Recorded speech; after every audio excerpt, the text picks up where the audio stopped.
On that one degraded and ignoble form are concentrated the passions that might have filled the world with shame. She remains, while creeds and civilizations arise and fall, the eternal priestess of humanity, blasted for the sins of the people Lecky.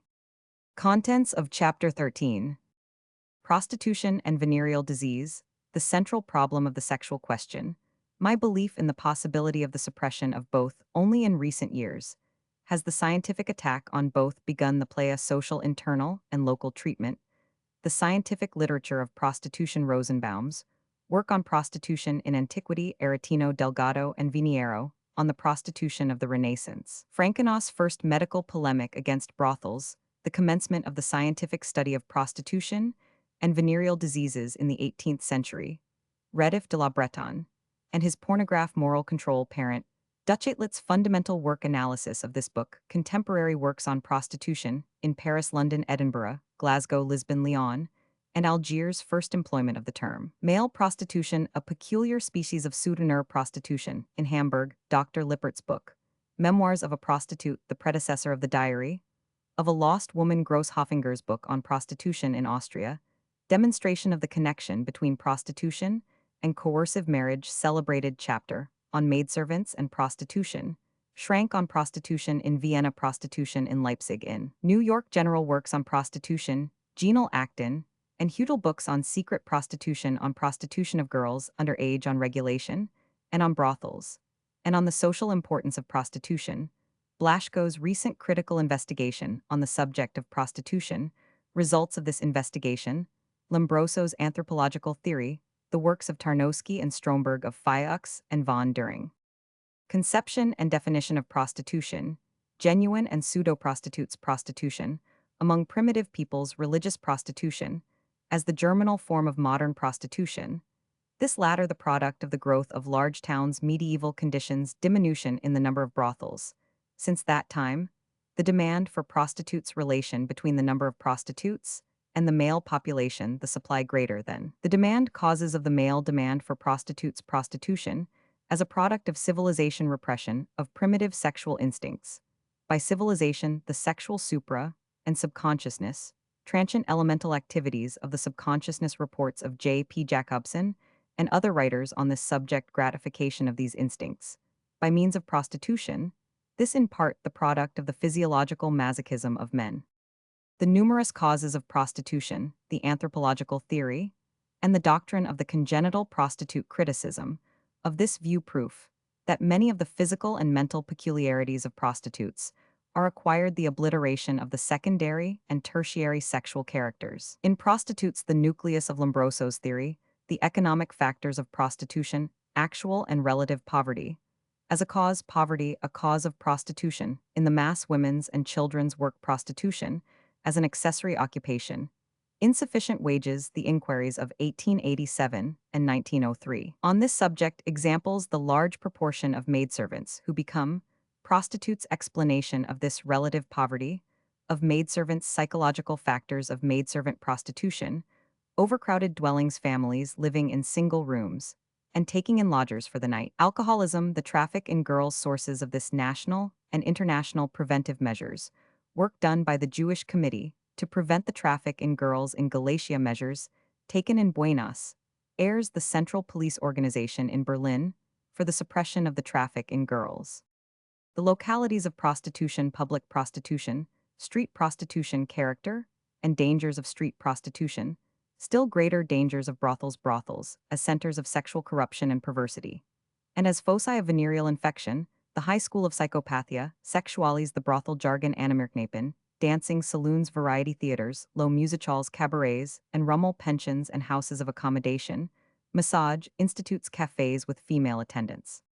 Appendix, the half-world origin of the name, the demi-monde of the younger Alexander Dumas, change, undergone by the conception, at the present-day analogy, with the Greek heder, connection of the half-world, with high life, origin, the social influence of the grands, Kokotz, the half-world, in Germany, the international prostitute. Chapter 13. Prostitution and the venereal diseases, so intimately connected with it, constitute, properly speaking, the nucleus, the central problem of the sexual question. The abolition of prostitution and the suppression of venereal diseases would be almost tantamount to the solution of the entire sexual problem. Imagine the extension and the intention of the idea: no prostitution, no more venereal disease. There is in fact no more gratifying notion, no more illuminating ideal, than that of moral and physical purity in the relations between the sexes at a time, in which, especially in social spheres, such abundant activity and such farseeing ideas of reform are apparent. This notion of a campaign against prostitution and venereal diseases, in the hope of eradicating both evils, should stand in the forefront of all the demands of civilization, in order that finally the tragical influence, the poisonous sting, should be removed from the disordered, unhappy, amatory life of the present day, and herewith, unquestionably, a proper foundation should be laid for a more beautiful future for that life. This idea is unique.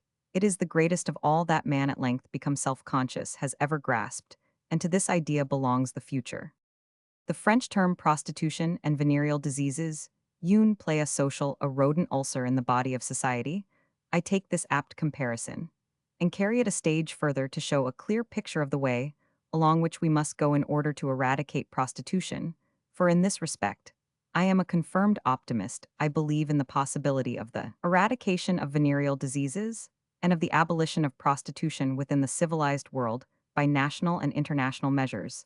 I do not join in the chorus of those who say, because prostitution has always existed, it must always exist in the future. Because venereal diseases have always existed, they are unavoidable accompaniments of civilization. How long is it then since any attempt has been made to oppose prostitution and venereal diseases? As regards the latter, it is only within the last few years that we have begun in the battle against them to make systematic use of the results of scientific research, and the study of prostitution and the measures based on that study for its control and prevention do not date further back than the second half of the 18th century. In fact, for practical purposes, they date from the appearance of the classical and epoch-making work of Parent Duchatelet, 1836. We are indeed in the very first stages of the campaign against prostitution and venereal diseases. All that has hitherto been done has been to make inadequate isolated attempts to introduce unsuitable and half-considered regulations based upon successive misconceptions, which have only made matters worse. Today, medicine, social science, pedagogy, jurisprudence, and ethics have combined in a common campaign, and this is not national merely, but unites all civilized nations in a common cause. Here we find an actual prospect, a credible hope of a radical cure of the plaia social, but such an ulcer can only be radically cured when we are not content merely with the local treatment of the existing sore. We must simultaneously attack the internal causes of this chronic disease, and in the case with which we have to do, the internal causes are even more important than the external. That is to say, ethics, pedagogy, and social science are even more important and indispensable in the campaign against prostitution than medicine and hygiene. We shall never attain our goal by considering and fighting prostitution and venereal diseases. The consequences of prostitution, purely from the medical and hygienic standpoint, in this case, one-sidedness, will prove tantamount to failure. The problem of prostitution must be approached from many sides, because the causes that have to be considered are manifold, alike anthropological, economic, social, and psychological in their nature. There are many varieties of prostitution. In the same way, there are numerous and various types of prostitutes.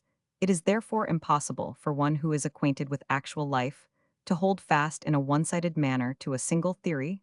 Thus, in one and the same case, the most various points of view have to be considered. The history of prostitution is an extremely interesting chapter of the general history of civilization, which has not hitherto been written in a manner satisfying scientific and critical demands. But the literature of prostitution is already alarmingly comprehensive here. Also, critical grasp and mode of presentation are still entirely wanting. It is impossible in this place, in which we speak only of the present day conditions, to enter at any length into the historical and literary aspects of the question of prostitution. This I must leave for a later comprehensive work, for which I have for several years been collecting the materials. Here I shall only briefly refer, for the sake of the reader interested in the matter, to the most important writings on the subject of prostitution, which have any scientific and historical importance. Prostitution in antiquity is treated in a masterly manner by Julius Rosenbaum in his celebrated History of Syphilis in Antiquity, Halle 1839. This is down to the present day the chief source of our knowledge of the conditions in antiquity. It is true that he starts from the false assumption that syphilis already existed. In ancient times, a view which in the second volume of my book on the origin of syphilis, now, in course of preparation, I show to be incorrect. This work will also contain a thorough study of prostitution among the ancients, based upon the more recent researches published since the year 1839, when Rosenbaum's book appeared. The first truly classical descriptions of the nature of modern prostitution, dated from the 16th and 17th centuries, these are not scientific belonging, rather to the province of Bellis letters. But they are of great value in respect of the accuracy of their observations, and of their psychological insight into the nature of prostitution. I refer above all to the celebrated Ragionamenti of Pietro Aretino next, to the not less important work published earlier in 1528, Lozana Andaluza, by Francisco Delgado Francesco Delicato. Both these books, and also the celebrated Zaffetta of Lorenzo Viniero circa 1535, describe the conditions of prostitution at the time of the Italian Renaissance. These display a most astonishing similarity to the conditions of the present day, and the books mentioned have therefore still an instructive value. From the 17th century, we have as important documents of civilization the description of prostitution in Holland in the interesting work Le Putinisme, D. Amsterdam Brussels 1883, the original Dutch edition Amsterdam 1681, and also in the work published in the same year 1681 Disputatio Medica, qua lupinaria ex principes quoque medicis improbenter, by Georg Frank von Frankenau, noteworthy as being the first medical polemic against brothels. Down to the middle of the 19th century, the study of prostitution was most active in France in the second half of the 18th century. According to the expression of the de Goncourt's Pornognomony, was a scientific problem. Various attempts at reform were made as early as 1763. Moral control was recommended, and in 1769 there appeared the celebrated Pornograph of Radif de la Bretonne, the first extensive work on the state regulation of prostitution, the great historical importance of which was recognized by Meyerer, the well-known syphilologist of Marseille, by the publication of a new edition Brussels, 1879. But it was with the publication of the immortal and most admirable work of Parent Duchatelet on prostitution in Paris that in the year 1836, the modern scientific literature of prostitution really began. It is the first work in which full justice is done to the importance of prostitution in all its relations, and it is based upon exact medical observations and psychological and social studies. Even today, it remains unique in its kind, and a standing example of critical research and of French learned zeal. A very short account of the contents of this epoch-making book of Parent Duchatelet will best teach us its importance, and will give us an insight into all the problems connected with prostitution and considered by the French author. In the introduction, Parent Duchatelet explains the reasons which led him to undertake the work, and the literary sources he has consulted. The first chapter then proceeds to the consideration of certain general problems, gives a definition of the term prostitute, an estimate of the number of prostitutes in Paris, their origin in respect of native country, position, culture, profession, their age, and the first cause of their adoption of this profession. The second chapter discusses the manners and customs of prostitutes, the opinion they have of themselves, their religious ideas, their sense of shame, their spiritual qualities, tattooing, occupation, uncleanliness, speech defects, and good qualities, the various classes of prostitutes. And finally, the souteneurs. The third chapter contains physiological observations concerning prostitutes, namely concerning their obesity, the changes in their voice, peculiarities in the color of the hair and the eyes, the stature, the condition of the genital organs, and fertility. In the fourth chapter, he deals with the influence of professional prostitution on the health of the girls and describes the various morbid conditions which may result from their occupation. The fifth chapter treats of the public houses of prostitution, brothels, their advantages and disadvantages, the question of brothel streets, and the localization of prostitution in definite quarters of the town. In the sixth chapter, the inscription of prostitutes in police lists is discussed. In the seventh, procurement and the owners of brothels. Chapters 8, 9, and 10 deal with secret prostitution in houses of accommodation, drinking saloons, coffeehouses, tobacconists, shops, etc. Chapter 11 discusses street prostitution. Chapter 12, the diffusion of prostitution in the various parts of Paris. Chapter 13, the relation of prostitution to military life. Chapter 14, prostitution in the environs of Paris. The 15th chapter describes the ultimate destiny of prostitutes, The 16th deals with their medical treatment taboo. All the methods of examination to ascertain their state of health are accurately described. Chapters 17 and 18 deal with hospitals and prisons for prostitutes. Chapter 19, with the former taxation of prostitutes. Chapter 20 considers questions relating to administration and the special branch of police dealing with the institution. For example, the suggestion recently revived is discussed of the medical examination of the male clients of prostitutes. Prurient pictures and books are also considered, and thefts in brothels. The 21st chapter is devoted to the question, which still attracts attention at the present day, viz. The peculiar relationship between the owner of a house and the prostitutes living there, and deals also with the legal aspect of the punishments decreed against prostitutes. Chapter 22 is occupied with a general discussion of the legal questions connected with prostitution. At the conclusion, in chapters 23 and 24, the author discusses the question whether prostitutes are necessary. And this question, nota bene from the standpoint of coercive marriage morality, he answers in the affirmative. He asks also whether the police should be entrusted with the application of measures for the prevention of venereal diseases, and this he agrees to conditionally, only for he considers that the public recommendation of protective measures should be forbidden by police ordinance. Finally, in the last chapter, the 25th, he speaks of the institutions for the rescue of fallen women, and he concludes his comprehensive work, in which he has dealt so thoroughly with all the subdivisions of his general topic, with the words, "My work is at an end when I commenced it. I pointed out what reasons I had for undertaking it, what aim I wished to attain. Had I not been firmly convinced that the investigations begun by me regarding the nature of prostitutes might favor health and morality, I should not have published them.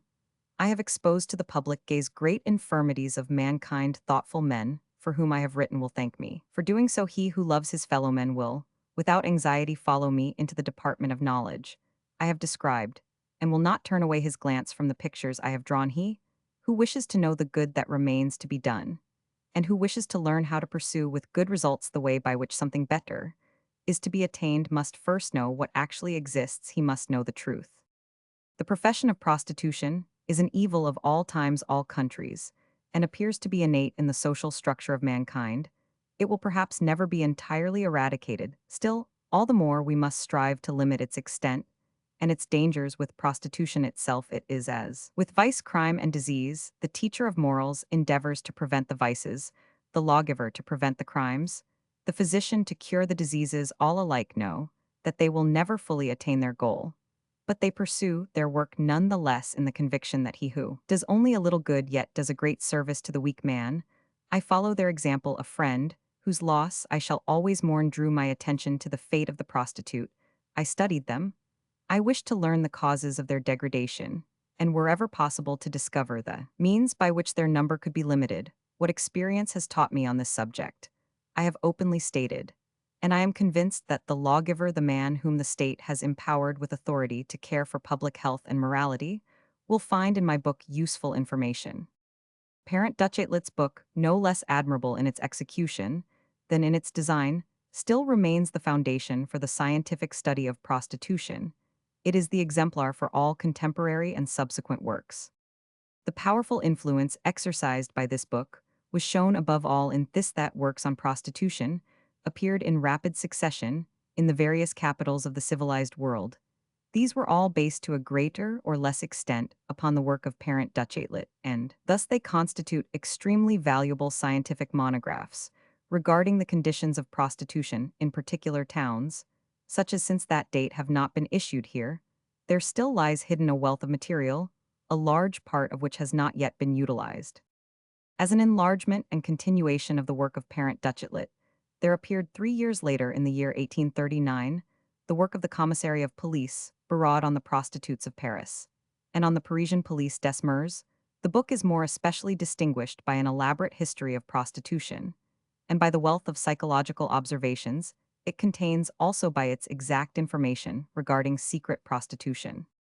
In the same year, a well-known London physician, Dr. Michael Ryan, published his important book on prostitution in London, with a comparison of the conditions in Paris and New York. Ryan first dealt with the general social and economic causes of prostitution with critical acumen, as we could not but expect from an Englishman.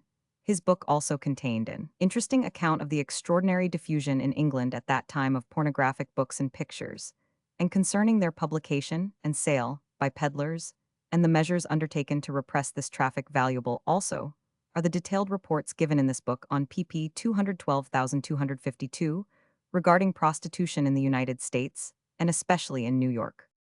The example of Ryan was followed by his countryman Dr. William Tate, and the Rev. Ralph Wardlaw, the former, treated in a comprehensive work, the subject of prostitution in Edinburgh, the latter, in a shorter book described prostitution in Glasgow. Very interesting is the book of which a few copies only ever reached Germany, one of which is in my own possession, and which even in Portugal is extremely rare of Dr. Francisco Ignacio dos Santos Cruz, regarding prostitution in Lisbon, in which the whole subject of Portuguese prostitution is admirably described with special reference to the capital city. Santos Cruz gives most careful attention to the legislative aspect of the question. He was the first to advocate a measure, which has recently been proposed also by lesser doubtless, in ignorance of the work of his predecessor, viz., the formation of polyclinics for the gratuitous treatment of prostitutes. Regarding prostitution in the town of Lyon, renowned for its immorality, Dr. Potten wrote a celebrated book, which received a prize from the Medical Society of Lyon in the year 1841. This work was based on official sources and had a special reference to the relationships of prostitution to the hygienic and economic conditions of the population. A valuable book also is the work on prostitution in Algiers by Iwan Duchesne. It contains an elaborate account of male prostitution, that is, prostitution of men for men, an expansion of the idea of prostitution, which is, as far as my knowledge goes, found here, for the first time naturally in earlier works. We find allusions to men who practice pederasty for money, but the idea prostitution had hitherto been strictly limited to the class of purchasable women. We see this, for example, in the anonymous book Prostitution in Berlin, and its victims published in Berlin 7 years before the appearance of the work of Duchesne. The author definitely states that the admirable book of Parent Duchatelet on prostitution in the town of Paris and its remarkable success have chiefly given occasion to the publication of my own work. The book is, however, quite independent in character and treats of the individual relationships of prostitution in Berlin on the basis of official sources and experience in historical, moral, medical, and political relations, and also from the point of view of police administration. It contains an appendix on prostituted men, p. 207, who, however, are not homosexual prostitutes, but according to the writer's own definition, men who make it their profession to serve for payment voluptuous women by the gratification of the latter's unnatural passions. This species still exists at the present day, but there is no particular name for the type. In the 70s in Vienna, men who could be hired to perform coitus were known locally as stallions, der Hengst. We must include them in the great army of souteneurs. Although the term is not strictly applicable later, we shall return to the consideration of this peculiar variety of male prostitution. As an enlargement of the work just mentioned, we can regard the book published in the same year, 1846, by the criminal commissary Dr. Karl Roemann on prostitution in Berlin. This book is especially remarkable from the fact that it contains complete and candid biographies of the best-known prostitutes in Berlin, an idea which has recently been revived, for example, in W. Hammer's The Life History of 10 Public Prostitutes in Berlin, Berlin and Leipzig, 1905. Very valuable official material is finally to be found in a third work on prostitution in Berlin, written by the celebrated psychologist F.J. Behrend. It begins with a careful history of the police regulations regarding prostitution in Berlin, then discusses the consequences of the abolition of the Berlin brothels in the year 1845, and proceeds to demand new measures and regulations for the control of prostitution and for the prevention of syphilis in Berlin. As a collection of material, the book is of considerable value. Little known but thoroughly original is the work of the Hamburg physician Dr. Lippert on prostitution in Hamburg. Blaschko even fails to mention it in the bibliography at the end of his own work. Presently, to be described, Lippert adduces numerous and interesting new contributions to our knowledge of the many-headed hydra, the color-changing chameleon, of prostitution after an introductory sketch regarding the historical development of prostitution in Hamburg.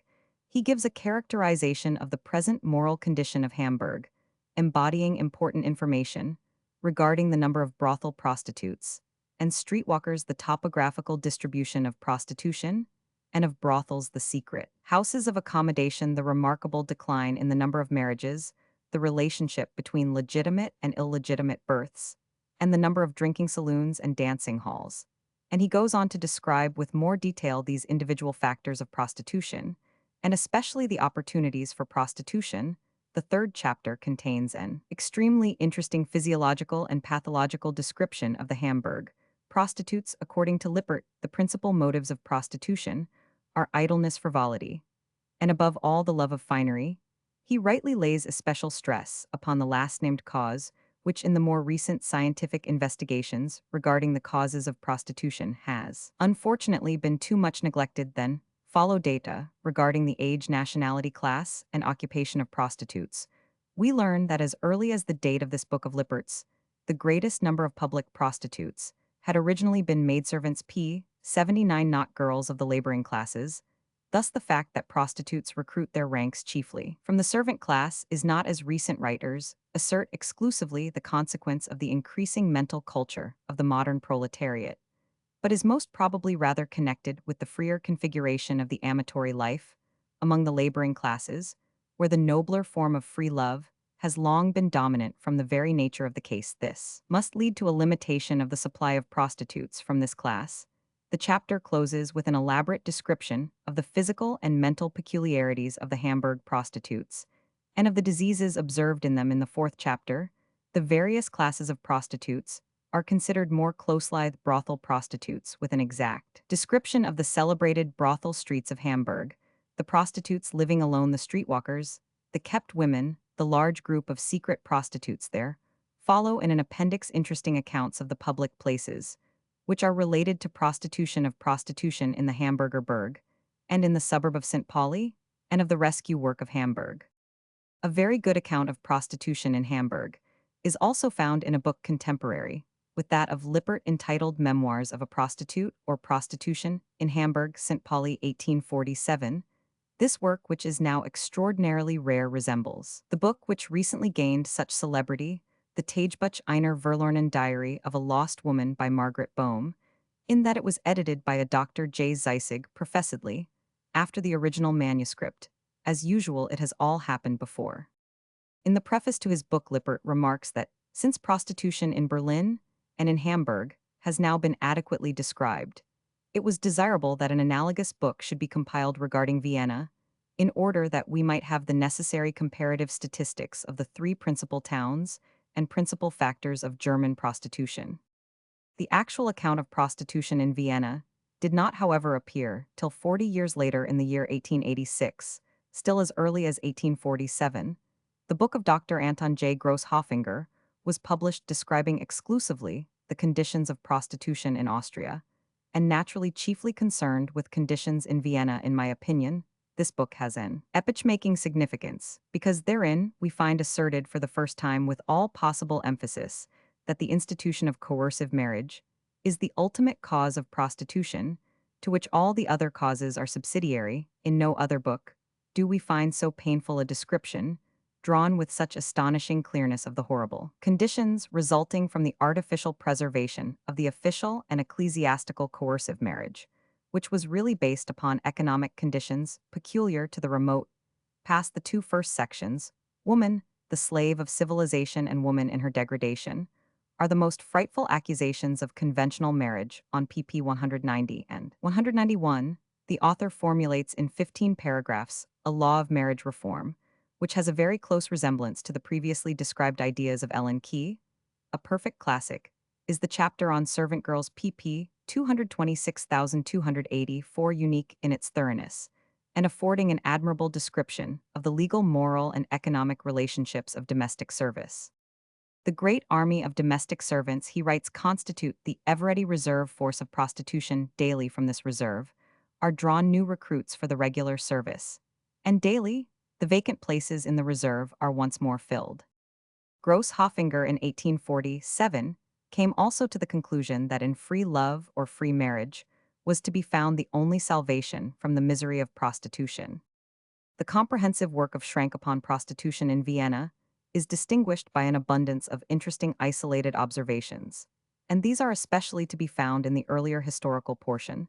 the second part is occupied with the administration and hygiene of prostitution in Vienna.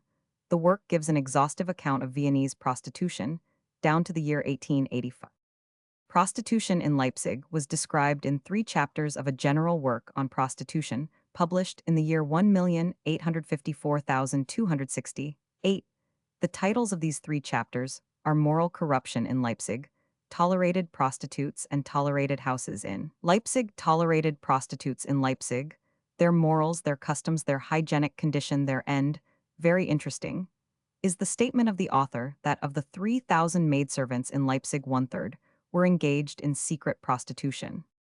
The prostitution in the largest town of the New World in New York also found an admirable description in the 6th decade of the 19th century, in the great historical work of the New York physician William Roman 1000 Sanger, of the 685 large octavo pages which the book contains, pages 450 to 676, are devoted to the description of the conditions of prostitution in New York. The historical portion of the book is also extremely valuable, being based upon the best historical authorities.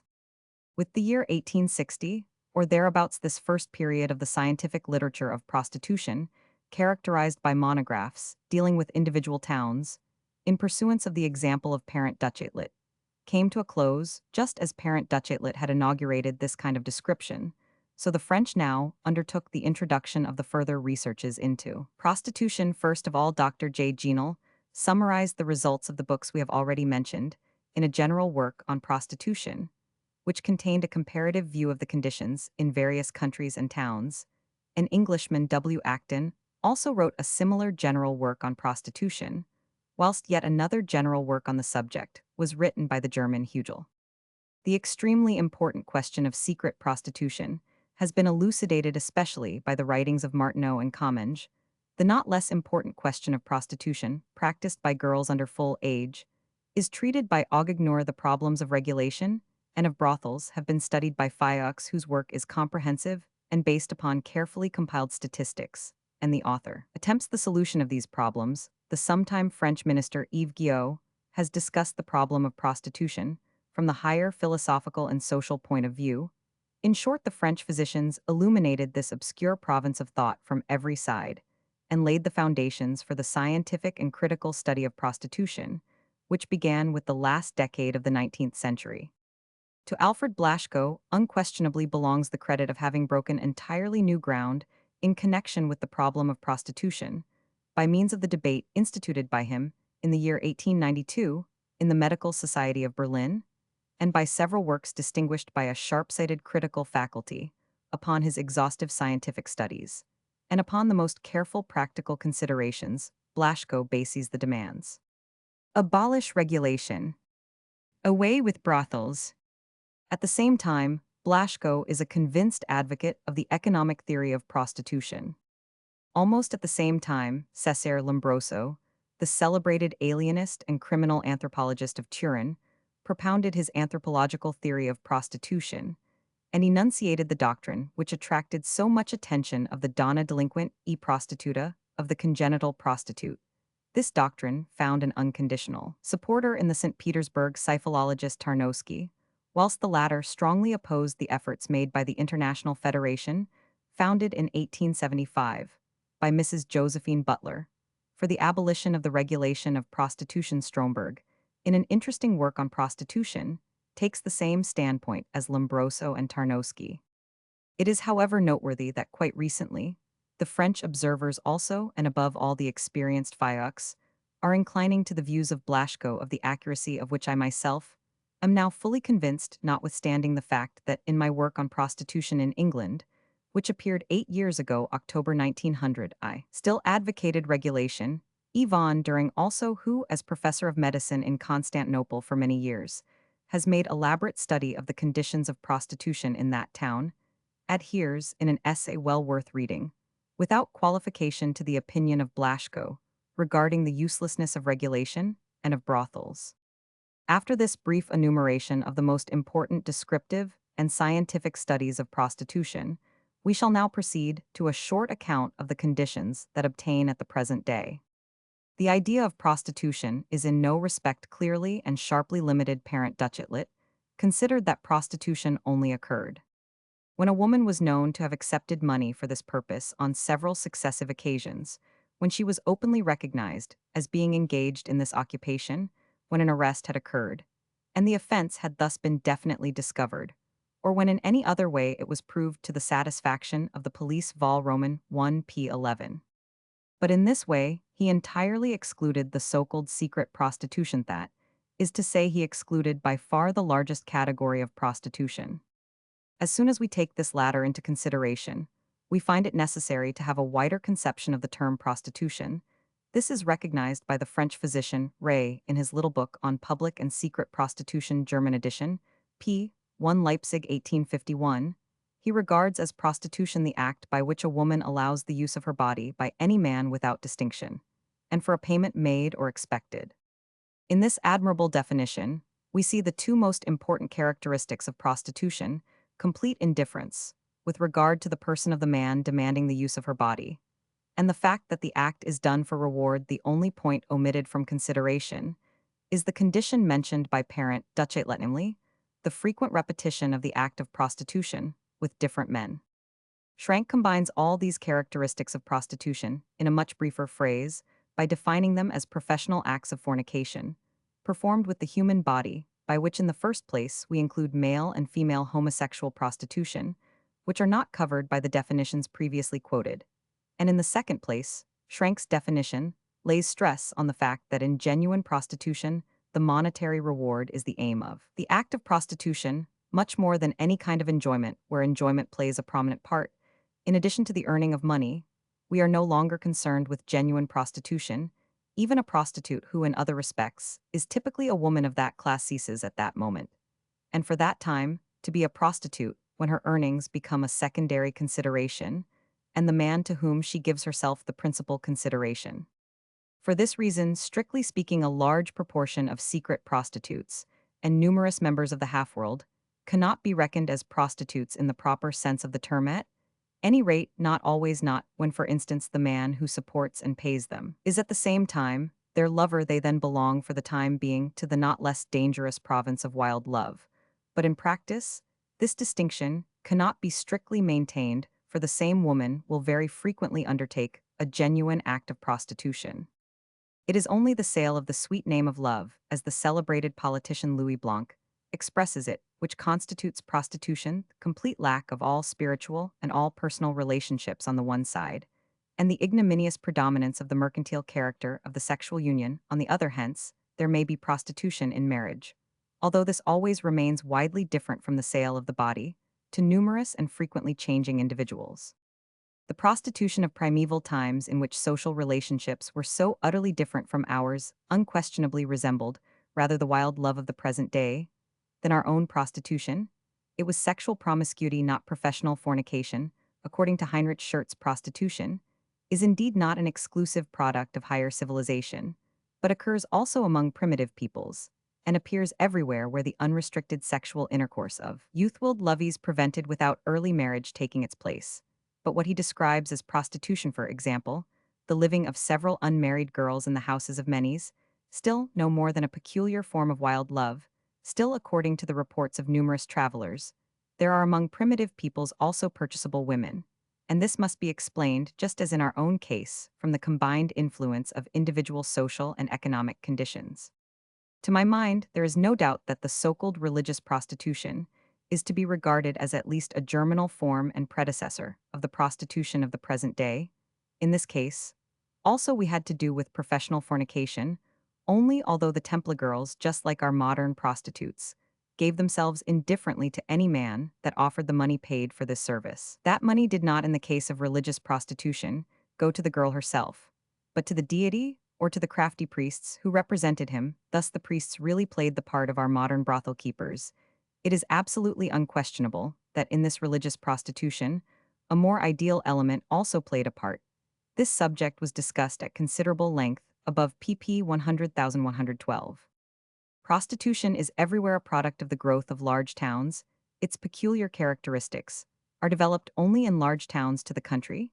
It was always foreign until those beautiful times of the Middle Ages, in which prostitution was regarded as a necessary of life like eating and drinking, and was organized in guilds, so that everywhere women houses were instituted for the public unconstrained use of all classes for peasant and prince. At that time, quite small towns also had their brothels. The appearance of syphilis and the awakening of modern individualism brought these conditions to an end.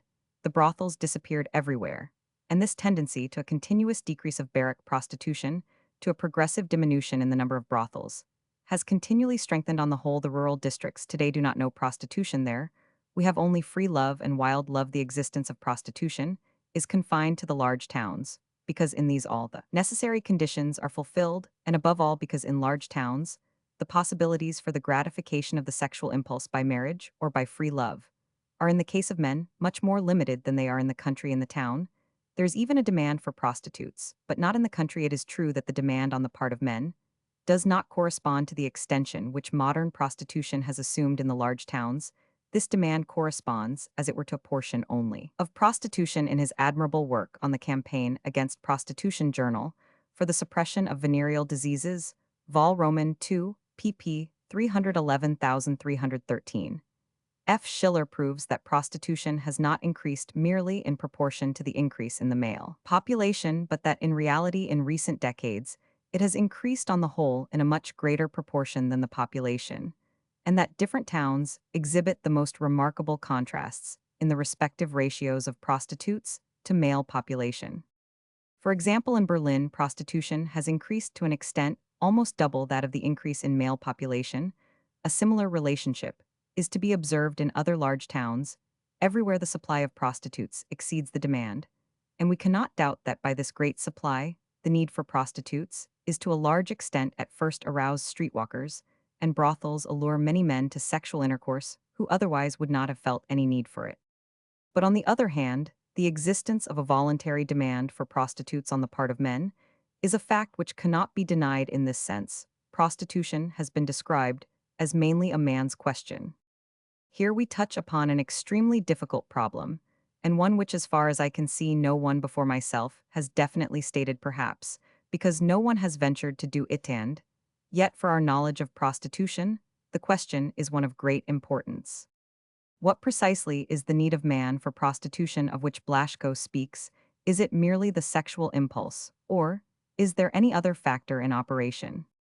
Certainly, the sexual impulse, simple sensuality, plays a large part in this male demand for prostitutes, but this does not explain the fact why married men, and so many men, who if not married have yet opportunities for other sexual intercourse, have recourse to prostitutes. It does not explain the fact by which I am myself continually and anew astonished of the peculiar attractive force which prostitutes exercise upon cultured men with delicate aesthetic and ethical perceptions.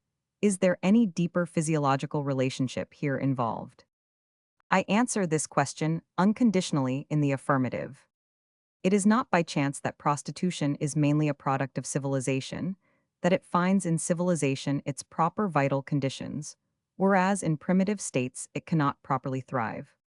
In primitive times, unrestrained by the just demands of a higher civilization, and by the social morality intimately associated therewith, men could without fear or regret satisfy their wild impulses, no less in the sexual sphere than in others. They could give free play to those peculiar biological instincts of a sexual nature, which lie hidden in every man there. Sexual supra and subconsciousness, to use the happy phrase which Chr. von Ehrenfels invented to denote the dualism of modern sexuality, were still monistic today.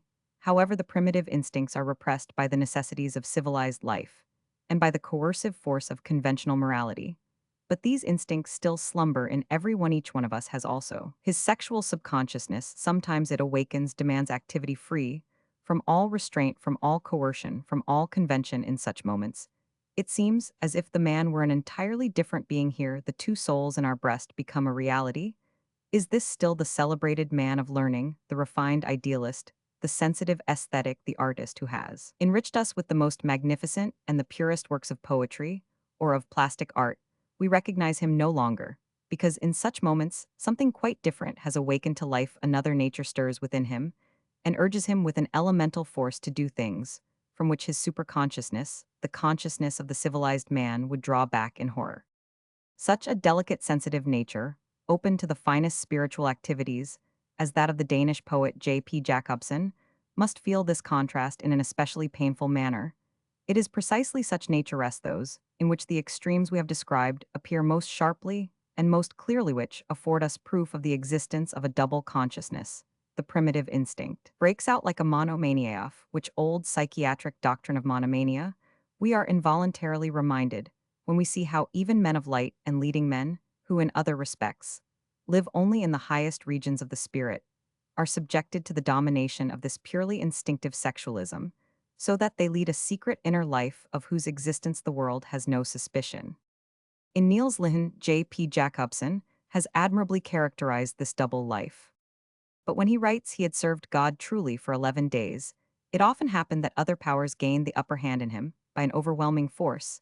He was driven to the coarse lust of coarse enjoyments he yielded overcome by the human passion for self-annihilation, which while the blood burns as blood only can burn demands degradation, perversity, dirt, and foulness, with no less force than the force which inspires the equally human passion for becoming greater than one is, and purer. These human instincts can be satisfied only by prostitution, by the purchasable prostitute, this desire described so aptly, and with so much insight by Jacobson, can be fully satisfied to the origin of the desire. We shall return in another connection. The common, the rough, the brutal animal in the nature of prostitution exercises a formal magical attractive force on large numbers of men. Ludwig Pietsch, in his Recollections of 60 Years Vol. Roman II, p. 337, Berlin 1894, tells of the celebrated cocotte of the Second French Empire Cora Pearl, whom he saw in Baden-Baden. I have never been able to understand how it was that she exercised so powerful an attraction in her appearance, her tumid, painted pug face.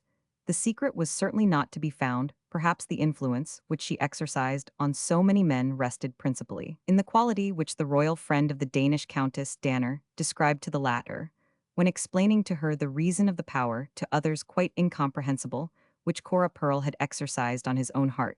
He said, "She is so gloriously vulgar." This word speaks volumes and illuminates the peculiar influence of prostitutes and prostitution upon man in an apt and powerful way. Admirably also has Stephen Grimmen in his novelette Die Landparty, published in Die Welt am Montag, No. 22, May 28, 1906, described this influence, which in this case was exercised by two demi-mondaines lying in the grass upon the masculine members of a picnic party who were so enthralled as completely to forget the ladies of their company. The de Goncourts were also aware of the specific allurement exercised by prostitutes, for in one place in their diary, they recommend a wife to adopt certain customs of prostitutes in order to bind her husband to her for a long time. In this respect, we cannot fail to recognize a certain masochistic trait in the sensibility of men, which appears especially remarkable when we call to mind the contrast between the nature of the above described spiritually lofty persons and the nature of a prostitute. In this way, we should be led to the view that prostitution is in part a product of the physiological male masochism, that is to say, of the impulse from time to time to plunge into the depths of coarse, brutal sexual lust, and of self-mortification and self-abasement by surrender to a comparatively worthless creature. This attraction towards prostitutes is one of the most remarkable phenomena in the psyche of the modern civilized man. It is the curse of the evolution of civilization. The most ideal man also is unable to free himself from his body, says Heinrich Schertz. Refinement leads ultimately to an unnatural overnicety, which must necessarily be permeated from time to time by a breath of fresh unrefinement, and coarse naturalism, if it is not to perish from its own inward contradiction. In a certain sense, the same need finds expression also in Gutzkau's remark in the New Serapionsbruder Vol. Roman 1p 198, Breslau, 1877, that man sometimes has a need for woman in herself, not woman with the 1,001 tricks and whimsies of wives, mothers, and daughters. Without question, this need is much more characteristic of man than of woman. Still, I am not prepared altogether to deny its existence in the latter. In another connection, I shall return to this extremely important question. Naturally, in this, we see no more than a favoring factor of the appearance of prostitution in the mass. We do not speak of it as the definite cause of the production of any individual prostitute. Speaking generally, I consider the dispute regarding the causes of prostitution as superfluous. A number of causes are in operation. And in each individual case, it is always an unfortunate concatenation of circumstances, of subjective and objective influences, which have driven the girl to prostitution. The various theories regarding the causes of prostitution have therefore only a relative value, not one of them explains it wholly. Each explanation demands the assistance of others. This is above all true of the celebrated theory of Lombroso, regarding the born prostitute, a theory which states, to put the matter shortly and clearly, that the girl is born with all the rudimentary characteristics of a prostitute, and that these rudimentary characteristics have also a physical foundation in the form of demonstrable stigmata of degeneration. Lombroso's born prostitute is above all distinguished by a complete lack of the moral sense, by typical moral insanity, which is the true root of the prostitute life, for he regards that life as very little dependent upon the sexual prostitution, therefore, according to Lombroso, is only a special case of the early tendency to all evil of the desire, which characterizes the morally idiotic human being from childhood upwards, to do that which is forbidden the individual. Cause of prostitution, according to this view, is to be found not in the sexual, but in the ethical province. With the ethical defects are associated greediness, the love of finery, a tendency to drink, vanity, dislike of work, mendacity, and an inclination towards criminality. To this moral degeneration there corresponds the presence of stigmata of degeneration, such as anomalies of the teeth, cleft palate, abnormal distribution of the hair, prominent ears, asymmetry of the face, etc. The above described type of degenerate woman does as a fact exist, but in the first place, such women constitute only a small fraction of prostitutes, and such women are found following other occupations. Thus the expression born prostitute is a false one. It should run born degenerate, for not all born degenerates become prostitutes. In the second place, not all degenerate prostitutes are born degenerates. In many cases, the degeneration is a result of the professional unchastity. No one, says Friedrich Hammer, who has not personally investigated the matter, can conceive how rapidly and completely the process of transformation from an honorable girl into a prostitute proceeds, transformation into a streetwalker, a few weeks before she was clean-looking and trim, perhaps with a somewhat frivolous appearance, but still able to understand the position in which she found herself. Now, however, she seems to have completely gone to pieces. She is dirty and verminous, and on her face is an expression of absolute wretchedness, not, as you perhaps might imagine, of unbridled sensuality, no, rather one of indifference, of complete helplessness, and loss of will, of unresponsiveness alike to punishment and to benefit. The earlier investigators of prostitution, including the first of all, Parent Duchitlet, did not fail to recognize that the mental and physical abnormalities of the prostitute were changes due to her mode of life. In many prostitutes, we can observe a typical obliteration of the secondary and tertiary sexual characters after a prolonged practice of their profession. Vieri remarked very justly that in consequence of the frequent embraces of men, prostitutes gain a more or less masculine appearance. Their neck is thicker, their voice harsher and more masculine. J. Vieri, woman, pp. 157, 158, Leipzig, 1827. Most prostitutes have done more or less injury to the functions of the human body, have completely disordered their sexual life, and are sterile. It is not to be wondered at that this sometimes manifests itself in their outward appearances, for example in the slight development of the breasts, which often amounts to a simple atrophy. The unmistakable development of the tertiary characters of the male in individual prostitutes, which has led Curella to propound the interesting hypothesis that prostitutes are a subvariety of the homosexual, rests, for the most part, upon their assumption of a masculine mode of life and masculine habits, which in the long run cannot fail to influence also the bodily developmentas, for example smoking, and the excessive use of alcohol, pothouse life, gluttony, and other masculine habits. The deep masculine voice of many prostitutes is unquestionably, in most cases, the result of the excessive use of tobacco and alcohol. To this striking gradual change in the voice, Parent Duchitlet devoted considerable attention. Vol. Roman 1 pp. 86-88 of the German edition. It also attracted Lippert's notice. Parent Duchitlet refers the common development in prostitutes of the masculine voice to their excessive indulgence in alcoholic beverages, and to their exposure to frequent changes of weather, catching cold, etc. Smoking also certainly plays a part. Lippert draws attention to other changes. Prostitution in Hamburg, pp. 80 and 90. By the daily practice of their profession for many years, Their eyes acquire a piercing rolling expression. They are somewhat unduly prominent in consequence of the continued tension of the ocular muscles, since the eyes are principally employed to spy out and attract clients in many of the organs of mastication, are strongly developed the mouth in continuous activity, either in eating or in kissing, is conspicuous the forehead is often flat the occipital region, is at times extremely prominent the hair of the head is often scanty in fact, a good many become actually bald, for this reasons are not lacking above all the restless mode of life. The continued running about in all weathers in the open street, sometimes with the head, bear the often long-lasting fleur albus, from which they suffer the incessant brushing manipulation, frizzling and pomading of the hair, and among the lower classes of prostitutes the use of brandy. The rough voice is the physiological characteristic of the woman who has lost her proper functions those of the mother. However, the majority of youthful prostitutes exhibit purely feminine characteristics. It is only late in life that the above described type becomes predominant, and this shows us that the masculine characteristics are the result of objective influences from 5 to 10 years, bring about a notable difference in the year 1898.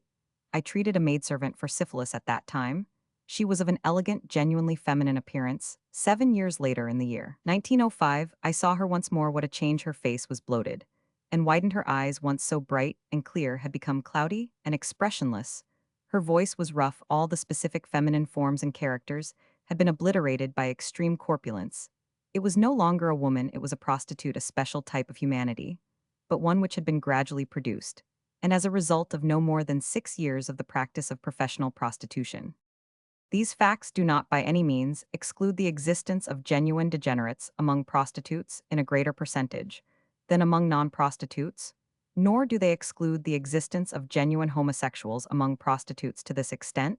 Lombroso's theory contains a nucleus of truth, but it concerns only a fraction of the entire world of prostitutes. Lombroso has himself been repeatedly compelled to recognize the frequency with which he has encountered among prostitutes women of normal appearance and even beautiful women. Finally, the doctrine of the born prostitute is contradicted by the fact that the same types of degenerate which are described by Lombroso among prostitutes are found also among women who are not prostitutes. In fact, Lombroso has been led to this view by the recognition of an equivalent of prostitutes among the upper classes, but in this way he has only proved that the same moral degeneration that is encountered in a certain proportion of prostitutes is also seen in misconducted women of other and higher classes. There are in fact prostitute natures among the upper 10,000. The best limitation of the general value of the doctrine of the born prostitute is the concluding chapter of Lombroso's book, Upon Occasional Prostitutes. He begins with the pertinent remark: not all prostitutes are ethically indifferent, that is to say, they are not all born prostitutes in this province. Opportunity also plays its part. Lombroso proceeds to develop this thesis, thus markedly limiting the application of his own theory, and recognizing that, in addition to natural predisposition, quite other causes and influences come into play in the production of prostitution. Above all, the economic factors are of greater importance in the genesis and growth of prostitution, even though their influence is not an exclusive one. I distinguish here between real genuine poverty, lack of food proper, housing, accommodation, etc., and merely relative poverty. Hitherto, in considering the economic causes of prostitution, these two elements have not been distinguished with sufficient clearness. The fact that real absolute poverty and lack of the necessaries of life drives many girls to a life of prostitution can, in view of recent statistical data, no longer be disputed. More exact material dealing with this subject is to be found in the above-mentioned writings of Blaschko, one of the principal advocates of the economic theory of prostitution, also in the works of Georg Keben, Oda Alberg, Anna Papritz, Pfeffer, Paul Kampfmeyer, Iwan During, and many others. Here we have a superabundant material, a quantity of distressing and tragical individual data and proofs of Gutzkow's thesis that the material evils of society always and everywhere undergo transformation into immorality. Here, unquestionably, must we first apply the lever for the removal of this economic predisposing condition of prostitution. Hic Rhodus hic salta, I am myself firmly convinced of this fact, although I do not consider that the causes of prostitution are to be found exclusively in economic conditions. An opinion which Anna Papritz, for example, maintains in the most extreme form. It is quite true, however, that our entire sexual life at the present day is so intimately connected with the social question that the reform of the sexual life demands as an unconditional preliminary a reform of economic conditions prostitution on the large scale as it manifests itself in modern days, and its continuous increase, to an extent quite unparalleled in former times, is only explicable by the rapid transformation of economic conditions, for example, by the concentration of population in large towns by the Industrial Revolution, and by the development of great aggregations of capital by the consequent greatly increased severity of the struggle for existence, the postponement of marriage, and the ever-increasing number of individuals who are not economically and professionally independent, the increase in child labor. Naturally, we refer especially to children of the female sex, has also to be considered as a remarkable phenomenon of modern industrial life. But above all, we must take into account the fact that woman's work is on the average regarded at a very low valuation and is paid accordingly. The insufficiency of their earnings is the immediate cause of the fact that so many women and girls seek accessory earnings in the form of prostitution. It is well known that employers reckon on this fact in drawing up their pay lists, and frequently are so brutally cynical as to point out to their female employees the possibility of increasing their earnings in this manner own, very convenient to the employer. The Reichsarbeitsblatt, No. 2 of the year 1903, publishes a very remarkable account of the conditions of work and life of the unmarried female factory employees in Berlin. It is based upon the reports of the professional factory inspectors in Berlin, who have access to material affording them accurate information regarding the mode of life of factory women. The reports concern 939 unmarried factory hands and include all occupations in which in Berlin considerable number of women were employed. The average age of the women who came under observation was 12 years. The oldest was 54 years, 530. 5 of the whole number were over 21 years of age. 42 were between 16 and 21 years of age. 45 were below 16 years of age. The average number of hours of daily work was 912. 32 of all the women worked from 712 to 8 hours. 372 8 to 9 hours. 477 9 to 10 hours, and 119 10 to 11 hours. The weekly wage amounted on the average to 1136 marks. Shillings individually, the wages were very variable. 43 of the women were paid less than 6 marks shillings, 11 were paid from 20 to 30 marks shillings. In a very large majority of instances, the wages varied between 8 and 15 marks. Supplies from a source independent of their wages, in the form of money, clothing, and means of subsistence, were received according to their own statement by 88 of the women. Among these 40, 1 were assisted by parents, 4 by other relatives, 3 in other ways. 542 of those examined lived with their parents, 57 with other relatives. That is altogether 642 of the total number lived in common lodging houses, 14 in their own rooms. The worst paid workwomen lived chiefly with their parents. As soon as the wage sufficed to support them away from home, a great many left their parents' houses. The housing accommodation was ascertained in 846 instances. In 758 of these, a single room constituted the dwelling. In 82 cases, a kitchen. In 2 cases, an attic. In 3, some other room. In isolated cases, quite unsuitable places were used to sleep in. Speaking generally, the conditions were worse than appears from the above figures. Of 832 workwomen, only 169 had a room to themselves, 193 slept in a room with one other person, and 470, that is 566, with several persons. With regard to the cost of their dwellings, there were 464 reports. The average payment was 179 marks shillings per week. The cost of the food, dinner, and lesser meals amounted on the average, in the case of 568, to 677 marks shillings. Of these, 205 paid less than 6 marks shillings, 109 more than 8 marks shillings per week.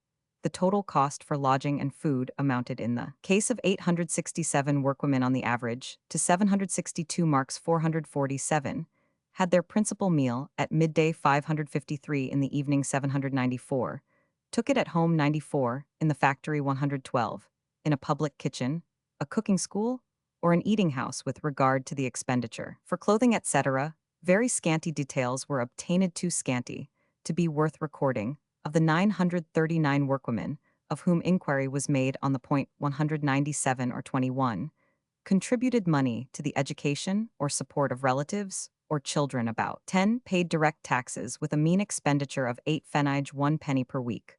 For amusement, 233 women recorded an average weekly expenditure of 1 mark shilling. To a considerable number of those examined, it was possible to put a little money by. In most cases, the amount averaged from half to 1 mark 6 pence to 1 shilling per week. In many cases, however, the money saved was spent at some other time during the year, in consequence of diminished earnings or illness. The figures obtained, although in many cases they require further examination, elaboration, and illustration, still suffice to show that much remains to be done for the improvement of the conditions of life of female factory employees. That these wages are quite insufficient is shown by the following table of the daily expenditure of a sempstress for food and lodging, based on the reports of von Stulpnagel. NMKPF. Bedroom and coffee 0.20. Second breakfast 0.15. Dinner middays 0.30. Afternoon tea 0.15. Supper 0.20. 2 bottles of beer 0.20. Total 120. That amounts per week to 8 marks 40 pfennig 8 shillings and 5 pence, for board lodging. For the rest, clothing, washing, and a little amusement have to be provided for. And this is only possible in the case of the highest wages, varying from 12 to 15 marks, but this higher wage often enough suffices. As Anna Papritz herself admits, in many cases, the weekly wage is only 5 to 8 marks. In the majority of occupations connected with the manufacture of ready-made clothing trade, is only brisk for 4 to 6 months in each year. Thus there is necessarily a great deal of unemployment. According to the Statistical Annual for the town of Berlin, for the year 1907, the annual wages amounted for tailoresses to 457 marks, sempstresses 486, hand buttonhole workers 354, machine buttonhole workers 700, other women factory employees 354. According to the report of the Statistical Bureau, the average yearly income of women factory employees throughout the German Empire was only 322 marks. It is therefore no matter for surprise that the industrial councillors of Frankfurt on the Main and of Wiesbaden, in their published reports on the wages of female factory employees for the year 1887, state: in Frankfurt at the end of last month, among 226 persons, under the observation of the police des Mers, that is not reckoning secret prostitution, 98 were female factory employees, since for their necessary bare support, food, and sleeping accommodation, only the minimum daily sum needed is 125 marks. It appears that the wages which can be earned by female employees of 150 to 180 marks can hardly suffice to provide for all their needs. It would seem, therefore, that the lowness of their earnings must play some part in the matter under discussion. The reports of the industrial councillors of Dusseldorf, Posen, Stettin, Neuss, Barmen, Elberfeld, Gladbach, Erfurt, etc., have a similar signification. Important in relation to the incontrovertible connection between material poverty and prostitution is the fact that, in the majority of cases, the prostitution of female factory employees is only occasional and not professional prostitution. That is to say, such women have recourse to prostitution only when compelled thereto by deficient means.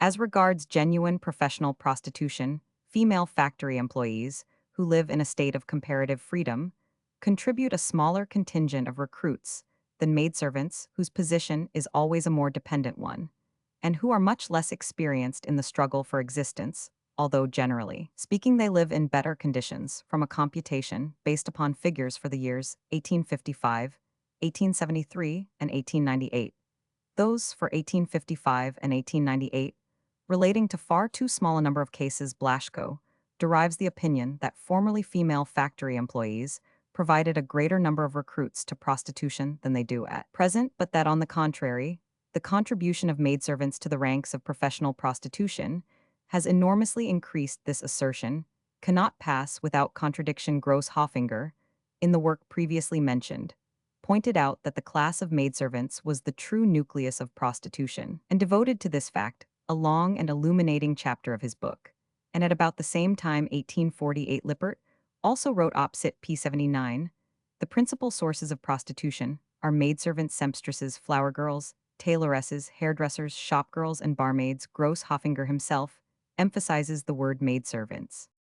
We see, therefore, that the preponderance of ex-maidservants in the ranks of professional prostitution is by no means a new phenomenon, although possibly that preponderance is even greater now than it was in former times.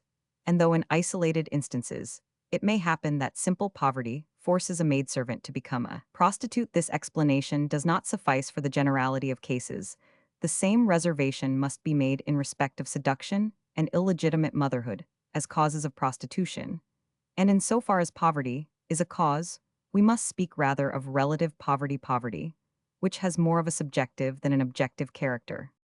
Schiller rightly remarks in his admirable essay on the prevention of prostitution that in respect of prostitutes who have been maidservants in the majority of cases, there can be no question of insufficient wages and actual poverty. If we accept the badly paid servants in public houses, laundromaids, and a few others, since the maidservant receives, in addition to her wages, free board and lodging, and therefore is in a much better position than the majority of female factory employees and of women engaged in home industries, notwithstanding this maidservants supply the largest proportion of prostitutes. The majority of maidservants come from the country, where lax views prevail regarding sexual relationships. In addition, girls usually come to town when still very young. The want of education and experience of life is in their case very striking, and this is increased by their permanently dependent position, in contrast with the early independence of the town factorywomen, who are speedily initiated into all the possible evils of town life. In addition, there comes into the question an influence which hitherto has been underestimated, the love of finery among maidservants. This is especially powerful since, in this respect, they are continually exposed to suggestive influences arising from the clothing of their mistresses. This love of dress, in association with a far greater unscrupulousness in sexual matters than exists among workwomen, drives many servant girls, even without real poverty, to prostitution after they have lost their place, after they have acquired a distaste for work, have given birth to an illegitimate child, or have been infected with venereal disease. They very readily enter the ranks of professional prostitution. This subjective psychological factor plays nearly as great a role as the economic factor. Bloch himself draws attention to the fact that in proportion to the hundreds of thousands of women who are compelled to earn their bread by hard, badly paid toil, the number of those who ultimately become prostitutes is really almost infinitesimally small, and that therefore we must regard as accessory causes of prostitution defective willpower, want of industry, of perseverance, and of moral instincts, and finally also, and here Lombroso is justified, congenital deficiency. Helpach is right when in his most readable essay on prostitution and prostitutes, Berlin 1905, he lays the principal stress on this social psychological explanation of prostitution and regards the purely economic factor as the ultimate turning point in the fatal road that leads to prostitution. Earlier than Helpach, Anton Baumgart attempted to give a social psychological explanation of prostitution. See his essays containing much valuable material, Police and Prostitution, and the Relations of Prostitution to Crime, published in the 8th and 11th volumes, respectively, of the Archives of Criminal Anthropology. We must therefore hold firmly to the fact that the most diverse and heterogeneous vital conditions may ultimately lead to prostitution. Among these, lack of education, premature habituation to sexual deprivation by casual observation, and by deliberate seduction play an important role, and these causes are themselves to a large extent secondary to the miserable housing conditions in great towns, recently so dramatically described by von Pfeffer and Kampmeier. It is easier, says Pfeffer, to thunder against immorality from the top of a lofty tower than it is to resist every allurement in dull, narrow dwellings in the midst of poverty and deprivation. The lodger flirts with the wife, the married or free-living pair, also living in the house, do not wait to begin their caresses until the children are out of the way. The children are witnesses of many scenes which are little adapted to the preservation of pure morals. They see things which they later come to regard as matters of course. And when they have the opportunity, they act in the same way themselves, for they have not learned otherwise, and they think that every one does the same. The servant girl becomes pregnant. No one knows what has become of her child's father, driven out of her place. She remembers that she has a married sister, and after long search she finds her in a damp basement dwelling. This dwelling consists of a single room and a dark kitchen. Three shivering, dirty children are playing on the floor. The husband is out of employment, but still, they can find room for this sister-in-law and her illegitimate child then. Perhaps there are better days for a time, but within the narrow limits of the owner room dwelling, the association is too intimate, and the sister-in-law again becomes pregnant, and ultimately in the same week. Both the sisters are delivered as the result of impregnation by the same man. When we think how all this has taken place in the only available room, we can understand that the children must have seen a great deal little suited to childish eyes. The housing statistics of Berlin for the year 1900 give horrible reports regarding this, and even much worse conditions which are sufficiently explained when we consider how often families living in a single room take in a male or a female lodger for the night. Owner room dwellings, in which from 4 to 7 sleep every night, are common. Those in which 8 to 10 sleep are by no means rare.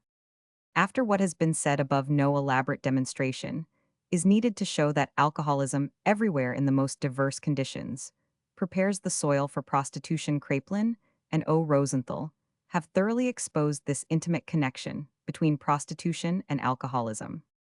An even more important source of prostitution is to be found in procurement and in the traffic in girls' thighs, grave social evil of our time. How often are children initiated into the practice of prostitution for the sake of pecuniary gain by their own parents, or by some other individual devoid of all moral feeling, and taught to serve as mere instruments of earning money by lust. Paris offers more examples of this traffic than any other European city, but London is not far behind, as was proved by the Pall Mall Gazette scandals of 1883, to which we shall return in another connection. In Berlin itself in recent years, the number of half-grown and even childish prostitutes has enormously increased. Prostitutes from 13 to 14 years of age are no longer rare.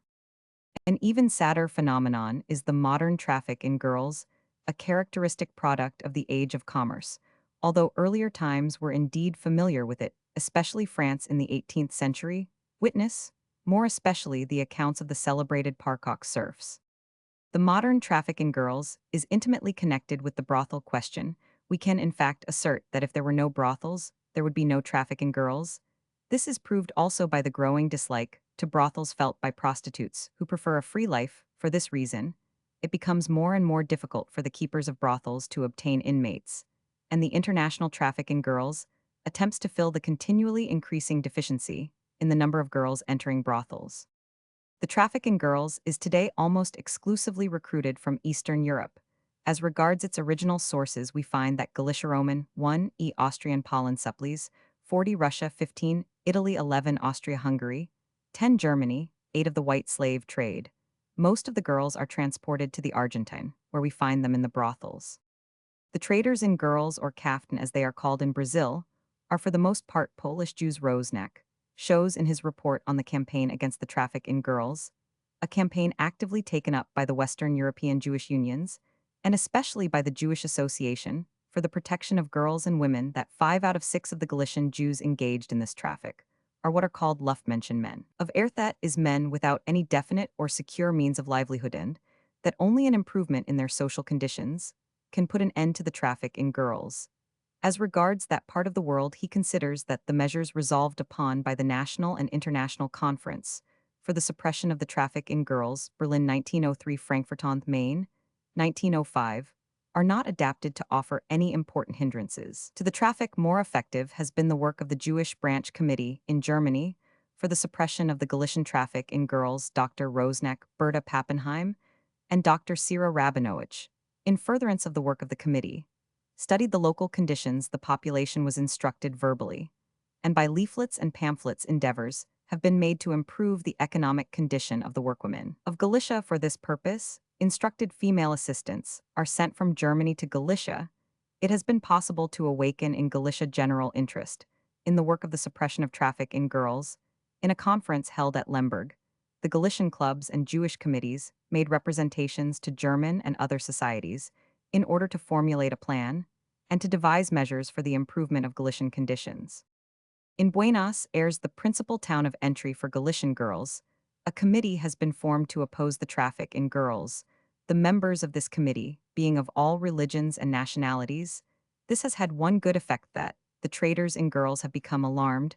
They no longer practice their profession, so openly as before the Argentine. Police are also taking an active part in the fight with the traffic. Not more than 2 of the judges at Buenos Aires were found to make common cause with the traders, and to discharge them on receipt of large bribes.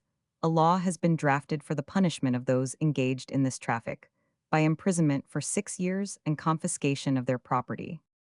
The traders in girls constitute an international ring, and the center of their organization is in Buenos Aires. In Berlin since 1904, there has existed a central police organization for the suppression of the international traffic in girls, the activity of which extends throughout the empire. Every case of this traffic, which comes to the notice of the police in Germany, is reported to the central police organization. This draws up a list of all the traders in girls whose names are definitely known. It has started an album containing photographs of traders who have been punished, and it exchanges experiences with the police of other countries. It is to be hoped that in comparison with the other countries of Europe, the number of German girls exported to brothels abroad will continually grow smaller, and that the local measures undertaken in Galicia and the Argentine will have a good effect in limiting and ultimately suppressing this traffic. Hennemrin has shown that to and from other countries, for example, from England to Belgium and Germany, Hamburg from Galicia to Turkey, from Italy to North America, its individual girls are transported according to Felix Baumann. The number of traders in girls in New York approaches 20,000. They have close relations to the police, and they employ young handsome men called cadets to attract the girls. The abolition of brothels would here also be the best means of abolishing the traffic in girls.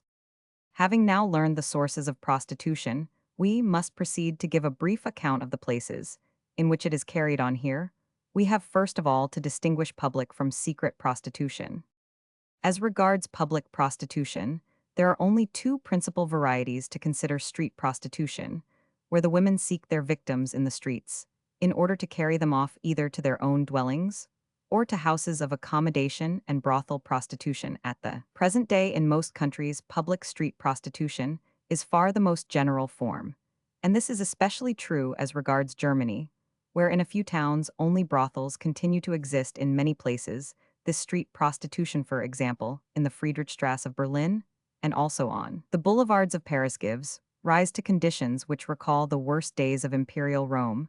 The contact between public life and professional prostitution is unquestionably a great evil. The activity of prostitutes in the open streets, the shameless and lascivious display of their sexual charms, their bold solicitation coram publico, the stimulating character of professional unchastity, all these poison our public life, obliterate the boundary between cleanliness and contamination, and display daily a picture of sexual corruption alike before the eyes of the pure blameless girl, those of the honorable wife, and those of the immature boy. Aptly has this street prostitution been termed the cloaca of our social life, which empties into the open street, whereas at least brothel prostitution only represented a hidden cloaca whose offensive odor need not annoy all the world, as inevitably happens in the case of street prostitution. In addition, we have to consider the serious dangers involved in the practice of professional fornication in private dwellings and houses of accommodation, as they involve the decent families living in such houses. What do the children living in such houses see and hear?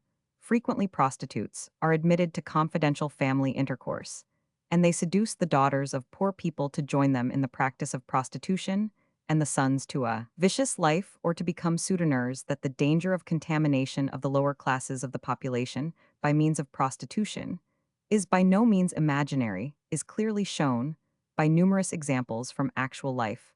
I subscribe to all that the advocates of brothels say in this respect. And yet brothels are a still greater evil. They constitute an incomparably more dangerous center of sexual corruption, a worse breeding ground of sexual aberrations of every kind, and last not least the greatest focus of sexual infection. With reference to the last point, the matter will be discussed more fully in the chapter dealing with the question of regulation, in connection with the suppression of venereal diseases. The brothel is the high school of refined sexual lust and perversity. The detailed proof of this I must leave to the descriptions of the 2 writers most experienced in the life of brothels, Leo Taxil and Louis Fayaux. It is a fact well known to all that many young men learn in brothels, for the first time, the manifold and artificial ways in which natural sexual intercourse can be replaced by perverse methods of sexual activity. Here in the brothel, psychopathia sexualis is systematically taught, and what the old debauchee demands from the prostitute and pays her for perverse intercourse is spontaneously offered to the youthful initiate. Because competition between the prostitutes and the hope of a higher payment lead them to do so, the opinion of the French authors just mentioned is perfectly credible that there are young men who in this way have learned about perverse sexuality before they were fully acquainted with natural sexuality, and who thus have permanently acquired more inclination for these mysteries of Venus than for a natural and normal sexual intercourse. Brothel jargon, or brothel slang, contains a number of words almost peculiar to this dialect, by which the contranatural abnormal methods of sexual intercourse are denoted in a more or less cynical manner. For example, faire fuel de rose analinctus esfoglir la rosa, to pluck the leaves from the rose pedicer faire tedibet reciprocal cunnilingus, of two tribids puntidi penna, masturbatio labialis pulsi lavaretrasi, learned fleas tribids, etc. A learned investigator like Fayeux is led by his observations of many years to the conclusion that brothels constitute not only the most dangerous form of public prostitution, but the most dangerous kind of prostitution that exists at all, and that it is urgently necessary that they should be abolished in all countries as soon as possible. In addition to the two varieties and localities of public prostitution, that is prostitution carried on under the observation of the police, there is a much more extensive secret prostitution, in connection with which, however, the word secret must always be accepted with reserve, since in its case, also it comes more or less under the eye of the public. This secret prostitution is, for example, accessible at numerous places, and these are very different one from another. Secret prostitution also has its types, its peculiarities, in short, its definite local coloring, according to the place in which it is practiced. Let us give a brief account of the various localities of secret prostitution. Public houses with women, attendants, the so-called Anmerknapen, the waitress barmaid, is the true exemplar of the secret prostitute, and further, in consequence of the perpetual association with alcoholism, is the most dangerous variety, for the barmaid allures the guest even more to the excessive consumption of alcohol than to sexual indulgence. For this purpose, barmaids receive a percentage of the receipts from the sale of liquor, and this sum, in addition to free board, is their only wage. The Anmerknapen and the restaurants with women attendants can be plainly distinguished from a considerable distance by their curtained windows and by the red, green, or blue glass panes over the doors of entry. These colored panes are so characteristic of these places of lust and gluttony that at the last year's district synod of the Friedrichswerder section of the town of Berlin, the attempt was made, cf. Vossische Zeitung, No. 248, May 30, 1906, to forbid the use of such illuminated panes for the advertisement of the houses of entertainment in Berlin. With female attendants to this proposal, the reasonable objection was made that if this distinguishing mark were abolished, there would be no means of recognizing such places, and therefore no warning signal for blameless individuals. Many Anmerknapen French similarly term the girls in such places less invite uses 306, by their mysterious-looking interior, by the heavy curtains, which produce semi-obscurity, by small, very discreet chambers séparés, lighted by little colored lanterns, and with erotic pictures on the walls, by their Spanish walls and their enormous couches, obtain the appearance of small lupeners. To these the richer customers and the initiates are brought, whilst the ordinary habitual guests commonly assemble in the larger bars, where also musicit must be admitted. Very bad musicin, the form of a piano or a zither player, is not wanting. The whole shameless activity of these Anmerknapen, in which alcohol and indecency play the principal role, has recently been described by Hermann Seifert in a manner no less perspicuous than true to life. The clients of such places are for the most part immature lads who squander here the money of their parents or their employers, but we find there also the habitual guests, usually elderly married men, who find in this atmosphere a welcome variety in comparison with the monotony of their homes. The quantities of alcohol which are consumed in the Anmerknapen, both by the guests and by the attendants, are enormous. The barmaids must always drink at the cost of the guests, in order that the sales of liquor may be larger. O. Rosenthal speaks of barmaids who consume 20 to 30 glasses of beer a day, and more, without mentioning brandy and liqueurs. Ballrooms and dancing saloons, 309, properly speaking, these are only a subvariety of the places described in section 1. They are enlarged Anmerknapen with the addition of better music and of dancing. But the beautiful days of the Bal Mabel and the Closerie des Lilas, or of Cremorne Gardens, the Portland Rooms, the Argyle Rooms, and the Orpheum have long passed away. The majority of the ballrooms of Berlin and Paris in London, they disappeared long ago, have sunk to a lower level. Prostitution is now dominant. The intimacy, which in the earlier, more idyllic ballrooms felt so much at home, is now no longer to be found there.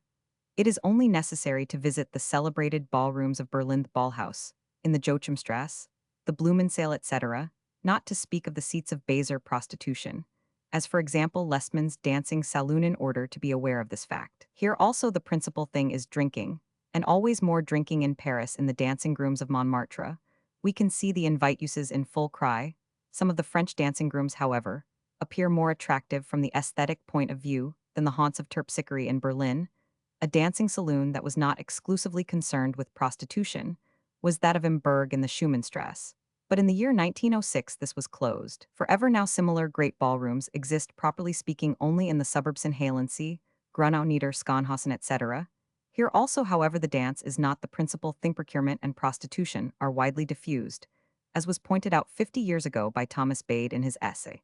In this respect, most convincing über Gelegenheitsmascherei, Undefendliches Tanzvergnügen procurement, in relation to public ballrooms, Berlin 1858. Variety theaters, low music halls, and cabarets. The principal object of these places, so characteristic of our time, is to kill time in as amusing a manner as possible, amusement being what the average sensual man of today, dull and empty-headed, demands. What he wants is the satisfaction of his desire for sensations by the appearance of more or less decollete singers, dancers, acrobats, male and female, by the representation of tableaux vivants, in which the parts are played by beautiful women, by the kinematograph, or by pantomime, by spicy songs, by the performance of clever jugglers, by wrestling and boxing matches between men and women, by juggling and all kinds of spectacles, etc. In short, the most diverse variations the name of amusement are offered here. And it is significant that these places of pleasure first appeared in the great seaports of Liverpool, London, Hamburg, and Marseille, where the sailors, after the weary monotony of long sea voyages, found satisfaction in the variegated display of enjoyment offered to them in such places. Now the monotony, the emptiness of their life, drives innumerable crowds of townsmen to the variety theaters, which, even though as little as the drinking saloons can they be called true places of prostitution, still serve as localities in which prostitutes meet their clients. And in this way, evening after evening, a large number use them as the field of their activities. The lowest class of variety theater, the Tingeltangel Low Musichal, also euphemistically called Academy of Music, is in fact nothing more than a brothel, the only difference being that the actual sexual intercourse does not take place in the house itself, as so often occurs in the similar Animirknapen. The singers appearing in these Tingeltangel are all localess prostitutes in most cases, whilst one of their number is practicing the art of song sit venia, verbo the others sitting about the hall in shameless decollete, display their charms, and incite Animiran, the visitors to drink. Clerks and students form the indulgent audience in seaport towns. The audience consists generally of sailors, who is not familiar with the most celebrated Tingeltangel streets in the world, the Spielbudenplatz and the Reeperbahn in St. Pauli, near the docks of Hamburg. In these streets, we see one variety theater after another, and all are crowded by a smoking drinking audience, taking part in the choruses of the songs. A peculiar kind of these places of pleasure is constituted by the so-called Rummel, a speciality of Berlin wherever within or without the town limits, by the demolition of old houses, or in any other way, a large area remains free from building for a considerable time. These Tingeltangel proprietors invade the place, erect merry-go-rounds and cake stalls, and there develops in the place a manifold activity in which the lower classes of the population exclusively share. Here, the very lowest types of prostitutes seek their prey and find it. Boarding houses, pensionate, and masons de pass houses of accommodation. Anyone walking through the streets of Berlin will not fail to notice boards at the doors of certain houses, bearing the inscription, "Here rooms can be hired by the month, week, or day." I do not assert that this announcement always represents an invitation to fornication or the provision of an opportunity therefor, but in many cases these announcements serve as indications of the intercourse obtainable in such dwellings, often several stories, or even the entire house is devoted to this purpose. It professes to be a private hotel or furnished lodgings, but in reality it is a masked brothel, a house of accommodation for prostitutes, and their clients, a place in which the landlord, in most cases the landlord, is of the female sex, has for principal occupation the practice of procurement. Other dwellings, without these sufficiently well-known and suspicious boards attached to the doorposts passing, under the less striking name of a pension, are adapted rather for the exquisite and artificial enjoyment of the richer classes, and are employed for sexual orgies of a more extensive character, for the procurement and seduction of young girls, and for the assignations of the higher classes of the demi-monde and their clientele. Massage institutes to these distinctly modern establishments, which mainly subserve the purposes of masochistic prostitution, we shall return in the chapter on masochism. Many prostitutes have some knowledge of massage, and masquerade as masseuses. Their supplementary profession is ordinary prostitution, and for this reason we are justified in alluding to them in this section. The Weiberkaufs these are found in all the large towns, especially in London, Paris, Berlin, Vienna, and Budapest, and they serve as the principal places in which prostitution is carried on by day. Prostitutes sit here in great numbers hour after hour and wait for their clients, who of course must pay for drinks which are consumed. Certain cafes in Berlinas, for example the Café National, the Café Keck in the Leipziger Strasse Etker, typical nocturnal cafes, in which from the onset of darkness until early in the morning prostitutes await their clients. Naturally, the above classification does not include all varieties of modern prostitution, which exhibits many other modes of activity. Most of these others, however, have some sort of relationship to the varieties already described, and it is therefore unnecessary to deal with them. All at length prostitution can of course be practiced anywhere, and its allurements are found in all places in which great numbers of human beings come together. Appendix: the half-world. To prostitution in the wider sense of the term belongs also the half-world demi-monde, under which name first used by the younger Dumas. We include the various categories of mistresses, femmes soutenues, kept women, lorettes, cocottes, and fast women. Alexander Dumas, in the celebrated passage of his play Demi-Monde, Act Roman 2, Scene 9, gives by the mouth of Olivier de Jalin the following definition of the half-world. All these women have made a false step in their past, they have a small black spot upon their name, and they go in company as much as possible. So that the spot may be less conspicuous, they have the same origin, the same appearance, the same prejudices as good society, but they no longer belong to it, and they form that which we call the half-world demi-monde, which floats like an island upon the ocean of Paris, and draws towards itself, assumes, and recognizes everything which falls from the firm land, or which wanders out or runs away from the firm land, without counting the foreign shipwrecked individuals who come no man knows whence.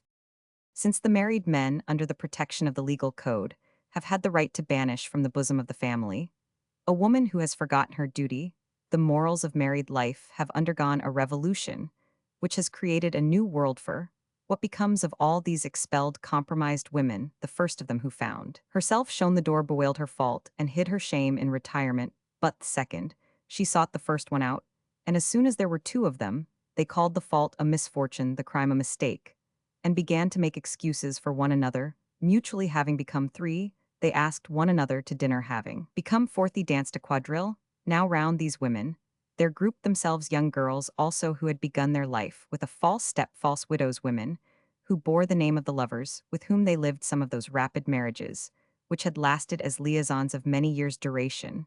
Finally, all the women who wished people to believe that they were something else than they really were, and did not wish to appear in their true colors at the present day. This irregular world is in full bloom, and its bastard society is greatly loved by young men, for here love is less difficult than in circles above and not so expensive as in circles below. From the last sentence, we see that the original idea of the half-world was not so wide as that of the present day. Above all, the former notion did not, as it does at present, include the idea of prostitution. The ladies of the half-world of Dumas were not so expensive as ordinary prostitutes. Our modern demi-mondaines are characterized by the fact that their price is high. They are prostitutes for the upper 10,000, and yet they have this in common with the other demi-mondes, that they do not like prostitutes, and properly speaking give themselves indifferently to anyone able to pay the price, but they lay stress on the social position of their lover, for the time being, and upon his character as a gentleman. They can even exhibit something of the nature of love. The modern half-world can most aptly be compared with the Greek heterism. It forms a characteristic constituent of modern high life, whether this especially manifests itself on the racecourse, at first nights at the theater, in great charitable bazaars, at masked balls, at fashionable seaside resorts, at Monte Carlo, at floral festivals, and the like. There also we encounter the half-world and its members in respect of beauty, toilet, distinguished appearance, cultivation, and conversation, are in no way to be distinguished from the ladies of high society. Certain types of the demimonde realize, in fact, the ideal of the Greek heder. But even more than these, the modern demimondaine represents elaborated enjoyment. These women are thoroughly cultivated, the true lawgivers of fashion, the arbiters in every question of taste. Mondaines and demimondaines are in outward appearance hardly to be distinguished one from the other. At least, this is the case in Paris, where a witty writer defined the distinction between them in this way: that the former received their lovers only in the daytime, the latter also by night. It is only the connoisseur who is able to detect the half-world aroma, that indefinable quality, which gives the demi-mondaine such an exceptional value in the eyes of the jeunesse dorée. From what circles do the recruits of the half-world come? The ladies of the theatre, the stars of the variety stage, and of the ballet send their contingent. The aristocracy is also represented in their ranks, but many a distinguished Laurette or Fille de Marbre is of low origin, and yet understands admirably how to adapt herself rapidly to all the demands of high life, to drive her dog-cart as smartly as the most genuine countess, and in Longchamp's Karlshorst, Ostend, or Trouville, to play the part of the fine lady. The one distinction between theme and it is the distinction of half-a-worldies, the fact that this fashionable life of the demi-monde is not provided out of their own means, but out of the pockets of one or more, often of several rich gallants. The type of the grand cocotte is encountered in its genuine and unadulterated form only in Paris. Here the demi-mondaine plays a great part in public life. The time of the earlier mistresses of princes with their political intrigues and their far-reaching spheres of influence is indeed over. Lola Montez. An Aurora Königsmarck is today no longer possible, and yet the Parisian demi-mondaine maintains influential relationships with the new great power of our timeth, power of the press. The journalists who are in the service of the demi-monde are by George Dollin termed the presse friteline, because their pens are paid not with ducats but with more or less enviable hours of love in distinguished boudoirs. And Victor Joes also describes the advertisements paid for by a night of love, or perhaps only by a smile, which the writers of Paris give in the newspapers to the distinguished cocottes of the Quartier Marbeuf or of the Avenue du Bois de Boulogne, in order to attract the attention of Indian nabobs, Russian grand dukes, or American millionaires to this or that fashionable beauty. This is characteristic of Paris and other great capitals. Marketable gallantry does not seek publicity in this way, but pursues a more hidden course. For what the German, and especially what the Berliners term the half-world, is very different from the type we have just described of the true Parisian demi-mondaine. Our half-world, the half-world of Berlin, is recruited for the most part from intelligent prostitutes, who are to be found chiefly in the public gardens, in the zoological gardens, in the Leader Ausstellungspark, and in the leading restaurants. Here every evening they seek new prey. Every evening they sell their charms to a new lover for a definite sum of money, whereas the true lady of the half-world never has at any time more than one or two admirers, who provide for all the expenses of her life. And she never at any rate in public practices professional prostitution, as do the women just described. Finally, there is yet another type which must not be confused with the demi-monde. This is the international prostitute, who journeys from one place to another, has indeed often the appearance of a distinguished Laurette, but leads a much more insecure, unstable life than the true demi-mondaine, and often combines with prostitution the profession of an adventuress. Now she is in Paris, now in London, now at Biarritz, now at Monte Carlo, the principal field of her activity, now in Constantinople, Smyrna, St. Petersburg, or Berlin. Sometimes she undertakes a voyage of discovery to the New World. Germany provides a not insignificant percentage of these international cocottes. Such wanderers are especially well known in the circles of officers and of speculators on the bourse. By these they are not seldom recommended after the manner in which a traveler is given letters of introduction. They may even be raffled, for as recently happened in an officers' mess in Munich, and so pass to the share of the fortunate. Generally much to be commiserated winner abroad, they prefer to adopt French or exotic names. 305 306 Anamerknapen nape signifies a drinking saloon or pothouse, equivalent to the French cabaret. The Anamerknape is a beer saloon at which the attendants are women Kellnerinnen, who are engaged on the terms described in the text and whose function therefore is to attract the male customers of the place, to incite them Anamiren to drink freely, and to play the part of prostitutes when required. Thus they correspond to less invite uses of the similar drinking saloons in Paris. Translator. Chapter 14. Venereal diseases. In cooperation with alcoholic intoxication, and with tuberculosis syphilis plays in our day, the part which in the Middle Ages was played by bubonic plague Alfred Fournier. Contents of Chapter 14. Prostitution, the focus, not the cause of venereal diseases. Philosophy of venereal diseases, their age, time, and place of their first appearance. The origin of syphilis, practical importance of the proof of the recent character of syphilis. The theologico-nomistic theory of venereal diseases, refutation of this theory, blameless infection, syphilis innocentium, the notion of specific infective disease, scientific campaign against venereal diseases, syphilis as a specific disease of modern times, description of its symptoms, its course and its termination, consequences of syphilis to the family, to the offspring, and to the race, congenital syphilis of the first and second generations, racial degeneration.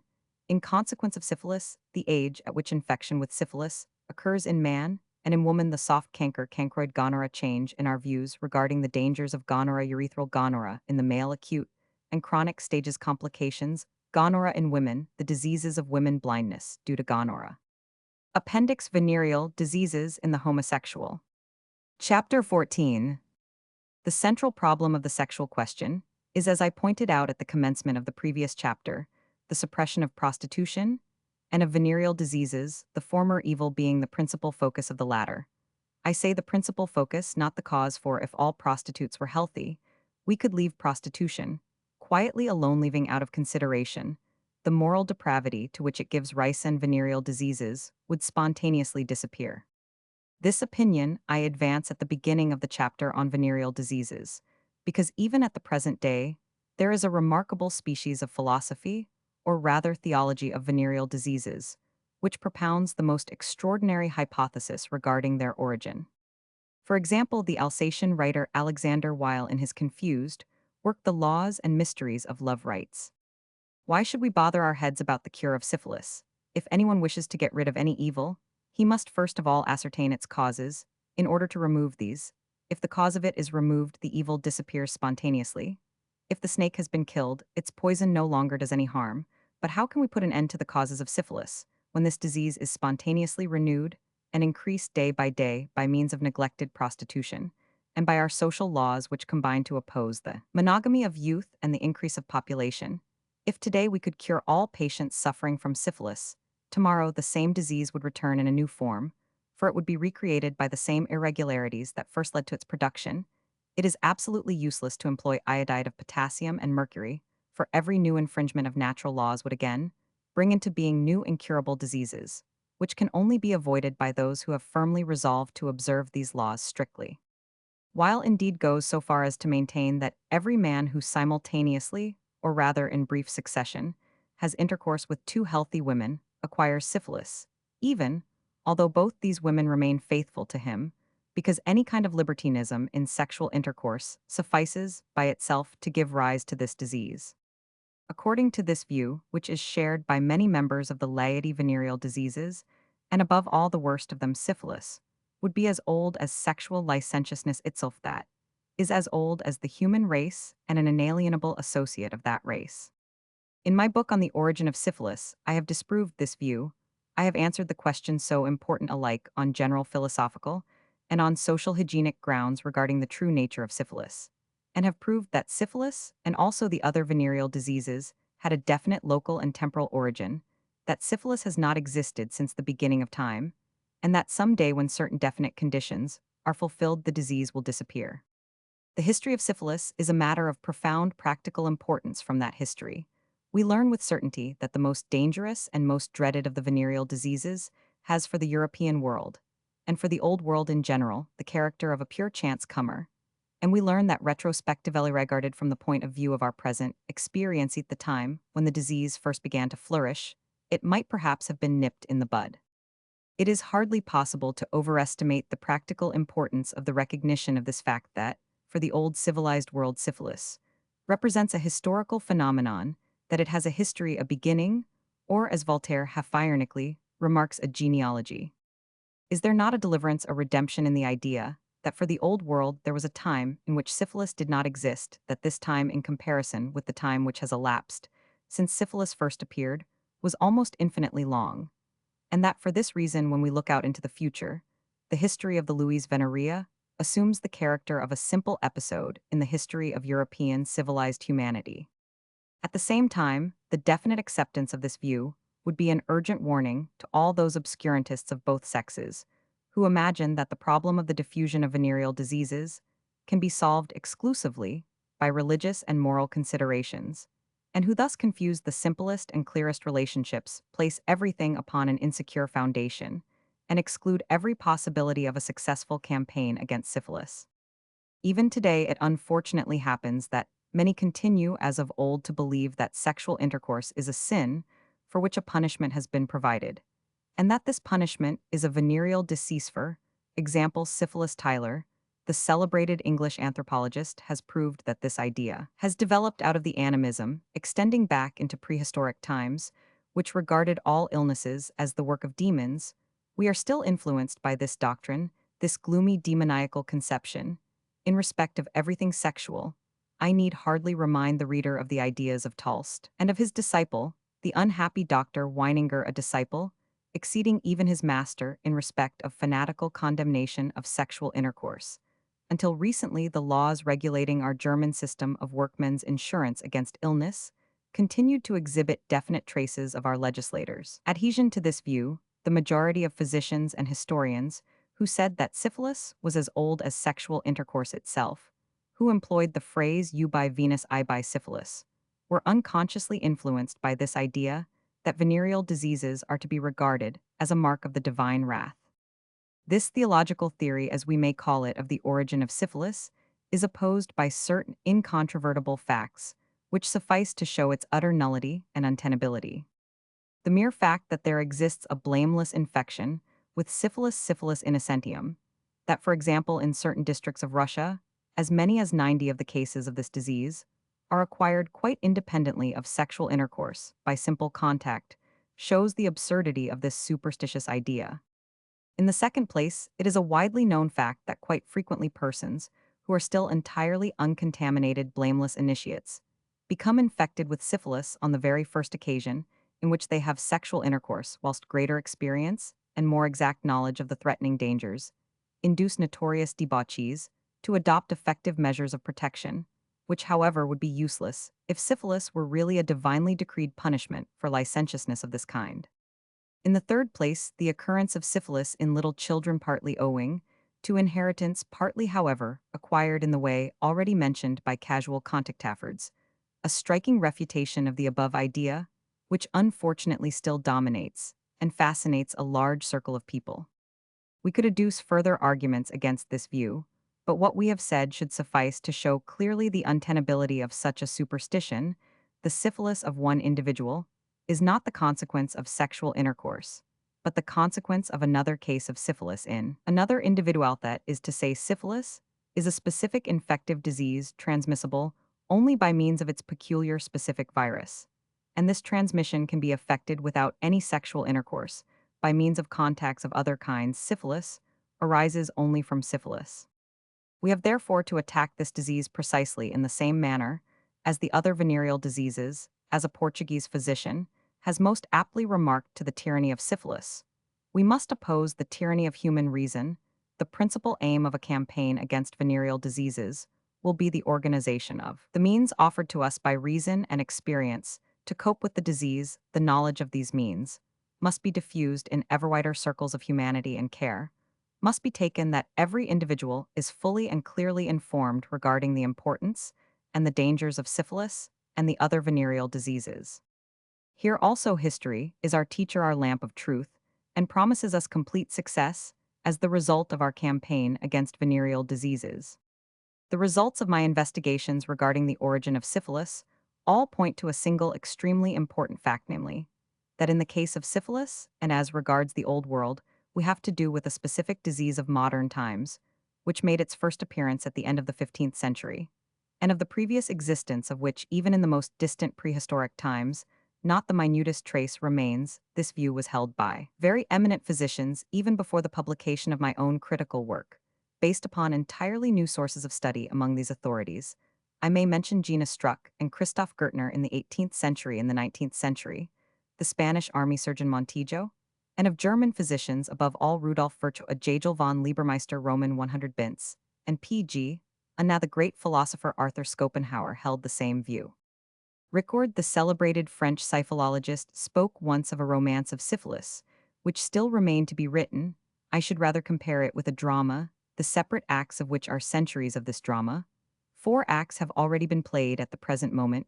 We find ourselves at the beginning of the 5th act, thus we have an entire century before us, in which with all the powers placed at our disposal, by scientific medical research, by practical therapeutics, and by hygiene in association with social measures, we must work to this end, that this 5th act shall also be the last as it is, in the case of a proper drama. The history of syphilis has remained so long obscure, because until the time of Philip Ricord, that is to say, until the beginning of the second half of the 19th century, 3 venereal diseases, syphilis, or lues, the so-called soft canker venereal ulcer or cancroid, and gonorrhea, were regarded as essentially one disease, whereas we know today that syphilis is a specific infective disease of a constitutional character, which permeates the whole body, and must be absolutely distinguished from the other venereal diseases, these latter being purely local in character. This earlier belief, in the identity of all venereal infections, an error held even by so great an authority as John Hunter, who was misled by falsely interpreted experiments, renders it necessary that the historical side of the question should be considered also from this point of view. If gonorrhea and cancroid were of a syphilitic nature, then certainly syphilis must have existed from very early times. It would not be difficult to refer to syphilis some descriptions and accounts of diseases of the genital organs, given by the ancient and medieval writers. It was the progressive enlightenment, regarding the essential differences between the 3 venereal diseases, which first proved the untenability of such opinions. We were further assisted by the knowledge of pseudovenereal and pseudosyphilitic diseases, which we have obtained from modern dermatology. Moreover, in the Old World, syphilitic bones, belonging to ancient or medieval times, have never been discovered. The first syphilitic bones date from after the time of the discovery of America. They appear above all after the outbreak of the great epidemic of syphilis, which followed the Italian campaign of King Charles Roman, 8 of France, in the years 1494 and 1495. It was then that syphilis first became diffused in the Old World. In my work on the origin of syphilis, Jena 1,901,314, I have adduced proof basing my views upon the criticism of older opinions, and assisted by the utilization of very abundant new sources of material, that syphilis was first introduced into Spain in the years 1493 and 1494 by the crew of Columbus, who brought it from Central America, and more especially from the island of Haiti. From Spain, it was carried by the army of Charles Roman VIII to Italy, where it assumed an epidemic form, and after the army was disbanded, the disease was transported by the soldiers to the other countries of Europe, and also was soon taken by the Portuguese to the Far East, to India, China, and Japan at the time of its first appearance. In the Old World, syphilis was extraordinarily virulent. All the morbid phenomena produced by the disease had a more rapid and violent course than at the present day. The mortality was much higher. The consequences, even when a cure was effected, were much more severe. This virulence of syphilis at the time of its first introduction can only be explained in accordance with our modern views of the nature and mode of appearances of the disease, by the fact that the nations of the Old World, who nota bene were all attacked with equal intensity, had, until that time, been completely free from syphilis. All classes of the people, and all nations were visited by syphilis to an equal extent, and with the same violence. Even today we observe everywhere, when syphilis is introduced into regions which have hitherto been free from the disease, that it has the same acute course, the same violence of morbid manifestations, that characterized its first appearance in Europe. In the 4 centuries that have elapsed since its introduction into Europe, there has occurred a gradual mitigation of the syphilitic virus, or rather a certain degree of immunization of European humanity against the disease. Speaking generally, syphilis has taught, in comparison with that earlier timia, relatively mild course. To this point we shall return later. The 2 other venereal diseases, gonorrhea and cancroid, unquestionably existed in Europe in the days of antiquity, but they also are specific infective diseases, and are only produced by the virus peculiar to each, just as syphilis has its own peculiar virus. Record 18,001,889, in the years 1830 to 1850, proved the complete diversity of syphilis, and Gonorrhea established the doctrine of the three stages of syphilis: primary, secondary, and tertiary, and finally taught us to distinguish the soft, non-syphilitic canker cancroid from the hard syphilitic canker Virchow in his celebrated essay on the nature of constitutional syphilitic affections, Virchow's Archive 1858 Vol Roman 15 p. 217, et seq. Then threw a clear light on the peculiar course of constitutional syphilis, and on the causes of the occasional disappearance and sudden reappearance of the morbid phenomena hitherto. However, our knowledge of venereal diseases had rested on an extremely insecure foundation, and the truly scientific study of the subject may be said to have begun in the year 1879, with Albert Neisser's epoch-making discovery of the gonococcus as the specific exciting cause of gonorrhea. In the years 1889 to 1892, there followed the discovery of the bacillus of cancroid by Ducrey and Unna, by means of which discovery the complete distinction between the soft and the hard canker was definitely proved. And finally, the 3 years 1903 to 1906 were characterized by remarkable discoveries, the full importance of which is not as yet fully realized regarding the nature of the syphilitic virus. In the year 1903, Eli Metchnikoff succeeded in transmitting syphilis from human beings to apes, and thus laid the foundation for progressive research regarding syphilis by means of experiments on animals. This was carried further by Lasar, by the inoculation of the syphilitic virus from one ape to another, and also by a Neisser in his experimental researches in Java, and in March 1905, the Berlin protozoologist Fritz Schaden, since prematurely lost to the world of science, published his first studies on the probable exciting cause of syphilis, the so-called Spirach pallida. Numerous subsequent investigations have established the connection between this spiraliform belonging to the order of protozoa and syphilitic disease. In this way, we have been brought notably nearer to the discovery of the certain cure of syphilis, and to the discovery of means of immunization against the disease. In this direction, quite new views are opening before our eyes. Numerous ideas suggested by recent discoveries in the province of syphilitic research are described in the admirable essay by J. Jadasone Contributions to Syphilology, published in the German Archives for Dermatology and Syphilis 1907 cf. Also the account of the recent doctrines regarding syphilis by P. G. Unna and Iwan Bloch, Die Praxis der Hochkrankheiten, pp. 548,592, Vienna and Berlin 1908. When some day humanity has been freed from the sexual plague, from the hydra of venereal diseases, and when a monument is erected to the liberators, 4 names will there be commemorated: Ricord, Neisser, Metchnikoff, and Schaden. After these preliminary remarks on the nature of venereal diseases, I proceed to a short description of them, and I begin with the most dangerous of all the venereal diseases, syphilis. The first manifestations of syphilis make their appearance about 3 or 4 weeks after infection at the place at which infection has occurred. And this is not in every case the genital organs. It is true that syphilis is most commonly transmitted by means of sexual intercourse, but frequently also by contacts of other kinds, for example, by kissing, by gynecological or surgical examinations and operations, by drinking from a glass, which has previously been used by someone suffering from syphilis, by the use of uncleansed pocket handkerchiefs, towels, and bedding, which have been used by a syphilitic patient, by the use of tobacco pipes, wind instruments, toothbrushes, toothpicks, a glassblower's mouthpiece, etc., belonging to strangers, by an uncleansed razor, by the nasty habit of licking the point of a pencil, by moistening postage stamps with the tongue, by sucking the wound in circumcision, by the suckling of the infant at the breast of a syphilitic wet nurse, etc. In England, the custom, when taking a judicial oath of kissing, the Bible has repeatedly sufficed to transmit syphilitic infection. In certain districts in which the level of civilization is a low one, as for example in some parts of Russia, and of Turkey, as many as 50 to 60 of all infections occur independently of sexual intercourse. All the discharges from syphilitic lesions in all 3 stages of the disease are infective. The infective character of the tertiary stage of syphilis was formerly doubted, but has recently been proved beyond dispute. Blood also, although more rarely, can prove infective. On the other hand, the pure secretions, that is, the physiological secretions not contaminated by morbid products such as the saliva, tears, and milk, are not infective. Syphilis is, however, very frequently transmitted by means of the semen. Infection occurs in places in which there is a solution of continuity of the skin or mucous membrane, such as a scratch or a superficial wound.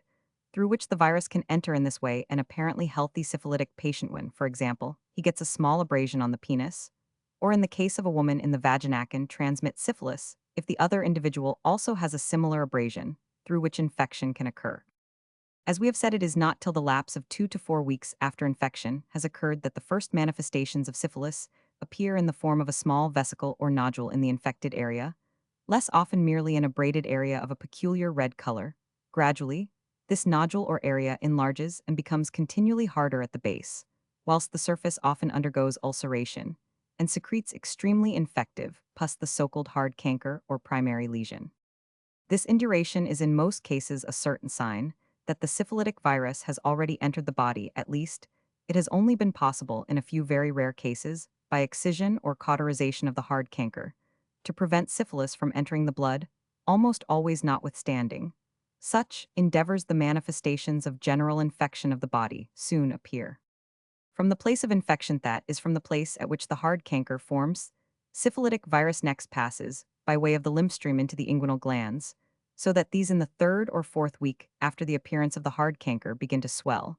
And to become hard, this swelling of the inguinal glands is painless, the so-called indolent bubo, in contrast to the painful swelling, which accompanies the soft canker from this region. The poison now proceeds by way of the blood vessels and lymph paths on its wanderings all over the body, the individual stages of which can be detected by swellings of the lymph glands of the axilla, the elbow, the neck, etc.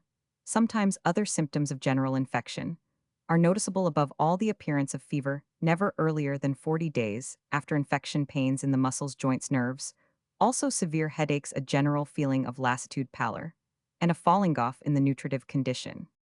These are the forerunners of the so-called secondary stage of syphilis, which now manifests itself by the appearance of a multiform skin eruption, rendering the diagnosis of syphilis absolutely certain. For this reason, in doubtful cases of ulceration of the genital organs, the patient should inspect his skin very carefully every day for several weeks or months, and keep watch for the appearance of red spots or nodules. This syphilitic eruption on the skin is also, in the later periods, one of the most certain and most characteristic insignia of the disease.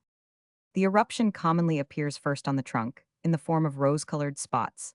The so-called roseola syphilitica spreads thence over the whole body, and in many cases simultaneously with or shortly after the spotted eruption, nodules appear on the skin and marked thickenings form on the mucous membranes, especially at the anus in the mouth, and on the tongue, the so-called plaques mucuses or condylomata. The patient's attention is spontaneously directed to these lesions by painful sensations in the mouth or by itching of the anus. Often it is these painful sensations, associated with a violent inflammation of the tonsils and pharynx, the so-called angina syphilitica, which first lead the patient to consult a doctor, after all the earlier symptoms have passed by unnoticed. As characteristic forms of the secondary syphilitic changes in the skin must therefore be mentioned. So-called corona veneris, by which distinguished name is denoted an eruption on the forehead, especially along the margin of the hair, which by members of the laity is easily confused with other affections of the skin common in this locality. The so-called collier de Venus or leucoderma, syphiliticum, a peculiar pigmentation of the skin on the throat and the back of the neck, in the form of brown patches, with white intervening areas. This symptom, which occurs almost exclusively in women, is an absolutely certain sign of syphilis. Equally characteristic is the so-called syphilitic psoriasis, the appearance of peculiar patches and thickenings on the palms of the hands and the soles of the feet. Characteristic also is the syphilitic loss of hair by its sudden onset, and by the patchy way in which it occurs. Not rarely do we see purulent eruptions on the skin in this secondary stage of syphilis. The syphilitic eruption of the skin is only an external manifestation of a disease affecting the entire body. For the internal organs also suffer. The affection of the liver manifests itself by jaundice, that of the brain and the meninges by headaches, and by weakness of memory, which is often well marked at this stage, that of the spleen by swelling, that of the kidneys by the appearance of albumin in the urine, that of the bones by very painful inflammatory swellings, that of the eyes specially by the well-known syphilitic iritis. 60 of all inflammations of the iris are syphilitic in nature. If the disease remains untreated, the appearances just described become more general and continually more severe. And after some time, quite new morbid symptoms are superadded, often as early as the third year, on the average 5 to 10 years after infection, but also later resulting from the transformation of the syphilitic morbid process into the tertiary stage. To these new manifestations belong the appearance of large nodules in the skin and other organs, which sooner or later undergo ulceration, the so-called syphilitic gummata. Their ulcerative destruction may entail the greatest disfigurement or danger to life, for example, perforation of the hard palate, sinking of the bridge of the nose, the syphilitic saddle nose, ulcerative destruction of large portions of the bones of the skull, of the intestine, of the liver, the lungs, the testicles, the blood vessels. Especially dangerous are gummus diseases of the blood vessels of the brain, and the spinal cord, apoplectic strokes occurring in comparatively young persons, and nervous paralysis of the most various kinds, as well as sudden deafness and blindness, are in most cases referable to syphilitic disease. Many chronic diseases of the liver, kidneys, and nervous system are consequences of previous syphilis. Also, calcification of the arteries, the very dangerous dilatation of the great blood vessels, especially of the aorta, aneurysm of the aorta, are very often of syphilitic origin. By the researches of Alfred Fournier and Wilhelm Erb, we know today that two severe diseases of the central nervous system, tabes dorsalis, or locomotor ataxy, and general paralysis of the insane paralytic dementia are almost always in about 95 of the cases referable to earlier syphilis. Among 5749 cases of syphilis encountered in his own private practice, Fournier observed no less than 758 cases of brain syphilis, 631 cases of tabes, and 83 cases of softening of the brain. Tabes and general paralysis of the insane are all the more dangerous because they are no longer, properly speaking, syphilitic diseases, and therefore they cannot be cured by antisyphilitic treatment. They are severe degenerative changes of the central nervous system, which has been, as it were, prepared for their occurrence by the previous syphilis. These belong to the class of the so-called parasyphilitic diseases, in which antisyphilitic treatment has little or no good effect.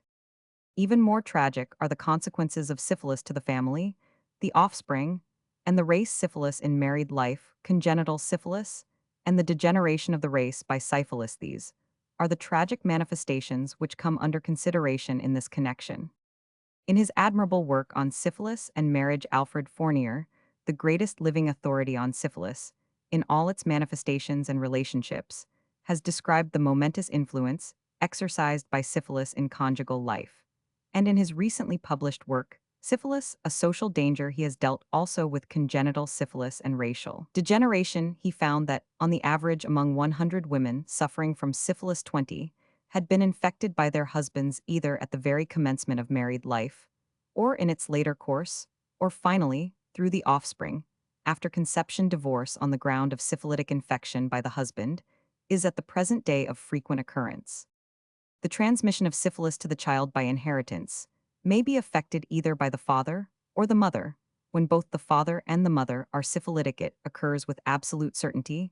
The various possibilities of transmission and the contingent immunity of mother or child, as they are expressed in Kallis law, Bomis law, and in Profta's law, cannot here be further dealt with if the mother has herself been infected with syphilis, or if she was previously syphilitic. Either the child is not carried until term abortion or miscarriage ensuing, or finally, it is born with symptoms of congenital syphilis. The frequent occurrence of premature births and stillbirths in any family suggests strong suspicions that they are due to syphilis. The general mortality of the children in a family is regarded by Fournier as an important sign to the physician of congenital syphilis. Syphilitic infection of the father gives rise to a mortality in the children of 28. Syphilis in the mother causes a mortality in the children of 60. When the disease affects both parents, the mortality among the children amounts to 68. Absolutely astounding is the mortality of the children of syphilitic prostitutes. It amounts to from 84 to 86. Children born alive suffering from congenital syphilis are generally weakly, of deficient body weight, have often a flaccid, wrinkled skin covered with typical syphilitic eruptions, and frequently with great purulent vesicles, especially on the palms of the hands and the soles of the feet. Pemphigus syphiliticus. The internal organs, also the spleen, the liver, and the bones exhibit morbid changes. Characteristic is the syphilitic affection of the upper air passages, especially the syphilitic cold in the head. Syphilitic rhinitis snuffles of newborn, congenitally syphilitic children. Congenital syphilis further gives rise to severe disturbances of development and to phenomena to which Fournier has given the name of late syphilis, syphilis hereditaria tarda, because they first make their appearance in the later years of life: permanent debility, arrest of development, stigmata of degeneration, in the form of various malformations, for example, notching of the edge of the upper central incisor, permanent teeth, a symptom first described by Jonathan Hutchinson, malformations of the nose, the ears, and the palate, dwarfing, deaf mutism, malformations of the external and internal reproductive organs, rickets, epilepsy, and mental weakness are the consequences of congenital syphilis. Tarnowski, Fournier, and Bartholomew have traced the consequences of congenital syphilis into the second and third generation, and so have discovered an important cause of racial degeneration: syphilis in the grandfather can still exercise its disastrous influence in the grandson and give rise to the above-mentioned stigmata of degeneration. Indeed, congenital syphilis of the second generation often appears with the same severity as that of the first generation, and like acquired syphilis, congenital syphilis in women can cause a predisposition to miscarriages and stillbirths.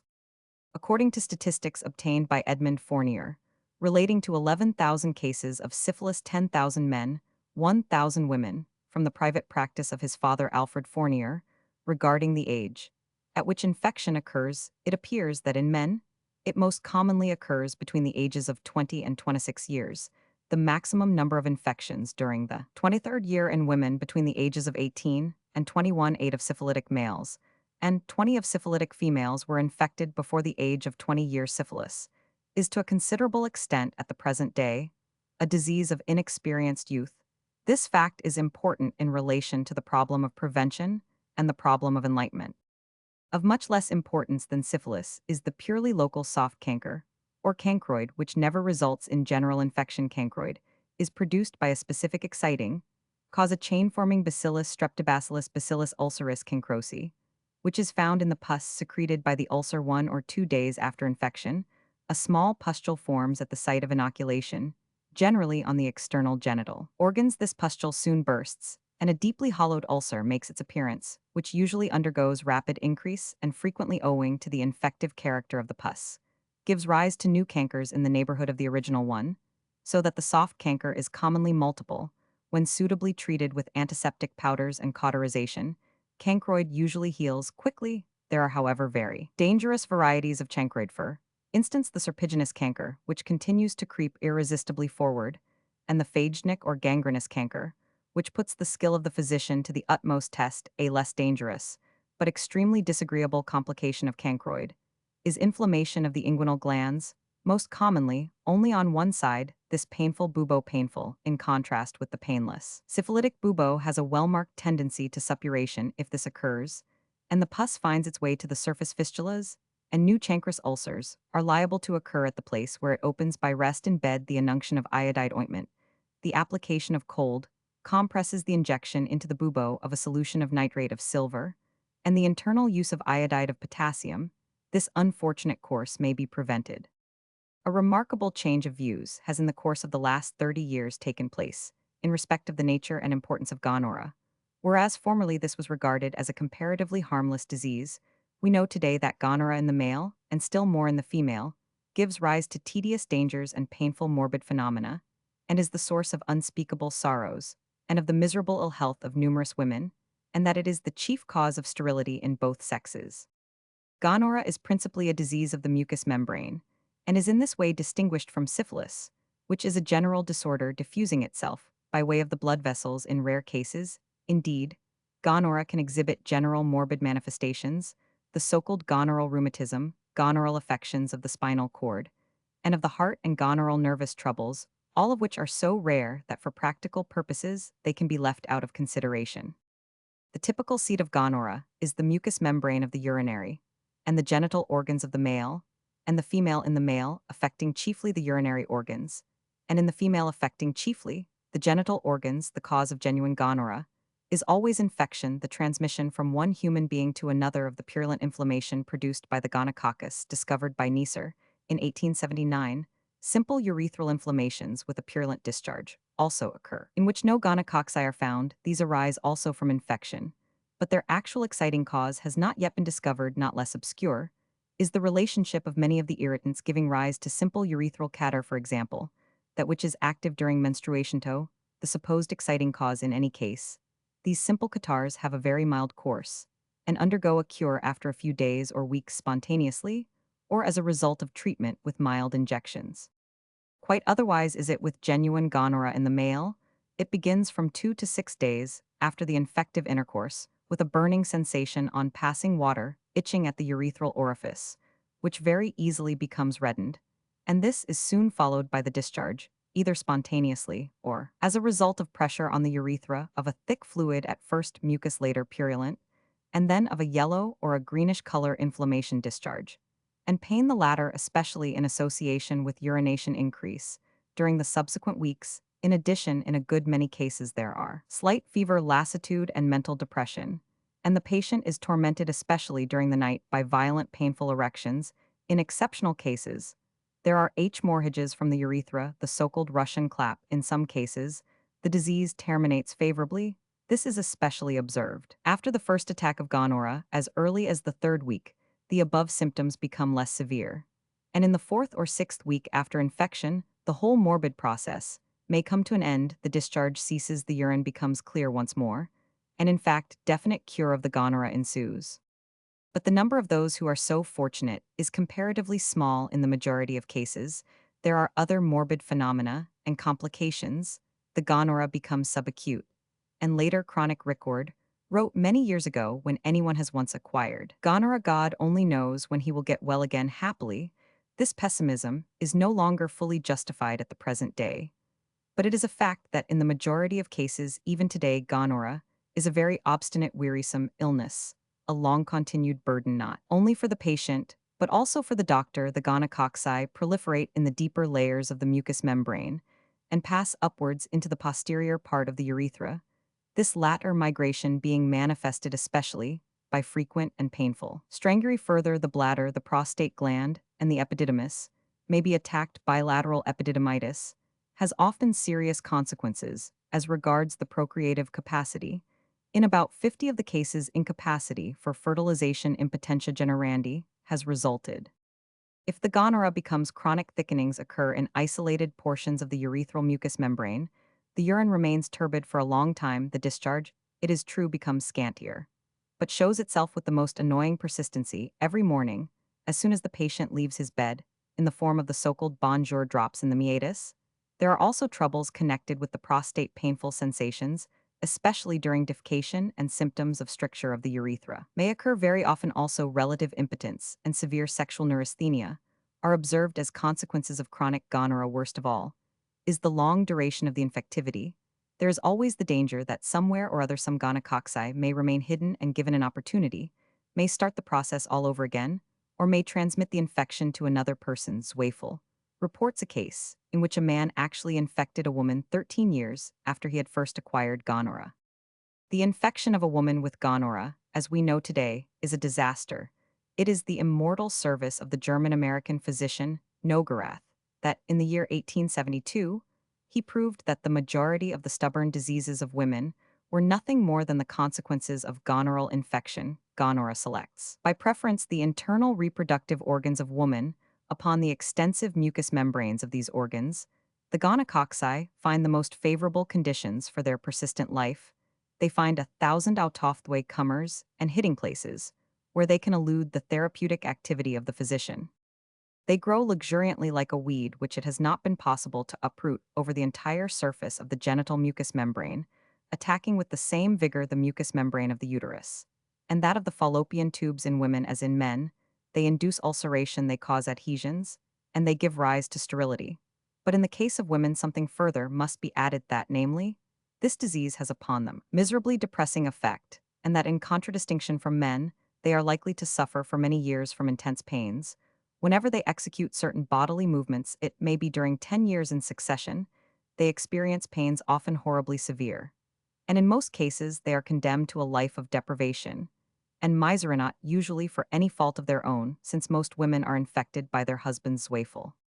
Gonorrhea in women attacking successively the vagina, the uterus, the fallopian tubes, the ovaries, and the peritoneum is a true martyrdom, a hell upon earth. Sick in body and in mind, these unhappy women drag out a miserable existence, and to them, so often the last consolation that of motherhood is denied, for gonorrhea is the most frequent cause of sterility in woman.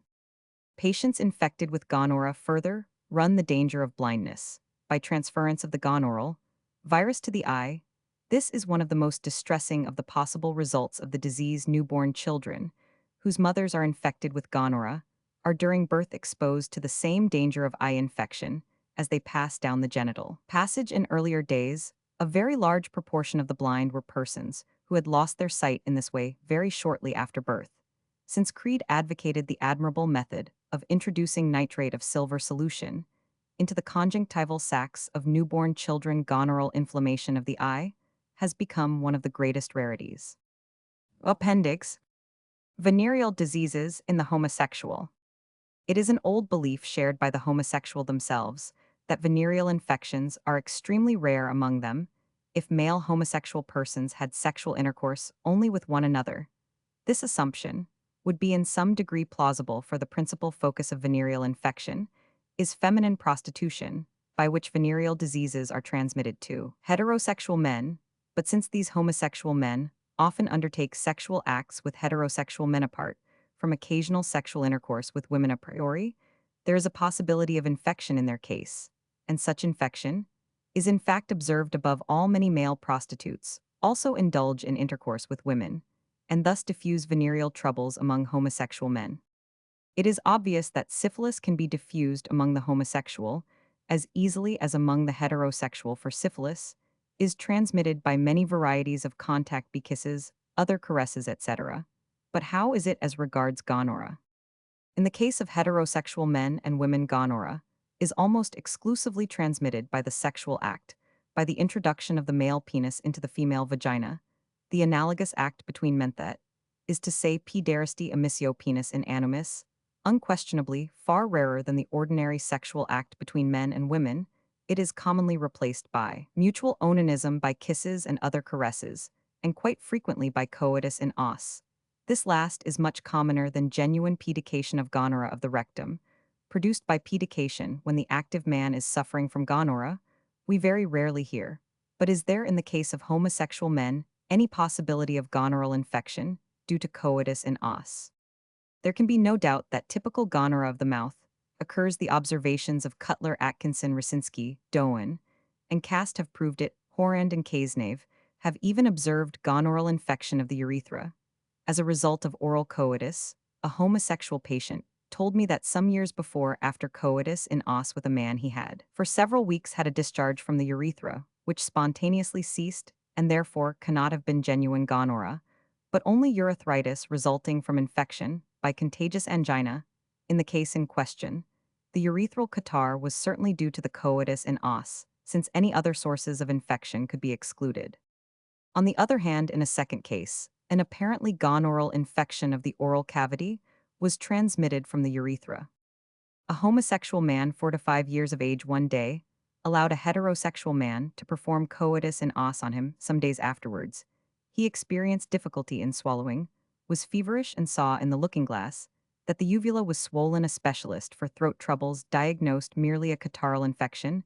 The illness became worse, and a second throat specialist detected the presence of a purulent angina of both tonsils. Ordered painting with argentamin, also vapor baths, and an astringent gargle, whereupon the affection gradually subsided. 6 weeks later, the patient had swelling and pain in the joints of the right knee and foot under cold compresses. These swellings subsided after a fortnight of the whole trouble. Nothing now remains. This description on the part of a patient who is thoroughly trustworthy aroused strong suspicion of a gonorrheal angina with a consecutive gonorrheal arthritis. Unfortunately, the purulent discharge from the tonsils was not examined for gonococci by either of the physicians. In attendance, the case remains anyhow very remarkable. In the case of homosexual women, it is obvious that syphilis and also gonorrhea can be transmitted, the latter by mutual friction of the genital organs. I do not know what actually occurs in practice.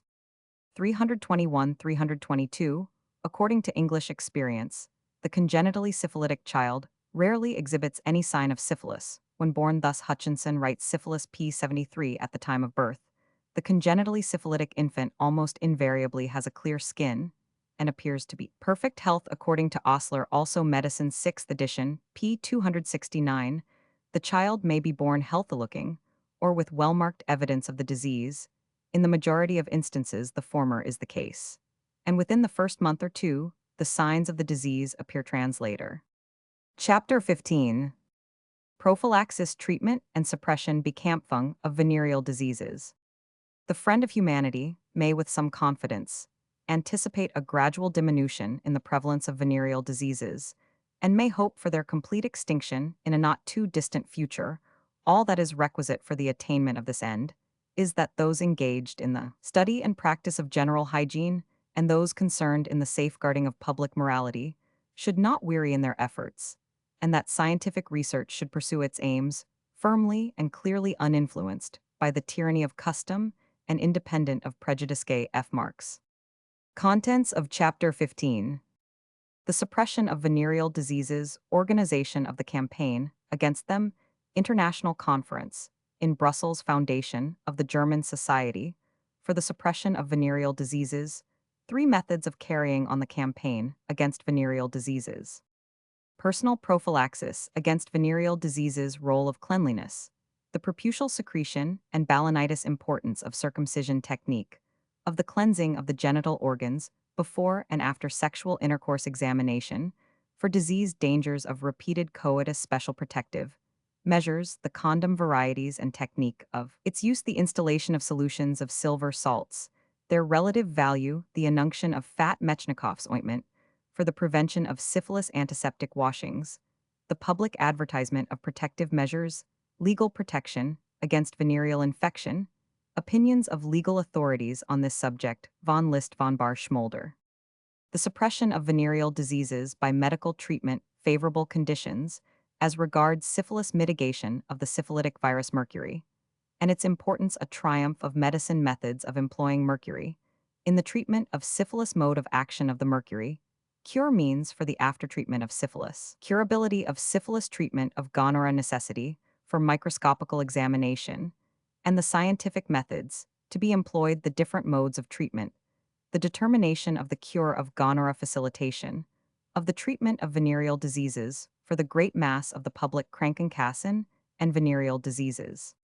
State action and public action in the campaign against venereal diseases, statistics of venereal troubles, Blaschko's researches frequency of venereal diseases in Denmark, among various classes in Germany, Prussian statistics of April 30, 1900, conclusions. Deducible from these statistics, the different sources of infection, prostitution, the principal source of infection, danger of youthful prostitutes, measures to be taken by the state against the diffusion of diseases by prostitution, regulation, criticism of this measure, its illegality, its uselessness, and its dangers, favorable results of the withdrawal of moral control, prostitution, and crime, Sautenage, criticism of Lombroso's theory of the relations between prostitution and criminality, the brothel question, diminution in the number of brothels, dangers of brothels, brothel streets, and the limitation of prostitution to definite quarters, proposals for the examination of the male clientele, criticism of these proposals, the true way towards the suppression of prostitution. Chapter 15. The motto which I have placed at the head of this chapter on the campaign against venereal diseases and on the attempt to suppress them is taken from an interesting academic essay by the former professor of medicine at Göttingen, K.F.H. Marx, who is well known to have been the physician of Heinrich Heine during the latter's student life in Göttingen. The title of this essay is The Diminution of Diseases in Consequence of Advancing Civilization, p. 35, Göttingen, 1844. The hopeful view which is here expressed by the university professor regarding the ultimate eradication of venereal diseases was shared at that time by the eminently practical physician Parent Duchatelet. He appeals unfortunately not to medical men and students of social hygiene, but to the police. Pursue without cessation the diseases which are diffused by means of prostitutes. Take it as your goal to cause them to disappear from the list of human troubles. Do not doubt that your labors will ultimately be crowned with success, although the task may be one that will occupy several generations. 2 complete generations had, however, to pass away before the campaign against venereal diseases, and the attempt to suppress them became a burning question of the time, became a question of public health and social hygiene like those which concern the fight with tuberculosis, with infant mortality, and with alcoholism. Once again, I must repeat that the organized systematic campaign against venereal diseases is still in its very earliest stages, Strictly speaking, it dates only from 7 years ago, when the first International Congress for the Prophylaxis of Syphilis and Other Venereal Diseases was held in Brussels from September 4 to 8, 1899. Almost all the civilized countries, European and other, took part in this Congress, and not only physicians and dermatologists, but also lawyers, clergymen, attaches of embassies, authors, and philanthropists explained their views, and thereby showed that the question of the suppression of venereal diseases was one of equal interest to all classes of society and one which must exercise the activity of the community at large. At the conclusion of this first international conference, in 1899, there was founded the International Society for the Sanitary and Moral Prophylaxis of Syphilis and Other Venereal Diseases, which has its seat in Brussels and meets at periodical intervals for international conferences. Especially in Germany has this organization aroused active interest, and it was soon decided to found a National German Society for the Suppression of Venereal Diseases, whose first meeting was held on October 19, 1903, in the hall of the Berlin Rathaus. The meeting was opened by a speech from Albert Neisser, after which Alfred Blaschko spoke on the diffusion of venereal diseases, Edmund Lesser on the dangers of venereal diseases, Martin Kirchner on the social importance of venereal diseases, and Albert Neisser on the aims of the German Society for the Suppression of Venereal Diseases. The committee of the Society consists of Messrs. A Neisser President, E. Lesser Vice President and Treasurer, and a Blaschko General Secretary. The organ of the Society is issued 6 times yearly under the title Reports of the German Society for the Suppression of Venereal Diseases, and has been published for the last 4 years. It is supplied gratis to members. To non-members, the yearly subscription is only 3 marks. In the spring of the year 1903, there was founded a larger journal for the suppression of venereal diseases, of which 5 volumes have hitherto appeared. This serves for the publication of more comprehensive critical studies. Still in the same year 1902, there were formed the first branches and local groups of the German Society for the suppression of venereal diseases in Hanover, Wiesbaden, Breslau, and Berlin. Subsequently, other branches were formed in Mannheim, Munich, Cologne, Beuthen, Danzig, Stettin, Posen, Dortmund, Elberfeld, Frankfurt-on, Main, Gorlitz, Hamburg, Königsberg, Nuremberg, Stuttgart, and Heidelberg.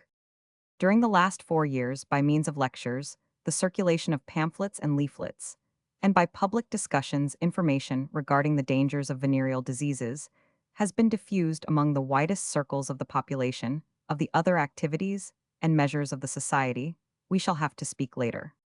We pass on to the consideration of the principal elements of the modern campaign against venereal diseases. In view of the limits of this work, our discussion of this question must necessarily be a brief one. The eradication of venereal diseases must be effected in a threefold manner. By measures of personal prophylaxis against infection, by the proper medical treatment of all cases of venereal disease, by measures belonging to the province of public hygiene, to that of state action, and to that of education. The personal prophylaxis of venereal diseases has made great progress with the increasing scientific knowledge of the causes and modes of infection of these diseases. We know now precisely where and how we can lay down personal rules, which give us at least a fairly secure guarantee that in an individual case venereal infection will not occur. Various points of view must then be taken into consideration, the combined influence of which will alone promise a successful result. No one single measure will suffice to gain this end.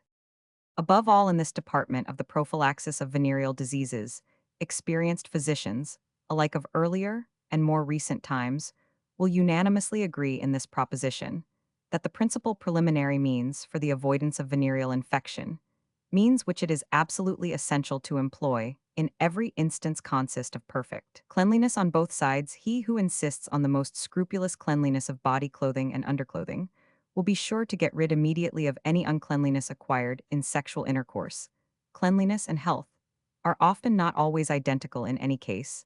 The greatest mistrust should be felt as regards a person evidently unclean, with a neglected exterior, for this is always a sign that such a person is not particular as regards choice in matters of sexual intercourse. Germany, get into your bath. Heinrich Laub once exclaimed this would be a good device to adopt in the campaign against venereal diseases.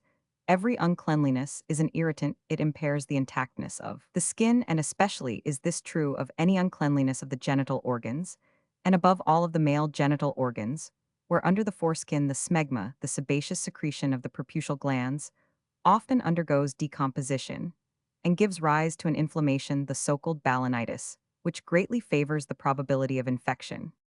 If the foreskin has been removed by circumcision, this secretion entirely ceases, and the mucous membrane covering the gland's penis is transformed into a thick skin, which is much less readily affected by the causes of infection. There is no doubt that circumcision is to a certain extent a protective measure against syphilitic infection, whilst it does not in any way protect against gonorrhea. Neustadt has recently collected some very remarkable facts relating to this question. Breitenstein has contrasted 15,000 indigenous circumcised soldiers with 18,000 uncircumcised European soldiers of the Army of the Dutch Indies, living under similar local and hygienic conditions. Thus, in the year 1895, there were infected with venereal diseases of the circumcised 16 of the uncircumcised 40. 1. As regards infections with syphilis of the circumcised 8, were infected of the uncircumcised, on the other hand 41, that is 5 times as many similar observations were made by the celebrated English syphilologist Jonathan Hutchinson, one of the most ardent advocates of the general introduction of circumcision as a protective measure against venereal, and above all against syphilitic infection. Moreover, with regard to the observations made in Java, the difference did not depend upon race, because similar differences have been observed as regards comparative immunity from infection in respect of circumcised Christians, circumcised on account of phimosis and other troubles whose number is by no means insignificant. Since, however, it is unlikely that circumcision will come into general use in Europe as a prophylactic measure, it only remains to recommend that, as a fundamental procedure, the greatest possible care should be employed in the daily and delicate cleansing of the preputial sac. By this means, inflammation and laceration of these parts will be most effectually prevented, and even without circumcision, a certain resisting power will be induced for washing this region. Lukewarm water, which has been boiled and cooled, may best be employed. Then dry the part carefully, so as not to rub off the skin in the case of women. Frequent washings of the external genital organs and vaginal douches are also of great importance in regard to the prevention of venereal infection before and after the sexual act. These measures are of especial value, because often by simple mechanical means, infective material, already deposited, may be carried away. The same purpose is subserved by urination, a procedure certainly adapted for washing out gonorrheal pus, which has found its way into the urethra before the gonococci have had time to establish themselves in the mucous membrane. I know a number of patients who use no other means of protection in sexual intercourse beyond the observation of extreme cleanliness, by washing and douching in both sexes before and after sexual intercourse, and by passing water immediately after intercourse, and thus have remained free from infection, but who promptly became infected as soon as they discontinued these simple measures. For this reason, these measures, where possible with the assistance of soap, which certainly exercises some antiseptic influence, cannot be too warmly recommended. Although they naturally do not offer any absolute security, they have, however, the advantage that, in the first place, they can always be employed even when the true protective measures of which we speak below are not available, and that in the second place they can always be used in addition to these. It sounds perhaps somewhat absurd, and yet it is true to say that washing and urination are the first and most important protective measures against sexual infection. The second point, which must also be considered important in this connection, is the exercise of self-command before and during the sexual act, as far as this is possible, in view of the nature of sexual excitement, which always lessens the personal responsibility and overcomes reason and understanding. Yet no one should have sexual intercourse when in a state of alcoholic intoxication, in which self-control is completely lost, as we have shown in an earlier passage, pp. 292,296. There are several reasons why intercourse is apt to be disastrous to a drunken man. Moreover, love prefers the dark, but precaution prefers the sunlight. Before having intercourse with a woman, previously unknown to him, a man should inspect her in clear daylight with a view to her state of health. Suspicious spots on the skin, especially on the forehead, and on the trunk, white areas on the lips, the tongue, the throat, and the back of the neck, visible glandular swellings, a marked discharge from the genital organs, ulcerated areas in this region, etc., are of an extremely suspicious nature, and should cause abstinence from intercourse. French physicians go so far as to recommend examination of the inguinal and cervical glands under the harmless form of pretended caresses, but persons without medical education would seldom be sufficiently skilled to be able to detect glandular swellings, unless these were unusually well developed, especially enlargement of the cervical glands. Thighs, pulse of syphilis, as Alfred Fournier terms, itis, a comparatively certain indication of syphilis. It is dangerous also in many cases to repeat the sexual act several times in brief succession, because old experience has taught us that infective material may first make its appearance at the second or third act of coitus, and thus infect. Then only this affords an explanation also of a fact often observed, that in intercourse with an infected woman on the part of two healthy men, with but a brief interval between the acts, the one who had intercourse first often remains healthy, whilst the second is infected. I pass on to consider the special protective measures which have long been recommended for the prophylaxis of venereal infection. The condom. This is the oldest, and even today beyond question the best and most trustworthy artificial protective measure, employed long ago in the days of antiquity. It was in the 16th century, once more recommended by the Italian physician Fallopius, and therefore is not the invention of a physician canton after whom it is said to have been named. Perhaps the name is connected with that of the French town condom. Hans Ferdy, a Meyerhoff, suggests that the word is derived from condus, that is one who preserves or protects, and that the article should properly be called conduit instead of condom. The condom is a protective membrane with which the penis is covered before intercourse. We distinguish as rubber condoms those made of rubber gutta-percha or caoutchouc, and as cecal condoms those made out of the cecal mucous membrane of the goat or sheep, incorrectly termed also isinglass. Condoms. The cecal condom is thinner and more delicate and blunt sensation, less than the rubber condom. The rubber condom, however, is more trustworthy in respect of durability and its slighter liability to laceration, if the little precaution is not neglected to keep it in a cool place and to protect it from the long continued influence of warmth. The habit of carrying about a rubber condom in the pocket for a long time favors its rapidly becoming untrustworthy, and easily torn cecal condoms, on the other hand, very readily become fragile and pervious, although the contrary is the common opinion, and they are preferred to rubber condoms in the belief that the dearer article must be the better. Advertisement is exceedingly active in this direction, and every kind of speciality is widely recommended. In England, condoms are sometimes sold bearing the portrait of some celebrated person. The condom is a general protective measure that it protects against both gonorrhea and syphilis, insofar as the latter disease, as is usually the case, is transmitted from the genital organs. All the leading physicians engaged more especially in the treatment of venereal diseases are agreed that the condom, when of good quality when properly applied, and when removed with care, for in the removal material adhering to the outer surface, may very readily give rise to infection, constitutes the very best and most certain of all the protective measures hitherto advocated. It is true that it can be used by men only, but when used by the man, it simultaneously protects the woman from gonorrheal infection, and not rarely also from syphilitic infection. The installation of solutions of silver salts, 336, these serve exclusively for the prophylaxis of gonorrhea, and are not therefore general protective measures. We owe their introduction to Bloch, who recommended the use of a 2 solution of nitrate of silver. More recently, the albuminates of silver have been preferred, such as prodargal, in a 10 to 20 solution albargen, in a 4 to 10 solution, or a solution of 20 prodargal gelatin. These solutions can be carried about in small drop bottles, for example as the sanitas. Silver nitrate of Bloch-Usiewski, the Viro, or the Falocos apparatus. These are trade names for proprietary preparation solutions of prodargal. All solutions of silver salts must be kept in the dark, and after the lapse of any considerable time some freshly prepared solution must be introduced for time, and the influence of light destroy their efficacy. Immediately after intercourse and urination, 1 or 2 drops of the solution are instilled into the urethra, and a drop or 2 also allowed to run over the Varnum PR pudii. The views regarding the value of these protective measures are conflicting beyond question.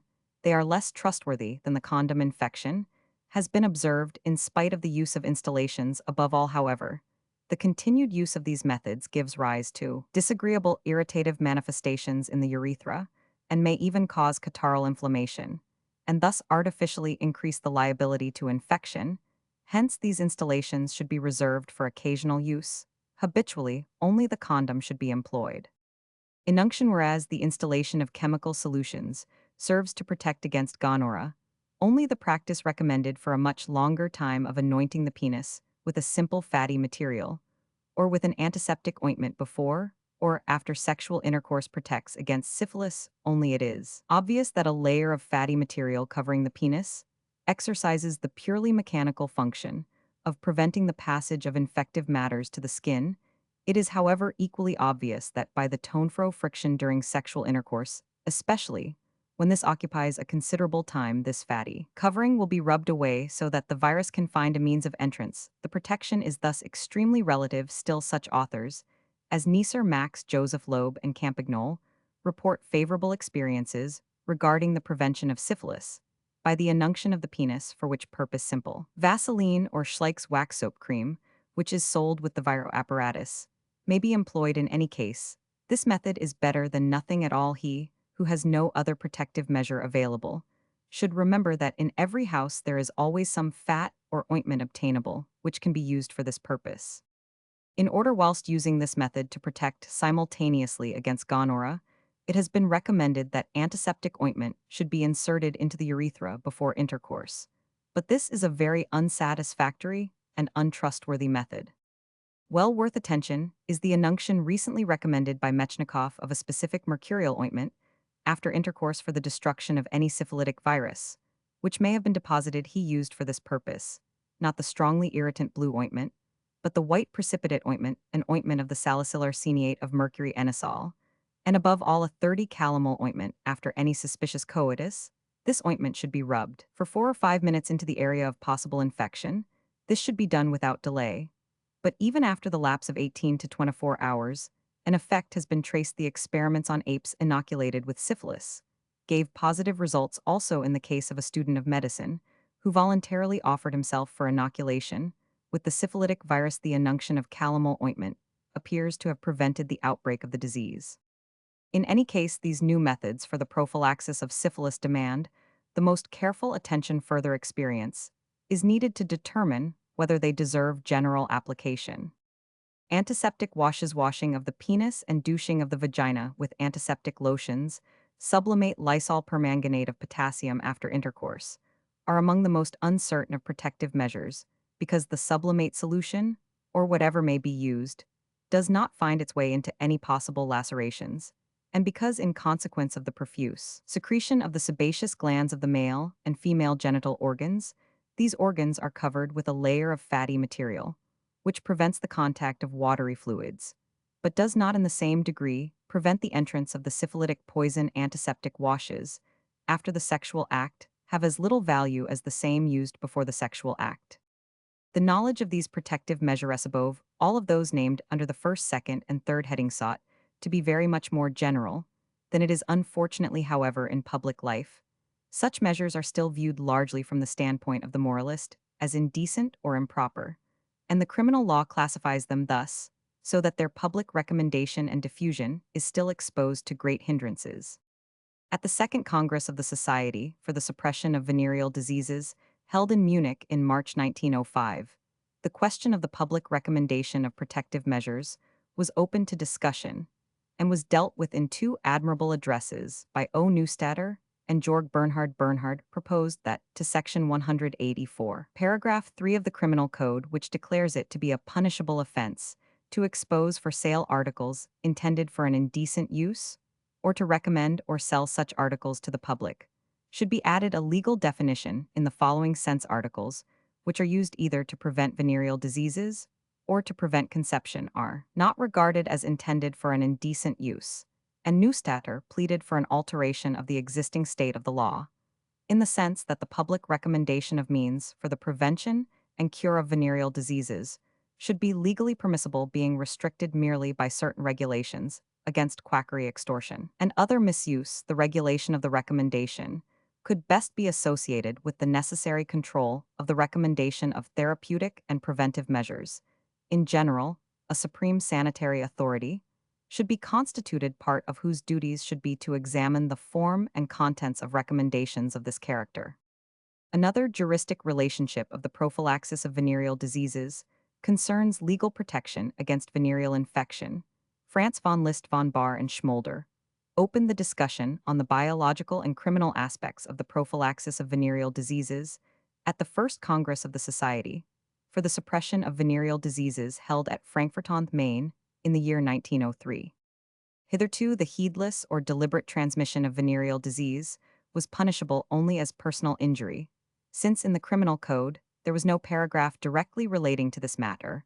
Only in the Criminal Code of Oldenburg of 1884 was such punishment expressly provided for Article 387, and by this provision the intercourse of an infected person with a healthy one was punishable. Without regard to the subsequent infection, in the legal regulations of other countries than Germany, we find several instances in which the witting transmission of venereal infection by means of sexual intercourse is punishable in Germany.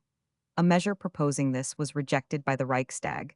In 1900, von Liszt advocated the introduction of the following paragraph into the Criminal Code. One who, being aware that he is suffering from a contagious venereal disorder, performs coitus, or in any other way exposes another human being to the danger of infection, shall be punished with imprisonment for a term of 2 to 3 years, and in addition shall be deprived of civil rights. Schmolder enlarged this clause by an amendment relating to the punishment of prostitutes disseminating venereal diseases. On the other hand, von Baer drew attention to the inconveniences and dangers which a punishment of this nature would involve, especially to the dangers of blackmail, and to the duty it would impose on physicians of breaking their obligations of professional secrecy. Moreover, a proof of the knowledge of venereal infection is difficult to obtain. The proof that infection is derived from a definite person is also far from easy. Von Baer opposed the addition of such a clause on this and other grounds in the discussion upon the motion. This view was shared by Roman 100 Frankel Ries Oppenheimer, and others. Neisser was in favor of a punishment of this kind, because then at any rate there would be a public recognition of the fact that such an action was open to severe punishment, and was a disgraceful one. Thus, by the mere existence of the paragraph, an educative influence would be exerted. In any case, such a punishment would be a two-edged weapon, and as far as present necessity goes, we have sufficient powers in the application to such offenses of the paragraphs of the Criminal Code relating to bodily injury. The second great means for the limitation and entire suppression of venereal diseases is to deal with them by medical treatment to cure as speedily as possible persons suffering from syphilis of gonorrhea, and thus to prevent these persons from becoming sources of fresh infection. Systematic methodical treatment on a large scale that is the goal at which we have to aim. To the poor man or woman suffering from venereal infection, the same advantages should be opened as to the wealthy voluptuary. The provision of means of treatment of venereal diseases cannot be too free in public hospitals, private clinics, ambulatoria and sanatoria, in convalescent homes and polyclinics for prostitutes. Everywhere must be provided means for an intelligent treatment of venereal diseases, just as tuberculosis is now attacked systematically and vigorously, so must it be with venereal diseases. Since syphilis constitutes only about 25 only 1/4 part, that is to say off venereal diseases in general, since also during the last 4 centuries, the disease has shown a natural tendency to decline in virulence. Since a mitigation in the intensity of the virus is clearly recognizable, it is in the case of this disease that the hope of radical success is especially great. Our forefathers carried out for us a great part of the campaign against syphilis. The comparatively mild course of syphilis, in the majority of uncomplicated cases, leads us to infer that there has been a relative immunization against syphilitic poison. Albert Riebmeier remarks that during the last 400 years, every human being now living in Europe has had about 4,000 ancestors of these. However disagreeable the fact may seem, a considerable number must have had to contend with syphilis. But this undoubted fact that all of us have been to a certain extent syphilized plays its part to our advantage in the campaign against syphilis, that campaign which our own time has taken up with joyful hope of success. Above all, let honor be paid to the ever youthful and fresh master and Nestor of European research into the subject of syphilis, Alfred Fournier, the evening of whose life is devoted to the campaign against syphilis, as a social danger to the great scientific works of his life. He has now added the small, but not less valuable explanatory writings, which are being sold at a low price all over France, and in part also have already been translated into German and English. Their aim is to get the people on our side in the campaign against syphilis. When in April 1906 I paid the master a visit, he gave me the last of these popular campaign writings. Its title was in the form of a question. N. Garriton, is it curable? And the answer given on P4 runs, yes, it is curable, for of all diseases syphilis is the one which can best most easily and most certainly be cured. And why? Because we have a wonderful specific against this disease, which when given at the proper time and in the proper manner works a miracle. This remedy is mercury. I put this name clearly and visibly before the eyes of the reader. A name which, for every physician to whose lot it falls to treat cases of syphilis, has a truly miraculous sound, a name against which the unconscientious ignoramuses, the evil-disposed enemies of the human race, have spoken their anathema. One which great thinker and honorable man like Schopenhauer regarded as a triumph of medicine, a fact which he experienced personally in his own body. All honorable critical and scientific physicians agree in this opinion. In my work on the origin of syphilis, vol. Roman 1 p. 127, I have expressed the matter in the following words. Mercury is and remains, notwithstanding the ignorant and ill-considered hostility of quacks and their kindred, divine means for the treatment of syphilis. Mercury is to syphilis what water is to fire in the hands of that physician who knows how to use the drug rightly, how to apply it at the right time, and in the right form, who watches closely the course of the disease in his patient, and who supports the mercury cure always of primary importance by other therapeutic measures as indicated.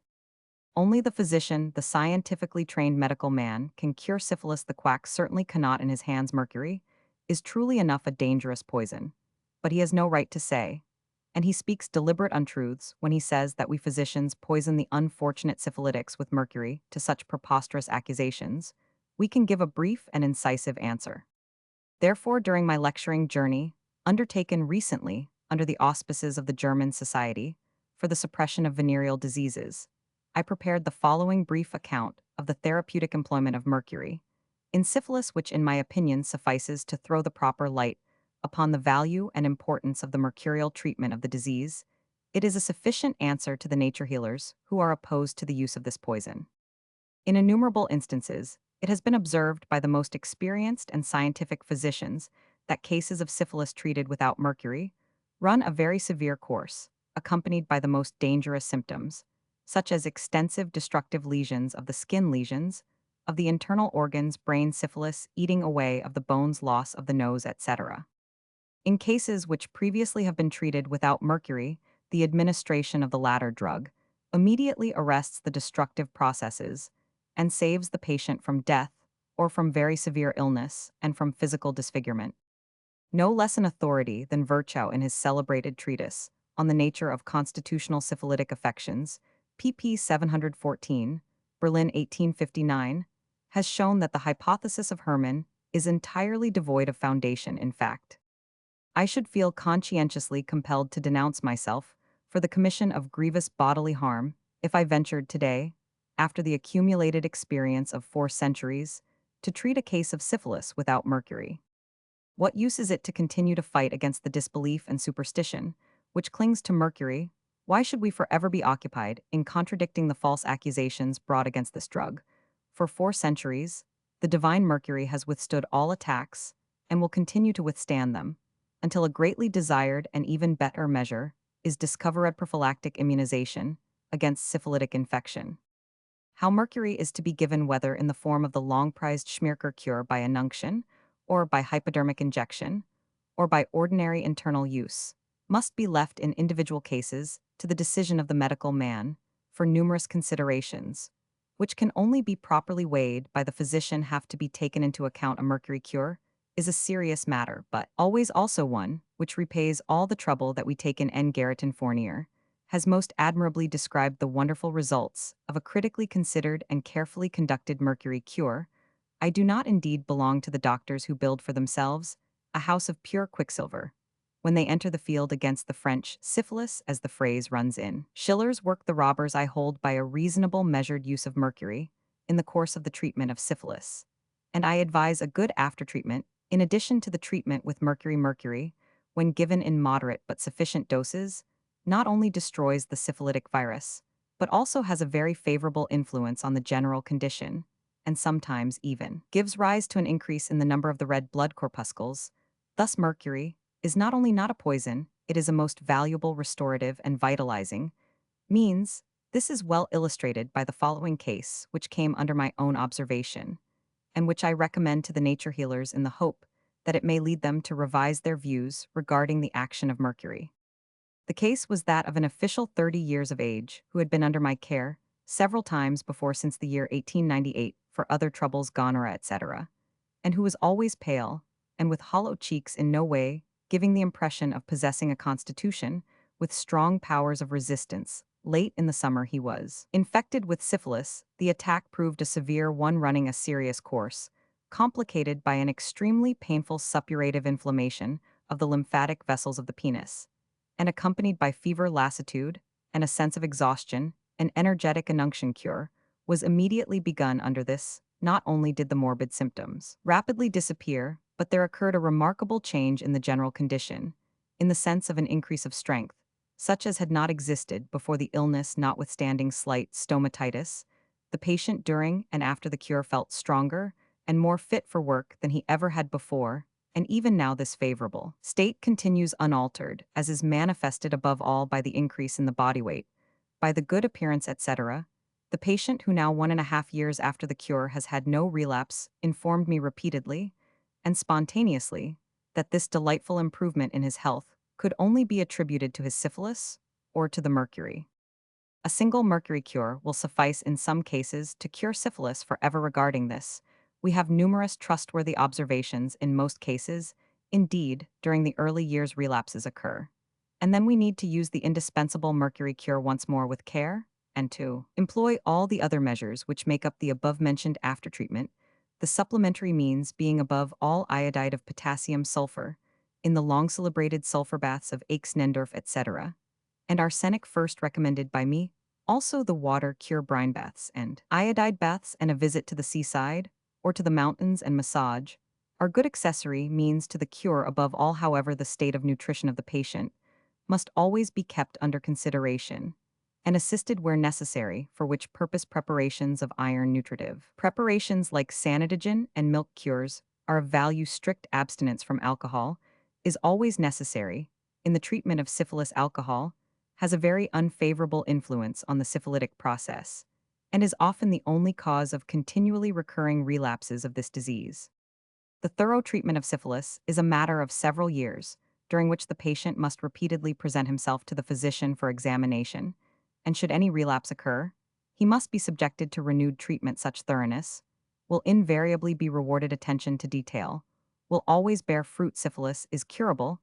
It is purely fanciful to say that syphilis is never cured, that it pursues its victims up to the end of life, that it knows no pardon. That is not true. Treat your syphilitic patients, treat them properly and thoroughly, if necessary for years in succession, and they will be freed from the disease. Syphilis, says Fournier, is a misfortune, but it is a misfortune from which complete recovery is possible. From the day when the patient becomes aware that he is suffering from syphilis, he must face the situation in a calm and manly fashion, and must say to himself, now there is to be a fight between syphilis and me. To work, therefore, encourage courage, because science assures me that with the aid of mercury, of hygiene, and of time, an end will come to the syphilis, and because science gives me an absolute assurance that some day I shall be as healthy as I was before, and that I shall again have the right to a family, that I shall attain the freedom and the happiness of being a father.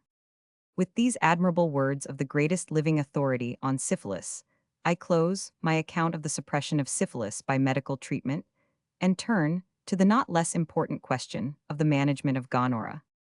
Recent scientific researches, especially those of Aneser and E. Finger, have shown that the infective urethritis of the male produced by gonococci is by no means the trifling and childish complaint which it was formerly supposed to be, but on the contrary is a very serious and obstinate trouble, often resisting the very best means of treatment, so that it may persist for years and remain for years infective. Still worse is it as regards gonorrhea of the female genital organs, the cure of which is even more difficult, and the consequences of which are even more disastrous than in the case of the male if the physician is needed for the cure of syphilis. Still more, is this the case as regards gonorrhea?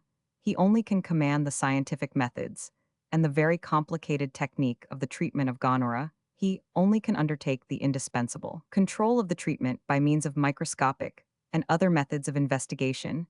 Every cobbler thinks he can cure gonorrhea, and yet it is this disease which, even more than syphilis, demands the most precise knowledge of the local anatomical and pathological conditions, Blaschko rightly says.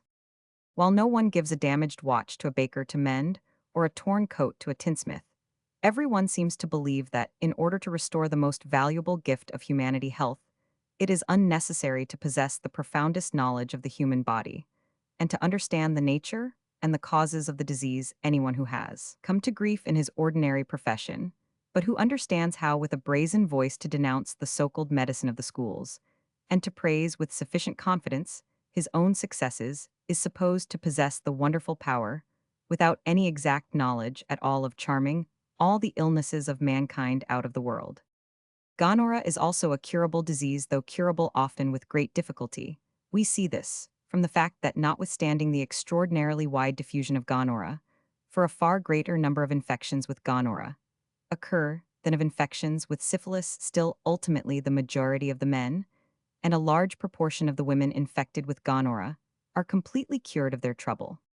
The treatment of gonorrhea is a complicated affair. Within the first 2 days, by the injection of powerful caustic agents, we are sometimes able to cut the matter short, and to put an end completely to the gonococci. In every case, the patient, as soon as he perceives a discharge, though not yet purulent from the urethra, should immediately consult a physician in order to determine the nature of his disease, which in the majority of cases will be found to be true gonorrhea.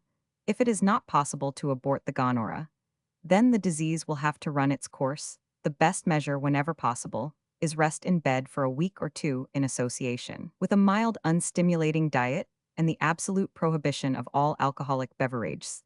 Last is indispensable throughout the duration of the gonorrhea, drinking of uva ursi tea, and if the inflammatory symptoms are severe, the application of cold compresses to the penis only when the first more severe symptoms have passed away, by which time, owing to the reaction of the urethral mucus membrane, a large proportion of the exciters of the disease will already have been expelled.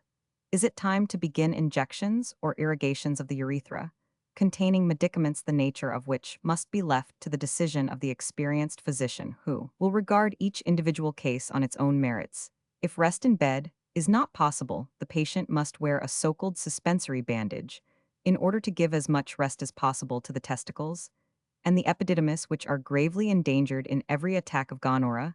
If, as often happens, gonorrhea ascends to the posterior part of the urethra, or to the bladder, or to the prostate, or if finally it becomes chronic, then special methods of treatment with internal medicines, with local cauterization, massage, distension, medicated bougies, baths, etc., are needful. The cure will ensue very gradually. Relapses are frequent. Even cessation of the discharge is no certain sign of cure, as the presence in the still turbid urine of threads containing gonococci sufficiently proves only when the urine has become perfectly clear, and any threads which it may contain are shown by repeated search to contain no more gonococci, when also the prostate, a favorite seat of the last remnants of gonorrhea, is free from inflammation. Can the cure be regarded as complete? Even more difficult is the determination of a cure in women, but persistency in the treatment and frequently repeated examinations will lead also in women to the desired goal, or at any rate will overcome the capacity for spreading the infection. In the campaign against venereal diseases, by the methods of medical treatment, the facilitation of treatment for the great masses of impecunious persons, for the proletariat, is of great value for them. Above all, the provision of Krankenkassen is needed, and it is very satisfactory to note that during recent years, the Krankenkassen have especially directed their attention to venereal diseases, since a Blaschko, a Neisser R. Letterman, and Albert Kohn drew attention to the duties of Krankenkassen in this relationship. In a number of admirable works, Krankenkassen are in a position to obtain exact statistics regarding venereal diseases, to diffuse information verbally, and in writing to the widest extent among their members, to facilitate hospital treatment and treatment by specialists, to give medical aid, as required to infected relatives of the insured to carry out regularly, every year once or twice, a medical examination of all members, and to distribute among all these writings on the prophylaxis of venereal diseases, the question also of payment on the part of the patient requires new regulations as regards venereal diseases. Finally, it has been recommended that in association with the Krankenkassen, there should be founded daily sanatoria Nieser work, sanatoria, Saalfeld ambulatory places, for treatment lettermen and convalescent homes, Stern for members of Krankenkassen suffering from venereal disease, and for insured persons similarly affected. All these institutions would moreover be valuable to the community at large. What admirable results are obtainable by such a systematic treatment of as far as possible all the venereal patients throughout an entire country has been shown by the astonishing decline in the number of cases of venereal diseases in Sweden and Norway, and in Bosnia, where a gratuitous treatment of all such patients at the cost of the state has been introduced, thus the organized campaign against venereal diseases, which during recent years has been initiated in all the civilized countries of Europe, has led more particularly to efforts in the direction of the sufficient treatment and speedy cure of recent syphilis and recent gonorrhea. We pass now to the consideration of the third factor in the campaign against venereal disease, which comprises the duty of the state, the task of social hygiene, and the task of public pedagogy. The foundation for the suppression of venereal diseases by state effort consists in a knowledge of the extent of the diffusion of these diseases we need, that is to say, accurate statistics regarding venereal diseases.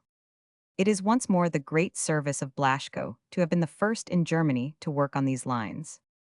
Dismissing from consideration the distribution of venereal diseases in countries outside of Europe, regarding which he gives interesting reports, we find that the European conditions are of such a nature that the large towns, the centers of industry and manufacture, garrison towns, and university towns, are most severely affected, that the smaller provincial towns suffer less, that the agricultural population is comparatively free from this disease, with the exception of the uncultivated country districts of Russia, and of the Balkan states, where the country people suffer from syphilis to a terrible extent. No exact statistical data are at present available regarding the diffusion of venereal diseases in the individual countries of Europe. The best measure of the prevalence of these diseases is afforded by the figures for the different armies. From these, we learn that Denmark, Germany, Austria, and Switzerland show the most favorable conditions. Next come Belgium, France, Spain, Portugal, North and Middle Italy. Worst of all are the conditions in southern Italy, Greece, Turkey, Russia, and England.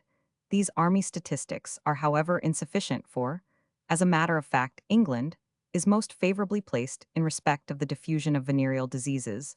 The most exact reports come from the Scandinavian countries, from Norway and Denmark, in which for several years all physicians have kept a list of all the infective diseases treated by them, as they are compelled every week to make a return to the Board of Public Health.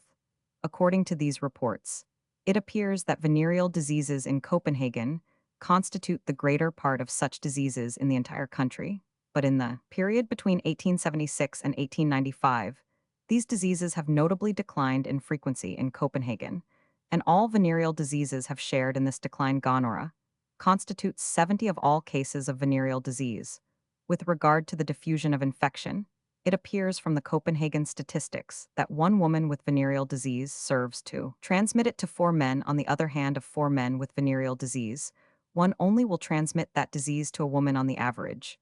There are infected with venereal disease every year 16 to 20 of all young men between the ages of 20 and 30 years with gonorrhea, 1 in 8 are infected with syphilis, 1 in 55 are infected in these last 10 years. For every 100 young men living there have been 119 infections during 10 years, that is to say, on the average, everyone has been infected once, and a great many have been infected more than once in the same period of 10 years. For every 100 young men, there have been 18 infected with syphilis, that is to say, 1 for every 55. Especially valuable also are the figures which Blaschko obtained in 1898 from the carefully kept books of a large mercantile Krankenkasse, whose operations were diffused throughout Germany. These figures also give the result of an inquiry regarding venereal diseases amongst workmen, waiting maids, secret prostitutes, and students. The result of these statistics as regards Berlin are given briefly in the following table. In chart Secret prostitutes 30. Students 25.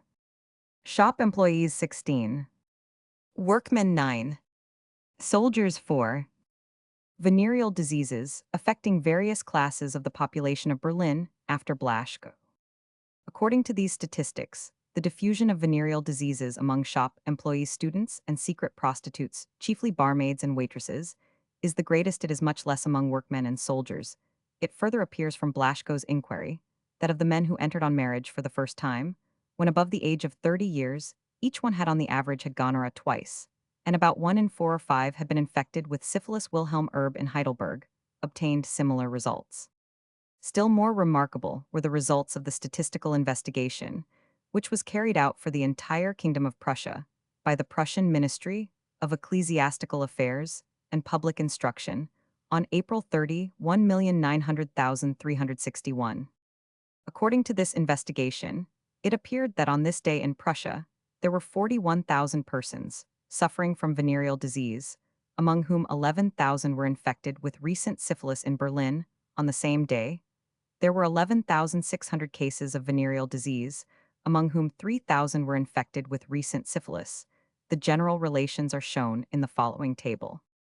In chart, the whole of Prussia 28, Berlin 142, towns over 100,000 inhabitants 1, towns over 30,000 inhabitants 58, towns below 30,000 inhabitants 45. The Army 15. Venereal diseases affecting the male population of Prussia, April 30, 1900, after Blaschko. Thus, for every 10,000 adult men, there were on this day persons suffering from venereal diseases, to the following numbers: in Berlin 142, in the remaining large towns 100, in the smaller towns 50, and in the whole of Prussia on the average 28. Naturally, the figures should in reality be larger, for of the physicians to whom inquiries were sent, only 63 returned an answer. Moreover, the annual figure of cases is a very much larger one. Kirchner assumes that every day in Prussia more than 100,000 individuals, that is to say about 3 per million, suffering from a transmissible venereal disease, and he estimates the damage to the national property by typhoid fever as about 8 million marks annually, but that from venereal diseases as not less than 90 million marks annually. In these reports of April 30, 1900, the ratio of men to women suffering from recent syphilis was as 3. In order to obtain more exact information regarding the diffusion of venereal diseases and the actual number of those affected by them, it is of very great importance that there should be a revision of the duty of medical men in respect of the notification of diseases, and also in respect of the duty of professional secrecy. This latter question is also of importance in respect of the prevention of venereal infection in married life. The question of syphilitic infection of married women by their husbands has recently been considered by Alfred Fournier. Syphilis in honorable women. In addition to the question of the diffusion and frequency of venereal diseases, the greatest interest attaches to the sources of dangerous infections, that is to say, the question where men and women most frequently contract venereal disease.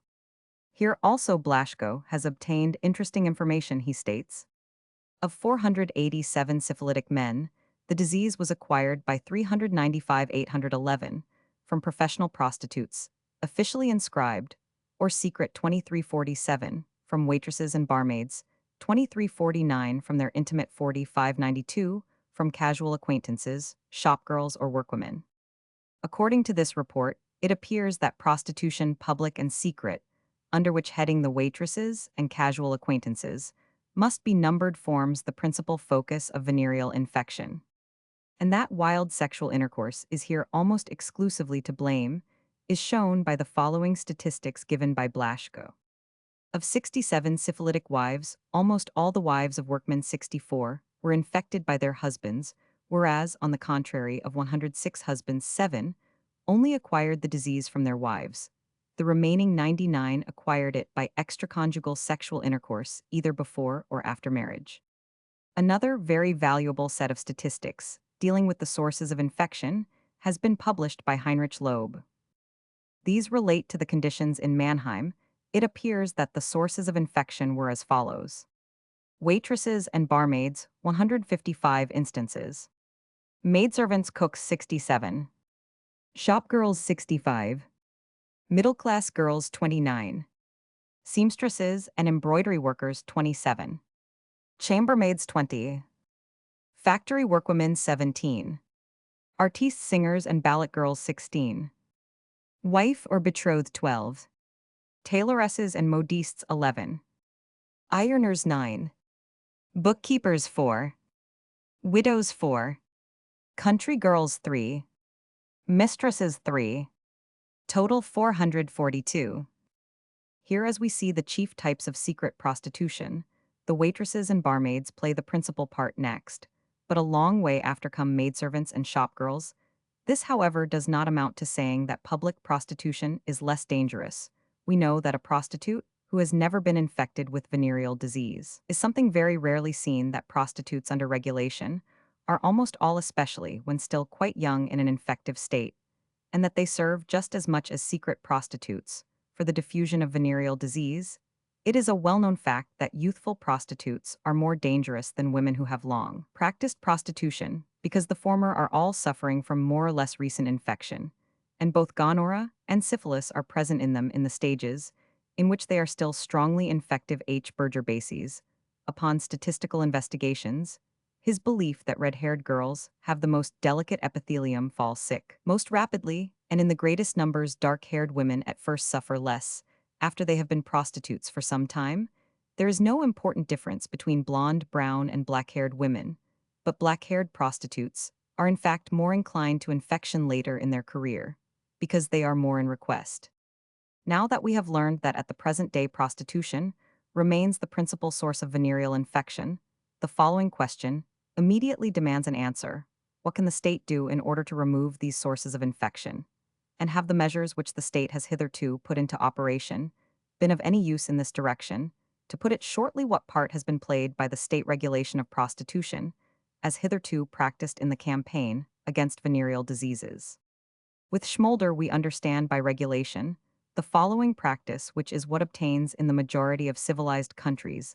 The police keep a list in which the girls and women regarded by them as prostitutes have their names entered, the inscribed inscrits, receive a licentia stupper, that is to say, the permission to practice professional fornication under continual observation on the part of the police, the renowned moral control, which is associated with a number of commands, prohibitions, and regulations above, all with the necessity of submitting to medical examination at definitely stated intervals, and where necessary to compulsory medical treatment. At the same time, public prostitution on the part of those who are not inscribed is suppressed as much as possible. Berger has admirably described prostitution in Hanover, pp. 119, the methods of regulation and their consequences. Above all, however, have Blaschko, Schmolder, and Neisser considered the modes of regulation customary at the present day from the moral, legal, and medical points of view, and have in part entirely condemned them. Blaschko and Schmolder in part declared them to be gravely in need of reform. Neisser. Among those who have recently discussed the question of the regulation of prostitution, we may mention Anna Papritz, who condemns the practice. Klossmann, who is in favor of it. Friedrich Hammer, also in favor of it, and finally S. Bettman, who leaves the question open. In our consideration of the coercive system of regulation, we take a single standpoint, namely, that of its possible value for the suppression of venereal diseases. Some demand the abolition of regulation on ethical and humanitarian grounds, and we do not wish in any way to make light of these grounds, but they could not be decisive if, as an actual fact, regulation had an effect either in diminishing the prevalence of venereal diseases or in checking prostitution. But in truth, the reverse is the case. Schmolder has shown beyond dispute that the compulsory inscription of prostitutes introduced from France is in our country an utterly illegal measure, arbitrarily enforced by the police. It has been amply proved that this illegal compulsory inscription has actually made prostitutes of many girls who had no inclination to permanent professional prostitution. That this method produces artificial prostitutes, what errors of judgment, what abuses of power occur on the part of the police. In connection with this compulsory inscription, how often does the inscription result from a denunciation made on grounds of private spite? The Committee of 15, constituted for the study of prostitution in New York, declares in its report, men with political insight are of opinion that every limitation of the freedom of the individual is in itself an evil, and that such a limitation can only be justified in cases in which the good derived from the infringement can really be estimated at a very high valuation, a system which permits the police simply on grounds of suspicion to arrest a citizen to submit him to an injurious examination only with the aim of discovering a disease he is suspected to have, and then to put him into prison on the suspicion that he might have indulged in immoral intercourse if he had been left at liberty, cannot possibly be regarded as harmonizing with the principles of personal freedom. Blaschko and Fayux have proved that regulation concerns only a small fraction of prostitutes, usually the older ones, whereas the beginners, who are precisely those most dangerous in respect of venereal infection, and further the army of secret prostitutes, half-prostitutes, occasional prostitutes, and the half-world remain free from regulation, probably left free deliberately and, anyhow, could not possibly be supervised on account of the enormous cost of supervision in Berlin. Speaking generally, only one-fifth part of the girls arrested are subjected to regulation, four-fifths are simply warned and discharged, and even of this fifth part in reality, a large percentage does not come under control because escape from the lists renders permanent observation impossible. Fayux proves that more than 50 of the medical examinations, which ought to have been made on the 4,000 women under regulation in Berlin during the years 1888 to 1901, were in fact neglected. It is certain that regulated prostitution is more dangerous, from the point of view of public health, than free prostitution.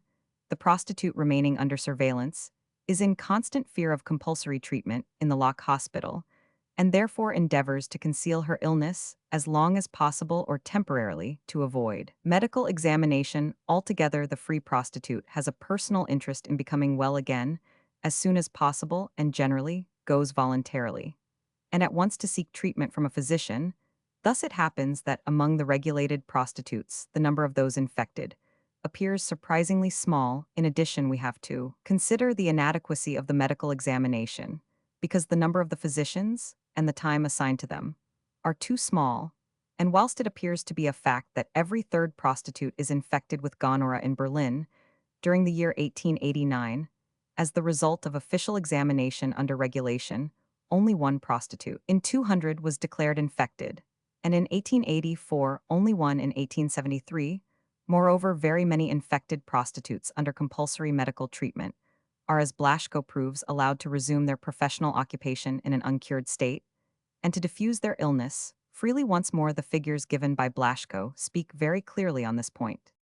Place, date, annual percentage of prostitutes attacked by syphilis, regulated free. Paris 18,780,1887, 122.70. Brussels 18,871,889, 250.90. St. Petersburg 18,9330, 120. Antwerp 18,821,880, 513.77. From this, it is clear that the abolition of the regulation of prostitutes will not have an unfavorable, but on the contrary, will have a thoroughly favorable influence in respect of the frequency of venereal diseases. The conditions in England and Norway show this very clearly in Christiania. After the abolition of regulation in the year 1888, syphilis declined in frequency in the first place, because the number of girls who applied for treatment increased, whilst prior to the abolition of regulation, they had concealed their illness in order to avoid falling into the hands of the police, and in the second place because now the fear of venereal infection kept many young men from having intercourse with prostitutes, whereas previously they had erroneously believed that the control would free them from the danger of venereal infection. The same was the case in London, where there is no regulation. The frequency of venereal disease has decreased because young men now avoid intercourse with prostitutes as much as possible. In France, the country in which regulation was first introduced, the commission formed for the study of prostitution came to the conclusion that regulation of prostitutes should be abolished, the principal reason for which the police continue to advocate the preservation of the system of regulation, namely, that they have an interest in the matter, on account of the intimate connection between many prostitutes and criminality, will not bear examination. It is true enough that sautanage is inseparable from prostitution. Moreover, the world of criminals is very near to prostitution in the first place, because the prostitute also has need of a man on whom she can lean, who can be something to her from the personal point of view, to whom she is not simply a chattel. And in the second place, because the prostitute is like the criminal despised and defamed shares with the criminal the pariah nature, Lombroso's doctrine that prostitution is throughout equivalent to criminality is certainly not justified. It is only by the outward circumstances of their life that the bulk of prostitutes are driven into intimate relations with criminality, and among these, outward circumstances regulation, and the expulsion of prostitutes from honorable society, which is a necessary part of regulation, play the principal role for this reason. If for this reason alone regulation must be abolished, because then a strong supplement to criminality from the circles of prostitution would be cut off. Even before investigators had become convinced of the uselessness and danger of regulation, the cry arose away with the brothels. We have already alluded to the continuous decline in the number of brothels in all large towns in 1841. There were in Paris still 235 brothels to 1,200,000 inhabitants. In 1900, there were only 48 brothels to 3,600,000 inhabitants, and for St. Petersburg and other large towns, similar decline in the number of brothels can be established notwithstanding the fact that everywhere the population has markedly increased. This proves that the brothels no longer correspond to any real need at the present day, owing to the great development of intercourse in modern times. Brothels are a public calamity. They bring the quarter of the town in which they exist into disrepute and deprive the neighborhood of its proper monetary value. Moreover, the time is past for slaveholding on the part of the brothel owner. The existence of brothels favors the traffic in girls. The white slave trade encourages sexual perversities and increases the diffusion of venereal diseases. The prostitute living in a brothel is sometimes compelled to have intercourse with 10 or 12 men in a single day, and is thus preeminently exposed to venereal infection, all the more because she must admit the embraces of every man who pays the brothel keeper money, whilst the prostitute living freely can at least refuse to have anything to do with a man who appears to her to be Roman 99, according to Lecker Meyer Dide, and Spirk prostitutes in brothels suffer from syphilis about 3 times as often as free prostitutes.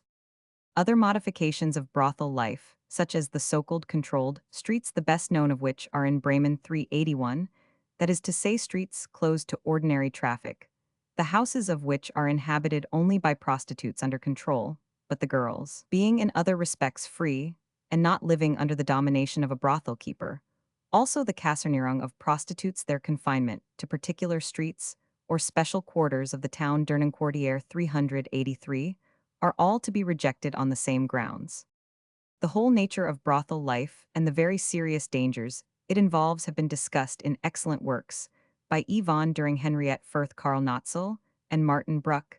They illumine the whole question and provide sufficient grounds for the condemnation of brothels. A few authors, however, continue to advocate the preservation of brothels, and some of these wish to enforce medical examination not only of prostitutes, but also of their masculine clients. This proposition is made, for example, by Ernst Kramier in his work, which, notwithstanding many utopian ideas, is nevertheless very stimulating: The Eradication of Syphilis, pp. 67-68, Berlin 1898. Von During, in his criticism of these ideas, rightly points out that this recommendation would be quite useless in practice because, in the first place, only a small proportion of men visit brothels at all. In the second place, in the hurry in these resorts, no proper examination could be undertaken. In the third place, the doctors who were to be appointed as a kind of medical porters to brothels would not easily be found to accept such situations. Lasar, who answers this last criticism, is of opinion that the brothel master, or anybody with a little experience, could easily undertake this examination in the case of men. But these men would probably also decline the office, and even if they were willing, it is very doubtful if they would be in a position to make the suggested examinations, which after all require real medical skill. And finally, the only result would be to increase the number of quacks. Therefore, this idea of the examination of the male visitors to brothels is utopian.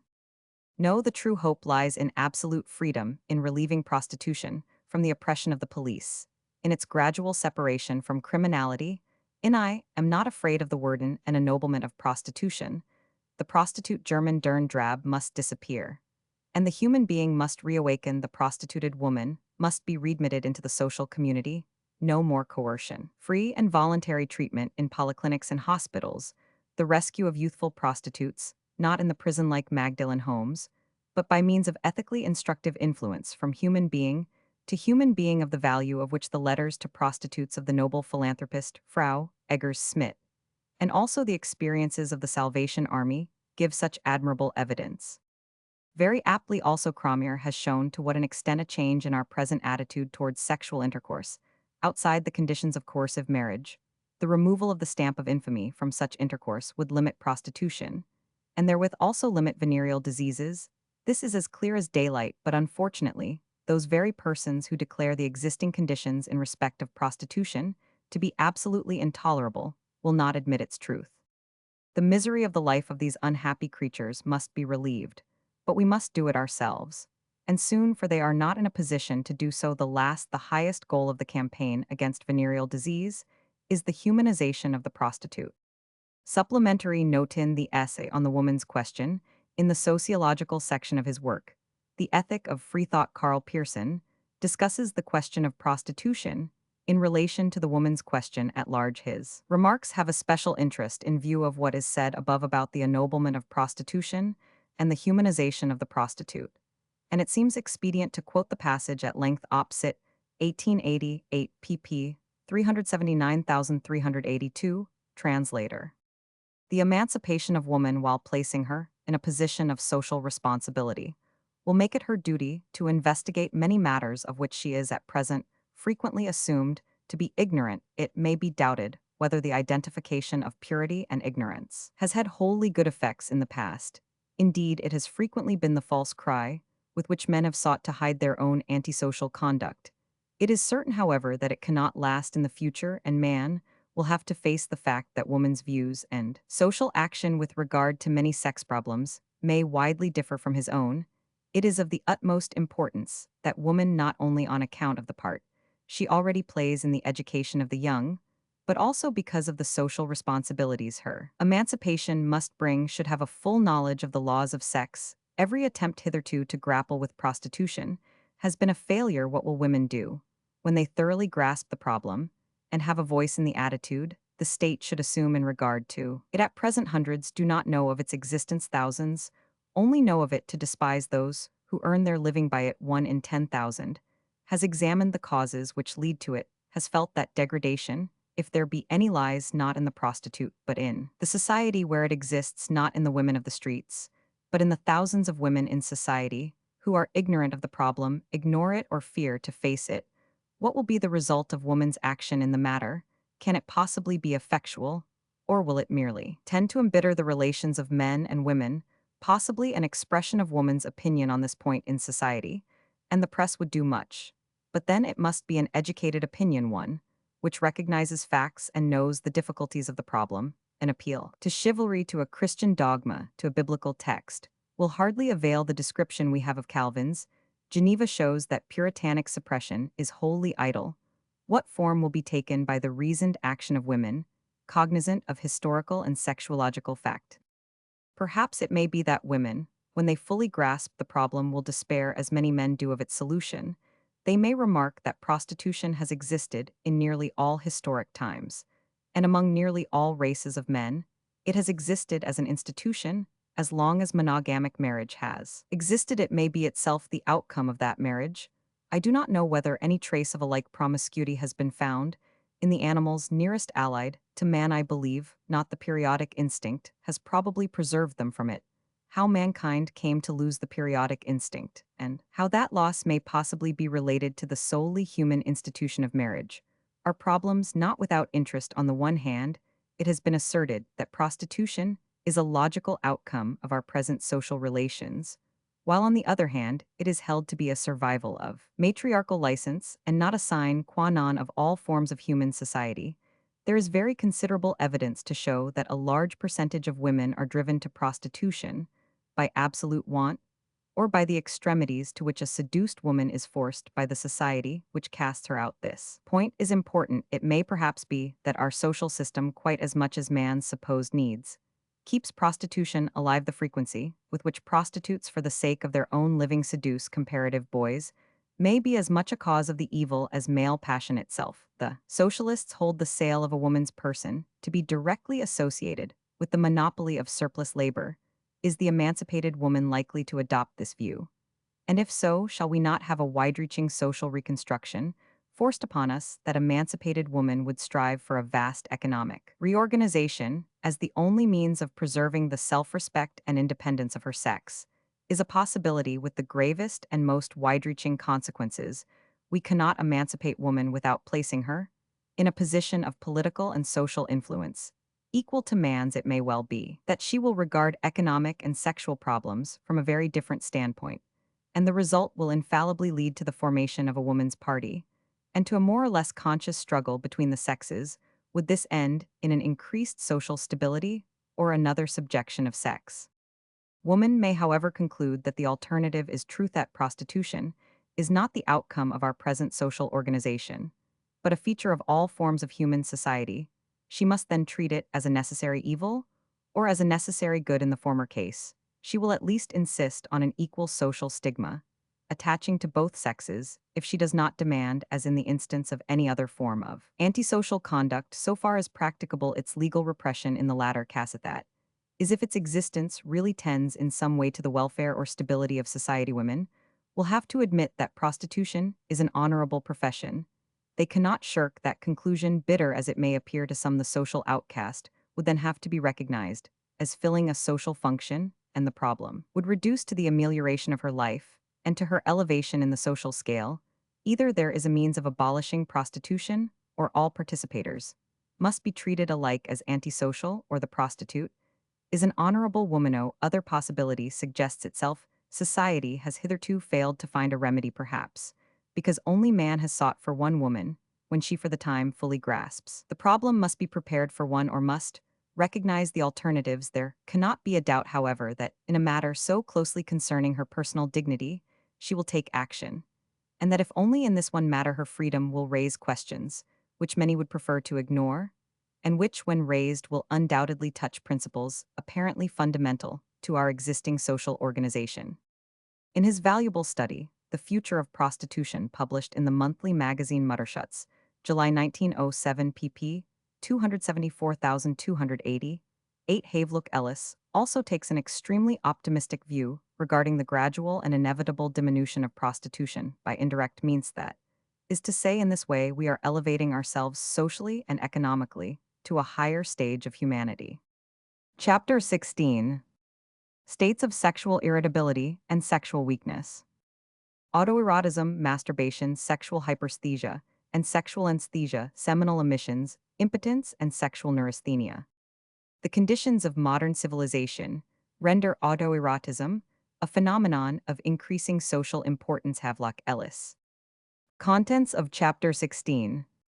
Wide diffusion of autoerotic phenomena, their significance in relation to civilization, physiological and pathological relations, their diffusion among animals and among primitive peoples, the autoerotic instrumentarium, causes of autoerotism, and of masturbation, new views regarding the masturbation of sucklings, the sexual tension of puberty, sexual toxins, mechanical stimuli in sexual tension, sedative and anodyne effects of masturbation, seduction, as the cause of masturbation, group masturbation in schools, etc., diseases as causes of masturbation, inheritance of the tendency to masturbation, masturbation in the female sex, its frequency, psychical onanism, sexual daydreams, erotic correspondence, consequences of masturbation, exaggerated views of former times, analysis of the harmfulness of masturbation, changes of the psyche, and of the will, explanation of certain phenomena of our time as due to masturbation, physical consequences of masturbation,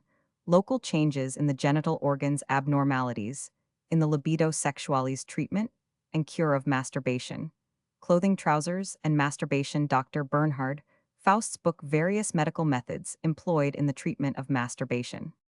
Sexual neurasthenia, its connection with masturbation, relative independence of its symptoms, abnormal increase of the sexual impulse, sexual hyperesthesia, causes peculiar form of nocturnal increase of the sexual impulse, satyriasis, and priapism, nymphomania, causes of nymphomania, examples, treatment of sexual hyperesthesia, abnormal diminution of the sexual impulse, sexual anesthesia, causes frequency of sexual frigidity in women. Causes vaginismus treatment of frigidity in women, frigidity and prostitution, frigidity and marriage, erotomania, seminal emissions. Lallemand's distinction between normal and abnormal pollutions. Morbid pollutions, diurnal pollutions, abnormalities of the genital organs, and of the sensation during pollutions, spermatora and prostatora pollutions in women older, and more recent observations, medical treatment of pollutions. Impotence, its principal forms, malformations of the genital organs, castration, gonorrheal diseases, azoospermia, smallness and injuries of the penis, incomplete erections, central and peripheral causes of erection, functional impotence, general disorders, deleterious influence of alcohol and tobacco. Nervous impotence, the psychical impotence of the wedding night, examples mental work and potency, the effect of sudden mental impressions, reflective impotence, Rousseau's Venetian adventure, neurasthenic impotence, its forms and symptoms, impotence, due to abstinence, senile impotence, treatment of impotence. Other phenomena of sexual neurasthenia, gastric disorders, etc., sexual hypochondria, the treatment of sexual neurasthenia. Chapter 16. Almost as widely diffused as venereal diseases are the abnormal sexual manifestations to be considered in this chapter, under the general title of states of sexual irritability and sexual weakness. They arise in part out of the very nature of mankind, in part they are the external manifestations of a natural impulse, of an instinctive excitement, in which form we see them also in other animals, in part they are connected with man's spiritual nature. With civilization, we may indeed say that the duplex nature of man, his bodily-spiritual dualism, is most clearly reflected in this phenomenon of his sexuality. In this respect, he is wholly human. It is a great service performed by Havelock Ellis that he was the first to direct attention to the involuntary manifestations of the sexual impulse peculiar to mankind, occurring without relation to the other sex. He gives them the distinctive name of autoerotism, by which he means the phenomenon of spontaneous sexual excitement manifesting itself without any stimulus, direct or indirect, supplied by any other person. For the most part, therefore, the normal manifestations of art and poetry belong also to the province of autoerotism insofar as they are the result of erotic perception, and the same is true of all those manifestations, which I have termed sexual equivalents, all transformations of sexual energy, such as religiosexual phenomena, the transformation of individual love into the general love of mankind, the stimuli of fashion, and every powerful activity, by means of which sexual tension finds a mode of discharge, even though this sexual relationship is usually of an unconscious nature, as in the dance, in society games, and other enjoyments. In my essay on the perverse pp. 1415, Berlin 1905, I have shown that there is no doubt that these sexual equivalents taken in their entirety have played an extremely important part in the course of the evolution of mankind, that they represent the natural outlets for feelings of tension and excessive forces of sexual origin, and that they should not be unnecessarily suppressed unless we wish to evoke much worse and far more dangerous variations of their active ideas, for example, in the political sphere. Appositely, I find in Friedrich Nietzsche's posthumous works, Vol. Roman 12 of the collected works p. 149 Leipzig 1901, an interesting remark bearing on the question. Many of our impulses find an outlet in a mechanically powerful activity, which can be directed by intelligent purpose. Unless this is done, these manifestations are destructive and harmful. Hate, anger, the sexual impulse, etc., can be set to the machine and taught to do useful work, for example, to chop wood, to carry letters, or to drive the plow. Our impulses must be worked out. The life of the learned man more especially demands something of the kind. What a wise and apt remark! Our whole civilization is permeated with sexual equivalents of this kind. The pleasure of life and the joy of existence are based thereon, however much our Puritans and asexual morality fanatics may strive against this fact. And it is well that the sexual impulse has been civilized, that there are now so many spontaneous modes of its discharge, that the sphere of autoerotism increases pari passu with the growth of civilization. Many new, finer, and nobler incitations and stimuli stream therefrom into love and life, upon which they exercise a rejuvenating and strengthening influence. Still, this light throws a shadow, inasmuch as fantastic and unnatural aberrations of the sexual life are also apt to ensue. Autoerotism, including its grosser form masturbation, is therefore to a certain extent a physiological manifestation. it becomes morbid only in certain conditions that is to say in individuals who are previously morbid. This is indeed an old medical doctrine, that there exists a physiological masturbation photdemia and a morbid masturbation in cases of neurasthenia mental disorder and other troubles. The same is true of autoerotism in its entire extent when Furbringer describes masturbation as an unnatural gratification of the sexual impulse. This is only partly true. There exists a natural physiological masturbation. A normal autoerotism. Mechnikov shares this view.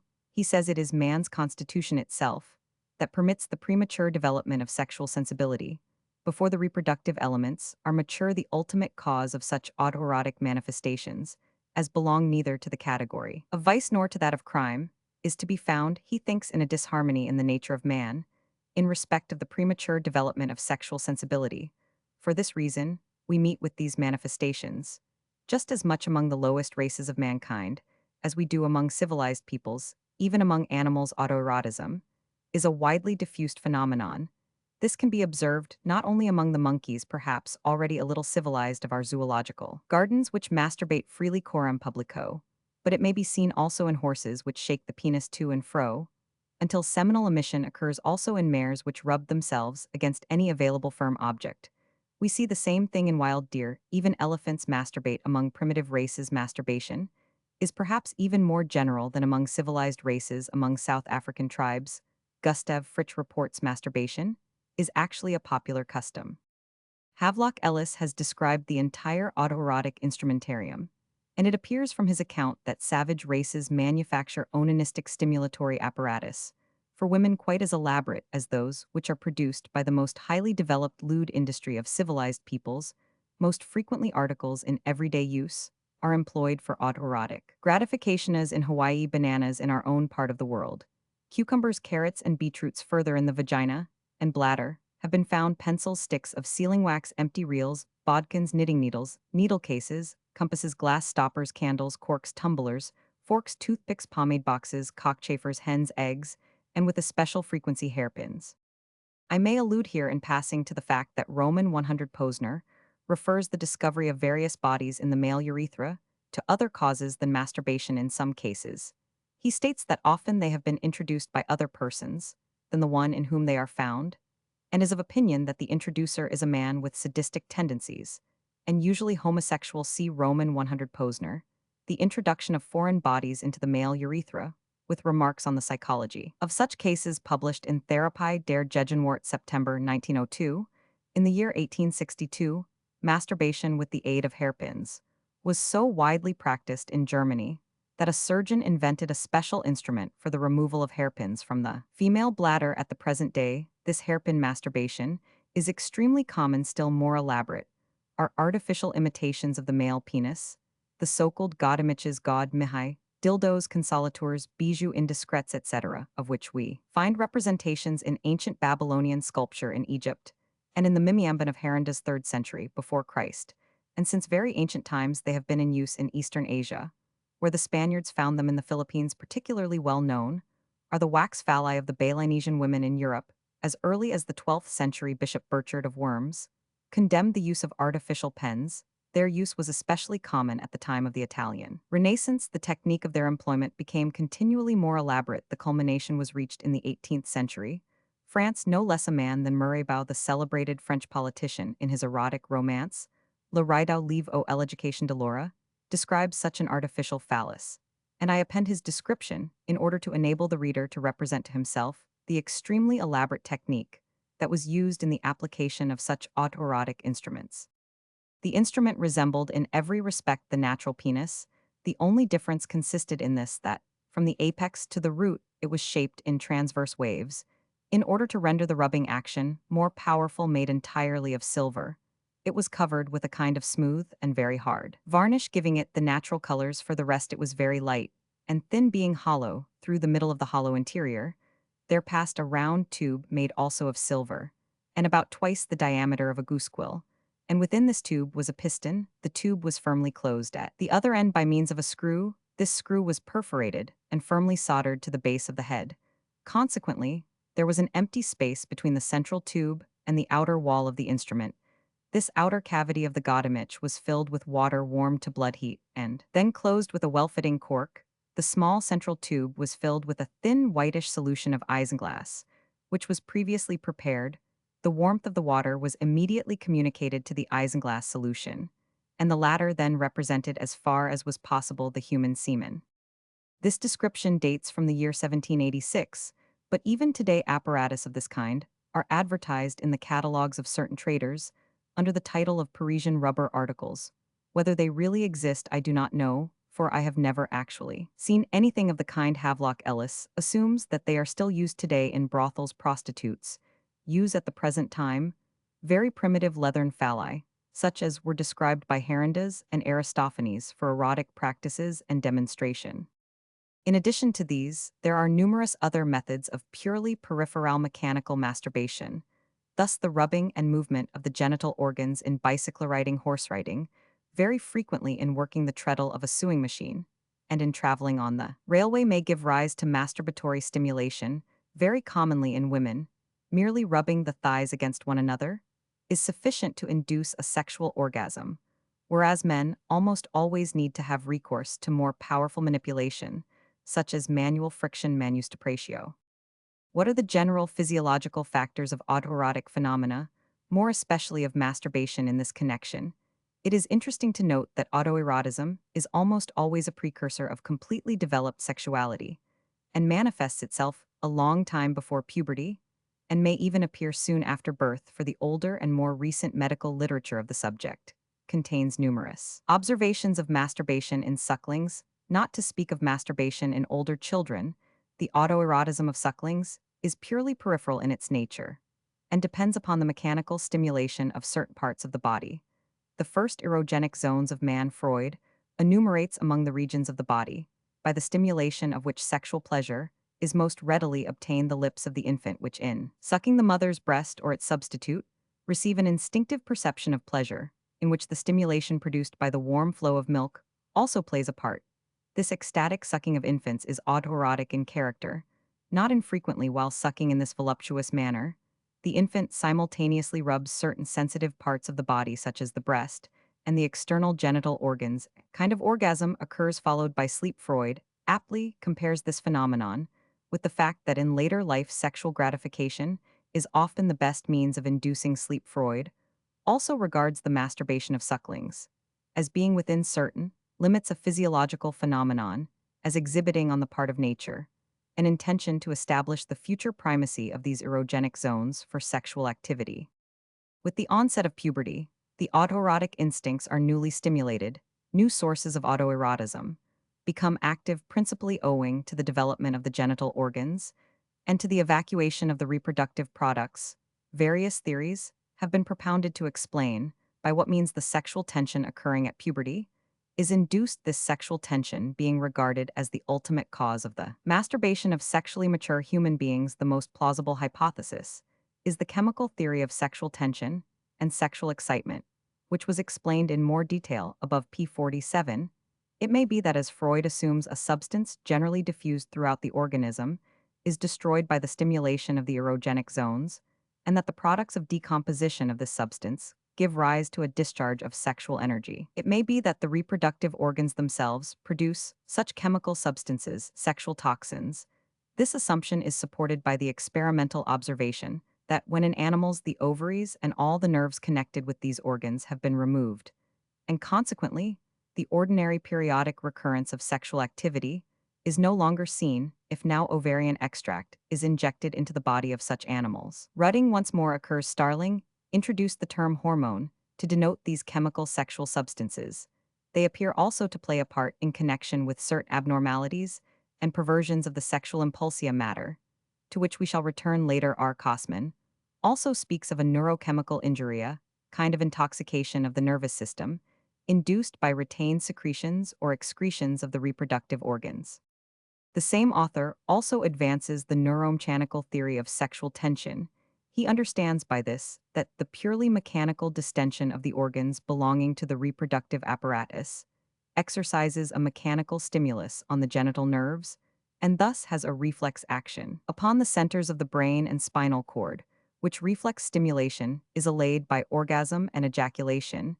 Haig explains the feeling of relief after masturbation and the consequent discharge of sexual tension as rather dependent upon the mechanism of the blood pressure, he remarks. Since the sexual act gives rise to a low and falling blood pressure, it must necessarily alleviate conditions, which are due to high and increasing blood pressure example mental depression and ilhumerand. If my observations are correct, we have here an explanation of the relation between conditions of high blood pressure, with mental and physical depression on the one hand and masturbatory practices on the other. For such practices alleviate this condition and are readily indulged in for this purpose, quoted by Havelock Ellis. The statement made to Dr. Garnier by a monk 33 years of age bears out this view. If no nocturnal seminal emissions occur, the tension of the semen gives rise to general depression, headache, and sleeplessness. I admit that sometimes, in order to obtain relief, I lie upon the abdomen, and so produce a seminal discharge. I immediately feel freed, as if a burden had been lifted from me, and sleep returns. Ibid p. 273. Similar motives for masturbation are alleged by many otherwise healthy onanists. They apply, moreover, in an equal degree to the normal, not excessive sexual intercourse of ordinary human beings, persons belonging to the most diverse classes of society, men of letters, shopmen, laborers, etc., whom I have inquired regarding the effect of seminal emissions, whether produced by masturbation or by coitus, have unanimously agreed in describing to me this sense of freeing from a burden from pressure from harmful substances accumulated in the body, a sense of mental energy and creative power after such discharges of sexual tension, not exceeding normal limits. The frequency of these discharges varies in different individuals. In one, the intervals were short; in another, they were long. This point has a very important bearing upon the question of sexual abstinence, and we shall return to it in the discussion of that topic. Masturbation is often the means for inducing sleep and repose. It dulls nervous sensibility. And connected with this is the fact that pain is often allayed by masturbation. Here, I may refer once more to the previously quoted p. 44 view of a talented young alienist, Edmund Forster, that, in association with sexual tension, there occurs an increased stimulation of the pain-perceiving nerves of the genital organs. It is conceivable that sexual tension, especially if it depends upon chemical causes, also increases pains arising from other areas of the body, and that the discharge of sexual tension would thus alleviate or completely allay these pains. Reports American Journal of Obstetrics, 1889, p. 766. The case of a woman who was accustomed by masturbation to obtain immediate relief of intense menstrual ovarian pains. It is very remarkable that these pains were accompanied by a powerful sexual impulse, which ceased when the pain ceased and did not return during the intermenstrual period. Here we have a striking testimony of the accuracy of Forster's view. The phrenologist Gall was aware of the manner in which masturbation relieves pain. In addition to these more natural causes of masturbation, which in themselves suffice to explain the wide diffusion of the practice, we have also to consider masturbation dependent upon seduction and upon morbid states. To seduction must be referred all the phenomena of group masturbation on the large scale, in schools, training ships, barracks, factories, especially in this case as regards female employees, prisons, etc. One leads another astray, and masturbation is diffused like an epidemic disease. The individuals are subjected to the influence of the suggestion of the crowd, which they are unable to resist. Tomala describes boarding schools in which masturbation was practiced for a wager, and that boy won the prize in whom seminal emission first occurred. He further speaks of a school club in which obscene readings were held, and in which, by means of forbidden pictures, the boys were sexually excited, until erection occurred. Then followed general masturbation, also accompanied by wagers. This group masturbation is the best proof of the fact that those who masturbate are not simply individuals with an inherited morbid predisposition, for nothing is easier to suggest than masturbation. Havelock Ellis reports the following case of an unmarried healthy young woman, 31 years of age, which throws a strong light on this suggested manifestation. When I was about 26 years of age, a female friend informed me that she had masturbated already for several years, and was so much enslaved by the habit that she suffered seriously from its ill effects.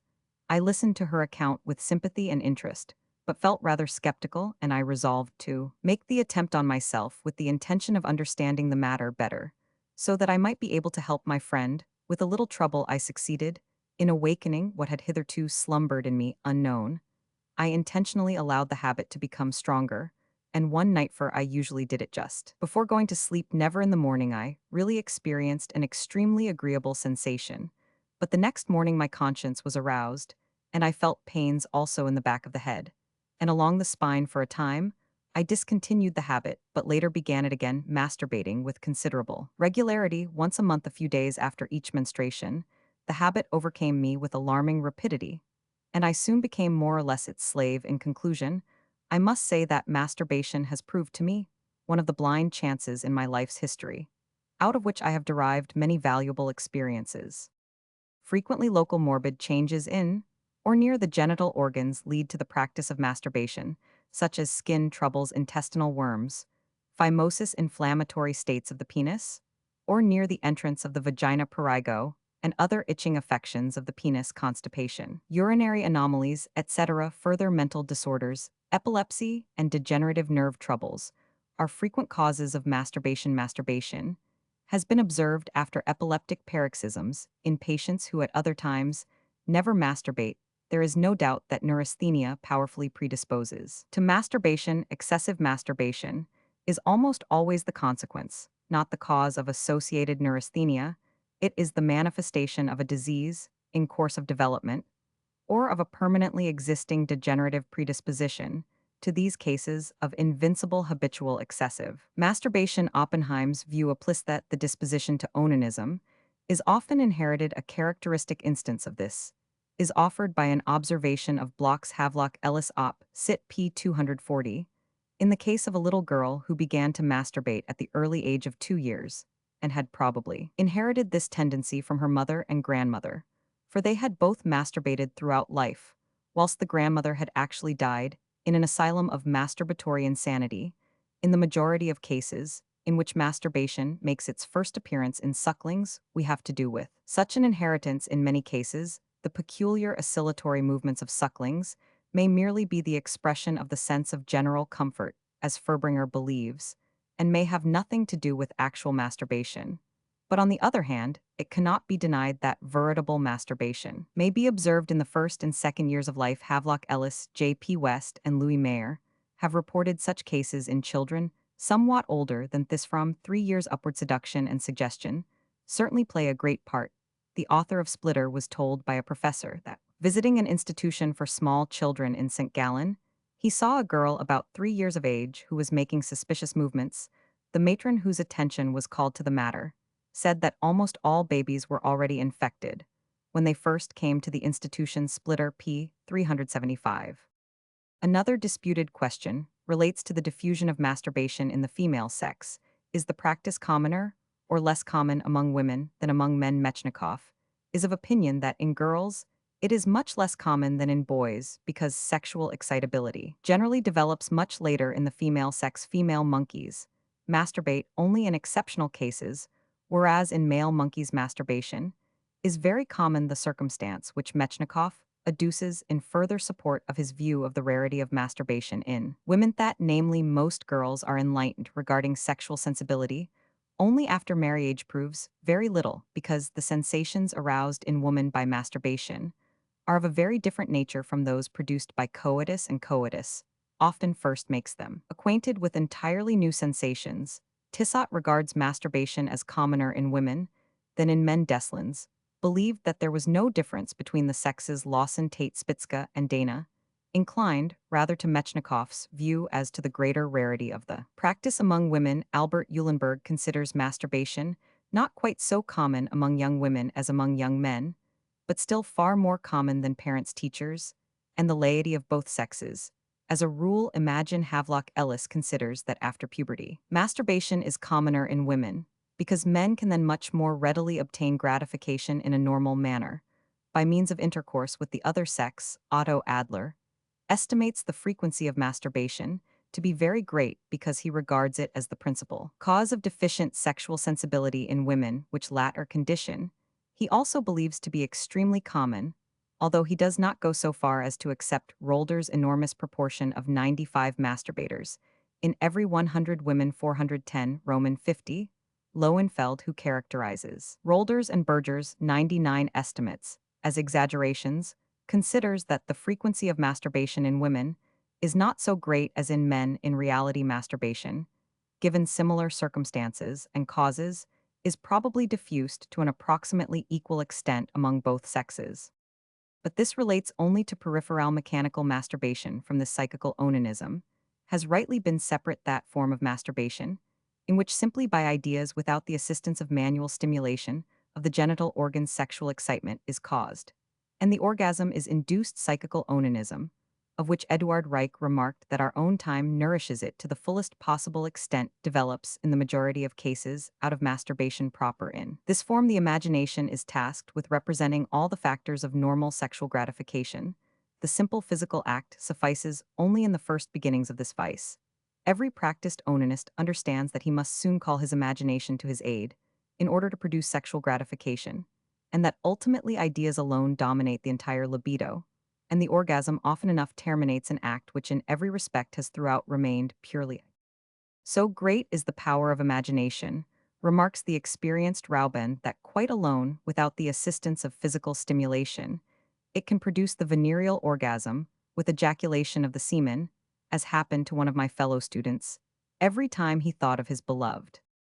Hammond even knew an actual sect of such onanists by means of simple ideal unchastity, who formed a sort of club or society, and who were known to one another by certain signs.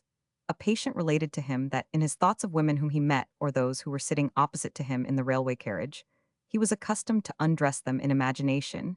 He then would represent to himself very plainly their genital organs, and during this representation he experienced very active voluptuous sensations, culminating in ejaculation. Lowenfeld has also observed several such cases. Eulenberg speaks of an ideal cohabitation. The ideas are usually of a lascivious nature. But this is not always the case. Von Schrenck-Notzing reports the case of a lady 20 years of age in whom the simple idea of men, but also agreeable sensory perceptions such as theatrical scenes or musical impressions or beautiful pictures, gave rise to the sexual orgasm. Allied with psychical onanism is the brooding over sexual ideas, the delectatio morosa, of the theologian sand erotic excitement, associated with dream imaginations or sexual daydreams. Havelock Ellis, this is the spinning out of a continuous erotic history, with any hero or any heroine which is carried on from day to day. Most commonly, this occurs in bed before going to sleep. Sexual activities form the material of these histories. We often find carefully worked out and more or less erotic daydreams in young men and, especially in young women, frequently containing perverse elements. This dreaming, according to Havelock Ellis, does not necessarily lead to masturbation. Although it often induces seminal discharges, it occurs both in healthy and in abnormal persons, especially in imaginative individuals. Rousseau experienced such erotic daydreams. The American author Garland, in his novel Rose of Dutchers, Cooley, has admirably described the part played by a circus rider in the erotic daydreams of a normal healthy girl during the period of puberty. In close relationship with these psychicalanonistic daydreams, there stands another phenomenon to which, as far as I know, I was the first to refer, which I have denoted by the term erotographomania. There are numerous men and women who induce their lovers, male or female as the case may, beprostitutes, masseuses, etc., to write to them letters with a sexually stimulating content, or also, as very frequently occurs, they themselves write such letters containing numerous obscenities.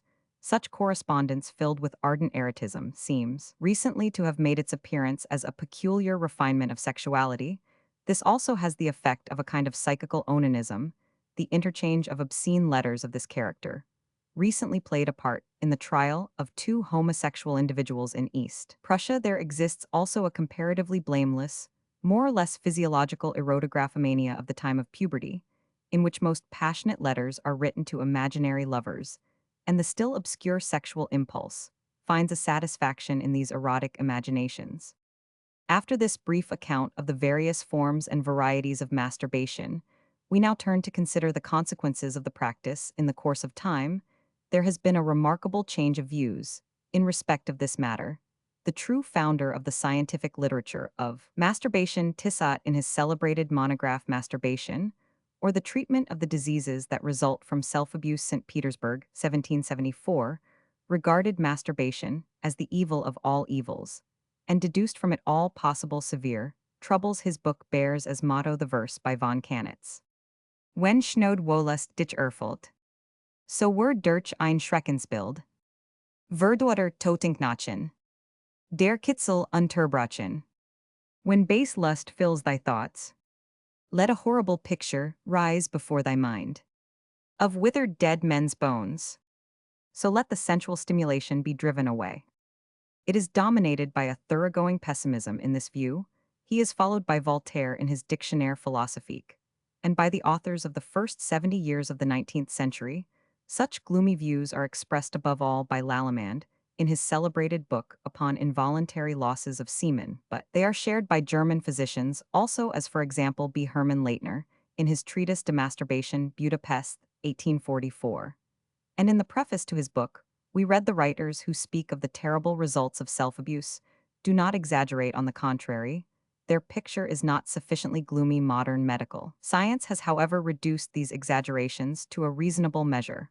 For this, we have above all to thank W. Erb and Furbringer. The old belief in the enormous dangers and the eminent injuriousness of masturbation still remains as a bugbear in certain popular writings, some of which have been published in hundreds of editions. Who has not heard of the Selbstbewahrung, self-abuse, of Ritaus, the prototype of this dangerous literature, which must be regarded as the principal source of sexual hypochondria? Frequently, also, it induces direct sexual stimulation, because it does indeed describe the devil, but describes also voluptuousness. At the present day, all experienced physicians who have been occupied in the study of masturbation and its consequences hold the view that moderate masturbation in healthy persons without morbid inheritance has no bad results at all. It is only excess that does harm, but even excess in healthy persons does less harm than in those with inherited morbid predisposition. I may express the matter in this way: it is not masturbation jur onany that is harmful, but onanism jur onanismus, that is to say, the habitual and excessive practice of masturbation, continued for a number of years, which certainly has an injurious influence on health, the boundary line at which the harmless masturbation onany ceases and the injurious onanism, onanismus, begins, cannot generally be defined. The difference between individuals makes their reactions in this respect very different. For example, Kirschmann reports the case of a talented and brilliant author who, notwithstanding the fact that he had masturbated to excess for 11 years, remained physically and mentally vigorous and pursued his literary labors with notable success. Furbringer reports a similar case in a university lecturer. The following case, which came under my own observation, shows that even excessive masturbation need not impair health and working powers. A man of letters, 40 years of age, probably misled by a nursemaid in the first instance, had masturbated without intermission since the age of 5. And since puberty had done so several times a day, 3 to 10 times, without any interference with his powers for work. He is a big, powerful, healthy man, of a really imposing appearance. No one would suspect him to be a habitual masturbator. That from the masturbation jur onany of childhood and youth, there developed a condition of formal onanism, jur onanismus, in the adult, is in this case principally to be ascribed to the continued abuse of alcohol. The patient drinks daily 12 to 14 glasses of Munich beer. He is also a heavy smoker. No evidence of inherited predisposition to masturbation can be obtained for the patient. The female sex exists only in the imagination. He has very rarely had sexual intercourse and avoids ladies' society. Although he has good fortune with women, it is the same with masturbation as it is with sexual intercourse. The effects vary according to the individual. Recently, masturbation and coitus have been compared in this respect. Sir James Paget, in his lecture on sexual hypochondriasis, says masturbation does neither more nor less harm than sexual intercourse practiced with the same frequency, in the same conditions of general health and age and circumstance. Erb and Kirschmann go even further, for they consider that masturbation has less influence on the nervous system than coitus. In reality, however, masturbation is almost always more harmful than coitus. The reasons for this are obvious. In the first place, masturbation is begun much earlier, generally at an age when the body has not yet developed any marked capacity for resistance. Masturbation in childhood is therefore especially harmful. Lowenfeld op. Cit. p. 127 is of opinion that self-abuse begun before virility is attained more readily gives rise to weakness of the nervous system than masturbation begun later in life in neuropathic children. He saw several times, as a consequence of masturbation, well-marked general nervousness paroxysms of anxiety sleeplessness, and arrest of mental development. In the second place, masturbation is more dangerous than coitus in this way that it can be carried out much more frequently on account of the more frequent opportunities, so that masturbation 4, 5, or even more times in a single day is by no means rare. In the third place, the spiritual influence of masturbation is much more harmful than that of normal coitus. The solitary vice influences the psyche and the character. In the mere child, the youthful masturbator seeks solitude, becomes shy of human beings, reserved, morose, unhappy, hypochondriacal. In the adult, the sense of the debasing character and of the sinfulness of masturbation is much more lively. Self-confidence departs. The masturbator regards himself as absolutely enslaved by his vice. The eternal struggle against the ever-recurring impulse gives rise more to mental depression than to actual physical harm. From this, there results a whole series of diseases of the will, for by masturbation much less harm is done to the intellect than to the vital energy, the capacity for spiritual and physical activity. The cold, blasé manner of many young men who seem never to have known the natural, youthful joy of life, the whole demi-virginity of modern young girls saw, these are without doubt dependent upon masturbation and upon psychical onanism. The egoism of the onanist in the sexual relationship increases his egoism in other respects, gives rise to cold-heartedness, and blunts the more delicate ethical perceptions. The campaign against masturbation, as a group manifestation, is eminently a social campaign for altruism. It insists that young people should take their share in all questions relating to the common good. Peculiar extravagances and unnatural characteristics in art and literature may also be partly attributed to masturbation. Many works clearly bear its imprints. Thus, Havelock Ellis rightly refers in this connection to the peculiar melancholy in Gogol's stories, for Gogol masturbated to great excess. It would be possible to mention also certain writings of our own time, which inevitably give rise to such a suspicion. The reader will do well to consult the interesting discussion of masturbation from the philosophical standpoint by Schopenhauer, New Paralipomena, ed. Griesbach, pp. 226-227. The physical consequences of immoderate and habitual masturbation may also be really serious. The eye, especially, suffers manifold injuries, as has been proved by the investigations of Hermann Cohn. Irritable states of the conjunctiva, spasms of the eyelids, weakness of accommodation, subjective sensations of light, and photophobia may result from masturbation. The heart also is sympathetically affected. Crail even speaks of masturbators' heart as a consequence of the long-lasting nervous hyperexcitability, which injures the heart and the vessels and is manifested by irregularity of the pulse and by sensations of pressure and pain in the cardiac region, by palpitation, etc. Discontinuance of the habit leads to an immediate disappearance of all these alarming symptoms. Very important is also the causal connection between masturbation and nervous or mental disorders. Here, however, as Aschaffenburg has recently insisted, we must distinguish clearly between masturbation, resulting from previously existing neuropsychical troubles, in which a vicious circle develops, for here the masturbation is partly the consequence of the original trouble, partly the cause of an aggravation of this troubling. The effects of onanism on the healthy central nervous system, here Aschaffenburg is in agreement with the views of those who consider these effects are less serious than earlier writers were accustomed to assume. Aschaffenburg also recognizes that the most harmful effect is to be found in the psychical influence of masturbation, in the continuous but ever vain contest against the habit. This is the source of the majority of the hypochondriacal and other troubles. He often succeeded by the discovery of this psychical mode of origin in putting an end to a number of morbid manifestations. As soon as the patient becomes aware that these have a purely mental cause, he at once feels himself freed from them. That masturbation is never a direct cause of mental disorder is now generally recognized by alienists. At the most, masturbation is no more than a favoring element in the production of such disorder. Masturbatory insanity occurs only in those with marked hereditary predisposition and who already have been extremely neurasthenic. But masturbation can unquestionably give rise to purely local changes in the genital organs, such as inflammatory states of the prostate gland, spermatora and prostatora in women, fleur albus, excessively painful menstruation, and other disturbances of the menstrual function. And in connection with these phenomena, there may appear the morbid picture of sexual neurasthenia, which we have soon to describe.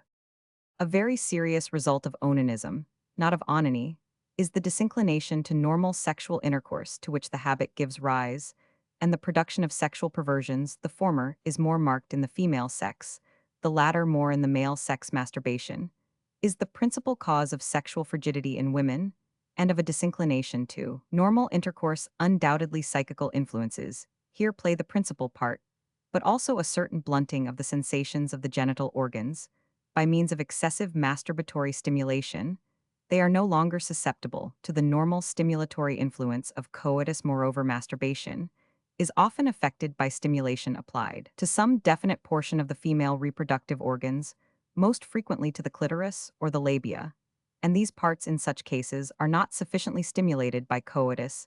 In the male, the especially sensitive portions of the penis are stimulated alike by masturbation, and in coitus, for which reason man, notwithstanding the practice of masturbation, is much more readily able to obtain sexual gratification in the course of ordinary sexual intercourse. Notwithstanding this, there are also certain peculiar methods of masturbation in the male, the effect of which is not attained by coitus. In such cases, men also may fail to induce the sexual orgasm by ordinary intercourse. The close relationship of masturbation to sexual perversions is obvious. The more frequently the onanistic act is repeated, the more the normal sensibility is blunted, the stronger and more peculiar are the stimuli which must be of a nature diverging from the ordinary demanded in order to induce a sexual orgasm.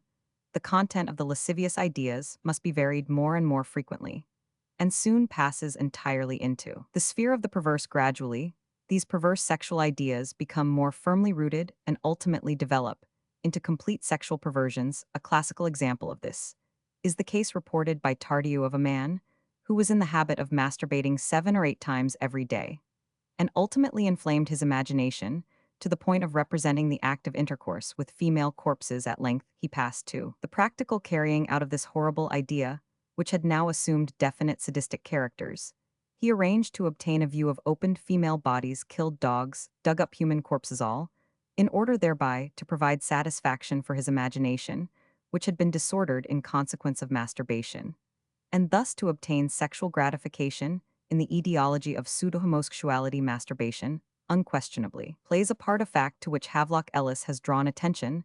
The Mexican mujerados are trained for pederasty by means of masturbation. Repeated several times daily, ideas of bestial intercourse may even be aroused by masturbation. Von Schrenck-Notzing reports the case of a woman who had masturbated for 30 years and ultimately came to represent to herself in imagination that she was having intercourse with a stallion. The prospects of the satisfactory treatment and cure of masturbation are unquestionably greater in the case of children. To attain perfect success, parents, teachers, and physicians must cooperate. Above all, it is necessary to relieve any local and general morbid conditions favoring the practice of masturbation. The diet should be light and unstimulating, the clothing and bedding light and cool. In the year 1791, the body physician of the Schaumburg-Lippe family, Dr. Bernhard Christian Faust, published a remarkable work under the title How to Regulate the Human Sexual Impulse, with a preface by the celebrated pedagogue J. H. Camp, Brunswick, 1791. In this book, he maintained the thesis that the principal cause of masturbation in boys was the wearing of breeches. According to him, the wrapping up of children in swaddling clothes causes premature stimulation of the sexual organs. Later, in consequence of wearing breeches, there is produced a great and damp warmth, which is especially marked in the region of the sexual organs, where the shirt falls into folds. P46. Also, the boy, when he wishes to pass water, must take his little penis out of his breeches at first, and for a long time, after he begins to wear them, the little boy cannot manage this himself. Other children, maids, and manservants help him and pull and play with his sexual parts. By this handling, pulling, and playing which he himself does, or which others do for him with his sexual organs, the boy is led. Also, the girl, who very often assists, and whom the blameless boy, out of gratitude, wishes to help in return, into constant acquaintanceship with parts which he would otherwise have regarded as sacred, unclean, and shameful. The child becomes accustomed to play with his sexual organs, and occasional masturbation develops into habitual self-abuse, all brought about by wearing breeches. P45. To prevent all this, he suggested that boys from 9 to 14 years of age should wear clothing resembling rather that of girls. Then these children would be according to nature children and would ripen late, and the human sexual impulse would come under control, and mankind would be better and happier. P. 217.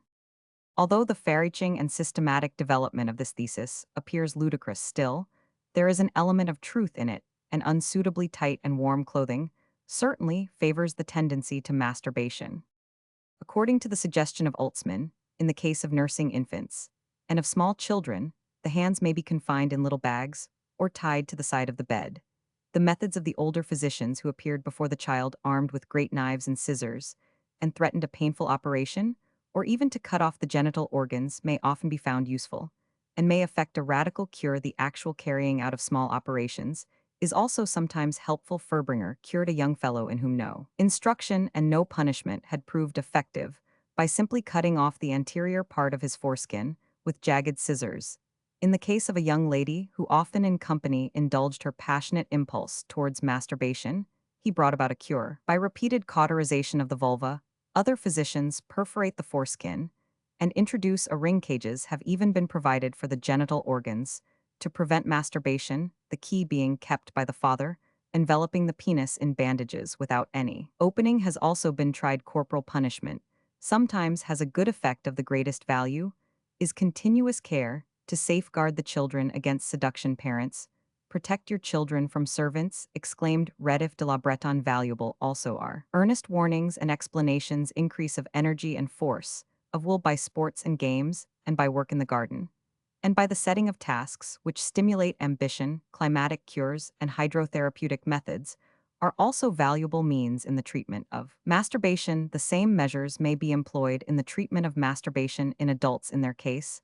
However, psychotherapeutics plays the principal part in many cases. Here also local cauterization of the urethra and massage of the prostate may bring about a cure. Utterly perverse would it be to introduce youthful onanists to actual sexual intercourse after the manner of the Parisian soup merchants, as the common speech names them, who, in order to cure their youthful scholars of masturbation, take them into brothels.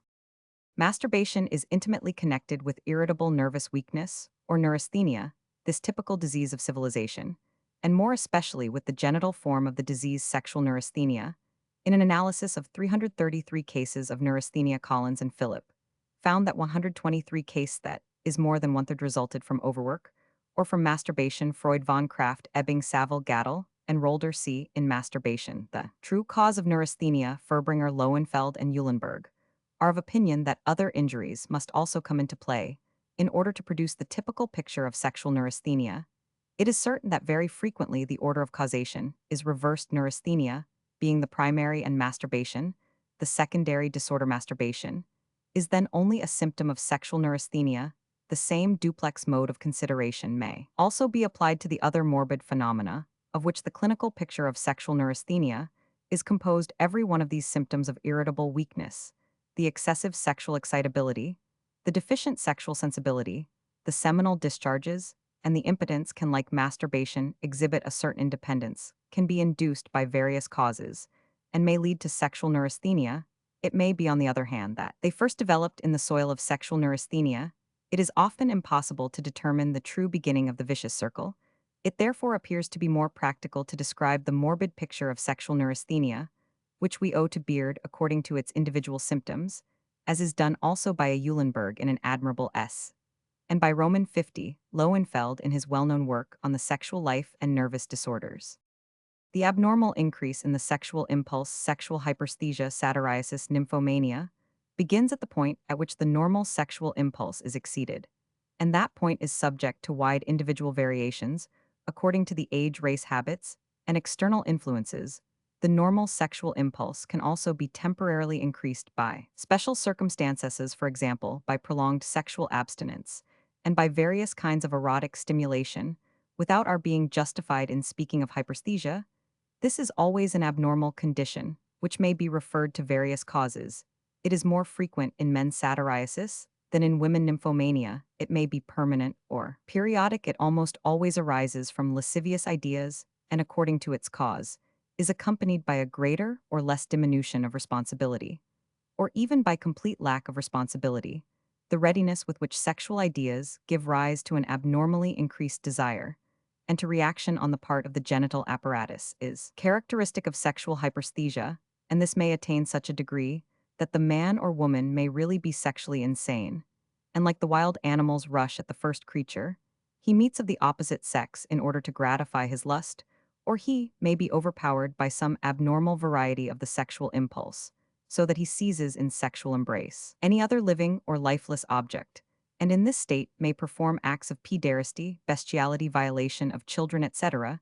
In these most severe cases, we can always demonstrate the existence of mental disorder, general paralysis mania, or periodical insanity, and very often of epilepsy lombrosa. As a cause in a more chronic and milder form, sexual hyperesthesia is observed after excessive masturbation, often also in association with a congenitally neuropathic constitution. Lowenfeld describes a peculiar form of nocturnal sexual hyperesthesia occurring in married men, especially men in the 40s or 50s, who for various reasons are compelled to abstain from conjugal intercourse and who live continently in the daytime.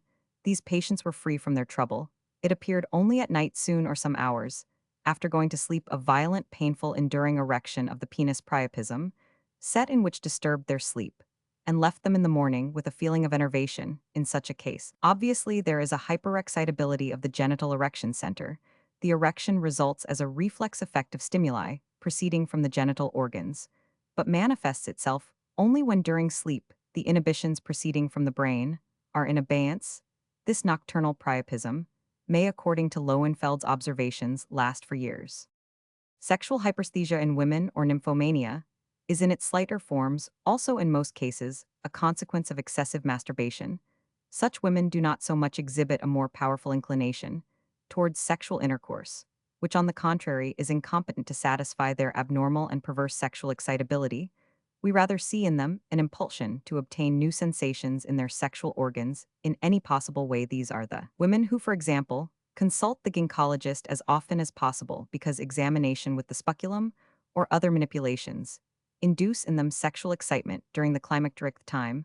When menstruation cease, such states are also met with nymphomania proper, always develops upon the foundation of severe neurasthenia and hysteria, or of direct brain and mental disorder. Then is produced the type of the man-mad woman as described by Juvenal in the person of the Empress Messalina, who in the brothel gave herself to all comers without obtaining complete satisfaction of her sexual desire. Such types exist also at the present day. Thus the brothers de Goncourt in their diary reported the case of an old housekeeper, who for several decades indulged in the most lascivious love orgies, had innumerable lovers, and a secret life full of nocturnal orgies in strange beds full of nymphomaniac lusts. There recently lived in Charlottenburg the wife of a workman well known, on account of her incredible sexual ardor and manmania. Her husband, a professional stabber, was imprisoned for life. His wife often gave herself in a single day to 4 or 5 different men, every male creature that approached her. She asked to perform the sexual act with her. The following almost incredible case of this nature is reported by Trellat. Madame Roman V, of a strong constitution, agreeable exterior, good-natured manner, but very reserved, came under the care of Trellat on January 1, 1854. Notwithstanding the fact that she was 60 years of age, she still worked very diligently, and hardly spared herself time for meals. Nothing in her outward appearance or in her actions indicated during her stay in the asylum that she was in any way affected with mental disorder during the 4 years. Not a single obscene word, not a gesture, not the slightest passionate movement indicated anger or impatience. Since her earliest years, she has pursued handsome men and given herself to them. When a young girl, by this degrading conduct, she reduced her parents to despair of an amiable character. She blushed when anyone spoke a word to her. She cast her eyes down when in the presence of several persons. But as soon as she was alone with a young or old man, or even with a child, she was immediately transformed. She lifted her petticoats and attacked with a raging energy him who was the object of her insane love in such moments. She was a Messalina, whereas a few instants before one would have regarded her as a virgin. A few times she met with resistance and received severe moral lectures, but far more often there was no obstacle to her desires. Although various distressing adventures occurred, her parents arranged for her marriage in the hope thereby to put an end to the moral disturbance. But her marriage was only a new scandal. She loved her husband passionately, and she loved with the like passion every man with whom she happened to be alone, and she exhibited so much cunning and cleverness that she made a mock of any attempts at watching her, and often attained her end now. It was a manual worker busy at his trade now, someone walking past her. In the street to whom she spoke, and whom she brought home with her on any possible excuse, a young man, a servant, a child returning from school. In her exterior, she appeared so blameless, and she spoke so gently that everyone followed her without mistrust. More than once she was beaten or robbed, but this did not prevent her continuing the same way of life. Even when she had become a grandmother, there was no chain. One day she enticed a boy 12 years of age into her house, having told him that his mother was coming to see her.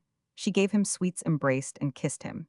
And as she then began to take off his clothes, and approached him with obscene gestures, the boy strove to resist her. He struck her, and he related everything to his brother, 24 years of age. The brother entered the house pointed out by the boy and abused the corrupt woman to the uttermost, saying in such circumstances, one helps oneself without having recourse to law and order, not to bring one's name into disrepute by public proceedings. I hope this disturbance will teach you not to behave in this way again. While this scene was going on, the woman's son-in-law chanced to come in, realized the situation before there was time to tell him anything, and at once took sides with the incensed young man. She was shut up in a convent, where she behaved in so good, sweet, amiable, and modest a manner that no one would have believed that she had ever committed the slightest fault, and representations were made to the effect that she ought to be allowed to return to her home. All the inmates of the convent had been charmed by the zeal with which she took part in the religious exercises. When she was free again, the scandalous doings were immediately resumed, and so it went on all through her life.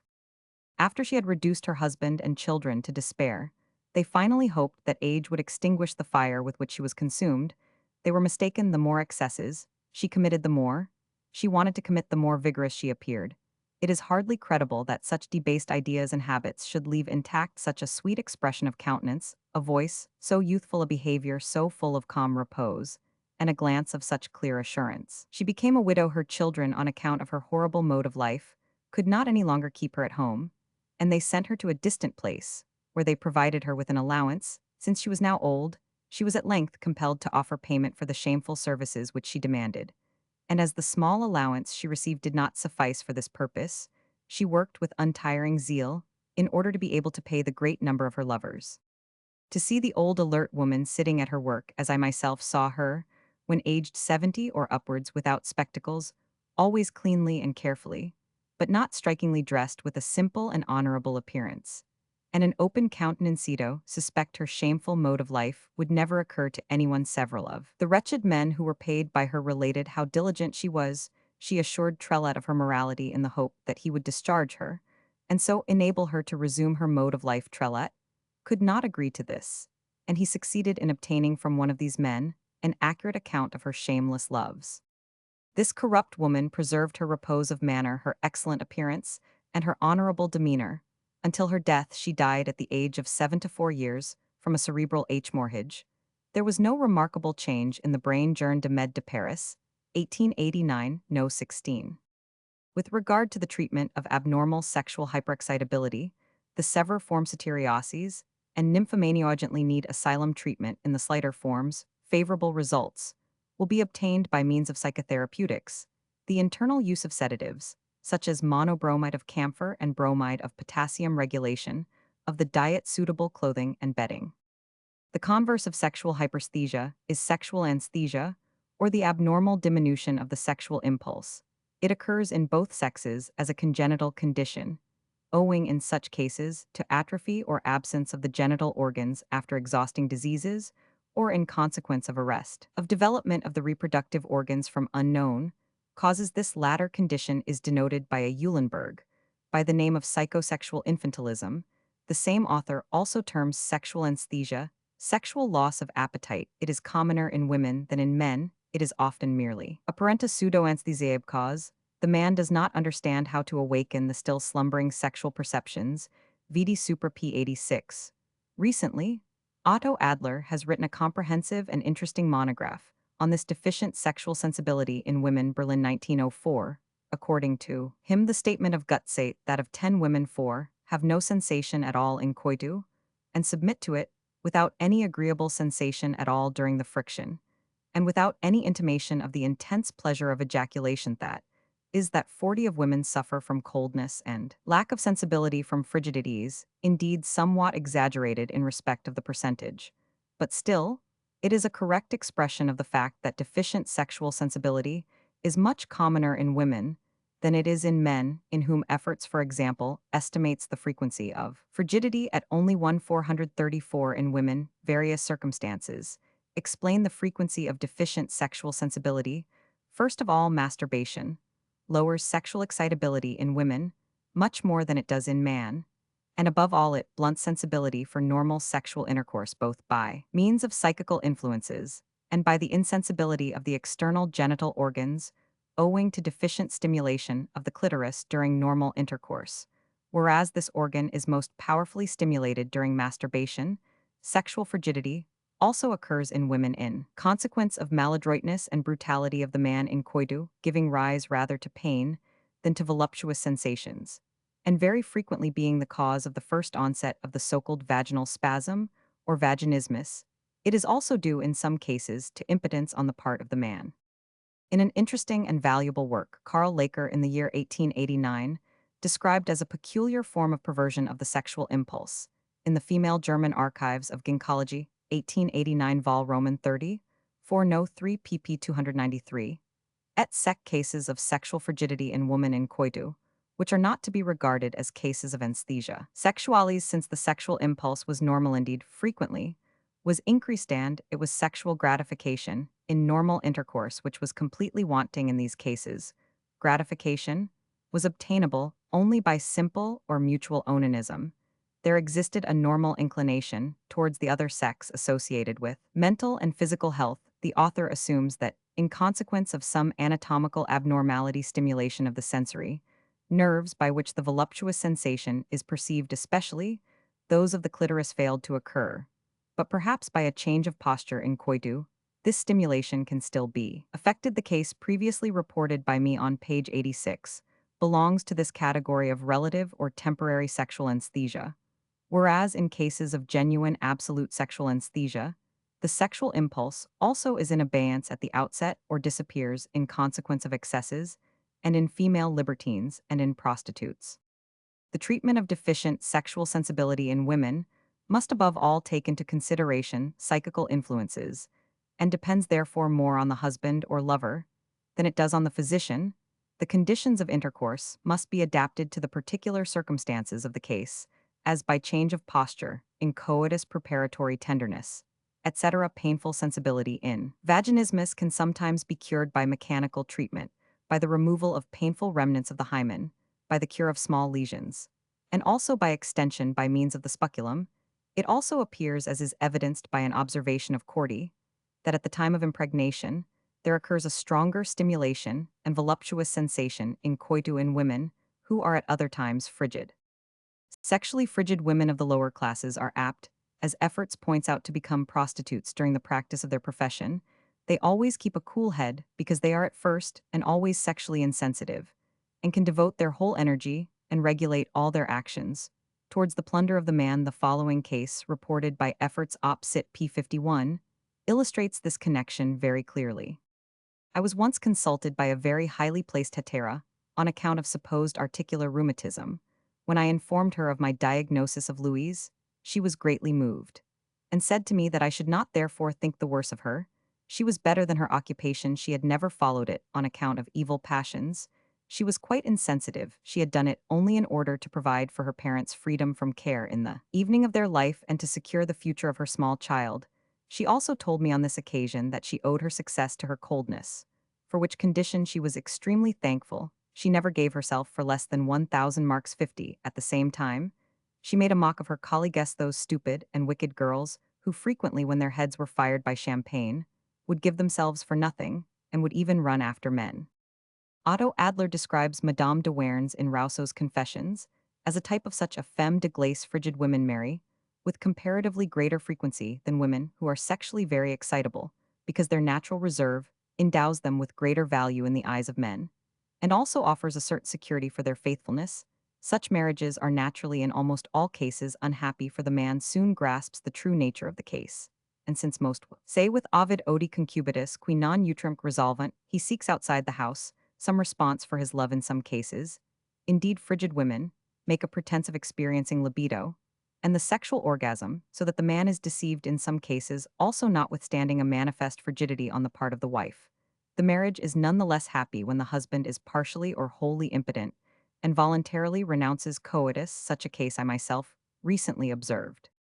The case was that of a merchant physically and bodily in excellent health, aged a little under 40 years, who since the 11th year of his age down to the present time, has continued to masturbate between the 11th and 18th years of his life, twice daily. He has often had ejaculation without erection when 20 years of age.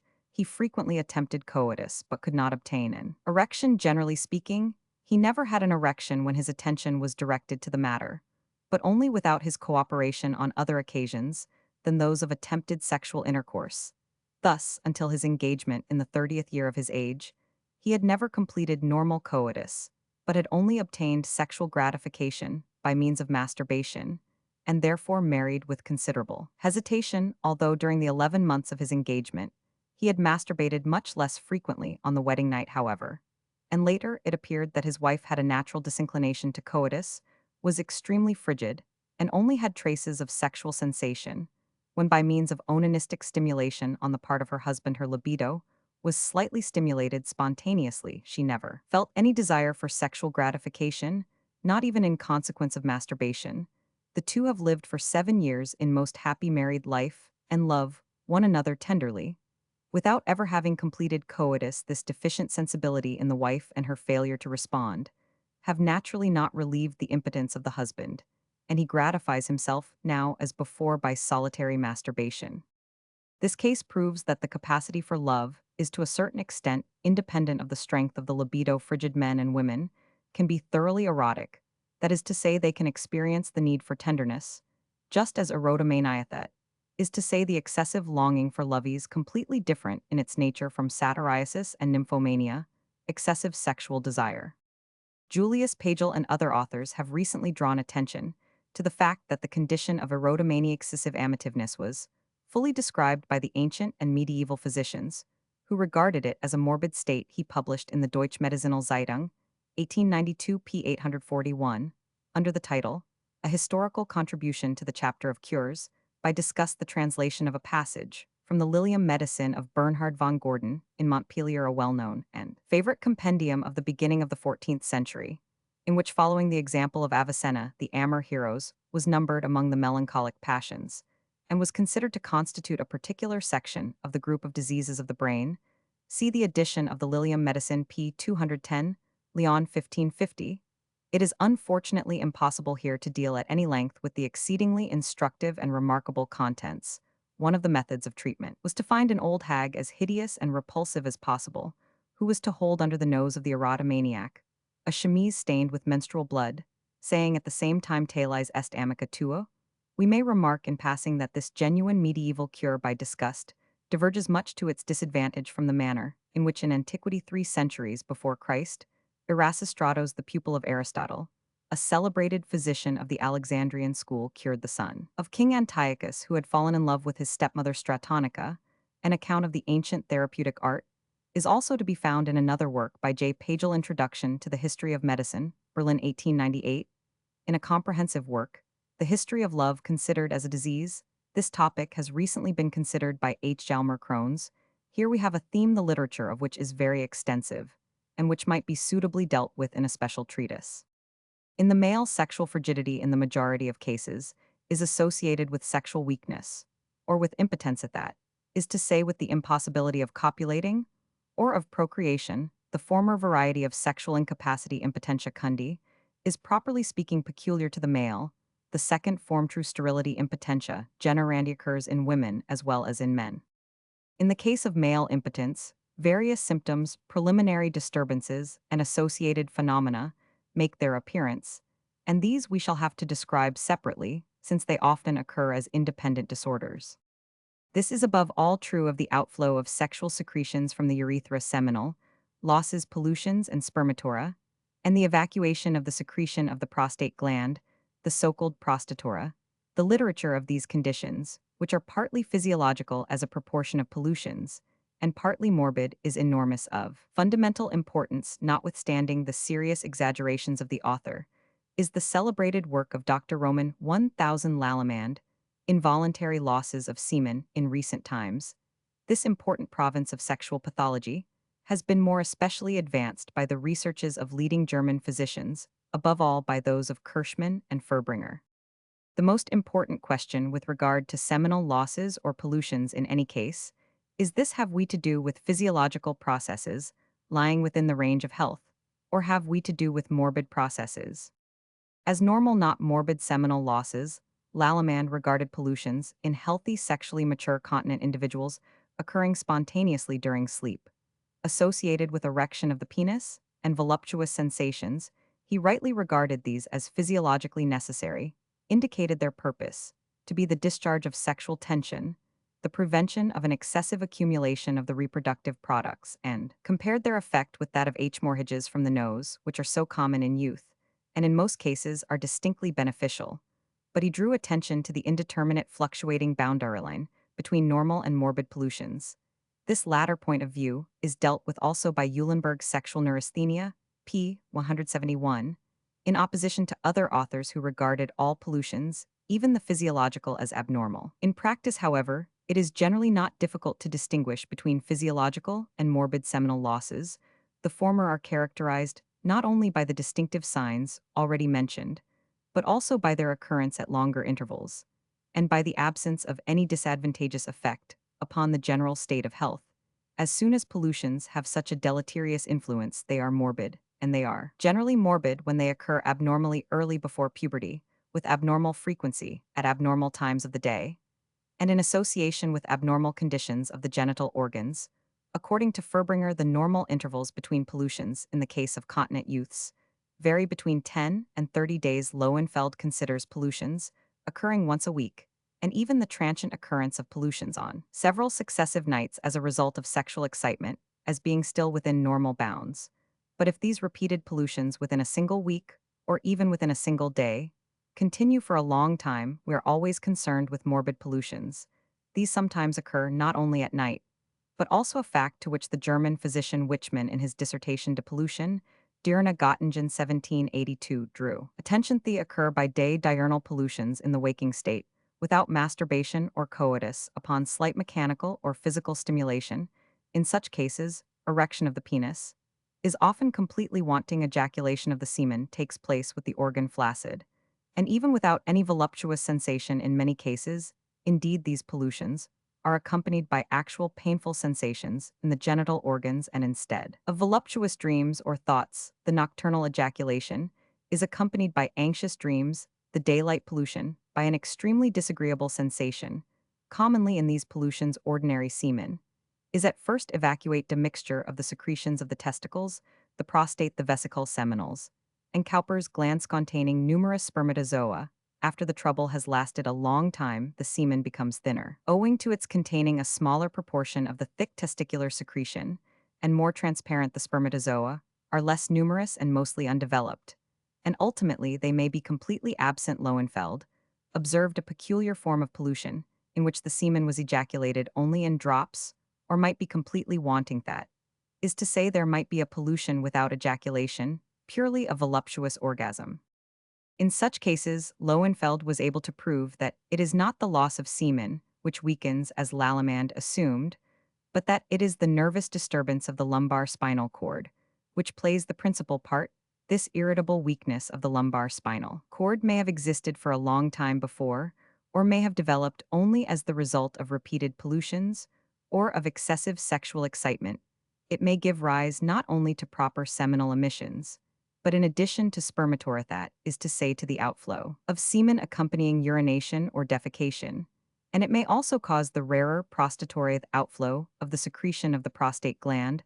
A long duration of all these morbid discharges has a serious effect on the health, and induces the typical picture of sexual neurasthenia. As a cause of seminal losses, we must mention masturbation, excessive sexual intercourse, chronic inflammation of the urethra, especially after gonorrhea, stricture of the urethra, rectal affections, alcoholism, diabetes, and tabes dorsalis. In women, also processes analogous to pollution, may be observed, although much more rarely than in men, and generally, as a consequence of masturbation, practiced for several years, according to Adler op. Cit. p. 130 pollutions that is to say evacuations of the secretion of the vaginal glands and of the uterine mucous membrane, as well as of the secretion of Bartholin's glands near the vaginal inlet never occur in chaste and intact virgins, but only in women who have already learned the enjoyment of sexual intercourse, and who are subsequently compelled to lead a continent life. For this reason, pollutions are a trouble of young widows, and occur in young girls only when they have learned to know the nature of sexual pleasure by means of masturbation. Eulenberg remarks sexual neurasthenia p. 174. In connection with lascivious dreams, there occur spontaneous, more or less abundant discharges of the clear mucogelatinous secretion of the glands. These form a striking manifestation of sexual neurasthenia in women, and can be compared with the morbid pollutions occurring in similar circumstances in male neurasthenics. We hear less about them, however, and they are insufficiently known even by medical men. For this reason, especially when they occur in association with physical virginity and a normal genital condition in other respects, they do not usually receive sufficient attention. The older physicians, especially those of the 18th century, described these pollutions in women very well and thoroughly in erotic and pornographic literature. They have always played a great part. An interesting observation on peculiar processes analogous to pollutions is reported by Paul Bernhardt, a hysterical sempstress 25 years of age, as the result of any kind of annoyance experienced. Sexual excitement completely resembling the sensation of sexual intercourse, and ending with a discharge of mucus. This was, however, never accompanied by any trace of voluptuous sensation. On the contrary, it gave rise to lumbar pains, also when she dreamed of anything disagreeable, or had nightmare. This condition recurred erotically. The patient is very indifferent and denies the practice of masturbation. To the category suggested by P. Bernhardt of sexual excitement, induced by anxiety and trouble, belongs the case reported to me by Dr. Emil Bloch, of a boy of 15 years of age who, when very anxious about his inability to complete a school task, experienced an ejaculation for the first time. To the literature of impotence belongs the work by Niccolo Barrucco Sexual Neurasthenia, and its relations to the diseases of the genital organs regarding physiological pollutions, and the trifling difference between them and normal seminal discharge during coitus. Schopenhauer makes some apt observations in his new Paralipomena pp. 230-231. In the treatment of pollutions, which always demands the most careful medical observation and examination of the individual case, the most important measures are dietetic and hygienic treatment, change of scene from town to country, and especially to mountain air, methodical hydrotherapeutic measures, warm baths, massage, electricity, hyperalimentation, the use of bromides, local treatment of the urethra, etc., etc.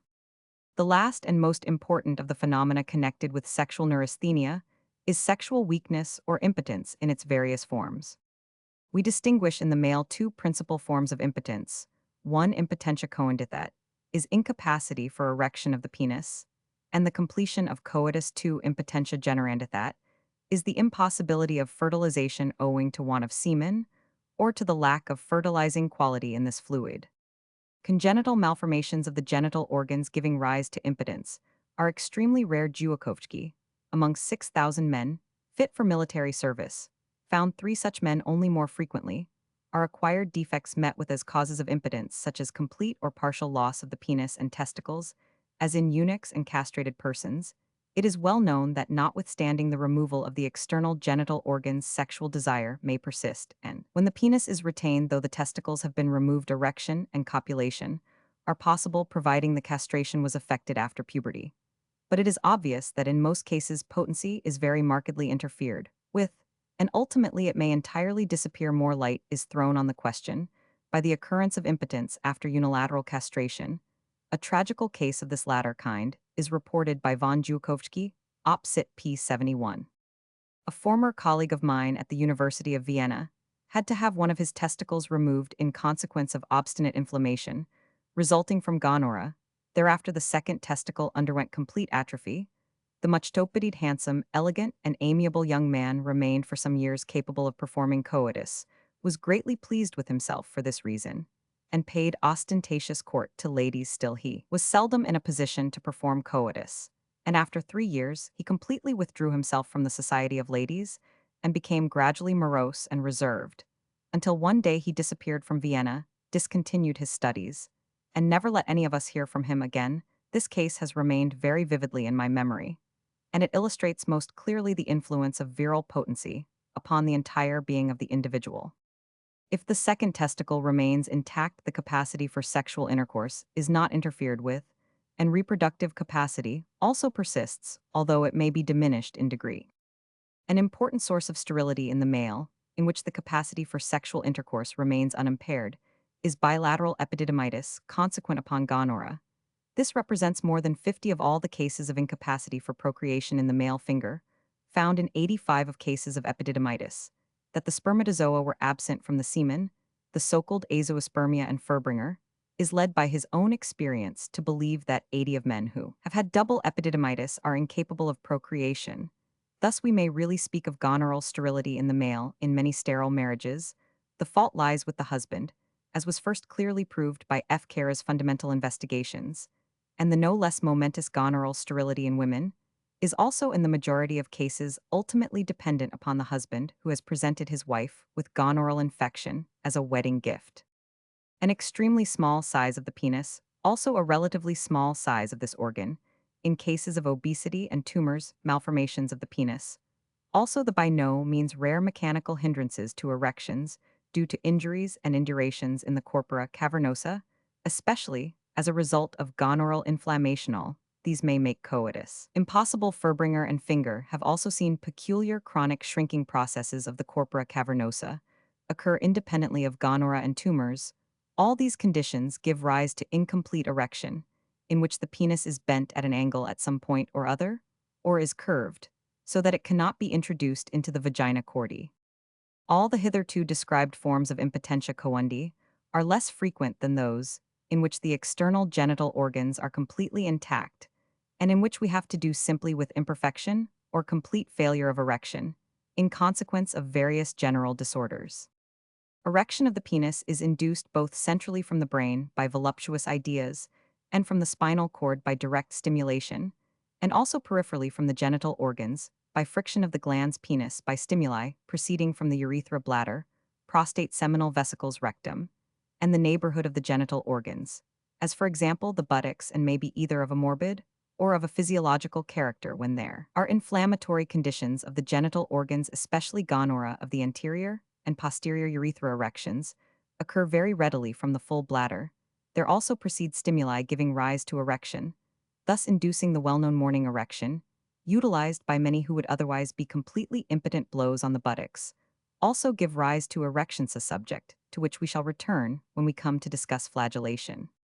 The nature of erection can be very briefly described as consisting in a stiffening of the penis by the profuse streaming of blood into the reticular spaces of the corpora cavernosa, enlarged by stimulation of the erection. Nerves. The consequent erection of the penis is dependent upon the action of a particular muscle, ischiocavernosus muscle. Impotence, when the external organs are intact, is in most cases due to central causes, and ultimately to psychical causes, even though severe bodily affections or local morbid states play a predisposing part, the so-called functional impotence. This impotence is sometimes one of the earliest symptoms of diabetes mellitus and of chronic Bright's disease with contracted kidney, also of severe conditions of exhaustion toe, which consumption offers a significant exception, signalized already by the old saying phthisica salixoff obesity, and of tabes dorsalis, in which the sexual potency gradually disappears, but libido outlasts the capacity for erection. Certain poisons also particularly damage potency. This is especially the case with alcohol, the deleterious influence of which on potency has already been described. pp. 293-294. Georg Hirth goes so far as to recognize a special impotentia alcoholica. Above all, no alcohol, says he, especially not as a means for producing erection in youth.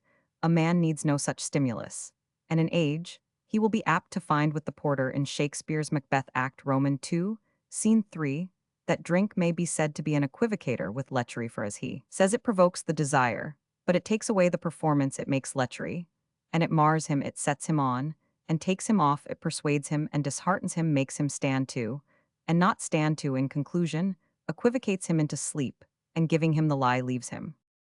Furbringer's view that alcohol taken up to the degree of slight intoxication rather increases potency, in connection with which he refers to sexual invalids, who are only able to perform sexual intercourse in a state of moderate intoxication, cannot be regarded as generally true. It is possible that, in these admitted sexual invalids, alcoholic intoxication overcomes stronger psychical inhibitions, which in the state of sobriety had hindered erection for the normal individual. Alcohol is not a means for the increase of sexual potency, but the reverse. The free use of tobacco certainly also impairs sexual potency. Nicotine and love are as little compatible as alcohol and love. Furbringer, Hirth, and Eulenberg ascribed to the excessive use of tobacco a diminution in sexual potency. The following interesting passage is from the diary of the de Goncourts op. Cit. p. 89. There is an antagonism between tobacco and women. The taste for one diminishes the taste for the other. So true is this that passionate Lotharios usually give up smoking, because they feel or believe that tobacco diminishes their sexual appetite and their powers of love. Coffee and tea taken in excess, and above all morphine, are also antagonistic to potency. Dupay has observed the frequent occurrence of impotence in men who were in the habit of drinking large quantities of strong coffee, 5 or 6 breakfast cups. Everyday sexual potency returned as soon as the use of coffee was discontinued, whilst, when the use of the beverage was resumed, the impotence again appeared. Comps Rendus de la Société de Biologie, 1886, No. 27. The majority of cases of functional disturbances of potency depend upon nervous impotence. It is the form which at the present day the physician most frequently encounters. It is intimately connected with the state of irritable nervous weakness or sexual neurasthenia, the most important symptom of which is represented by psychical impotence. There exist also, and this justifies the independent consideration of psychical impotence, numerous cases of impotence without neurasthenia. Furbringer, this remarkable form occurs especially in perfectly healthy young husbands who often before were completely potent and had previously effected coitus in a perfectly normal manner, or had lived a quiet continent life without having injured themselves in any way by masturbation. Such individuals, in consequence of the excitement, shame, and embarrassment of the wedding night, often suffer from psychical impotence. Reddy speaks of impotence due to compassion arising from the sympathy felt with the pains suffered by the still virgin wife when the attempt at coitus is made. The young married pair kiss one another and vie with one another in tenderness. But when the matter becomes serious, when the husband wants to enjoy his rights as a husband, the wife experiences incredible anxiety. She trembles in all her limbs, writhes, screams, and weeps. The man becomes exhausted. And at length, when the wife is resigned and willing to surrender herself to her fate, he has become unfitted for his share in intercourse. It is clear that these forms of psychical impotence, which appear in very various shades, are mostly transient phenomena and exhibit a good prospect of complete cure. Much more difficult is the matter when we have to do with cases becoming commoner every day of psychical impotence, in consequence of sexual perversions, sadistic, masochistic, fetichistic, and homosexual inclinations, may in certain individuals predominate to such an extent that either copulation cannot be effected without the preliminary gratification of these perverse instincts, or else the latter entirely usurp the place of normal coitus, which has become, generally speaking, quite impossible. Relative and absolute psychical impotence, in consequence of sexual perversions, to the former category belong, for example, those cases, which are by no means rarely seen, in which homosexual persons are only able to have intercourse with their wives, after preliminary caresses, by their male friends or masochists, must be subjected to a preparatory flagellation in order to become potent. In the second category, copulation has become quite impossible. The orgasm takes place only in connection with the activity of the perverse impulse, and there often exists an actual repugnance to normal coitus. Well known also is that rare relative psychical impotence, in which the man can perform coitus only with prostitutes, whereas he is impotent as regards decent women. This, however, may often be associated with the existence of sexual perversions, which are gratified only during intercourse with prostitutes. Another form of relative psychical impotence is temporary impotence, in which the potency is entirely subject to custom, and a change in the custom induces impotence. Thus Frenzel reports the case of a man who had always had intercourse with his wife, immediately on going to bed, and proved completely impotent when this habit was interrupted, and he now wished to perform the act early in the morning only gradually, did he recover his lost potency and become able to adapt himself to the changed conditions. Another form of impotence by no means rare and occurring in otherwise healthy men is that produced by powerful mental activity or artistic production, the impotence of literary men, and of artists. It is usually of a transient nature, manifesting itself only during the periods of intellectual activity, and it is explicable in accordance with the law of sexual equivalence, according to which the sexual potency appears in the latent form of spiritual productive activity. A remarkable case of this impotence of literary men is reported by the just quoted Frenzel. Allied with this variety of impotence is the form due to transient mental distraction, to instantaneous ideas, which suddenly act as psychical inhibitions. These sudden ideas can be of a very varied content, joyful, sad, anxious, annoying. In every case, they are capable of annulling the already existing potency and of making the further erection of the penis impossible. Such conditions occur alike in healthy persons and in those who are readily excitable and neurasthenic. A classical instance of this nature is J. Rousseau's adventure with the Venetian courtesan Giulietta, which he describes very vividly in his Confession.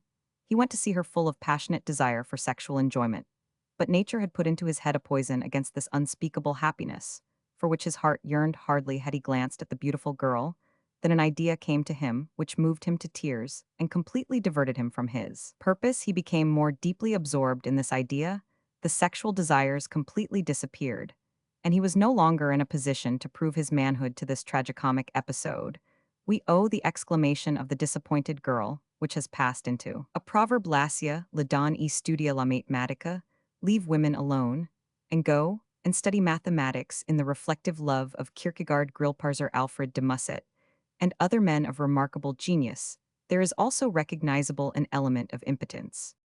The majority of all cases of impotence belong to the class of true nervous neurasthenic impotence, and these are diffused especially among the circles who supply the greatest contingent to the ranks of neurasthenics in general, that is, among officers, merchants, physicians, and other classes of the cultured part of our population whose professional duties are arduous. Among the causes of neurasthenic impotence, excessive masturbation and chronic gonorrhea, with its consequences, play the principal part. Neurasthenic impotence manifests itself above all by abnormal conditions of erection and ejaculation, either of which may by itself be diminished or completely prevented, or, again, both may exhibit abnormalities, whilst in some cases even erection may be very frequent, unusually powerful, and long-lasting, the so-called priapism, whilst ejaculation and voluptuous sensation are completely wanting, and these erections are in most cases accompanied by very painful sensations. An extremely characteristic symptom of nervous impotence is a premature discharge of the semen, not merely anteportas, but often even at the first signs of activity of the libido sexualis, at which time erection may be very well developed. In other cases, again, erection occurs, but no ejaculation of the semen. Finally, both may be completely wanting, the so-called paralytic impotence. The following cases, which came under my own observation, show some of the above-mentioned types of impotence. A man 29 years of age, married for 10 months, complains, after obviously excessively frequent enjoyment of his conjugal rights, of a sense of weakness and weariness, after intercourse, such as he has never previously experienced, as well as of a continually earlier ejaculation. Latterly, even on simple contact of his penis with the vulvar, erection is always present, and is powerful on further inquiry. He admitted that in his 4 weeks' honeymoon he had connection once daily, and thenceforward 2 or 3 times a week. A man 21 years of age states that a year and a half ago, for the first time, he endeavored to have sexual intercourse. He has never yet succeeded in completing coitus. Since the age of 14 years, he has suffered from frequent pollutions, and from marked sexual excitability. He has often tried to effect coitus, but there has always resulted precipitate ejaculation with his penis.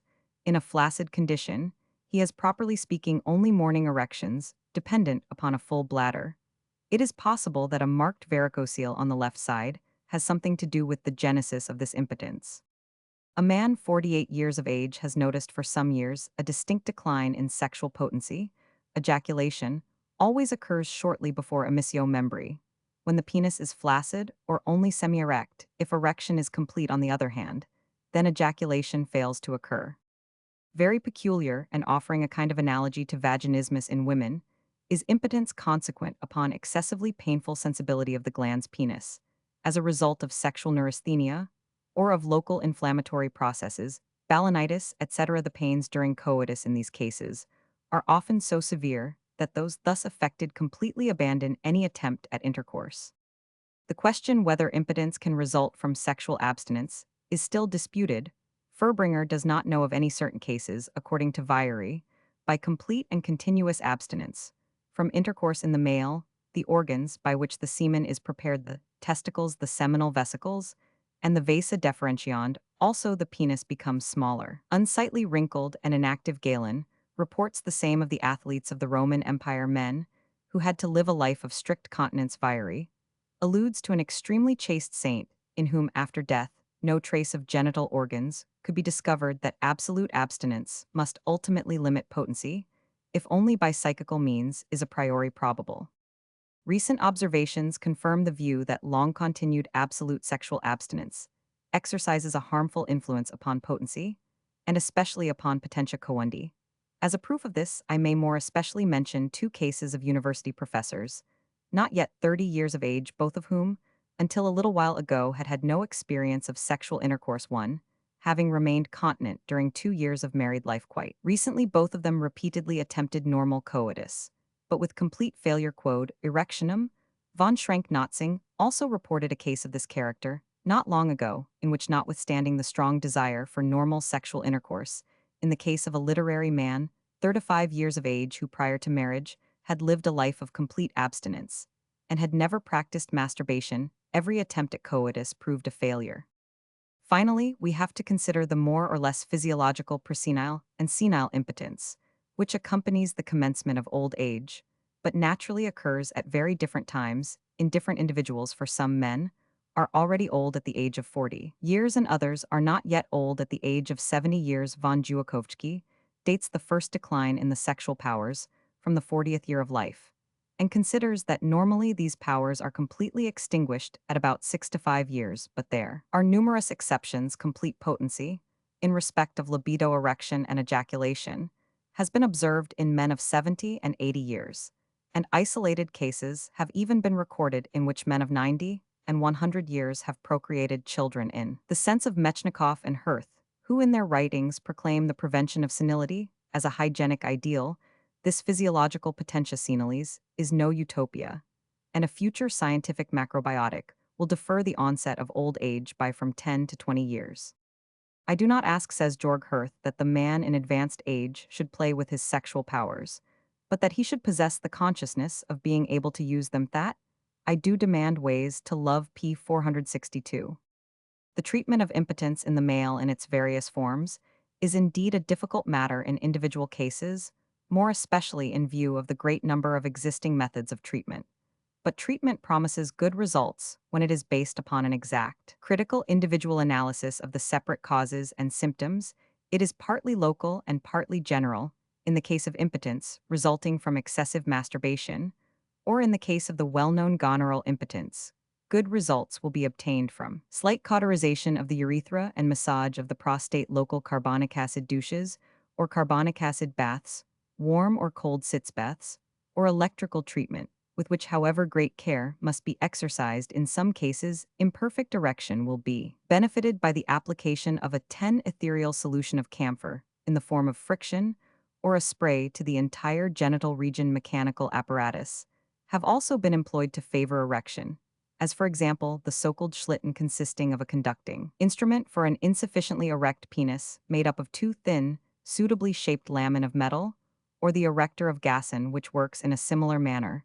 Apparatus of this nature are useful only to this extent that they give the penis a certain purchase. We cannot allow that they possess any other effect any more than Gasson's other apparatus, the compressor, the cumulator, and the ultimo, Lowenfeld-Furbringer, any local changes that can be detected as having some connection with the occurrence of impotence must receive attention. This is obvious, and no less obvious is the treatment of any general disorders which may give rise to the impotence, as regards the general treatment of impotence, psychical influence, must first be considered. In most cases, this must take the form of temporary withdrawal of the thoughts from the sexual sphere in general, for which the strict prohibition of sexual activity, masturbation, etc., forms the foundation. In addition, will and self-confidence must be strengthened in these matters. An intelligent wife can do much to supplement the work of the physician, sometimes a mere change in the mode of life, or in the relations between husband and wife, above all a change in the mode of performing sexual intercourse, a change in posture, greater responsiveness on the part of the wife, etc., may have a manifest curative influence. The treatment of the neurasthenia which may have caused the impotence will also have a favorable effect. Alcohol and tobacco are best entirely forbidden. Innumerable drugs have been recommended for the treatment of impotence. The belief in the beneficial effect of cantharides is as much a superstition as the belief in the aphrodisiac action of celery, asparagus, caviar, and truffles. Certainly, all these may cause excitement of the genital organs, but this is merely due to an increased flow of blood to these organs, which is of a very fugitive nature. And when the effect is often repeated, especially when cantharides is used for this purpose, it may have serious consequences. The influence of these substances may be compared with the purely stimulating effect of flagellation. More confidence may be placed in phosphorus strychnine, and above all in yohimbine, a drug prepared from the bark of a West African tree, which is warmly recommended in cases of neurasthenic impotence by Mendel and Eulenberg, having myself seen good results from the use of yohimbine Riedel in 2 cases of presenile gonorrheal impotence. I can confirm the favorable judgment of Eulenberg in the case of presenile impotence in a man nearly 60 years of age. Yohimbine was the only means which, after several years' intermission, enabled him once more to have erections and repeatedly to perform coitus. Eulenberg reports the case of a man, which is probably unique, in whom, after a few days' use, yohimbine restored sexual potency after he had been impotent for 12 years. This interesting drug is certainly a valuable enrichment of our aphrodisiac armamentarium, and the first drug of this nature, to which the name of a specific against impotence can justly be given. Quite recently, Eulenberg, Posner, Neveny, and others have warmly recommended as a true specific in cases of functional impotence a combination of lecithin with the active principle of the Brazilian plant Muira puama. This new drug is by Eulenberg termed muracethin. From the above described individual troubles, masturbation, sexual hyperesthesia, sexual anesthesia, pollutions, and impotence, is composed the clinical picture of sexual neurasthenia, which, however, is manifested also by other symptoms, among which we must mention certain perceptions of anxiety and certain coercive ideas, such as the condition, known also to the laity, of agoraphobia, which is very frequently met with in sexual neurasthenia, also the fear of traveling alone by railway or sudden anxiety in the theater or concert hall, in the form of the fear of fire, with the accompanying irresistible impulse to rush out into the open, further lumbar pains, and neuralgia of the genital organs and anomalies and pains connected with the evacuation of urine, an inclination to sexual perversions, gastric affections, such as nervous retching, and vomiting, painful cramps of the stomach, loss of appetite, also excessive hunger, nervous dyspepsia, etc., migraine, and heart troubles of manifold kinds. It is not to be wondered at that when sexual neurasthenia is markedly developed, and when several of the above described manifestations occur, the disease may pass on into a condition of complete mental exhaustion, associated with morbid irritability and hypochondriacal and melancholy ideas. We then ultimately see the development of typical sexual hypochondria. The treatment of sexual neurasthenia in the last described general symptom complex occurs also in women associated in their case with amenorrhea, dysmenorrhea, or menorrhagia. 455 consists, for the most part, in the already described treatment of the individual symptoms. In addition, we have to make use of hyperalimentation, hydrotherapeutic methods, gymnastic treatment, general massage, and climatic cures. Chapter 17. The anthropological aspect of psychopathia sexualis. I hope that in the not distant future, for the advancement of science, physicians will be glad to ally themselves with folklorists and ethnologists. Frederick S. Cross. Contents of Chapter 17. Anthropological and clinical views of sexual anomalies, ubiquity and enduring nature of psychopathia, sexualis, secondary role of civilization and degeneration, the fable of the good old times, the ungrounded fear of degeneration, nervous degeneration, in earlier times, Recent arguments against the degeneration theory Mechnikov's book, The Nature of Man Georg Herth's idea of hereditary enfranchisement. Elements of the anthropological theory of psychopathia, sexualities the need for variety in sexual relationships, sexual perversions in healthy persons, the effect of external influences, morbid, impressions, artificial production of perversions, repetition, suggestion, imitation, seduction, importance of sexual differentiation, congenital character of perversions, the diffusion of perversions among savage races, examples immorality in the country influence of race and nationality, of age and sex social differences, influence of civilization, influence of conventionality, the unrest of the present-day spiritual configuration of modern perversity. Appendix sexual perversions, due to diseases general survey epilepsy and sexual perversions, other mental diseases syphilis and sexual perversions, abnormalities of the genital organs. Chapter 17. In my contributions to the etiology of psychopathia sexualis, published in the years 1902 and 1903, I for the first time attempted to deal systematically, from the standpoint of the anthropologist and ethnologist, with the great province of the so-called psychopathia, sexualis, the field of sexual aberrations, degenerations, anomalies, perversities, and perversions. I started from the point of view that in order to obtain new ideas regarding the nature of psychopathia sexualis, and in order to revise the old ideas in the light of recent knowledge, we must keep before our eyes not one-sidedly the sick man, but comprehensively man, both as civilized man and as savage man. Previously, the doctrine of psychopathia sexualis had been dominated exclusively by clinical, purely medical conceptions, observations, had been limited to morbid phenomena occurring in individuals with an abnormal vita sexualis. Thus, there had arisen a general view of the nature of sexual anomalies, by which these anomalies were allotted almost entirely to the province of the physician, and were described as stigmata of degeneration. H. J. Lowenstein, Hostler, and Kahn, in the third and fifth decades of the 19th century, were the first to adopt this medical point of view of sexual aberrations. And finally, in the last quarter of the same century, Richard von Krafft-Ebing converted modern sexual pathology into a comprehensive scientific system, which stands and falls with the idea of degeneration.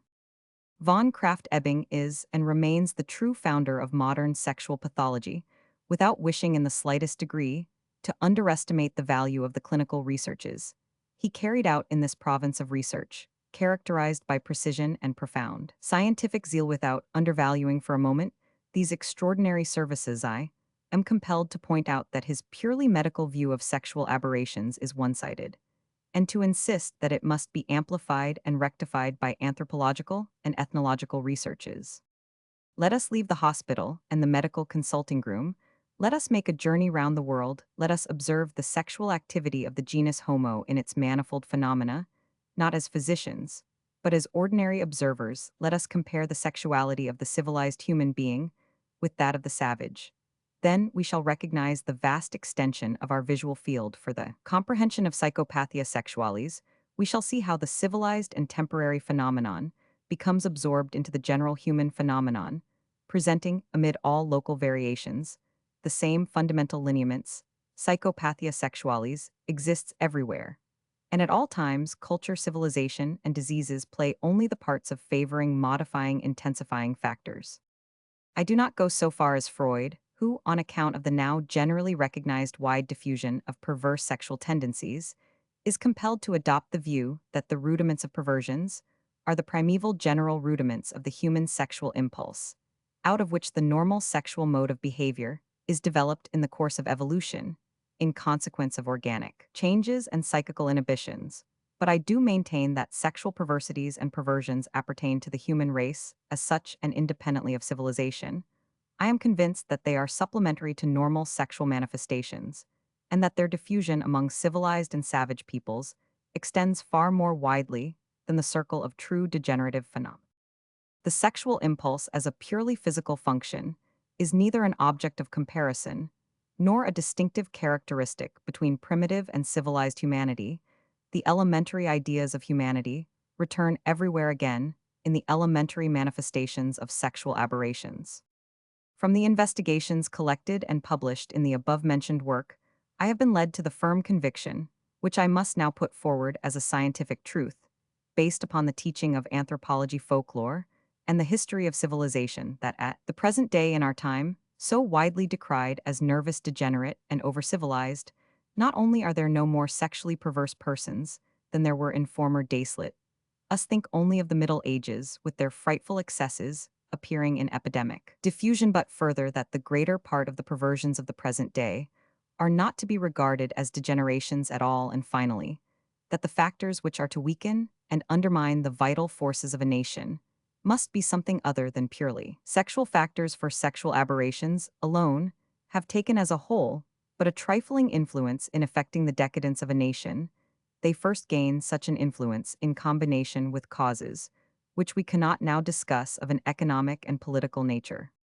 As old as humanity is the fable of the good old times of the golden youth of the human race of the glorious, past, to which an always corrupt physically and morally rotten present is supposed to have succeeded. The ancients held this view, it recurred at the time of the Renaissance, and since the time of Rousseau's unfortunate condemnation of all civilization, it has been in the hands of all zealots, moral fanatics, backsliders, and guardians of conventional morality, a greatly prized weapon, and one also of great power, when used to influence the ignorant and easily misled. Anthropology, the history of primitive man, and the history of civilization in general have utterly destroyed this beautiful dream of the good old times, and of the better days of the past. Nothing has been left but the ever more beautiful present.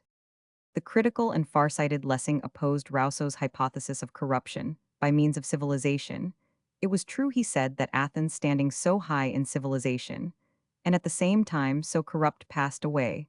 But the virtuous Sparta did not this also pass away. Rousseau himself had to admit that the destruction of civilization would be of no use, that the world would then relapse into barbarism, and that the corruption would none the less persist. The philologist Muff, discussing this question, added that if civilization had not come, vice would still have been dominant, and that civilization, involving as it does intellectual progress, provides also the means for counteracting vice. Physicians and natural philosophers have long protested against the theory of the corrupt and degenerate present.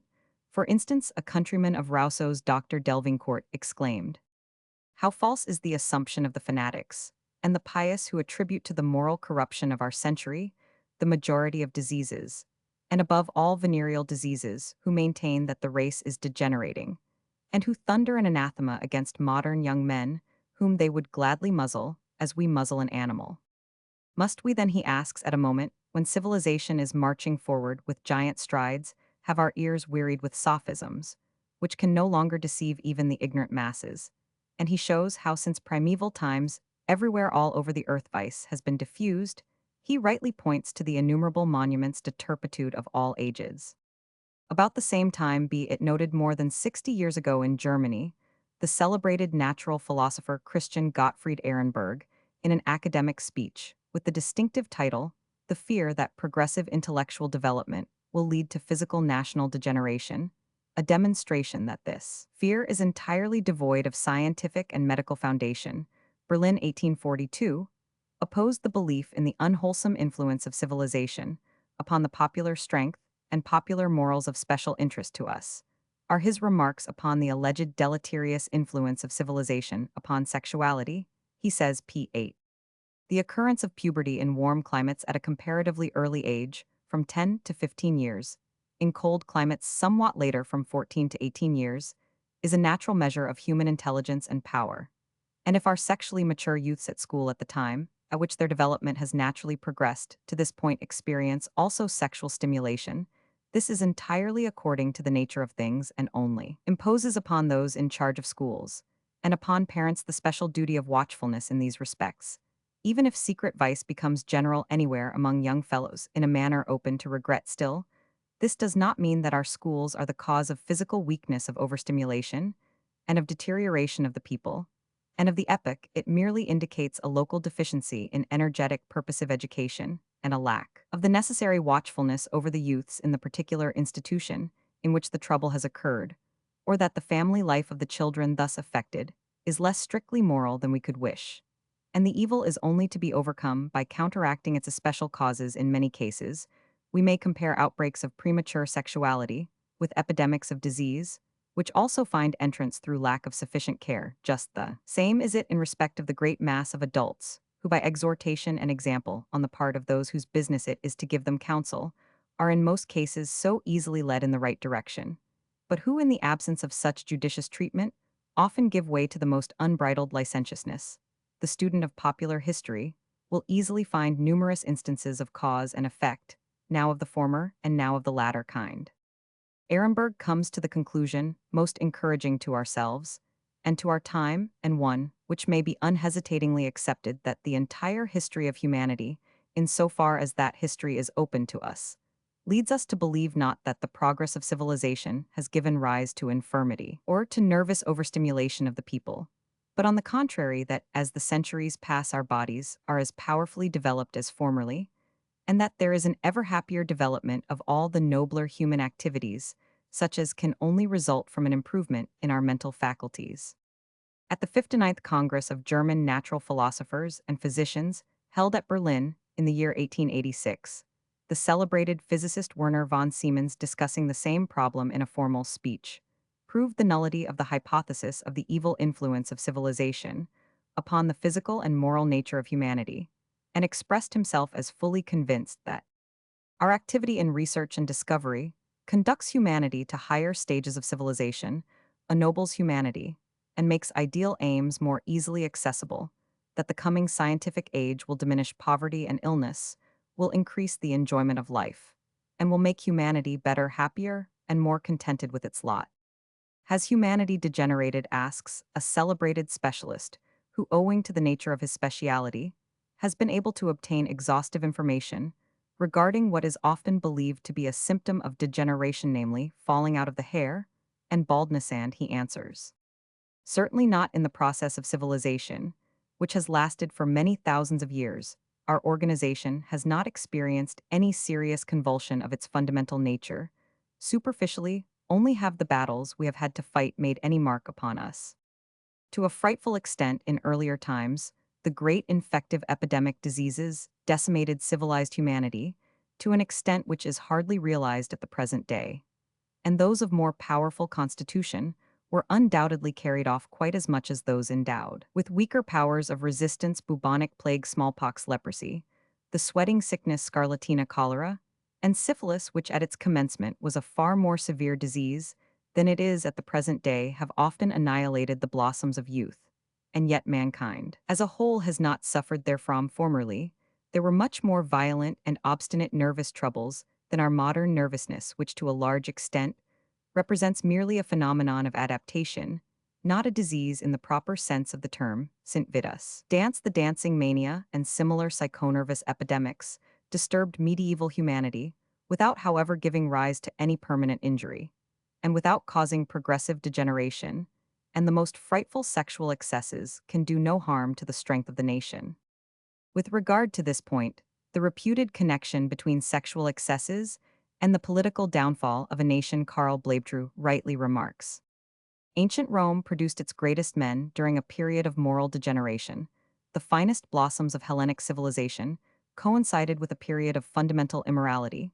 We might easily urge that after Pericles, Phidias, Aristophanes, Euripides, Alcibiades, and Socrates, the decay of the Greek race began, notwithstanding the fact that much later in Greek history, the vital force of the nation was proved by the appearance of men of the first rank such as Alexander, Aristotle, and Demosthenes. But this rejoinder does not help us much, for in the earliest days of Greek history, in the legal codes of Solon and Lycurgus, we find the most notable and clear indications that precisely in respect of sexual relationship, and more especially in regard to marriage and the procreation of children, the morals of this fresh and youthful race were disordered to the greatest possible extent. Just the same do we find it at the time of the Italian Renaissance, and at the time of the Hohenstaufen dynasty, complete confusion of sexual relationships. The 18th century, also notwithstanding all the justified jeremiads of Rousseau regarding the widespread unnaturalness of the time, and notwithstanding all the sorrows of the young Werther, was distinguished by the production of an incredible abundance of men of genius. And in contemporary France, the country which was most severely affected by this moral decay, there flourished the generation to which such men as Murray-Bow and Napoleon belonged, men whose unparalleled vitality influences us to this moment. Finally, I must refer to two leading authors of recent years, Eli Metchnikoff and Georg Hirth, whose writings exhibit a remarkable similarity. In respect of general philosophical foundation, both have energetically opposed the unfounded fantasies of degeneration. There exists also a justified campaign against the continuously effective causes of degeneration, in the form of alcohol, syphilis, etc., and both have advocated a belief in life and in the life force. In his work The Nature of Man, English translation, by Chalmers Mitchell Heinemann, 1903, Metchnikoff advances an optimistic philosophy, in opposition to the pessimistic degenerative theory of our time, of which latter P.J. Mobius may be regarded as the chief advocate, and he proves how the imperfections and disharmonies of the human organism may give place to a further development and perfectibility of human nature. And this precisely in connection with culture and civilization it is. Now that humanity first begins really to live, mankind has not degenerated in consequence of civilization, but has on the contrary, by means of civilization, first attained the possibility of establishing physiological old age and physiological death. Our device is not backwards, but forwards. The pessimists cry out existence has no meaning. For what purpose do we live? And for what purpose do we die? This dreadful for what purpose with which Friedrich von Helwald concludes his history of civilization disturbs day by day emotional minds. Metchnikoff proves that this problem is connected with the existence of the disharmonies of human nature. But evolution continues to transform these disharmonies into harmonies, orthobiosis. Thus, the aim of human existence lies in the completion of the entire physiological cycle of life, with a normal old age, so that with the cessation of the instinct to live, and with the appearance of the instinct for natural death, the cycle comes to an end. This is to a certain extent the scientific formulation of the Superman of Nietzsche, who, based upon quite similar considerations, his opposition to the hypothesis of degeneration, and who, out of the disharmonies, imperfections, and pains of life, also created the conviction of a progressive evolution, and thus, like Metchnikoff, thoroughly affirmed life. Metchnikoff's ideal human being of the future is realizable, but only by means of the principles of science and intelligent culture. Similar views to those of Metchnikoff are advanced by Georg Hirth. He, above all, has introduced into science the most felicitous conception of hereditary enfranchisement, thus to the pessimistic degeneration theories and the psychical paralysis evoked by the idea of hereditary taint. We now hear the expression from every mouth. Hirth opposes a word of power, a word expressing an energetic opposing stream of tendency. Thus, the incontestable fact finds simple expression that the requirements of all individuals through millions of generations constitute an inalienable, progressively influential common possession of the whole of humanity, an impulsive force based upon natural law, which marches victoriously forward over the sins and failures of individuals. That is to say, that in our entire organism, so long as it continues to live, in addition to the disturbing influences which we have inherited or have acquired by our own faults, there exists also a mass of old and new constructive influences, which work towards the restitution of the former condition. Enfranchisement, by means of primevally old healthy and strong reproductive cells, is stronger than the quite recent tainting, by means of weakly and diseased germs. If it were not so, the entire human race would long since have passed away, for there can hardly exist a single family tree, at the foot of which there are not somewhere worms gnawing. I cannot here examine more closely the extremely interesting foundation of this view, which rightly places in the foreground the capacity for self-regeneration, for the removal of morbid vital stimuli, and their replacement by new and healthy vital stimuli, and which notably limits the extension of hereditary tainting. The conclusion which Hirth draws from this view is identical with that of Metchnikoff, namely, that our life remains capable of upward progress, a view which Hirth everywhere happily employs in his battle with the forces of obscurity and degeneration. The theory of degeneration finds a thorough scientific refutation also in the admirable work by Dr. William Hirsch, Genius and Degeneration, a psychological study, Berlin and Leipzig, 1904.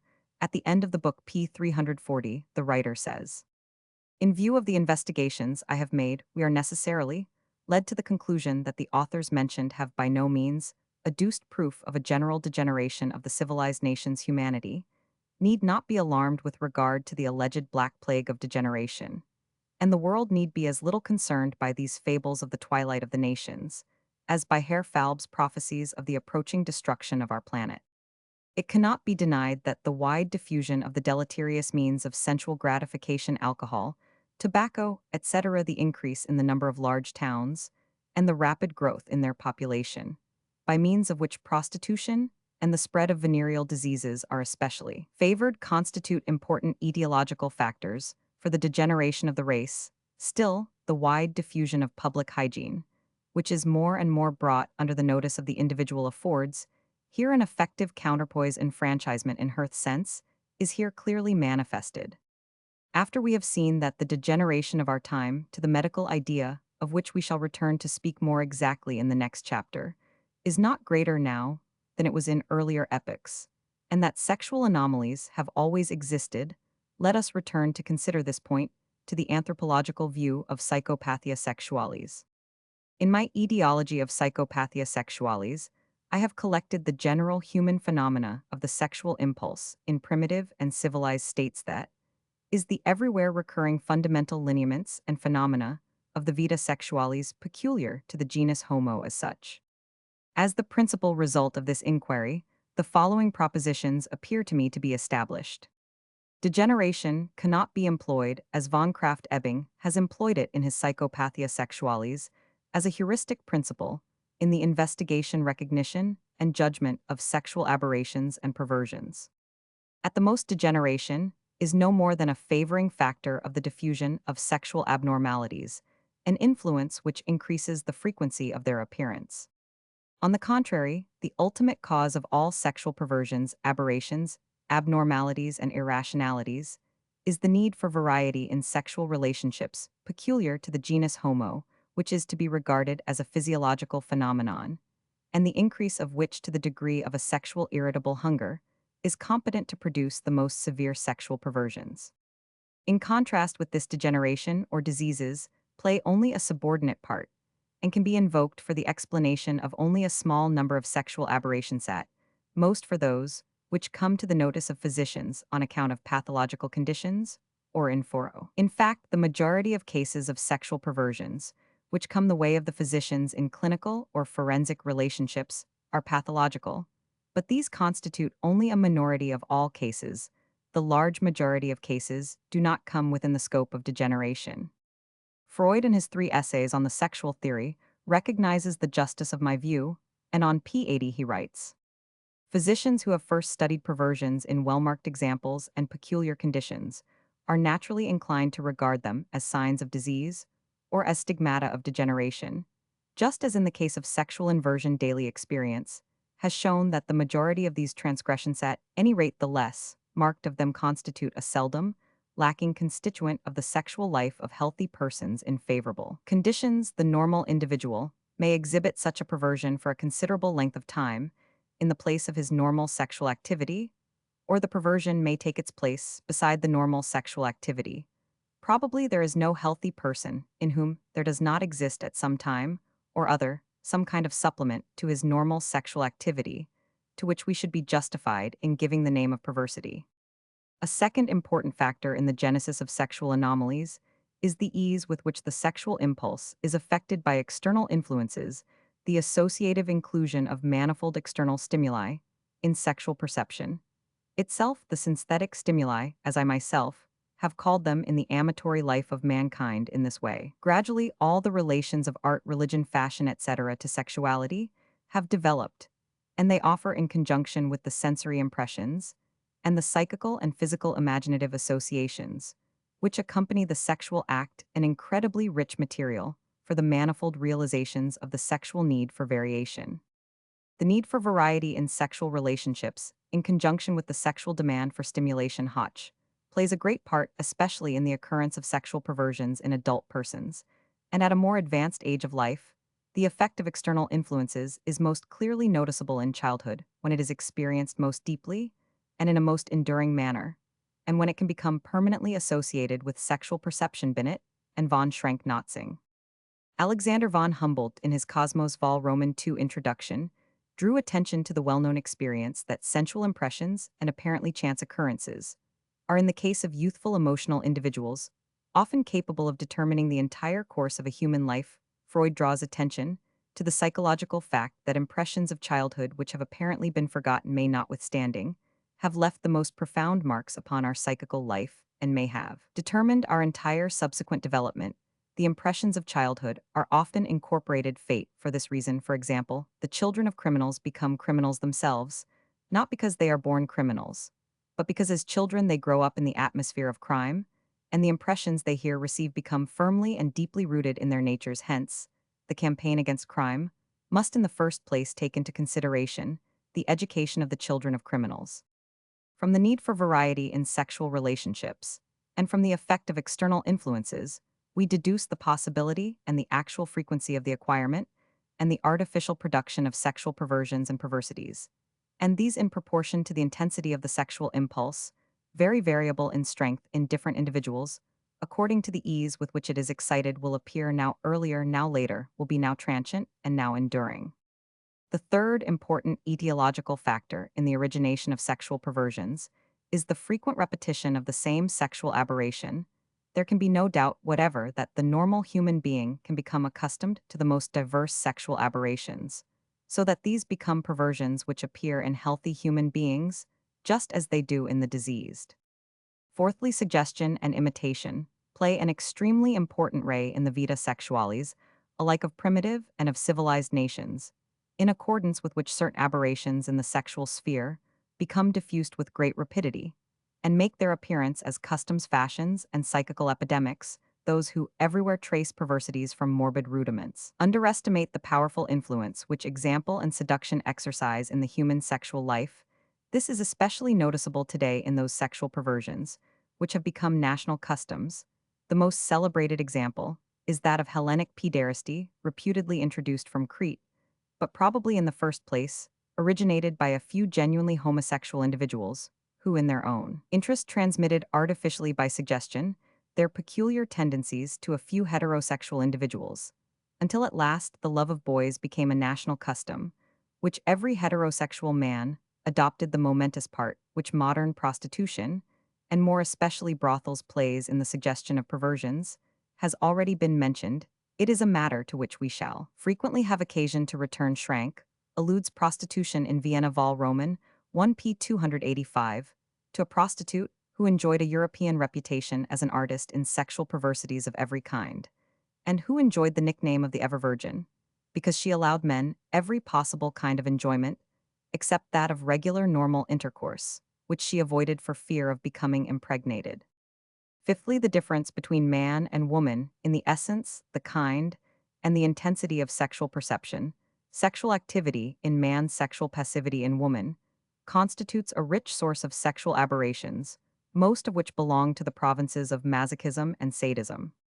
Sixthly, and lastly, in otherwise healthy individuals, there occur at a very early age and probably in consequence of congenital conditions, changes in the direction and the aim of sexual perception variations from the type of differentiated heterosexual love. Genuine homosexuality is the principal phenomenon to be considered under this head. It occurs in perfectly healthy individuals quite independently of degeneration and of civilization, and it is diffused throughout the whole world. From all these facts may be deduced the untenability of a purely clinical and pathological conception of sexual aberrations and perversions. We must now accept the point of view that although numerous morbid, degenerate, and psychopathic individuals exhibit sexual anomalies, yet these identical anomalies and aberrations are extraordinarily common in healthy persons. Ethnological research, for more exact details of which I may refer to my own work, already mentioned, and to the pioneer works of Ploss Bartels Mantegazza Friedrich, S. Cross, and Havelock Ellis, has adduced stringent proof that sexual aberrations and perversions are ubiquitous, diffused throughout the entire world, just as much among primitive races as among civilized nations, that on the psychophysical side, they are elementary ideas in Bastian's sense, that they recur everywhere in a qualitatively identical manner, as a result of similar conditions as it is with prostitution. So, it is also with sexual perversions. A tendency to sexual aberration is deeply rooted in human nature. It is a primitive, purely anthropological phenomenon, which is not strengthened by civilization, but on the contrary is mitigated. Thereby Charles Darwin rightly points out that the hatred of sexual immorality and of sexual aberrations is a modern virtue, appertaining exclusively to civilized life, and entirely foreign to the nature of primitive man. Primitive man reveled in wild indecency, as Wilhelm Roscher also proves in Sexual Perversions and Libertinism. the sexual aberrations of civilized mankind, are for the most part imitations of the examples given by primitive peoples. Thus, the well-known stimulating rings of European rubber manufacturers, C.F. Weissenberg, in the Transactions of the Anthropological Society of Berlin 1893 p. 130, 5, correspond to the stimulating stones of the Batak Staudinger op. Cit. 1891 p. 351, to the penis stones of the savage Orang Sin in Malacca von Stevens, in the Zeitschrift für Ethnologie 1896 pp. 180, 182, the Ampelang of the Sunda Islands C. McClutchow Maclay, in the Transactions of the Anthropological Society of Berlin 1876 pp. 2228, the renifleurs and gamahachures of the Parisian brothels and houses of accommodation, find their typical analogues in the urine fetishists and cunnilingi of the island of Ponape, in the Carolines C.F. Ploss Bartels, who are in truth far removed from the fine cycle life, and what a perverse imagination have the women of this same island. According to Otto Finch Zeitschrift für Ethnologie, 1880 p. 316, the men of this island have all only one testicle, because in boys at the age of 7 or 8 years, the left testicle is removed by a piece of sharpened bamboo. This is said to make the men more desirable to the women among the Maasai.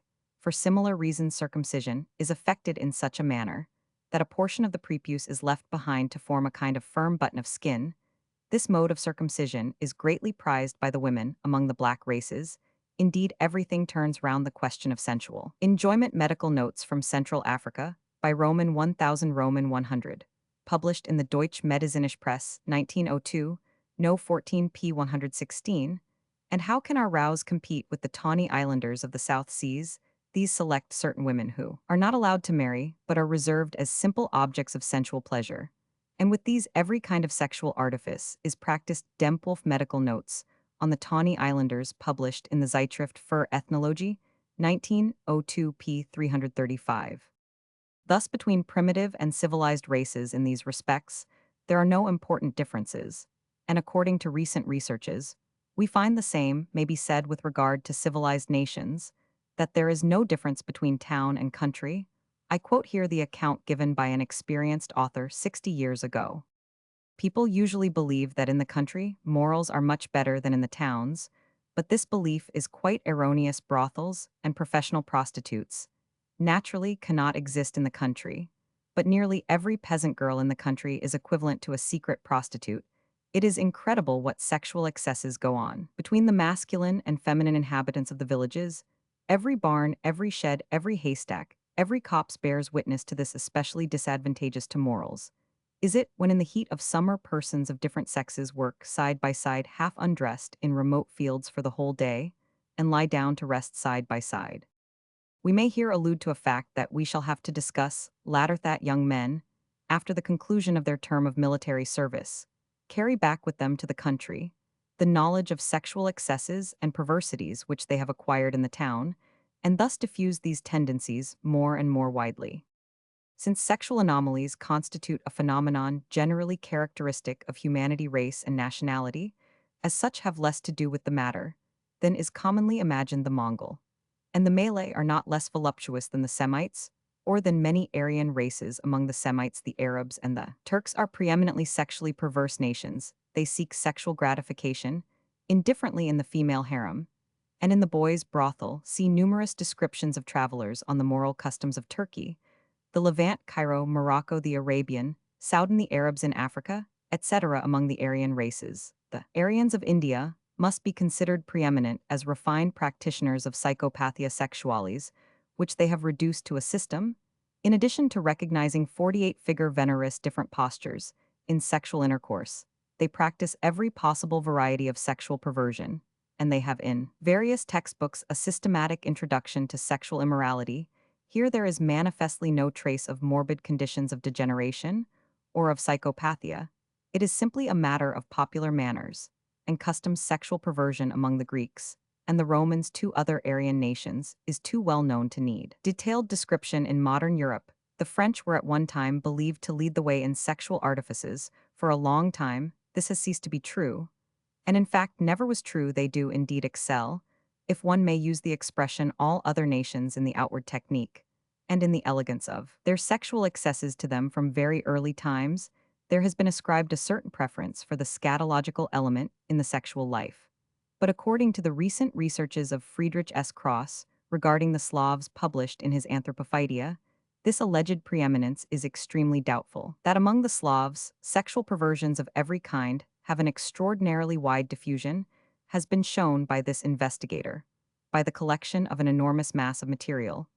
It is also very generally known that the English from early days have exhibited a marked tendency to sadistic practices and, especially to flagellation.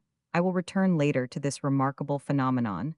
The French accused the Germans of an especial tendency to homosexuality le vice allemand, but there are no sufficient grounds for this accusation in psychopathia.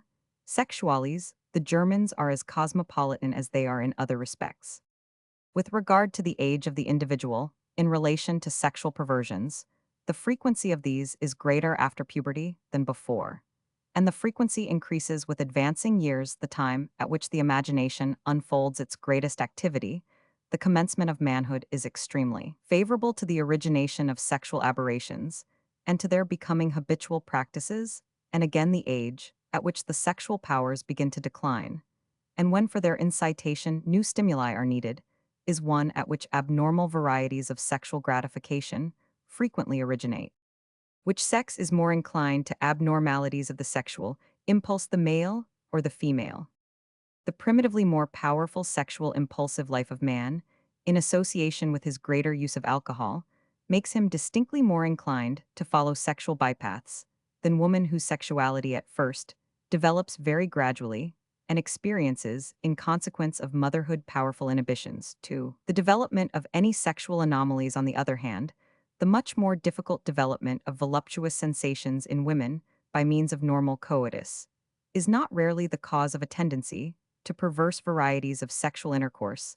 They often seduce man in this direction and excel him in the discovery of sexual artifices among primitive races where the relationships are clearest. This is still easily recognizable, whereas by civilization, the matter is often obscured. All the artificial deformities of the male genital organs among savages, which give the man much more trouble than pleasure, but which, on the other hand, increase the voluptuous enjoyment of the woman during the sexual act, cannot otherwise be explained, except on the ground of an original demand on the part of women. To this category belong incisions in the glans penis, and the implanting of small stones in the wounds until the skin has a warty appearance, Java perforation of the penis, to enable rods beset with bristles, feathers, rods, with balls, the well-known ampelang of the Dyaks of Borneo, Bodkin's rings, bell-shaped apparatus to be inserted through these perforations, the wrapping up of the penis in strips of fur with the hair outwards, or enveloping it in a leaden cylinder, etc.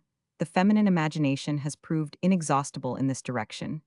Maclay, the great authority on the sexual psychology of the savage races of the Malay archipelago and the South Sea Islands, declares it to be extremely probable that all these customs and all these apparatus were invented by or for women. The women reject all men who do not possess these stimulating apparatus on the penis. Finch and Cubery confirm this, and state that in most cases it is the frigidity of the women which makes them desire such means of artificial stimulation. Among civilized races, also abundant material can be collected with regard to sexual perversities among women, as has recently been done by Paul de Riglas in Les Perversités de la Femme, Paris, 1904, and by René Schwiebel in Les Détraqués de Paris, Paris, 1904. The following case shows that European women sometimes demand artificial changes in the male genital organs in order to increase their voluptuous sensations. Some years ago, a man 50 years of age was admitted into the syphilis wards of the Leibacher Hospital. The discharge from the penis was, however, found to be due merely to balanitis. On examination, the greatly enlarged penis was found to be perforated by rod-shaped objects, and an incision through the skin showed that these were pins and hairpins. The pins were about 2 inches long with brass heads the size of a peppercorn, and they were at least 10 in number. One of the pins was run partly into the testicle. After the foreign objects had been removed, the man informed us that his mistress had stuck these in order that she might experience more ardent sensations. The pins were all subcutaneous. Several of them ran right round the penis. Social differences in respect of the frequency of sexual perversions do not exist. Sexual perversions are just as widely diffused among the lower classes as among the upper. A Ferguson, Havelock, Ellis, Tarnowski, and J.A. Simmons are all in agreement regarding this fact, which indeed, in view of the anthropological conception of psychopathia sexualis, does not require additional explanation. Finally, we come to the last and most important pointo, the question of the relation of culture and civilization to psychopathia sexualis. Even though psychopathia sexualis is in its essence independent of culture, is a general human phenomenon, still, we cannot fail to recognize that civilization has exercised a certain influence upon the external mode of manifestation, and also upon the inner psychical configuration of sexual aberrations, especially as regards the latter psychical relationships. Perversity of the civilized man is more complicated than that of primitive man, although in essence the two are identical. The modern civilized man is in respect of his sexuality, a peculiar dual being the sexuality within him, leads a kind of independent existence, notwithstanding its intimate relationship to the whole of the rest of his spiritual life. There are moments in which even in men of lofty spiritual nature pure sexuality becomes separated from love and manifests itself in its utterly elementary nature beyond good and evil. I expressed earlier the idea that this frequent phenomenon reminded me of the monomania of the older alienists, Ilwaya en nous, Dieu etres letter moral, et labete letter moral sate si, quemerit l'amour veritable, labete spire la fange o en la paus. We find in a French erotic work Impressions, D'une fil par Lena de Morigard Val Roman, 1 pp 5768, Paris 1900. No other human impulsive manifestation is so ill adapted as sexuality to the coercion and conventionality, which civilization necessarily entails. Karl Hauptmann, in an interesting sociopsychological study, Unseer Wirklichkeit our Reality Munich 1902, has described very impressively this frightful conventionality, especially characteristic of our own time, which so painfully represses the reality of love suppresses. Everything primitive in it banishes it into the darkness of its own interior, and only allows the conventionally sanctioned forms of sexual love to subsist this coercion. This outward pressure develops a volcano of elementary sexuality, which usually slumbers but may suddenly break out in eruption and give free vent to excesses of the wildest nature. Dingelstedt, in his poem Ein Roman, has excellently described this condition. Wenn du die Leidenschaft willst kennen lernen, musst du dich nur nicht aus der Welt entfernen. Such sei nicht auf in friedlicher Idol. In Strogedeckter und Begnugter still. De such sei in festlich Volum Zala. Beispiel und Tanz und feierlichem Mahl. Dort eingeschnürt in Form und Zwang und Sit. Thront sei wie Banquo's Geist in ihrer Mit. If you wish to learn to know passion, you must above all not remove yourself from the world. Do not look for it in a peaceful idyll, in padded and satisfied quietude. Look for it in the full festal hall, at the game and the dance at the brilliant banquet. They're entrapped amid form and coercion and custom. Enthroned like Banquo's ghost, it sits amid the throng. Similarly, Charles Albert remarks, if love nowadays so often manifests itself in the form of aberration or passion, this is almost always to be explained by the hindrances of every kind which have been opposed to it. No other feeling is so hindered, opposed, detested, and loaded with material and moral fetters. We know how education makes a beginning in this way, declaring that love is something forbidden, and how the hardness of economic life continues the process. Hardly has a young man or a young girl gone out into life, hardly have they begun to feel their way into society, but they encounter 1,000 difficulties, which are opposed to their living out their life from a sexual point of view. How would it be possible that, in the limits of such a society, love could become anything else but a fixed idea of the individual? And how could it fail to give rise to continuous restlessness? Nature does not allow herself to be inhibited by our artificial social arrangements. The need for love within us remains active. It cries out in unsatisfied desire. And when no answer is forthcoming beyond the echo of its own pain, it takes a perverse form. The love which is prevented from obtaining complete satisfaction and repose is to many an intensely painful torment. The overrich imagination and the unsatisfied longing give rise to the most horrible and abnormal forms of love. Above all, in a society which will make no room for love, the love passion must give rise to the greatest devastation. The impulse to love, which is repressed by the organization of society, does not only fight violently for air the inevitable consequence of any pressure, but it discovers also all those artifices and corruptions which are supposed to make the enjoyment of love more intense. Conscious of being despised by society, it endeavors to regain by violence What is wanting to it in sensuality? The struggle for reality in love for the elementary and the primitive manifests itself in the search for the greatest possible contrast. To the conventional, to the commonly sanctioned mode of sexual activity, love cries out for nature, and comes thereby to the unnatural, to the coarsest, commonest dissipation. This connection has been already explained. pp. 322,325. Certain temporary phenomena exhibit also this fact, for example, the remarkable preference for the most brutal, the coarsest, the commonest dances, mere limb dislocations, such as the can-can, the croquette match to the cakewalk, and other wild Negro dances, which rejoice the modern public more than the most beautiful and gracious spiritual ballet. It was only when the above-described connection became clear to me that I was able to understand the remarkable alluring power of these dances, which had hitherto been incomprehensible to me. An additional factor which favors the origination of sexual perversions is the unrest always connected with the advance of civilization, the haste and hurry, the more severe struggle for existence, the rapid and frequent change of new impressions. 50 years ago, the celebrated alienist Ghislain exclaimed, "What is it with which our thoughts are filled? Plans, novelties, reforms? What is it that we Europeans are striving for? Movement, excitement? What do we obtain? Stimulation, illusion, deception." There is no longer any time for quiet, enduring love, for an inward profundity of feeling, for the culture of the heart, the struggle for life. And the intellectual contest of our time leaves the possibility only for transient sensations. The shorter they are, the more violent, the more intense must they be in order to replace the failing grand passion of former times. Love becomes a mere sensation which, in a brief moment, must contain within itself an entire world. Modern youth eagerly desires such experience of a whole world by means of love. The everlasting feeling of our classic period had been transformed, more especially among our leading spirits, into a passionate yearning to reflect within themselves truly the spirit of the time, to live through in themselves all the unrest, all the joy, all the sorrow of modern civilization.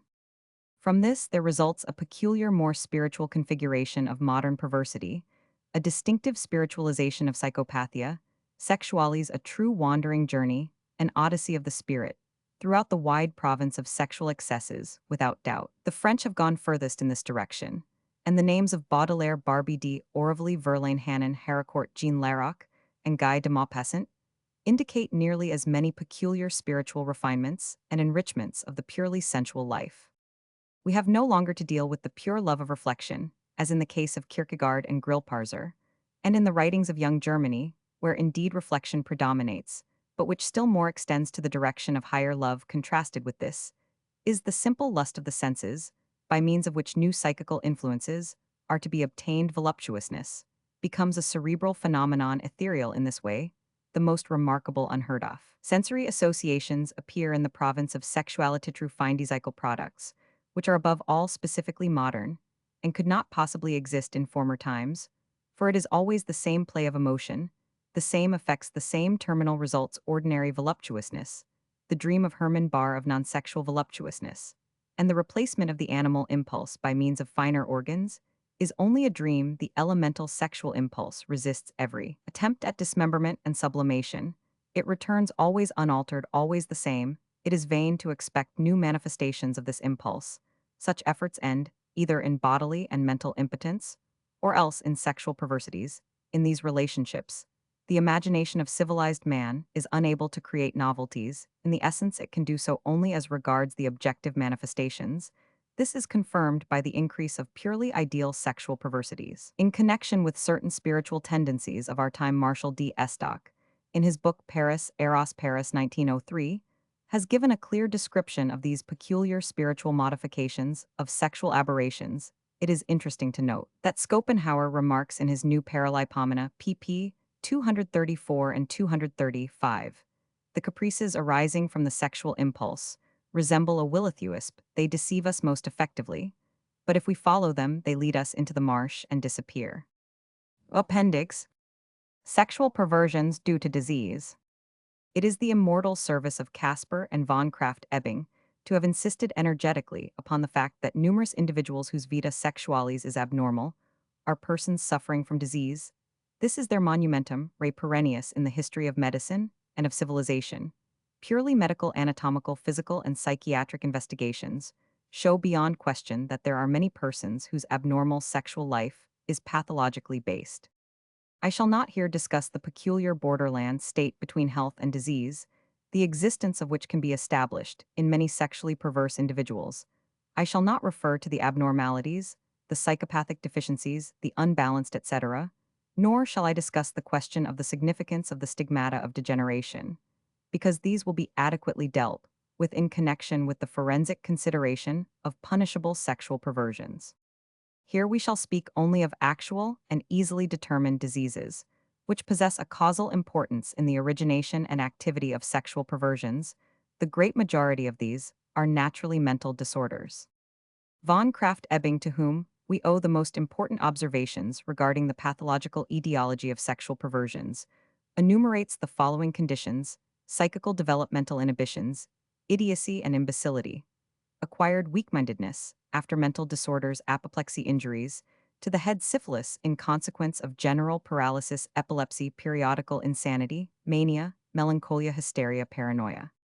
Among these, epilepsy possesses the greatest importance. It comes into play much more frequently as a causal morbid influence in the case of sexually perverse actions and offenses than has hitherto been believed. The psychiatrist Arndt maintains that wherever an abnormal sexual life exists, we must always consider the possibility of epileptic influence. Lombroso assumes that all premature and peculiar instances of satyriasis are instances of larval epilepsy. He gives several examples in support of this view, and also a case of MacDonald's which illustrates the connection between epilepsy and sexual perversity, especially in the so-called epileptic confusional states.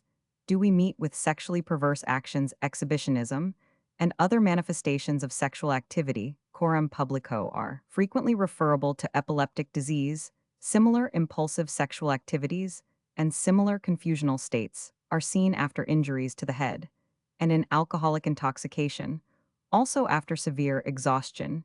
Many cases of periodic psychopathia sexualis are due to epilepsy. Senile dementia and paralytic dementia, general paralysis of the insane, also severe forms of neurasthenia and hysteria, often change the sexual life in a morbid direction and favor the origin of sexual perversions. It is a fact of great interest that Tarnowski and Freud attribute to syphilis an important role in the pathogenesis of sexual anomalies.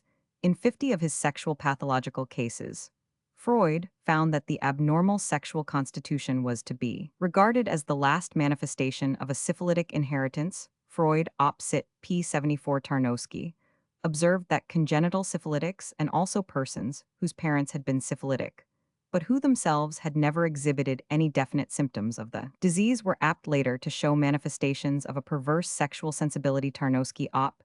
cit. pp. 34 and 35. Obviously, this is to be explained by the deleterious influence upon the nervous system, perhaps by means of toxins which syphilis is also supposed to exert in the causation of tabes dorsalis and general paralysis of the insane. When investigating the clinical history of cases of sexual perversion, it appears that previous syphilis is a fact to which some importance should be attached. From syphilis we pass to consider direct physical abnormalities and morbid changes in the genital organs as causes of sexual anomalies in women. Prolapsus uteri sometimes leads to perverse gratification of the sexual impulse, for example, by pedication in men. Shortness of the pharynum perpudii plays a similar part. Also, phimosis. Wollenman reports the case of a young man suffering from phimosis who, at the first attempt at coitus, experienced severe pain, and since that time had an antipathy to normal sexual intercourse. He passed under the influence of a seducer to the practice of mutual masturbation. Only after operative treatment of the phimosis did his inclination towards the male sex pass away, and the sexual perversion then completely disappeared. Chapter 18. Misogyny. Thou priestess of the most flowery life, how is it possible that such things should draw near to Theon of those pale phantoms, one of those general maxims which philosophers and moralists have invented in their despair of the human race? G. Jung. Contents of Chapter 18.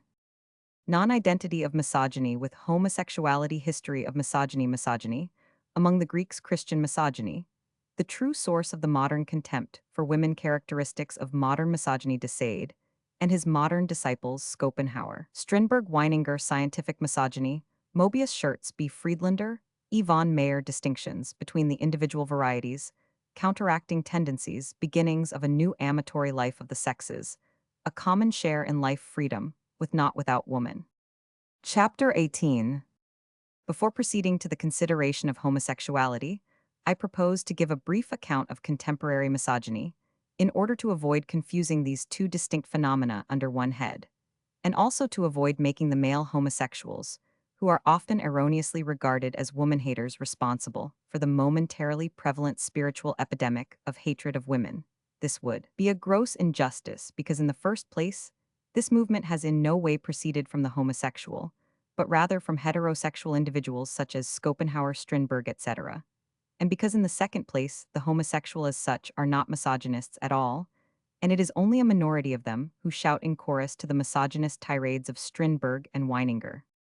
The misogynists form today a kind of fourth sex to belong to which appears to be the fashion, or rather, has once more become the fashion for misogyny, is an old story. There have always been times in which men have cried out, "Woman, what have I to do with you?" I belong to the century times in which woman was renounced as a soulless being, and the world of men became intoxicated with itself, and was proud of its splendid isolation. Of less importance is it that the Chinese since ancient times have denied to woman a soul, and therewith a justification for existence, than that among the most highly developed civilized races of antiquity, such men as Hesiod, Simonides, and above all Euripides, were all fierce misogynists. In the Ion, the Hippolytus, the Hecuba, and the Cyclops, we find the most incisive attacks on the female sex. The most celebrated passage is that in the Hippolytus verses 602,630, 650,655. Wherefore, O Jove, beneath the solar beams, that evil woman didst thou cause to dwell. For if it was thy will the human race should multiply, this ought not by such means to be affected better in thy fane. Each votary on presenting brass or steel, or massive ingots of resplendent gold, proportioned to his offering, might from thee obtain a race of sons and under roofs, which genuine freedom visits unannoyed. By women lives. In this passage, we have the entire quintessence of modern misogyny, but Euripides betrays to us also the real motive of misogyny in a fragment of his. We read, "The most invincible of all things is a woman hinc ill lacrim." It is only the men who are not a match for woman, who do not allow woman as a free personality to influence them, who are so little sure of themselves that they are afraid of suffering at the hands of woman damage, limitation, or even annihilation of their own individuality. These only are the true misogynists. It is indisputable that this Hellenic misogyny was closely connected with the love of boys as a popular custom. To this, we shall return when we come to describe Greek pederasty. Among the Romans, woman occupied a far higher position than among the Greeks, a fact which the institution of the Vestal Virgins alone suffices to prove. Among the Germans, also, woman was regarded as worthy of all honor. The true source of modern misogyny is Christianitized Christian doctrine of the fundamentally sinful, evil, devilish nature of woman. A Strindberg, a Weininger, even a Benedict Friedlander, notwithstanding his hatred of priestsoul, are the last offshoots of a movement against the being and the value of woman, a movement which has persisted throughout the Christian period of the history of the world. If I were asked, says Fink, to name the most influential refining element of modern civilization, I should answer woman, beauty, love, and marriage. If I were asked, however, to name the most inward and peculiar essence of the early Middle Ages, my answer would be deadly hostility to everything feminine, to beauty, to love, and to marriage. The history of medieval misogyny was described by J. Michelet in his book, The Witch. Since woman and the contact with woman were regarded as radically evil, it followed that in theory and practice asceticism was the ideal, celibacy was only the natural consequence of this hatred of woman, so also were the later witch trials the natural consequence, therefore, to this medieval misogyny. In contrast with modern misogyny, which represents only a weak imitation, we cannot deny a certain justification. The misogyny of the Middle Ages was earnestly meant, but it has become today mere phrase-making, dilettante imitation, and ostentation. In contrast with the utterances of the modern misogynist, the coarse abuse of women by such a writer as Abraham a Santa Clara has a refreshing and amusing character. Modern misogyny is certainly an inheritance of Christian doctrine, and a tradition handed down from much earlier times, but still, it has its own characteristic peculiarities. Misogyny is, however, now much more an affair of satiety or disillusion than of belief or conviction, whereas in the days of medieval Christianity, belief and conviction were the effective causal factors of misogyny. In addition, among our neo-misogynists, we have the factor of the spiritual pride of a man who, from the standpoint of academic theoretical culture, which to men of this kind appears the highest summit of existence, looks down upon women, whom he regards as mentally insignificant, while he sympathizes with her physiological weak-mindedness. He smiles on her with pity and completely overlooks the profound life of emotion and feeling characteristic of every true woman, which forms a counterpoise to any amount of purely theoretical knowledge, quite apart from the fact that women of intellectual cultivation are by no means rare. If in fact we regard the lives of those who have reduced modern misogyny to a system, we shall be able to detect the above-mentioned causes in their personal experiences and impressions. The first important modern advocate of misogyny, the Marquis de Sade, lived an extremely unhappy married life, was deceived also in a love relationship, and nourished his hatred of women by a dissolute life and a consequent state of satiety. And as regards Schopenhauer, who does not recall his unhappy relations with his mother, for he who has really loved his mother, he who has experienced the unutterable tenderness and self-sacrifice of maternal love, can never become a genuine thoroughgoing woman-hater. But the mutual relationship of Schopenhauer and his mother was rather hatred than love beyond question. Also his infection with syphilis, to which I was the first to draw attention, played a part in his subsequent hatred of women. Strindberg, in his Confessions of a Fool, has himself offered us the proof of the causal connection between his misogyny and his personal experiences and disillusions. And in Weininger's book, we can read only too clearly that he had had no good fortune with women or had had disagreeable experiences in his relations with them. De Sade, who perhaps was not unknown to Schopenhauer, was the first advocate of consistent misogyny on principle. It is an interesting fact, to which I have alluded in an earlier work, recent researches regarding the Marquis de Sade p. 433, that de Sade's and Schopenhauer's opinions on the physical characteristics of women are to some extent verbally identical, while Schopenhauer in his essay on women works, Ed Griesbach vol Roman 5, p. 654 speaks of the stunted narrow-shouldered wide-hipped and short-legged sex, which only a masculine intellect, when clouded by sexual desire, could possibly call beautiful. We find in the Juliet vol Roman 3, pp. 187-188 of the Marquis de Sade, the following very similar remarks on the feminine body. Take the clothes off one of these idols of yours. Is it these two short and crooked legs, which have turned your head like this physical hatefulness of women? Corresponds to the mental hatefulness of which de Sade gives a similar repellent picture, Juliet vol Roman 3 pp. 188-189, in all his works. We find the same fanatical hatred of women. Sarmiento, in a line et Valker vol Roman 2 p. 115, would like to annihilate all women, and calls that man happy who has learned to renounce completely intercourse with this debased, false, and noxious sex. Quite in the spirit of de Sade, to whom the misogynists of the Second Empire referred as an authority, Schopenhauer, in the previously quoted essay on women, Strindberg, in the Confessions of a Fool, and Weininger, in Sex and Character, preached contempt for the feminine nature. And this seed has fallen upon fruitful soil in modern youth. Every young blockhead inflates himself with his masculine pride, and feels himself to be the knight of the spirit in relation to the inferior sex. Every disillusioned and satiated debauchee cultivates as a rule, indeed transiently, the fashion of misogyny, which strengthens his sentiment of self-esteem. If we wish to speak at all of physiological weak-mindedness, let us apply the term to this disagreeable type of men. As Jorghurth truly remarks, Ways to Freedom p. 281, such masculine arrogance is merely a variety of mental defect. Unfortunately, this misogyny has intruded itself also into science. The work of P. J. Mobius, notwithstanding the esteem I feel for the valuable services of the celebrated neurologist in other departments, can only be termed an aberration, a lapsus calami, but he does not stand alone. The admirable work of Heinrich Schertz, also upon age classes and associations of men, Berlin 1902, is permeated by this misogynist aura. Not less so is the equally stimulating work, The Vital Laws of Civilization, Halle 1904, by Eduard von Meyer. This book, in association with the equally thoughtful and compendious work, The Renaissance of Eros Uranios, Berlin 1904, by Benedict Friedlander, and in conjunction with the efforts of Adolf Brand, the editor of the homosexual newspaper Der Eigen, and Edwin Babb C.F., this writer's The Woman's Movement and the Love of Friends, Berlin 1904, to found a special homosexual group demanding the emancipation of men, have been the principal causes of the belief that the male homosexuals are the true repudiators of woman, and that from them has proceeded the increasing diffusion of modern misogyny.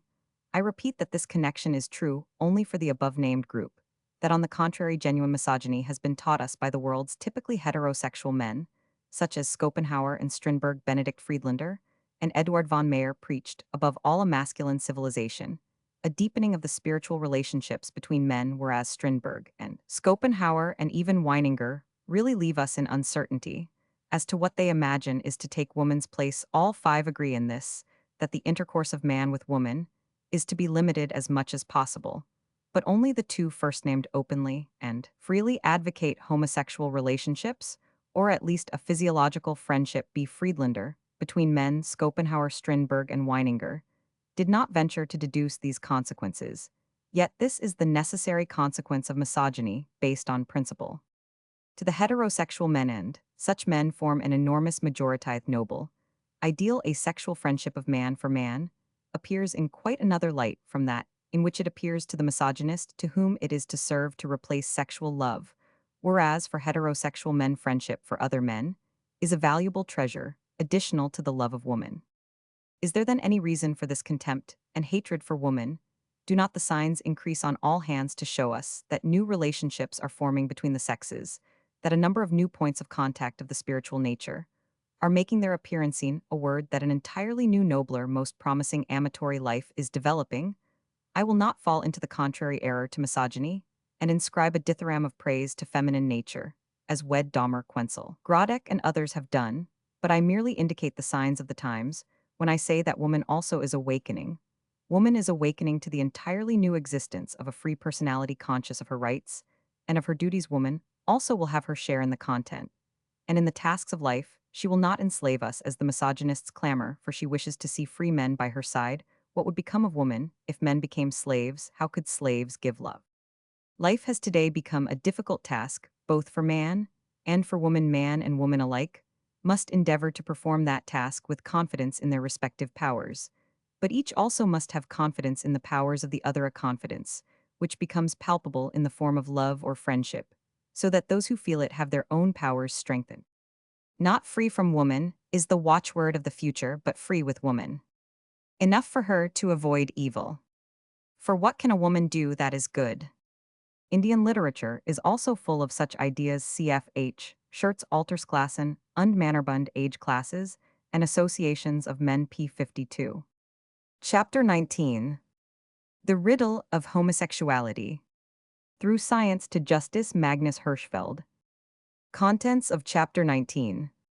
Actual existence of original congenital homosexuality, its distinction from pseudo-homosexuality. Homosexuality, an anthropological phenomenon, not a manifestation of degeneration. Secondary origin of homosexual neurasthenia. Rarity of stigmata of degeneration among homosexuals. Early spontaneous appearance of homosexuality as an essential product of personality. Homosexuality in the child. Physical and mental characteristics of completely developed homosexuality. Effeminate and virile earnings.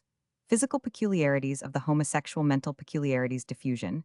Numbers. Ethnology of homosexuality. Earlier history and literature. Celebrated homosexual individuals. Modes of activity of homosexual. Love relations between homosexual and heterosexual individuals. Mode of sexual intercourse. Examples. Social relationships of the homosexual. Places of rendezvous. The Allées des Veuves of Paris. An adventure of Victor Hugo's. Earning clubs in the Second Empire. Earning balls at Paris. Social relationships of the homosexuals of Berlin. Meeting places of earnings. Men's balls in Berlin. Male prostitution. Male brothels. Blackmail. 175. Criticism of this section. Demonstration of the necessity for its repeal. Blackmail of homosexuals and suicide. Need for the diffusion of general enlightenment regarding homosexuality. Activity of the scientific humanitarian committee. Homosexuality in women, the smaller percentage of genuine female homosexuals. Thoughts of a solitary woman. Relations of homosexual women to men. The woman's movement and homosexuality. Sexual relationships of tribids. the protectress's social life of tribad's lesbian prostitution. Appendix theory of homosexuality, a heterogeneous sexuality insufficiency of the theory of intermediate stages, my own theory of homosexuality, the significance of homosexuality in relation to civilization. Chapter 19. Homosexuality love between man and man urinism, or between woman and woman, tribadism, a congenital state, or one spontaneously appearing in very early childhood. I consider a riddle. Because in fact, the more closely in recent years I have come to know it, the more I have endeavored to study it scientifically, the more enigmatical, the more obscure, the more incomprehensible it has become to me. But it exists about that there is no doubt. In the years 1905 and 1906, I was occupied almost exclusively with the problem of homosexuality, and I had the opportunity of seeing and examining a very large number of genuine homosexual individuals, both men and women. I was able to observe them during long periods both at home and in public life. I learnt to know them, their mode of life, their habits, their opinions, their whole activity, not only in relation to one another, but also in relation to other non-homosexual individuals and to persons of the opposite sex.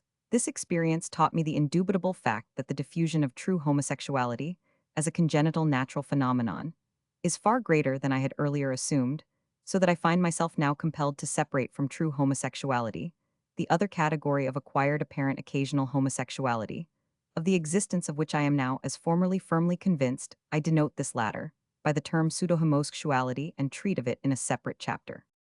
Formerly, I believed that true homosexuality was only a variety of pseudo-homosexuality in, a sense, larval pseudo-homosexuality. Now, however, I must recognize that true homosexuality constitutes a special well-defined group, sharply distinguishable from all forms of pseudo-homosexuality, from my medical observations, which have been as exact and objective as possible. I must draw the conclusion that among thoroughly healthy individuals of both sexes, not to be distinguished from other normal human beings, there appears in very early childhood, and certainly not evoked by any kind of external influence and inclination, and after puberty, a sexual impulse towards persons of the same sex, and that this inclination and this impulse are as little to be altered as it is possible to expel from a heterosexual man the impulse towards woman. Above all, in this definition of true original homosexuality, I lay the stress upon the word healthy for von Krafft-Ebing, though he admits the existence of congenital homosexuality, yet regards it as a morbid degenerative phenomenon, as the expression of severe hereditary taint and of a neuropsychopathic constitution, and this view is shared by many alienists now. We must admit that a portion of genuine homosexuals, just as is the case with a portion of heterosexual individuals, possess such a morbid constitution, and we must acknowledge that yet another portion exhibit manifestations of nervousness and neurasthenia, which beyond doubt have developed during life out of an originally healthy state, in consequence of the struggle for life, the painful experience of being different from the great mass of people, etc. But we ascertain that a third, and in fact the largest section of original homosexuals, are thoroughly healthy, free from hereditary taint, physically and psychically normal. I have observed a great number of homosexuals, belonging to all ages and occupations, in whom not the slightest trace of morbidity was to be detected. They were just as healthy and normal as are heterosexuals at an earlier date, though I was not yet aware of the relatively great frequency of true original homosexuality. It had become clear to me on the ground of my own anthropological theory of sexual anomalies that homosexuality might just as well appear in healthy human beings as in diseased therein. I have always agreed with Magnus Hirschfeld, the principal advocate of this view, in opposition to the theory of the degenerative nature of homosexuality. For me, there is no longer any doubt that homosexuality is compatible with complete mental and physical health. It is very interesting to note that von Krafft-Ebing himself later came to the same view, and thus formally abandoned the degenerative hypothesis in his new studies in the domain of homosexuality. He writes, in view of the experience that contrary sexuality is a congenital anomaly, that it represents a disturbance in the evolution of the sexual life, and of the physical and mental development in normal relationship to the kind of reproductive glands which the individual possesses, it has become impossible to maintain in this connection the idea of disease. Rather, in such a case, we must speak of a malformation, and treat the anomaly as parallel with physical malformation. For example anatomical deviations from the structural type. At the same time, the assumption of a simultaneous psychopathia is not prejudiced for persons who exhibit such an anatomical differentiation from type stigmata degenerationis, may remain physically healthy throughout life, and even be above the average in this respect, of course, a difference from the generality so important as contrary sexual sensation must have a much greater importance to the psyche than the majority of other anatomical or functional variations. In this way, it is to be explained that a disturbance in the development in the normal sexual life may often be antagonistic to the development of a harmonious psychical personality.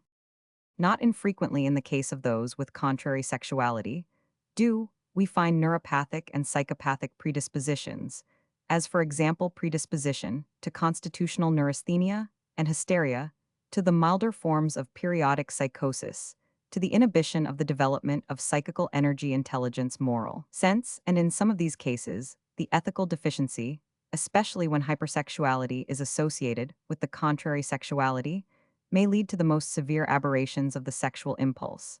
And yet we can always prove that, relatively speaking, the heterosexual are apt to be much more depraved than the homosexual.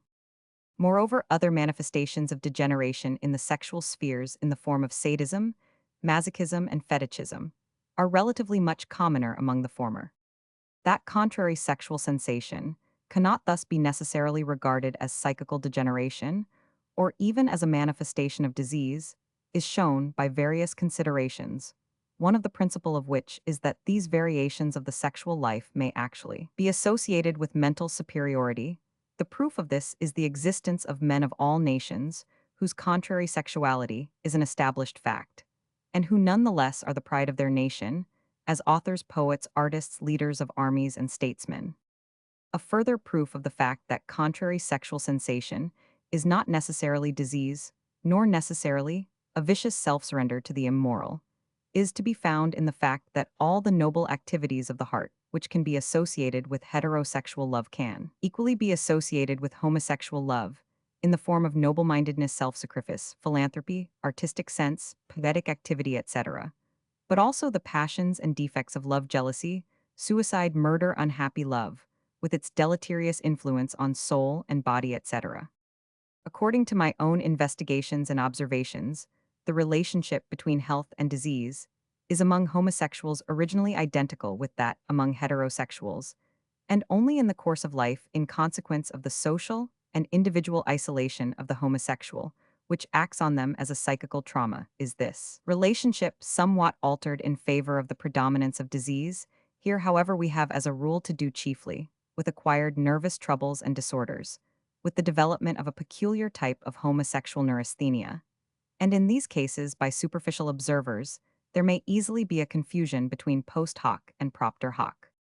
Magnus Hirschfeld, who unquestionably possesses relatively and absolutely the greatest experience in the domain of homosexuality, maintains that according to his material of investigation, and this is of gigantic extent, at least 75 of homosexuals are born of healthy parents and of happy marriages, often prolific marriages, and that nervous or mental anomalies, alcoholism, blood relationship, and syphilis are no more frequent among the ancestors of homosexuals than among the ancestors of those endowed with normal sexuality.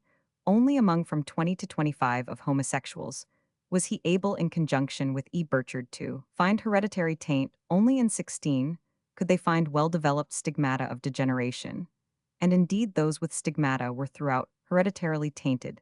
This view is supported also by the facts to which I already alluded in my etiology of psychopathia sexualis, that homosexuality is universally diffused in space and time, that it is independent of civilization, occurs among savage races, who are not exposed to the conditions giving rise to degeneration in the same degree as civilized races, and that it is prevalent in the country, where the degenerative influence of life in large towns is not operative.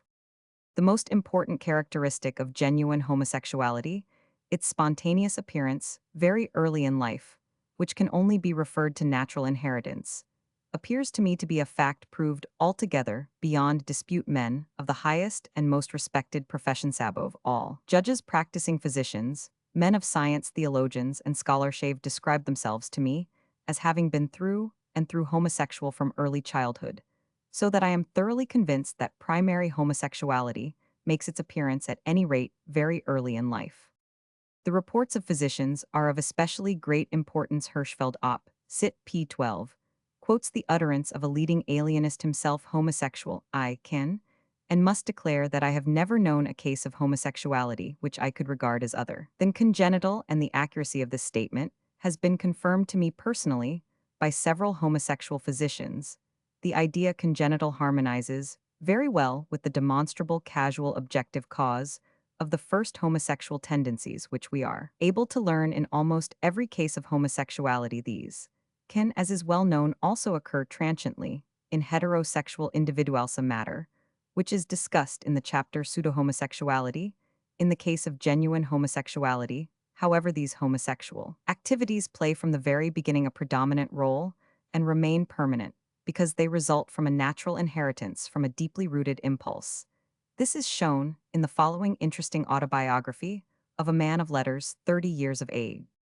From my earliest childhood, there was something girlish in my whole nature, both outwardly and more especially inwardly. I was very quiet, obedient, diligent, sensitive to praise and blame, rather bright. I associated chiefly with adults, and was generally beloved. Sexual activity began in me unusually early. When I was about 6 years of age, a tutor sat down on my bed, in which I was lying in a fever. He caressed me, and with his hand membrum meum tetigit. The voluptuous sensation which resulted was so intense that it has never disappeared from my memory. At school, where I always distinguished myself by my application and success, I sometimes enjoyed mutual feeling with several other boys, from which side I inherited the unusual intensity of the sexual impulse.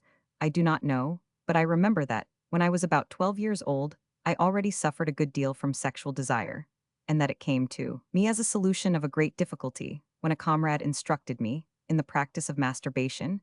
It is remarkable that for some time afterwards there was no evacuation of semen.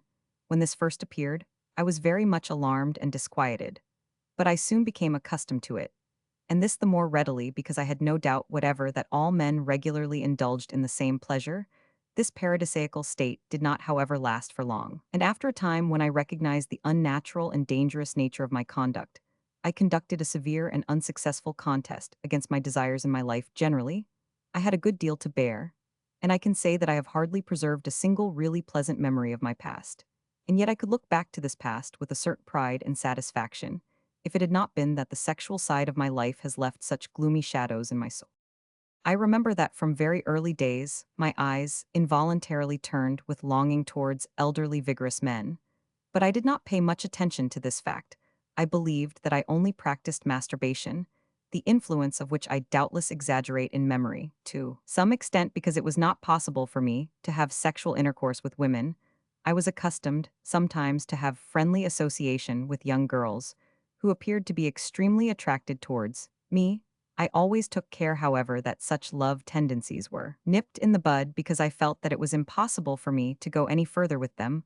Ultimately, I determined to seek salvation in intercourse with prostitutes, although they were disagreeable to my aesthetic and moral feelings, but I got no help here either. I was unable to complete the normal sexual act, or in other cases, it was completed without any particular pleasure, and I was always consumed with anxiety with respect to infection. I had indeed often the opportunity of forming an intimacy with a woman, but I did not do it, and always supposed that my failure to do so depended upon my ridiculous bashfulness, and upon the excessive sensitiveness of my conscience. But though there is some truth in both of these suggestions, I have not taken into account the principal grounds, namely, that I am congenitally homosexual, and that I feel no physical attraction, or almost none, towards the other sex. This suffices to explain the fact, which can be explained in no other way, that, when masturbating, I almost always represented in imagination handsome elderly men in my lascivious dreams. Also, such men play the principal role. These longings were so powerful that it was impossible that I should not soon have my attention directed to them. But as I could not understand them, and would not take the matter seriously, I knew indeed that man must feel drawn towards woman, and not towards man. I continued unceasingly and despairingly to fight against these fixed ideas, while at the same time, with varying success, I endeavored to cure myself of masturbation, for in the first place it now gave very little satisfaction, and in the second place it destroyed my hopes of eventually procreating healthy children. I had almost come to believe myself no longer competent for the sexual life, when I noticed one day that the view of a membrum virile set my blood flowing. Fiercely, I then remembered that this had sometimes happened before, although to a less marked extent. I was now compelled to recognize that I was not the same as everyone else, this fact, which I had before suspected, and of which I now became more and more firmly convinced, reduced me to despair, which was all the greater because in other ways I felt extremely unhappy, and because I did not dare to speak of it to any human being sometimes, I still thought that there must be some misunderstanding, and that there must be some salvation for me. Then it happened that a simple girl fell in love with me, and I went so far as to enter into an intimacy with her, although I openly assured her that as far as I was concerned, it was simply a matter of physical enjoyment, and that I could not in any way make myself responsible for her future, for which reason care must be taken that there should be no offspring during this intimacy, which lasted several months. I sometimes overcame my enduring inclinations towards men, but completely to suppress them was impossible. My association with the girl was still continuing when one day in a public lavatory, I saw an elderly gentleman whose appearance greatly pleased me. He looked at me tentatively, cautiously. He leaned over in order membrum meum viter. He gradually drew near to me, moved his shaking hand, and membrum meum tetigit. I was so much surprised and alarmed that I ran away and avoided for some time afterwards passing by the same place. All the stronger, however, was the impulse to find this remarkable man once more. And this was not at all difficult. What an enigma such a man seemed to me. How could it happen that he dared to do that of which I had always been able only to think, to dream with heart-quaking and horror? Could there perhaps be another man like this? Perhaps several such exceptional beings. A short period convinced me that I was not quite alone in my way of feeling. But this was a weak consolation, rather, since that time, that is to say, during the last 5 years, me inward battle has become more unbearable. For earlier my only battle was to reject homosexual ideas and to overcome the habit of solitary self-abuse.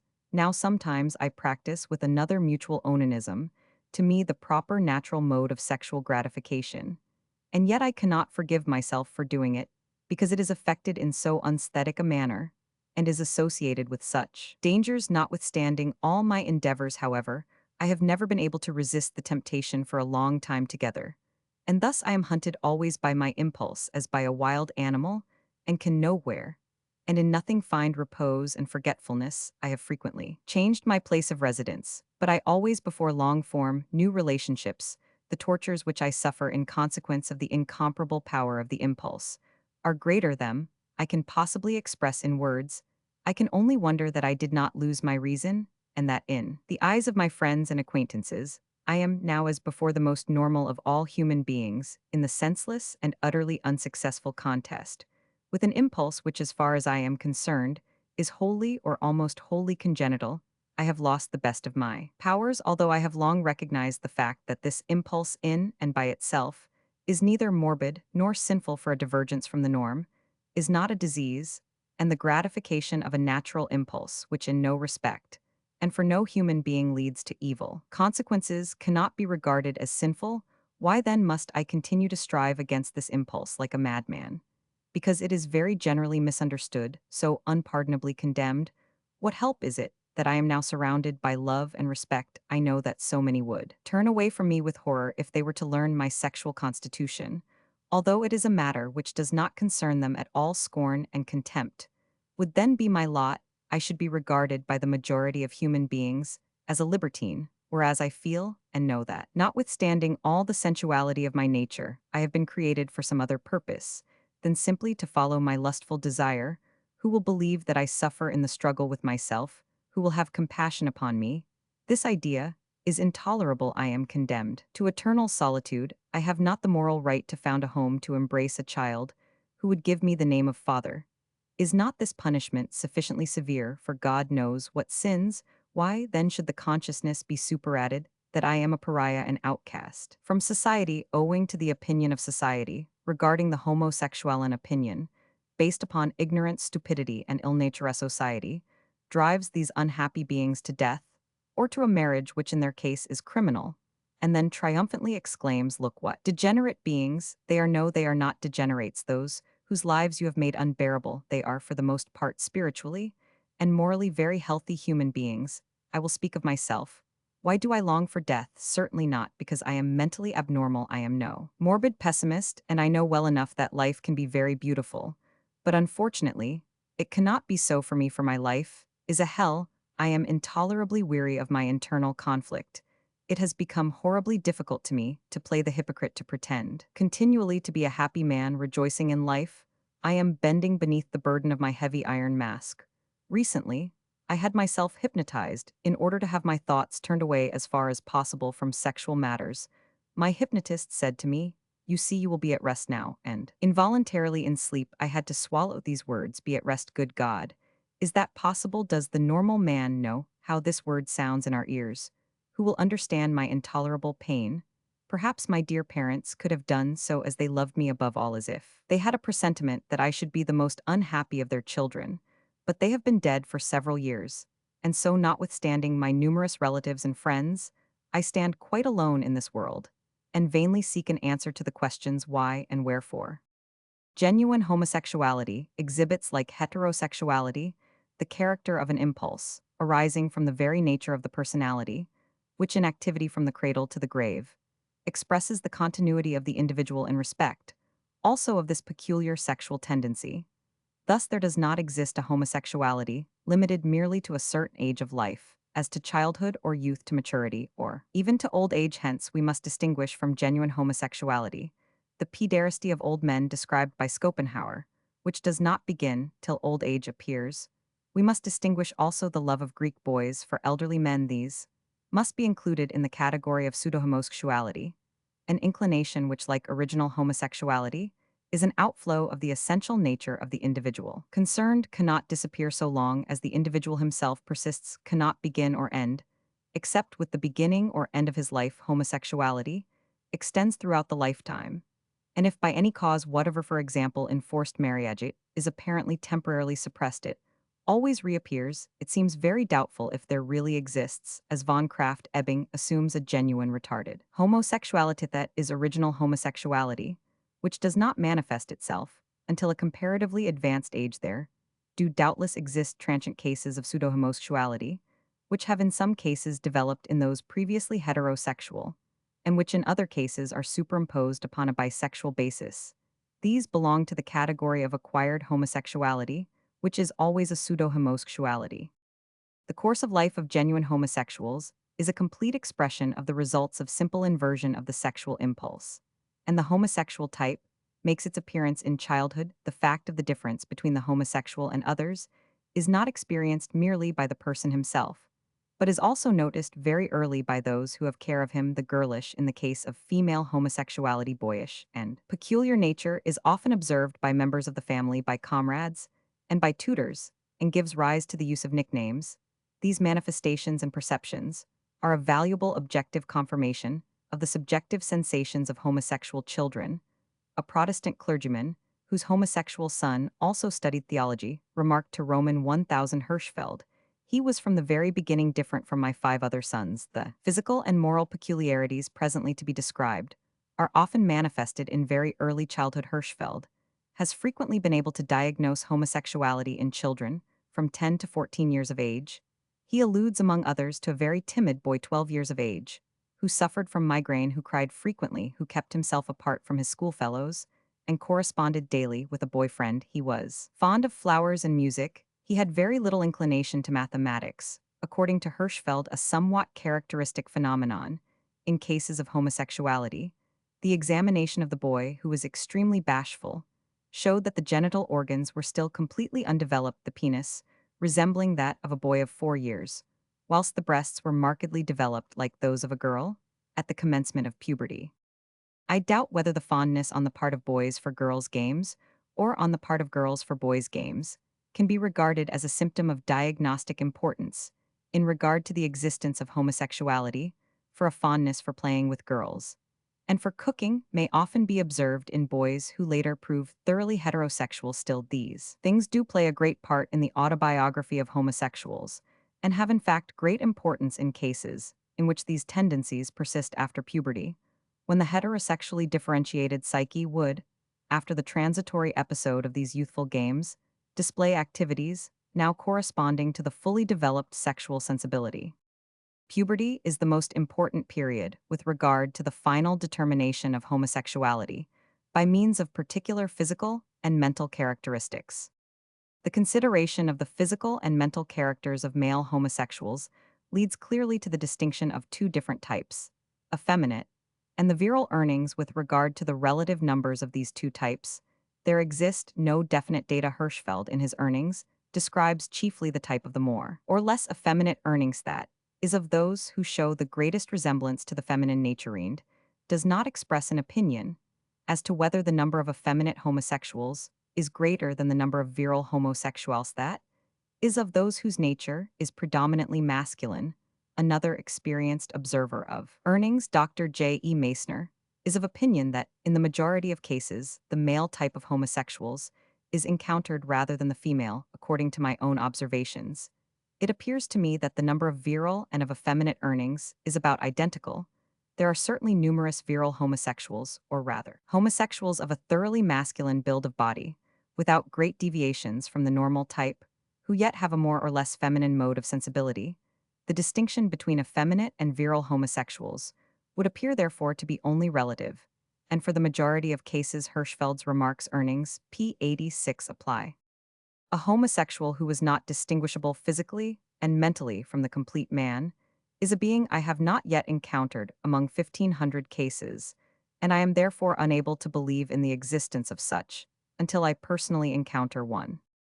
More especially after removing any beard or mustache that may be present, we sometimes see much more clearly the feminine expression of face in a male homosexual, whilst before the hair was removed, they appeared quite manlike, still more important for the determination of a feminine habitus are direct physical characteristics. Among these, there must be mentioned a considerable deposit of fat, by which the resemblance to the feminine type is produced, the contours of the body being more rounded than in the case of the normal male. In correspondence with this, the muscular system is less powerfully developed than it is in heterosexual men, the skin is delicate and soft, and the complexion is much clearer than is usual in men.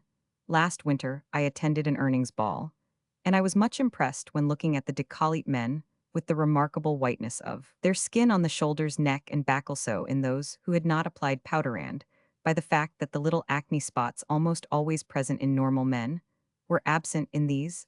The peculiar rounding of the shoulders was also remarkable from its resemblance to what one sees in women.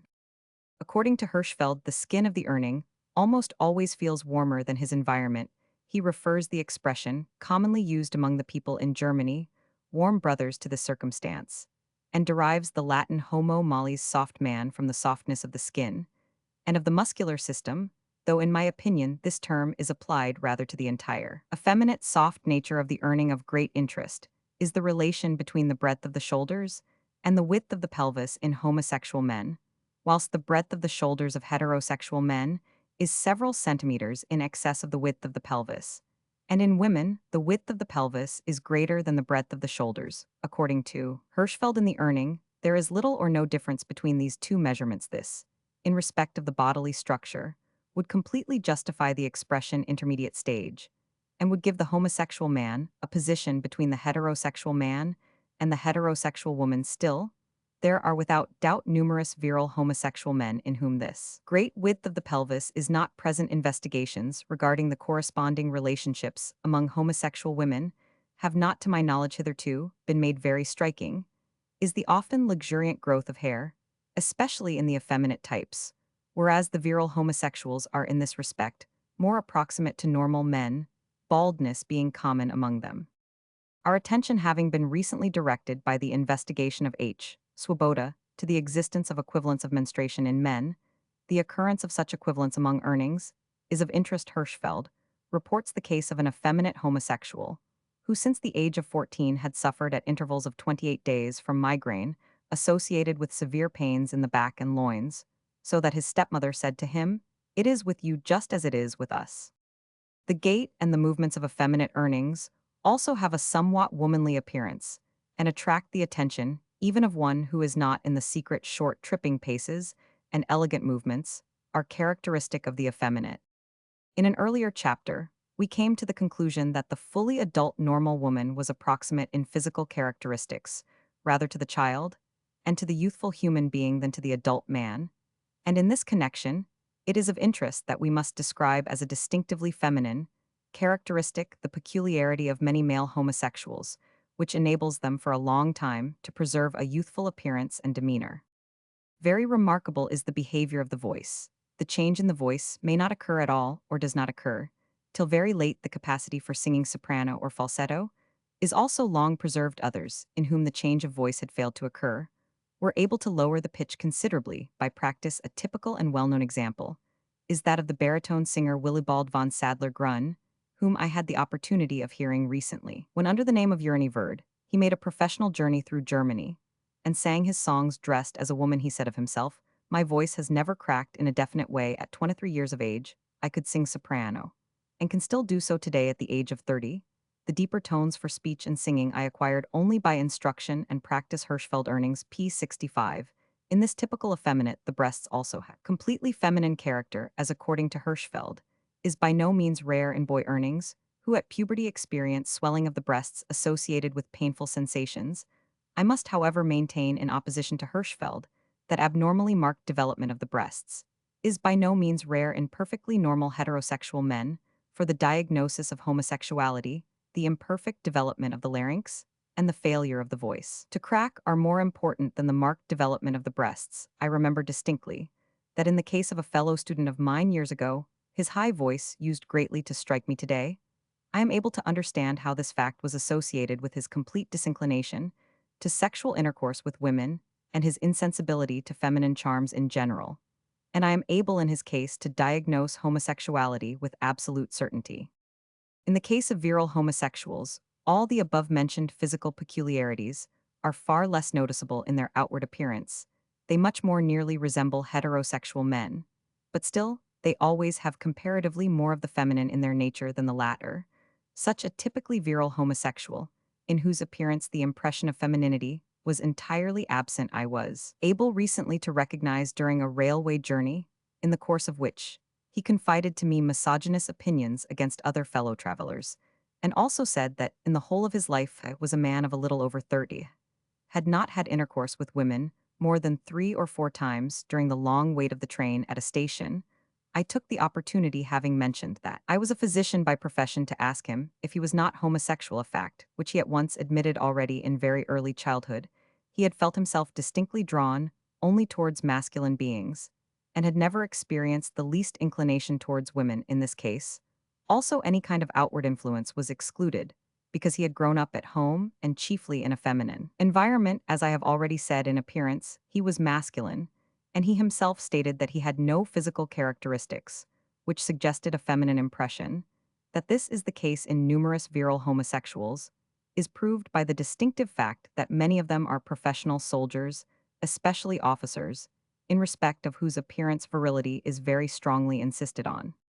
The mental qualities of male homosexuals correspond fully to the physical and occupy a middle region between the psyche of the heterosexual man and that of woman, but every emotional element is in them more prominent than energetic willpower and clear-sighted reason. Something soft and pliable is characteristic of the majority of earnings.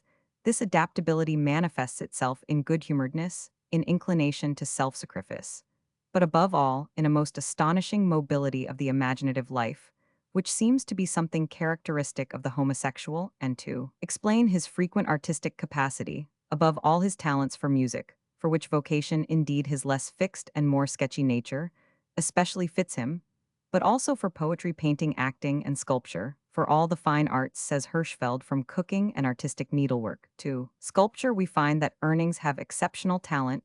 The inclination to intellectual occupation is distinctly greater among homosexuals than the inclination to bodily work. Associated with this is the ambition to distinguish themselves mentally above those by whom they are surrounded. Hirschfeld's assertion that homosexuals belonging to the lower classes exhibit intellectual predominance over their environment, I am able emphatically to confirm, after frequent conversations with homosexual workmen and manservants. The peculiarity of their congenital tendencies has here early given rise to a certain intellectual profundity, has early taught these men to reflect about the world, and about human existence, every homosexual is a philosopher for himself. Most heterosexuals, especially those of the lower classes, never arrive at thinking so much about themselves and about their relations to the external world. As is a matter of course among homosexuals, the imaginative, the dreamy, is much more predominant in the homosexual than a crude sense of reality. This expresses itself particularly in his love, which far less frequently and exclusively than among the heterosexual takes the form of a gross and material sensuality. On the contrary, it permits us to recognize the inward need for tenderness and delicacy, for a peculiar ideal coloring. Goethe has contrasted this latter with the more sensual heterosexual love. He speaks of the remarkable phenomenon of the love of men for each other. Let it be admitted that this love is seldom pushed to the highest degree of sensuality, but rather occupies the intermediate region between inclination and passion. I am able to say that I have seen with my own eyes the most beautiful manifestations of this love, such as we have handed down to us from the days of Greek antiquity. And as an observant student of human nature, I was able to observe the intellectual and moral elements of this love. The ideal conception of Platonic, that is of homosexual, was a non-sensual asexual love. The psychical element also plays an important part in modern Uranism, a part overlooked or underestimated, whereas the sensual side is exaggerated. Homosexuality as an anthropological phenomenon is diffused throughout all classes of the population.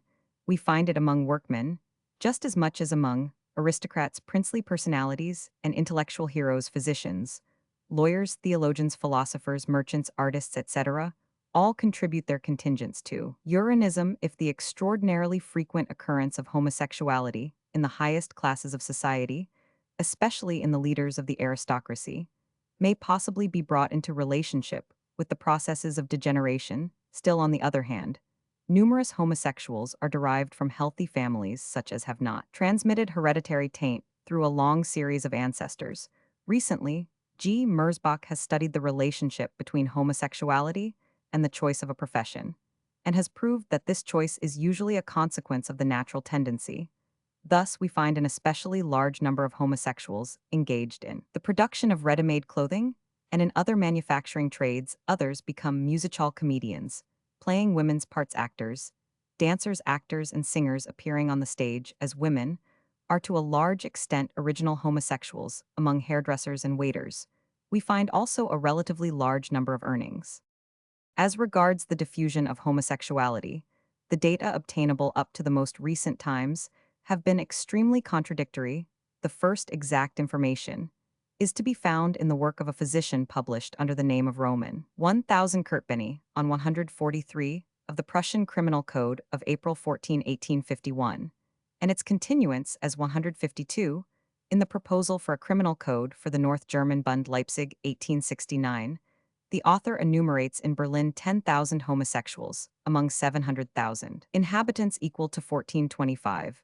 A patient of von Kraft-Ebing living in a town of 13,000 inhabitants was acquainted with 14 earnings, and in another town of 60,000, he knew of at least 80. Many other equally uncertain estimates are recorded by Magnus Hirschfeld. They vary between 2 and 1, vary, that is to say, within very wide limits. In view, therefore, of the importance of the exact determination of the number of homosexuals, which I myself had earlier declared to be desirable, we owe great thanks to Magnus Hirschfeld for having made an attempt to obtain some exact data regarding this matter.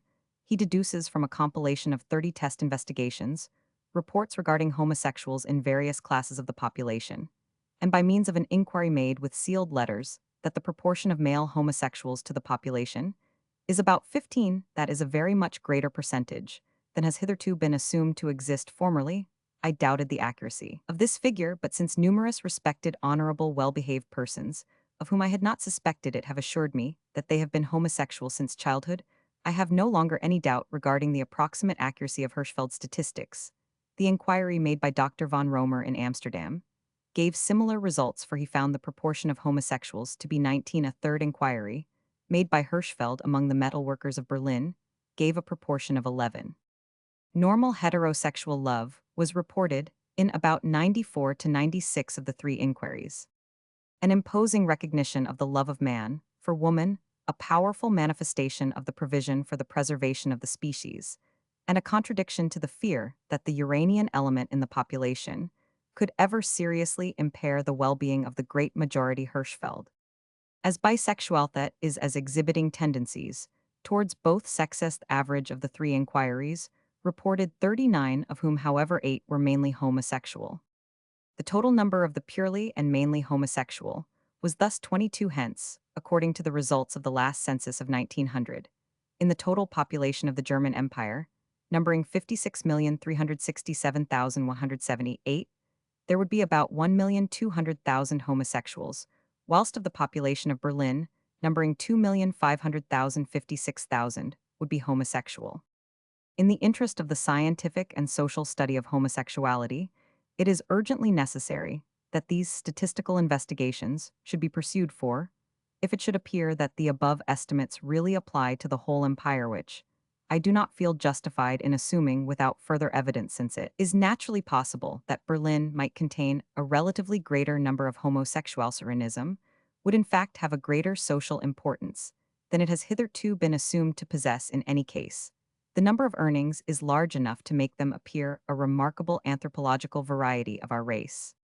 The truth of this assertion is supported by the fact of the ubiquitous diffusion of Uranism in time and space. In addition to homosexuality, as a popular custom, genuine homosexuality also played a part in antiquity, and F. Karsh has proved in an admirable book its occurrence among all savage races, although unquestionably numerous cases of non-genuine homosexuality must have been included. That homosexuality is in no way a sign of degeneration is proved also by the fact that it is more widely diffused among the still thoroughly vigorous Germans and Anglo-Saxons than it is among the Latin peoples. It is especially frequent in the German Ostsee provinces. It existed among the ancient Scandinavians. Recently, F. Karsh has announced the publication of ethnological researches on homosexuality, the first volume of which has already been issued under the title Homosexual Life Among the Inhabitants of Eastern Asia, the Chinese, the Japanese, and the Koreans, Munich, 1906. In the preface, he states expressly that he treats not only of original homosexuality, but also of artificially produced or acquired homosexuality, that which I call pseudo-homosexuality. My earlier view that true homosexuality is rare among the Jews, I find it necessary to revise, for recently I have made the acquaintance of numerous Jewish homosexuals. For the earlier history and literature of homosexuality, the most important, and in fact, nearly exhaustive sources are the article Pederasty by Meyer and Ersch and Gruber's General Encyclopedia section, 3 Part 9 pp. 149,189, Leipzig 1837, Rosenbaum's History of Syphilis in Antiquity, pp. 119,227,518, Halle 1893. And finally, the writings of the earliest German student of homosexuality, containing numerous interesting data, the Hanoverian official Karl Heinrich Ulrichs, who under the pseudonym Numa Numantius, published numerous works devoted to the emancipation of homosexuals, and to the proof of the congenital nature of homosexuality. The general title of these works is Anthropological Studies on the Sexual Love of Man for Man. They were published under various peculiar separate titles such as Vindex Leipzig 1864, Inclusa Leipzig 1864, Vindicta Leipzig 1,865,506, Formatrix Leipzig 1865, Araspe Leipzig 1865, Gladius Furens Castle 1868, Memnon Schlees 1868, Incubus Leipzig 1869, Argonauticus Leipzig 1869, Araxes Schlees 1870, Uranus Leipzig 1870, Kritisch Fail Stuttgart 1879. In addition, Ulrichs, whose lifetime extended from 1825 to 1895, published Uranian poetry under the title of Auf Bienchens Flügeln, On the Wings of the Bee Leipzig, 1875. These writings, most of which are very rare in their original editions, although many were reprinted in the year 1898, contained a number of new points of view for the consideration of homosexuality, which have been recognized as sound by recent investigators. Important contributions to the knowledge of homosexuality are afforded us by the studies of the life and works of celebrated and intellectually distinguished earnings. As unquestionably homosexual, we may mention the poet Platt Michelangelo Heinrich, Hosley Heinrich Bolthopp Johannes von Müller, the historian King Henry Roman III of France, the musician Franz von Holstein Peter Tchaikovsky, the authors Count Emmerich von Stadion and Emil Mario Vecano, Duke August von Gotha George Eekhoud, and the Belgian sculptor Jerome Duquesnoy 16,021,654,530. 1. The following celebrated persons have also been regarded as earnings. But as it appears to me on insufficient proofs, Frederick the Great J.J. Winkelmann, who at most was bisexual, since we know of passionate letters written by him to a woman, and Alexander von Sternberg, of whom the same is true the reformers Beza and Calvin, who have unquestionably been wrongfully accused, and finally Byron and Grillparzer. Without troubling to enumerate hypotheses utterly without foundation, it is unquestionably a fact that a large number of intellectually prominent men were genuine homosexuals, and that their abnormal congenital tendencies did not prevent their doing important work in other spheres of activity. But this happened notwithstanding, and not as many talented apologists wish to prove because of their urinism. When we pass to consider the activity of homosexual love, we find that homosexuals may and actually do love either other homosexual or heterosexual individuals. According to the account given by Meissner Urinism, pp. 1920, the amatory ideal of most homosexual men is a heterosexual man, and intercourse between two earnings is, properly speaking, only a matter of necessity. But by several homosexuals with whom I discussed the matter, this view was declared to be erroneous. In the majority of cases, the attraction between two homosexuals plays the principal role. Ulrichs endeavored to provide a theoretical justification for the sexual relationship between two homosexuals and maintained cf. For example in Clusa, pp. 64-65, that nature destined the heterosexual or dionying, as he calls them, by no means for woman alone, but also for the earning for the fulfillment of the sexual purposes of nature, not directed towards reproduction. According to Hirschfeld Earnings, pp. 22-23, it is unquestionable that whilst many homosexuals greatly prefer to associate with those who also feel in a Uranian manner, and whilst to many also, it is a matter of indifference whether or not those with whom they have sexual relations are themselves endowed with contrary sexuality, quite a number of earnings feel attracted exclusively to normal sexually powerful natures. As a rule, it is not difficult for homosexuals to gratify their inclinations in intercourse with heterosexual individuals. A middle-aged earning informed me that young heterosexual men almost always acceded in this matter to the expressed wish of homosexuals in the first place from simple curiosity, and in the second place by no means rarely from sexual excitement. Indeed, according to this authority, effeminate homosexual men often produce in powerfully sensual heterosexual men the impression of femininity, and are seduced by the latter to mutual masturbation, especially in a state of alcoholic intoxication. Not infrequently does it happen. A striking example, having come to my knowledge, it had a young heterosexual has a love intimacy with a girl, and yet occasionally, when he is for any reason unable to have sexual intercourse with her, he very willingly transfers his affections to a homosexual man. Male prostitutes are also to a large extent heterosexual men who give themselves to homosexuals for pecuniary reward. Occasionally, moreover, heterosexual men mistake very effeminate earnings going about in women's clothing for genuine women, and have intercourse with them in this belief, a belief which these latter are clever enough to keep up until the last possible moment. Passing now to the consideration of the special circumstances of sexual attraction, we find that the true love of boys, or rather the love of children, pedophilia, is rare in homosexuals.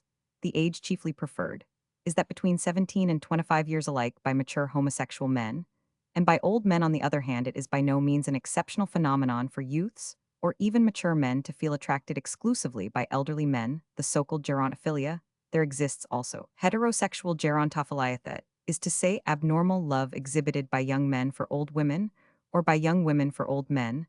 Thus Fear reports note sur une anomalie de l'instinct sexuel, gerontophilie, published in the Journal de Neurology 1905, the case of a man 27 years of age who was sexually attracted only by white-haired elderly women. He referred this to an impression received in very early youth, when 4 years old he slept in the same bed with an elderly lady, a family friend who was visiting the house, and he then for the first time experienced sexual excitement. He had a dislike to young girls and young married women. A white-haired elderly woman, whom he loved, dyed her hair light brown, whereupon he ceased to care for her further. Effeminate earnings prefer virile homosexuals, whereas many of these latter have a great dislike to effeminates, and to men and women's, clothingto those male women who adopt by preference feminine nicknames, such as Louisa instead of Louis Georgina, instead of George, and who speak to one another as sister, just as the Roman Emperor Heliogabalus wished to be addressed as mistress instead of lord. Many earnings love beardless men, others love men with a mustache or a full beard. Many homosexuals are fascinated by bright-colored cloth, just as women are moreover every possible individual detail, may here have an attractive force just as is the case with heterosexual love the hair, the stature, the gait, the eyes, the intelligence, and the character. Ideal love and the gratification of the grossest sensuality are also the two poles between which the amatory manifestations of male homosexuals oscillate. Many confine themselves to simple contacts, caresses, kisses, and embraces. Most frequently, sexual gratification is obtained by mutual masturbation. The idea that the non-homosexual especially associates with the word pederasty is pedication 537, that is, emissio membri in anum. This sexual act is, however, far less frequent than it is commonly assumed to be by heterosexuals, according to Magnus Hirschfeld.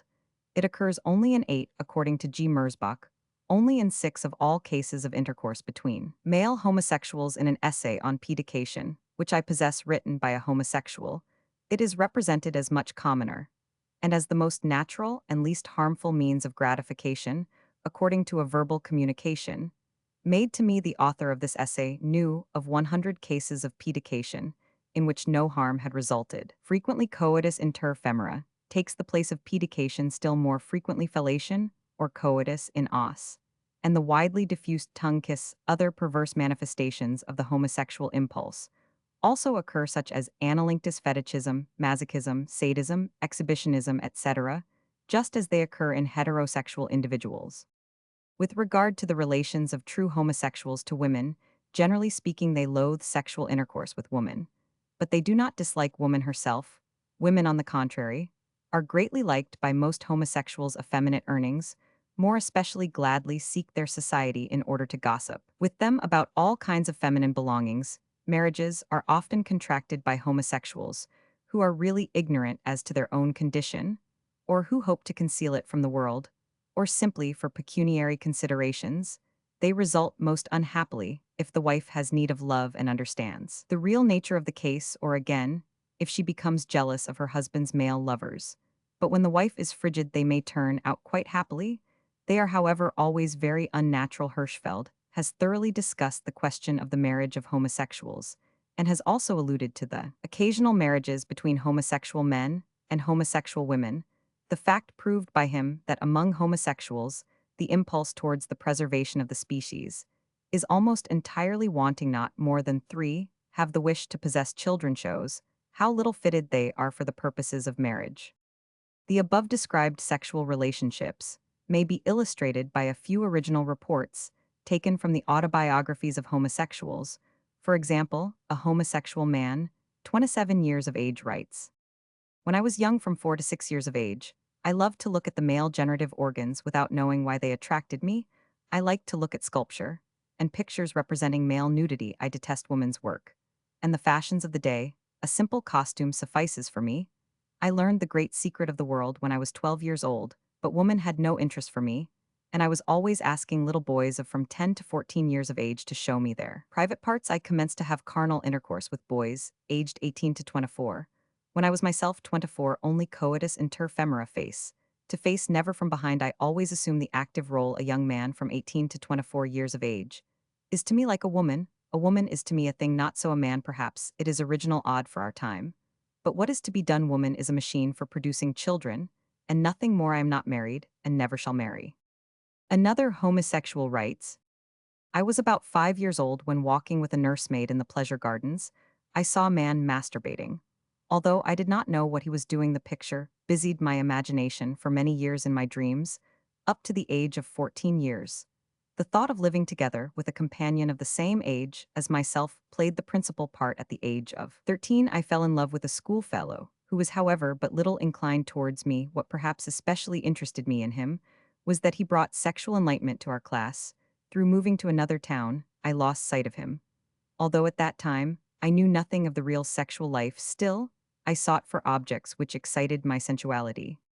An unknown man of about 35 years of age seduced me, and practiced pederasty with me on the first occasion that he met me, I felt that there was something altogether wrong about this practice, but was too weak to withdraw myself from his influence. After about 3 months, he disappeared. Now also I knew what masturbation was for in the school. This practice was common. At the age of 18, I left the school, and as in my comrades, the impulse towards women now showed itself. I, for my part, felt all the more how everything directed me towards man. I often endeavored, in obedience to the urging of my friends, to form relationships with women of the half-world. But this always filled me with the greatest horror and repugnance. To me, it is a dreadful feeling when I notice that a woman is interested in me. All the more, on the other hand, did the male sex interest me. When I love a man, I do not think only of sexual union, but I try to read in him what I am myself prepared to give: a soul interest, faithfulness, unselfish surrender. If I love a man, anyone else is nothing to me. Every man of standing of 20 to 40 years of age is interesting to me. Everyone who is not positively repulsive, but most of all anyone who possesses a distinguished psyche. In isolated cases, sympathy has also led me to love. The kiss is of the highest importance to me, and precisely because I regard love as created only for a holy purpose, so that human beings may be mutually ennobled and morally advanced by this passion, it has always been repulsive to me to observe how men flirt with one another, just as is the case with heterosexuals. For this reason, I am disinclined to visit places of general resort, such as, for example, the Casino of Dresden, where all kinds of people come together. I have met hardly any other earning who shares my sentiments in this respect. A homosexual physician, 32 years of age, gives the following account of his sexuality. I cannot tell you at what age sexual inclinations first appeared in me. My sexual impulse is directed towards males before and during the time of puberty. The impulse was quite indeterminate. I believe that at this time I even cherished the idea of some day carrying out intercourse with a girl. But this was not love, it was a purely physical desire. The spiritual side of the impulse was at this time completely wanting. The sexual impulse now extends only towards young men. I have hitherto had sexual intercourse, neither with males nor with females. But I believe that I should be competent for the normal sexual act. This act, however, would give me no pleasure. It would be nothing more than masturbation.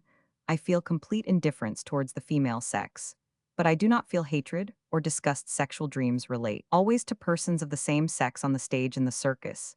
It is always the men who interest me more than the women. In addition, I admire celebrated actresses and female singers, but my interest in them is purely artistic from this standpoint. Also, I am fully able to do justice to the beauty of young women, and have often wished to paint a girl. But this interest is always that of a painter. The color of the hair, the complexion, interesting features, social intercourse with persons of the other sex is quite unrestrained. The sense of shame I feel more in regard to women, but still I have also a strong sense of shame with regard to men. I always have a great difficulty to overcome when I have to take off my clothes in the presence of other men, and it is also very difficult to me to urinate when other men are present. My love exists only towards youths from the ages of 17 to 24, or to speak more strictly towards youths at the time of puberty. One of these of whom I am fond is 16 years of age, but sexually he is completely mature, so that everyone imagines him to be 20. The direction of my sexual impulse has first become perfectly clear to me since reading the Annual for Sexual Intermediate Stages. I was already fully aware of the fact that young men were especially interesting to me, but had not previously understood that this interest was of a sexual nature. I had indeed heard of pederasty, the case of Krupp, and others, but I imagined that these individuals had developed such a tendency in consequence of satiety. You, I said to myself, are purer and nobler in sentiment. Pederasty is loathsome to you. No human being will ever understand you. Every young man at the age of puberty awakens in me a certain sexual interest. This is especially the case when they are slender and wiry in build, not fat, with well-developed, but not excessively powerful muscles, with gentle and modest character. Roughness always suffices to destroy completely the commencement of inclination. Sturdy plump youths, and those with an excessive development of fat under the skin, or with a wide feminine aspect of the buttocks, leave me comparatively cold. The youthful forms embodied in Grecian sculpture are my ideal type. It is indispensable that they should be beardless, or at most have the merest beginnings of a beard. A youth with a heavy mustache leaves me cold. He is too masculine for me. Intellectual culture plays no part in the attraction. Modesty and gentleness are necessary to render an intimate relationship possible. I find no preference for any particular profession. I have indeed pedagogic inclinations, but these appear to me to play no part in producing attraction, but come into action only later. One whom one loves is one in whom one would be glad to produce spiritual perfection. The attraction depends in the first place upon beauty of the body, beauty of the face, is only of secondary importance. Smell has no influence upon the attraction. It will be noted that this writer, now 32 years of age, has hitherto had no experience of sexual intercourse, either heterosexual or homosexual. This is characteristic. Homosexuals, in general, in contrast to heterosexuals, often proceed at a comparatively late age to actual experience of their sexual impulse. In Action, he goes on to describe the first beginnings of his love for a beautiful youth 18 years of age. He writes, "My eyes watched every movement of the body, which continually displayed new beauties. I should have loved to fall upon his neck and kiss him for sexual intercourse. He appeared to me too pure, too noble. I should rather have lain before him in the dust and prayed to his beauty. I felt that I should have been a poet in order to be able to clothe in the right words this delicate and holy sentiment. And I must shut this all up within myself, must remain outwardly cold. It was enough to drive me to madness. Have compassion on us, and allow us at least an embrace, a kiss that certainly can do no one any harm. And for me, it would be a good action. The distressing tension which tortures us to death would be for the time relaxed. I always have a feeling that the process of sexual attraction must be of an electrical nature. I seem to myself to be charged with electricity, the tension increasing up to the highest point when the beloved is near me, and a prolonged contact, or a stroking with the hand, already suffices to bring about a certain calming of the nerves. The tension is to some degree diminished. The various components of sexual enjoyment appear to be developed in human beings with very different strength. In this way, it is explicable that in one person the odor of the loved one, in another the changing tones of the voice, in a third the taste of the kiss. The tongue kiss is most stimulating. It is indeed even conceivable that there exists a purely mental sexual enjoyment, and that to some individuals merely to look at the beloved person or to read a letter from him suffices. Sexual intercourse had hitherto never been practiced, but I can asseverate that the mode of my desire is rather feminine. It would be my ideal. If the loved one should feel sexual ardor for me, I should be a willing sacrifice. I should like to possess feminine sexual organs in order to appear desirable to the loved one. I have battled powerfully against my nature and have felt very unhappy. I regard myself as physically and mentally healthy. I have received at birth a double nature. Alas, two souls dwell within my breast. My body is that of a man, my soul rather that of a woman. Hence the conflict. Hence my sexual desires, considered outwardly and only from the physical point of view, are contrary to nature. Alas, my soul can be seen by no one. Why do I only love a young man? Because he, in ideal fashion, enlarges my nature. My sexual sensibility is mainly feminine, and is directed therefore towards the masculine, and more especially towards the masculine in the time of youth, because the feminine sensibility in my nature is damped by a small masculine note. The effeminate earning probably loves the complete man as the best complement of his own nature. The slightly masculine note of my own sexual perception demands also in the man whom I love a slight feminine note, such as we find in the youth. He has in fact something feminine in him: beardlessness, no immoderate strength of the muscular system, a gentle disposition, receptive emotion sand. Yet he is masculine and sexually mature. Sexual maturity is a necessary part of every love. The young man, therefore, is the ideal conception of my nature. My love is as great as holy and as pure as heterosexual love. It is capable of self-sacrifice. Believe me, for a loved one who fully understood me in every respect, I would gladly go to my death. Ah, how painful it is to us when we are regarded as debauchees or as sick persons. I must say that the above account given to me by a much respected medical colleague, one whose nature is characterized alike by intellectual power and ideal sensibility, has made the deepest impression upon me, and has been an important influence in confirming my views regarding the nature of original homosexuality.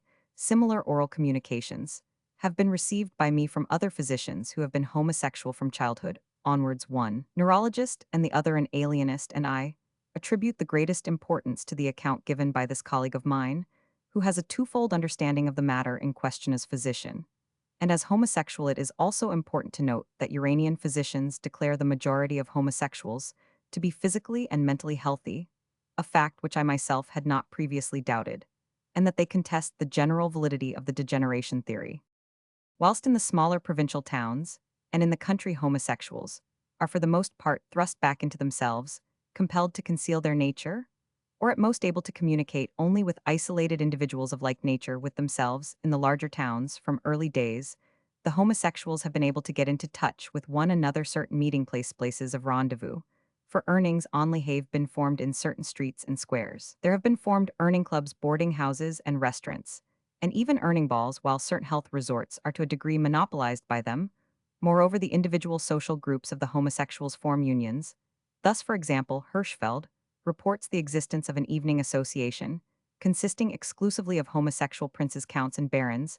Such pederastic meeting places and unions existed in the 18th century in Paris. From this time until about 1840, certain dark lateral alleys of the Champs Élysées, the thickets from the Place de la Concorde to the Allée des Veuves between the Grand Avenue des Champs-Élysées and the Cour de la Réunie, served from the commencement of twilight for the rendezvous of homosexuals, not simply as a place of masculine prostitution, but as a meeting place of earnings in general, who here in the dark sought and found love. The central point of this evening activity was the Allée des Veuves, now known as the Avenue Montaigne.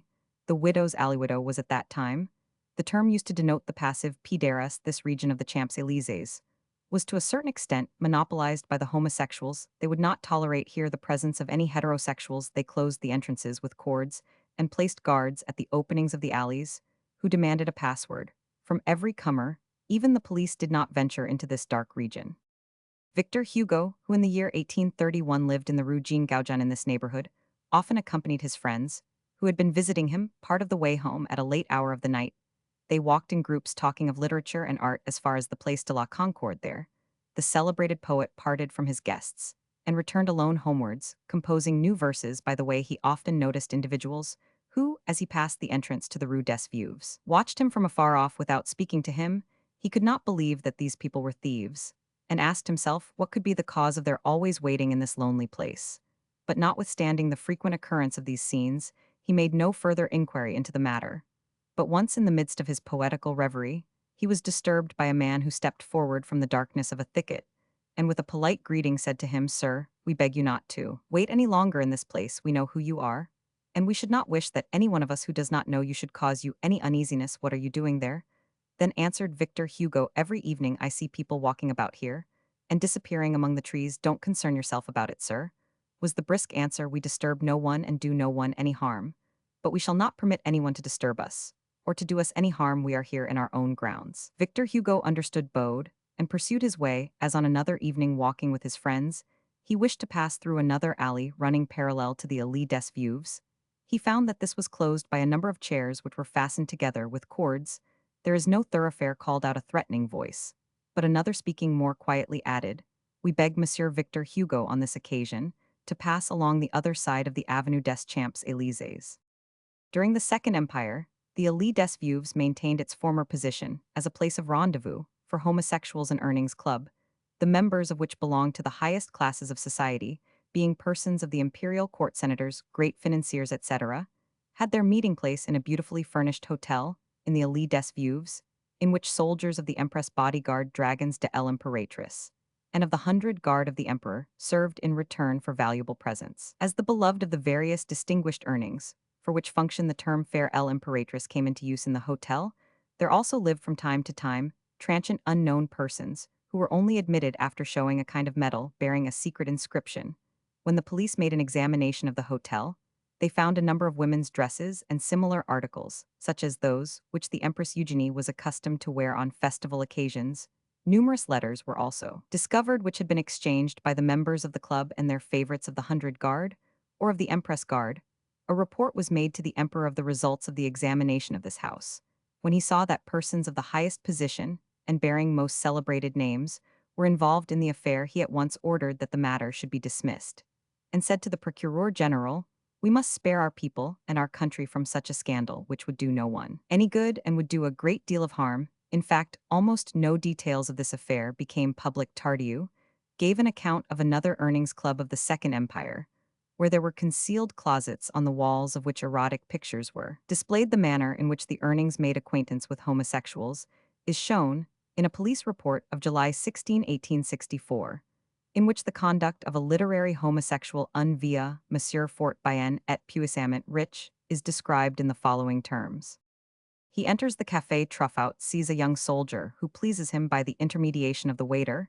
He makes an appointment and departs without waiting for an answer. If the soldier agrees, he goes to the appointed place of meeting and never goes alone because Father Cien, the elderly Erning, is well known as soon as the two have met. Other soldiers make their appearance, beat the old man, and compel him to give them all the money which he has about him.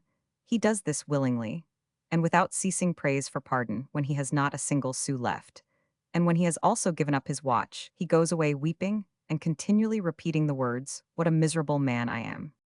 This elderly Erning was manifestly also a masochist, and therefore a very suitable victim of blackmailers, whom we here see at their work in the police report, to which we have already referred. Homosexual orgies are also described, the participants in which assumed women's names and practiced mutual masturbation and fellation, and also carried out obscene practices with a bitch when Oscar Meitenier in his book Verdus et Vices, Alemans Paris, 1904 states that Berlin has a monopoly in the matter of earnings balls, which in his opinion were not possible in Paris.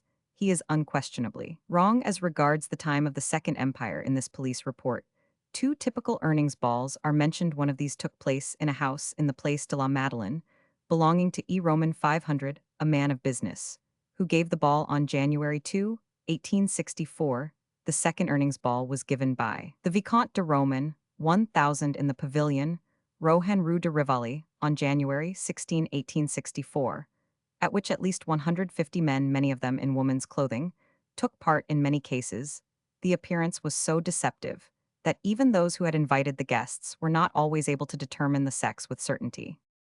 It is doubtless true that there is no other town in which there are so many social unions of homosexuals as there are in Berlin. Hirschfeld records, in addition to private parties, dinners, suppers, evening parties, 5 o'clock teas, picnics, dances, and summer festivals of homosexuals, which are arranged every winter by earnings and by female homosexuals or their friends.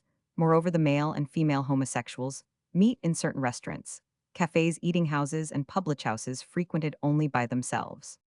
Such localities exclusively for the use of earnings exist in Berlin, to the number of 18 to 20. There are also social literary unions, such as the Club Lohengrin, the Antifeministische Gesellschaft, Der Eigenen, the Plattengemeinschaft, etc. There are also cabarets, public houses for earnings. Hirschfeld, in his book Berlin's Third Sex, written in a popular style but extremely valuable owing to the clearness of his descriptions, gives an exhaustive account of all these institutions for earnings. And for further details, I may refer my readers to this interesting work, the authenticity of which I am able to confirm, as the result of my own visits to the above-mentioned places of meeting for earnings. In Paris, there no longer exist places of entertainment frequented solely by earnings in this respect. They are replaced by certain Turkish baths, whose patrons are almost without exception homosexuals men, whose age varies from about 20 years upwards. In the industrial quarter, in the neighborhood of the Place de la République, there existed a few years ago a Turkish bath visited almost exclusively by young homosexuals between the ages of 15 and 20 years on the Great Boulevard. There is a bath of a very expensive character, visited only by wealthy homosexuals, frequented among others by a celebrated French composer. A peculiar species of meeting places for the earnings of Berlin is represented by the soldiers' public houses in the neighborhood of the barracks, where soldiers are met and treated by homosexuals, and where arrangements are made for subsequent meetings. There also exists a soldiers' promenade, where the soldiers walk up and down and offer themselves to homosexuals. Athletes also enter freely into relationships with homosexuals. Earnings balls are today especially characteristic of Berlin. Von Kraft-Ebing has described them in detail, and recently also Hirschfeld has alluded to them. In the above-mentioned work, I myself, not long ago, attended such a men's ball at which from 800 to 1,000 homosexuals were present, some in men's clothing, some in women's clothing, some in fancy dress. The homosexuals dressed as women could have been distinguished from real women only by those in the secret. More particularly, do I recall an elegant sylph, who on the arm of a partner glided across the hall. Glided is the correct expression during the dance. His delicate features were leaning on the shoulder of the man, and he coquetted continually with ardent black eyes. I really believed this was a woman, but was assured that it was a male hairdresser. In the case of another earning, dressed As a woman, the diagnosis was rendered easier by a well-developed mustache. The seamy side of the relationships of homosexuals in public life is constituted by the so-called male prostitution, which existed even in ancient times, and in our own day, was especially well organized during the Second Empire. As we learn from the details given by Tardieu, the ranks of male prostitution are recruited partly from homosexual and partly from heterosexual men of the lower and more poverty-stricken classes, who give themselves for payment too. Well, Toto earnings and are practiced in all the arts of elaborate coquetry. They use rouge, make a coquettish display of male charms, etc. These are the so-called ants in all large towns. There exists what is called a Strich promenade, where male prostitutes are accustomed to walk in order to attract their clients in Berlin. The principal promenades are the Friedrichstrasse, the Passage, and some of the walks in the Tiergarten, like female prostitution, so also male. Prostitution has its houses of accommodation, and in France there even existed and still exist typical male brothels from 1820 to 1826. Such a brothel was to be found in the Rue du Diane, in Paris, in the neighborhood of the Louvre. The male inmates of this establishment were even subjected to regular medical examination in order to protect their clients from venereal infection. With the fall of twilight, the visitors made their appearance and were received by young effeminates. Still worse was another form of male prostitution at the time of the Restoration, and in the earlier years of the reign of Louis Philippe, namely, the so-called Grand Monteur des Culles in the Rue des Marais, where a number of male prostitutes displayed and offered their charms to the homosexuals visiting the place. A detailed account of the way in which this was done cannot be given, but is sufficiently indicated by what has already been said. Male brothels exist even at the present day in Paris. Thus, at the end of the year 1905, in the Rue Saint-Martin, there was a small hotel whose homosexual proprietor not only let rooms to earnings for a brief stay, but also kept on the premises 5 or 6 young men between the ages of 15 and 22 years, whose services were always available for homosexuals for payment. Besides this hotel, there existed also in the year 1905 a kind of male brothel in the house of an earning, where at midday half a dozen young fellows were to be found, or could be fetched at brief notice for the choice of homosexual visitors, for whose use a room was available at so many francs per hour.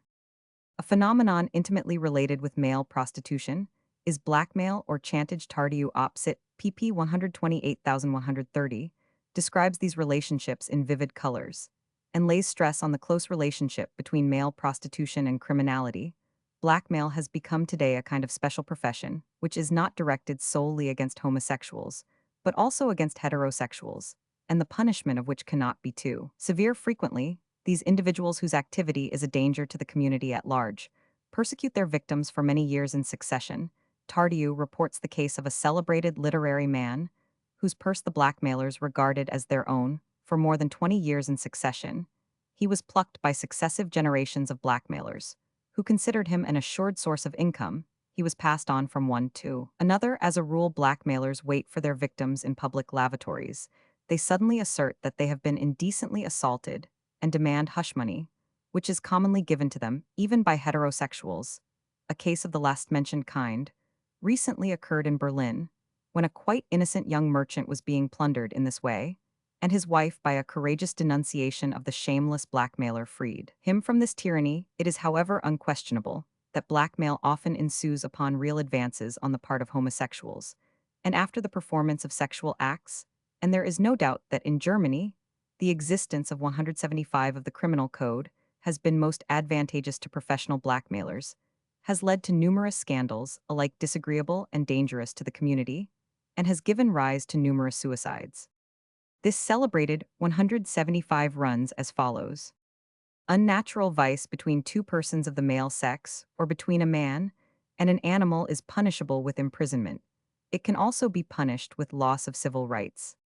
This paragraph of the Imperial Criminal Code is identical with 143 of the former Prussian Criminal Code. Similar ordinances, in some cases even more severe, are found in the laws of Austria-Hungary, Norway, Sweden, Denmark, Russia, Bulgaria, the state of New York, most of the cantons of Switzerland, and more especially in Great Britain, where the most severe punishments are inflicted, and at any rate, logically, are inflicted also on women who practice homosexual intercourse. On the other hand, punishment for homosexual intercourse has been completely abolished in France, Belgium, Holland, Portugal, Turkey, Italy, Spain, the Swiss cantons of Genf, Wallis, Watt, and Tessin the Grand Duchy of Luxembourg, the Principality of Monaco, and in Mexico.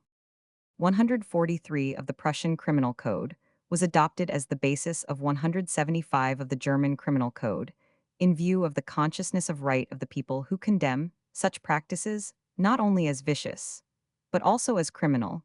But this consciousness of right is based upon defective knowledge and upon an erroneous view of homosexuality. As soon as we recognize that in homosexuality, we have to do with a primary natural disposition, and as soon as this view has permeated wide circles of the population, the old consciousness of right will be replaced by a new one, which will demand the repeal of a criminal law by which a natural phenomenon is regarded as a vice and a crime, and is esteemed as infamous. My studies in recent years having convinced me that in homosexuality, we have to do with a typical biological phenomenon, I feel that I must unhesitatingly approve of the efforts of the Scientific and Humanitarian Committee, founded by Dr. Magnus Hirschfeld, which aims at making the people understand the nature of homosexuality and demands the repeal of 175 of the German Criminal Code. All the more is this reform demanded, because real homosexual crimes can be very readily dealt with by means of the sections of the Criminal Code relating to sexual delinquencies in general. Apart from this general codification of the injustice of 175, and apart from the above-mentioned tragical consequences of the existence of this section, it is also necessary to point out that the expressions used therein are absurd and illogical. Unnatural vice between men is punished, whereas that between women is left impune. But why should this latter be the case, if we adopt the standpoint which we have indeed seen to be untenable, that homosexual intercourse is in itself vicious and criminal? Should homosexual intercourse between women be less vicious and criminal than homosexual intercourse between men? The idea unnatural vice is equally absurd and inconsequent, and makes justice in respect of these offenses absolutely impossible. By this term is understood not merely pedication emissio membri in anum, but also any kind of intercourse between men resembling sexual intercourse at that is coitus in os coitus inter femora, even simple frictio membri whilst mutual masturbation, and other perverse practices are not punishable. 175 does not safeguard any citizen for the sexual freedom of the individual, is not disturbed in any way by the intercourse between two adult men who fully understand what they are doing, nor is the general moral sense injured in any way if the act is not seen by any third person in this latter respect. However, 183 of the Criminal Code, which punishes annoyance to the public by improper conduct, already affords sufficient protection. If 175 is maintained with a special reference to the existence of professional male unchastity, von List has rightly replied to this contention, that the latter form of unchastity can be rendered harmless by a modified reading of 361b of the Criminal Code, just as the protection of virtue can be safeguarded by other sections of the Code. The effectiveness of 175 is extremely limited according to Hirschfeld Annual, for sexual intermediate stages, Vol. Romans 6 p. 175. No more than 7 of the existing punishable homosexual practices of the present day are detected and punished, therefore a few isolated individuals are punished for an offense, which thousands of others commit with impunity. When 175 of the Criminal Code was drawn up, the lawgivers knew absolutely nothing about the homosexual impulse. As an essential outcome of the personality, they merely wished to punish heterosexuals who committed homosexual practices, not to punish genuine homosexuals. Cf. Numa Piartorius, The Question of the Responsibility of Homosexuals, published in the Monthly Review of Criminal Psychology, edited by G. Aschaffenburg, 1906 p. 561. The worst and most tragic consequence of 175 is the permanent infamy and social contempt suffered by persons who, without any blame to themselves, have a mode of sexual perception diverging from that of the great majority. The state itself commits a crime when it enrolls in the category of vice, and crime a biological phenomenon which has recently been recognized as such even by the evangelical and Catholic churches, and has been freed by these churches from the stigma of immorality. The continuance of this great injustice is the frequent cause of the suicide of homosexuals, especially of such as are men of exceptional spiritual and moral cultivation, and frequently before they have actually indulged in their homosexual impulse. The best proof that we have to do not with vicious, but with unhappy men who are unable to bear the misery of being socially despised and unjustly misunderstood by their associates how many suicides from homosexual grounds occur, it is impossible to establish exactly. We can only suspect the cause from certain attendant circumstances. A highly respected literary man writes to me regarding this question of the suicide of homosexuals when a fine young fellow suffering frightfully as a result of his inherited disposition shoots himself. His family will rather suggest that the cause was a canker, which he has never had, than they will admit his homosexuality. Several such cases have come under his notice. A better cause, he suggests, for the suicide would have been unhappy love, for that is the actual truth. Zola, speaking of the letters of a homosexual, says that they exhibited the most heartbreaking cry of human agony that he had ever known. He earnestly resisted yielding to such shameful, lustful love, and he longed to know whence came this contempt of all men, whence this continuous readiness of the law courts to crush him down, when in his flesh and blood were inborn a disgust towards woman, whilst he had brought into the world with him a true feeling of love towards man. Never had one possessed by a demon, never had a poor human body given up to and tortured by the unknown powers of the sexual impulse so painfully expressed his misery. Have we not here a truly physiological case definitely displayed before our eyes? An inversion and error on the part of nature. Nothing, in my opinion, is more tragical, and nothing demands more urgently investigation, and a means of cure if such can possibly be found. The complete enlightenment of the people would give rise to a spontaneous change in their conception of homosexuality, to which, moreover, the greater number of homosexuals belonging to the better classes could contribute if they would freely and openly admit their tendencies. The secrecy and hypocrisy of many earnings is partly responsible for the hitherto prevailing false views on homosexuality. We cannot spare them this reproach. Finally, 175 is not merely an injustice to homosexuals, but it is also a danger to heterosexuals in consequence of the blackmail, which is so intimately associated with the existence of this section. It is not enough that these criminals of the most debased kind, who to a small extent only are recruited from the ranks of male prostitutes, reduce numerous unhappy earnings to social and financial ruin, and drive many others to suicide or to crime, of which the remarkable case of a county court judge a few years ago afforded a typical example. These wretches also dare, with ever greater success, to make use of 175 for the purpose of blackmailing completely normal heterosexuals.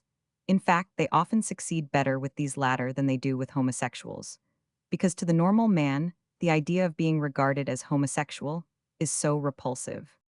A remedy for all these evils, for the suicides, as well as for the blackmailing, can only be found in the enlightenment of the whole people. First and most important thing to doned in the unconditional repeal of 175 of the Criminal Code.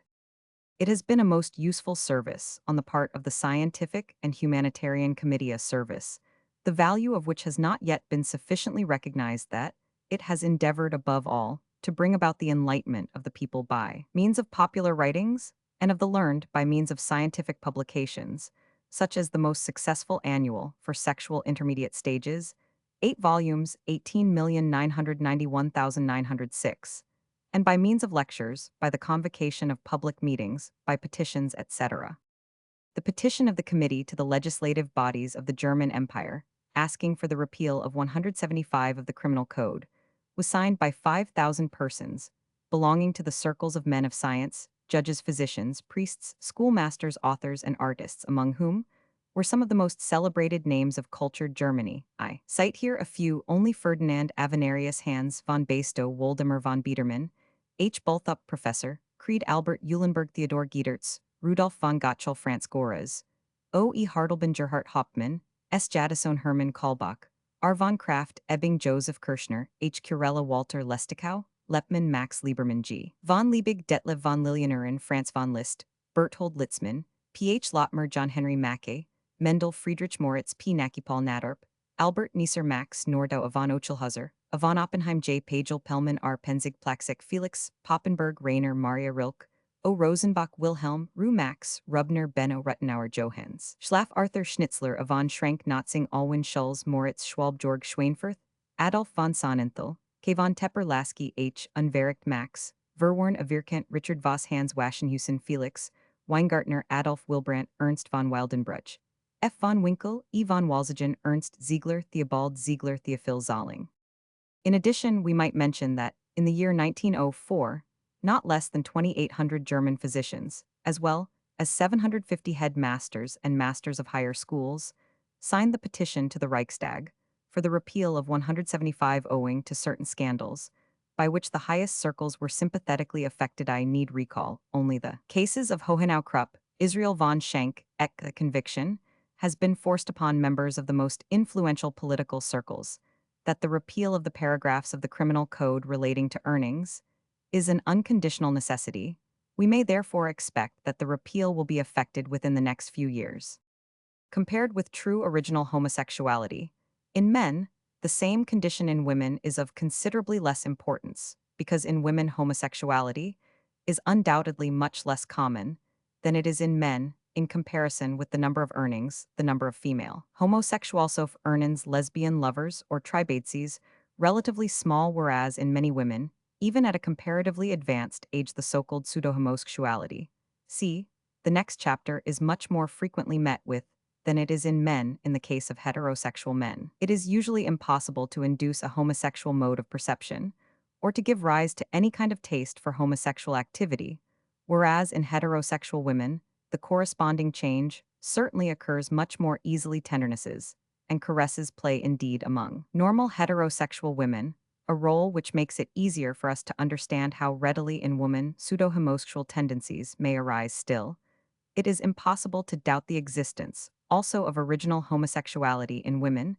These are the cases in which, just as in earnings, the homosexual impulse appears in very early childhood, often long before puberty, in which case also the girl is distinguished from her heterosexual comrades in external appearance, exhibiting indications of a masculine build of body, slight development of the breasts, narrowness of the pelvis, development of a mustache, a deep voice, etc.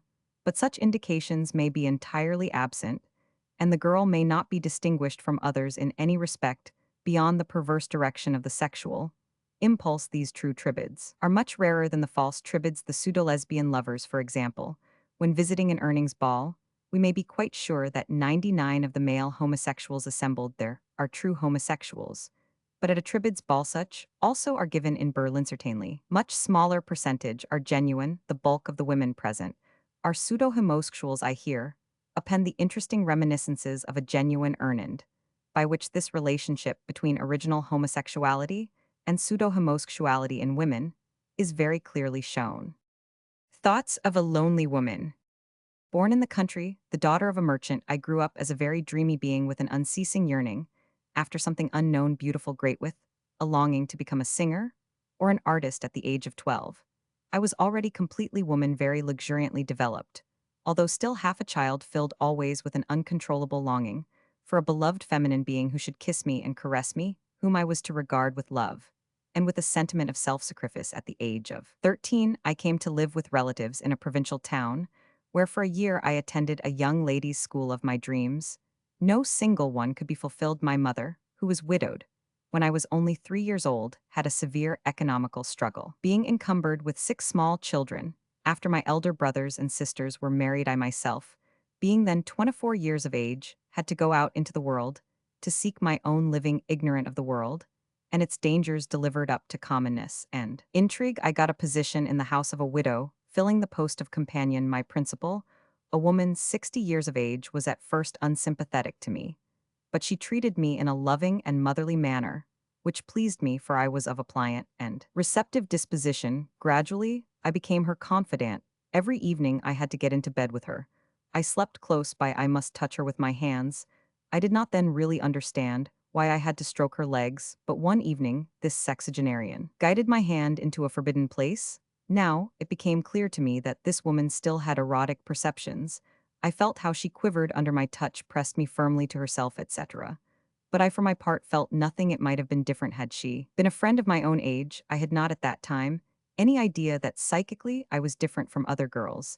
I had an unceasing yearning for love, not directly sensual love, but spiritual love, out of which sensual love might later develop. Among the inmates of our house was a young merchant, a fine-looking man, who besieged me with his love.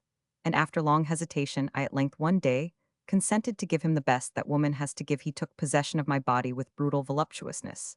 I was under the delusion that he would make me his wife. I had in the sexual act no perception at all, and was disillusioned. One day my seducer told me that he was going to be married, asking me to return him the ring he had given me, and offering me money moved to the inmost soul without any human being to give me counsel or help from a feeling of shame. I had not disclosed the matter to my principal. I threw the ring at him, resigned my position, and made myself independent. I will only say in a few words how I had to struggle to fight for my existence, how I was lied to and deceived by rascally men.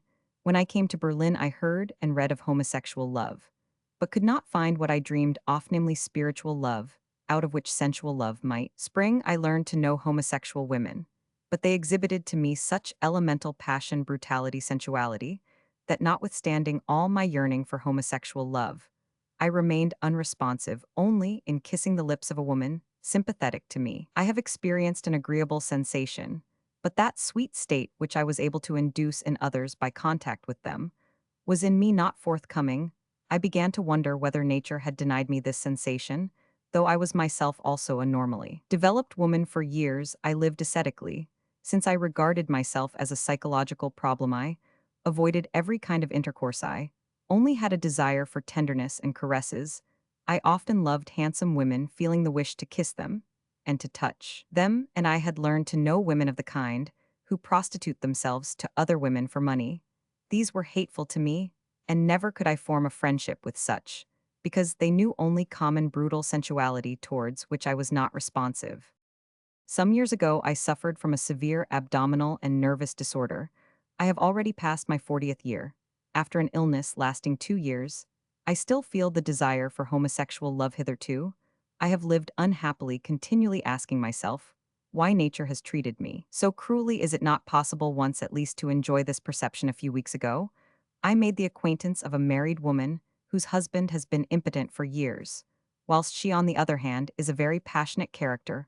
Unfortunately, this woman, although in other respects she is very sympathetic to me, is upon a comparatively low plane of culture, and what frightens me more, she has an intimacy with a female friend who is quite uncultured, but who resembles her in respect of sexual love, and who night after night lies with her in bed. Beside the husband, and the two women indulge their perverse voluptuousness, the friend playing the man's part. I have seen many strange things in my course through life, but such a marriage is a new experience to me.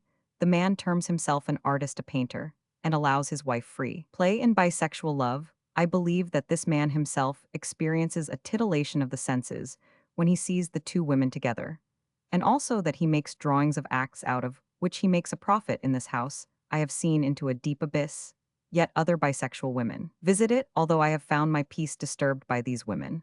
Although I have been to a certain extent intoxicated, the conditions are too repulsive to messence. This woman is sunk into a morass deeper than she herself understands. Only through me does she begin to understand it. But a longer intercourse with her is impossible, for she lacks all the qualities that I look for in a woman whom I could love. In actual fact, I envy this creature, for she is happy, since she experiences to the full those sweet sensations which nature denies to me. Are there any more beings unhappy like myself? Perhaps the acquaintanceship with a woman whose feelings were similar to my own would be a happiness if fate would only have so much pity upon me as to throw a sorrowful companion in my way. I hope for it, but I do not believe that it will happen.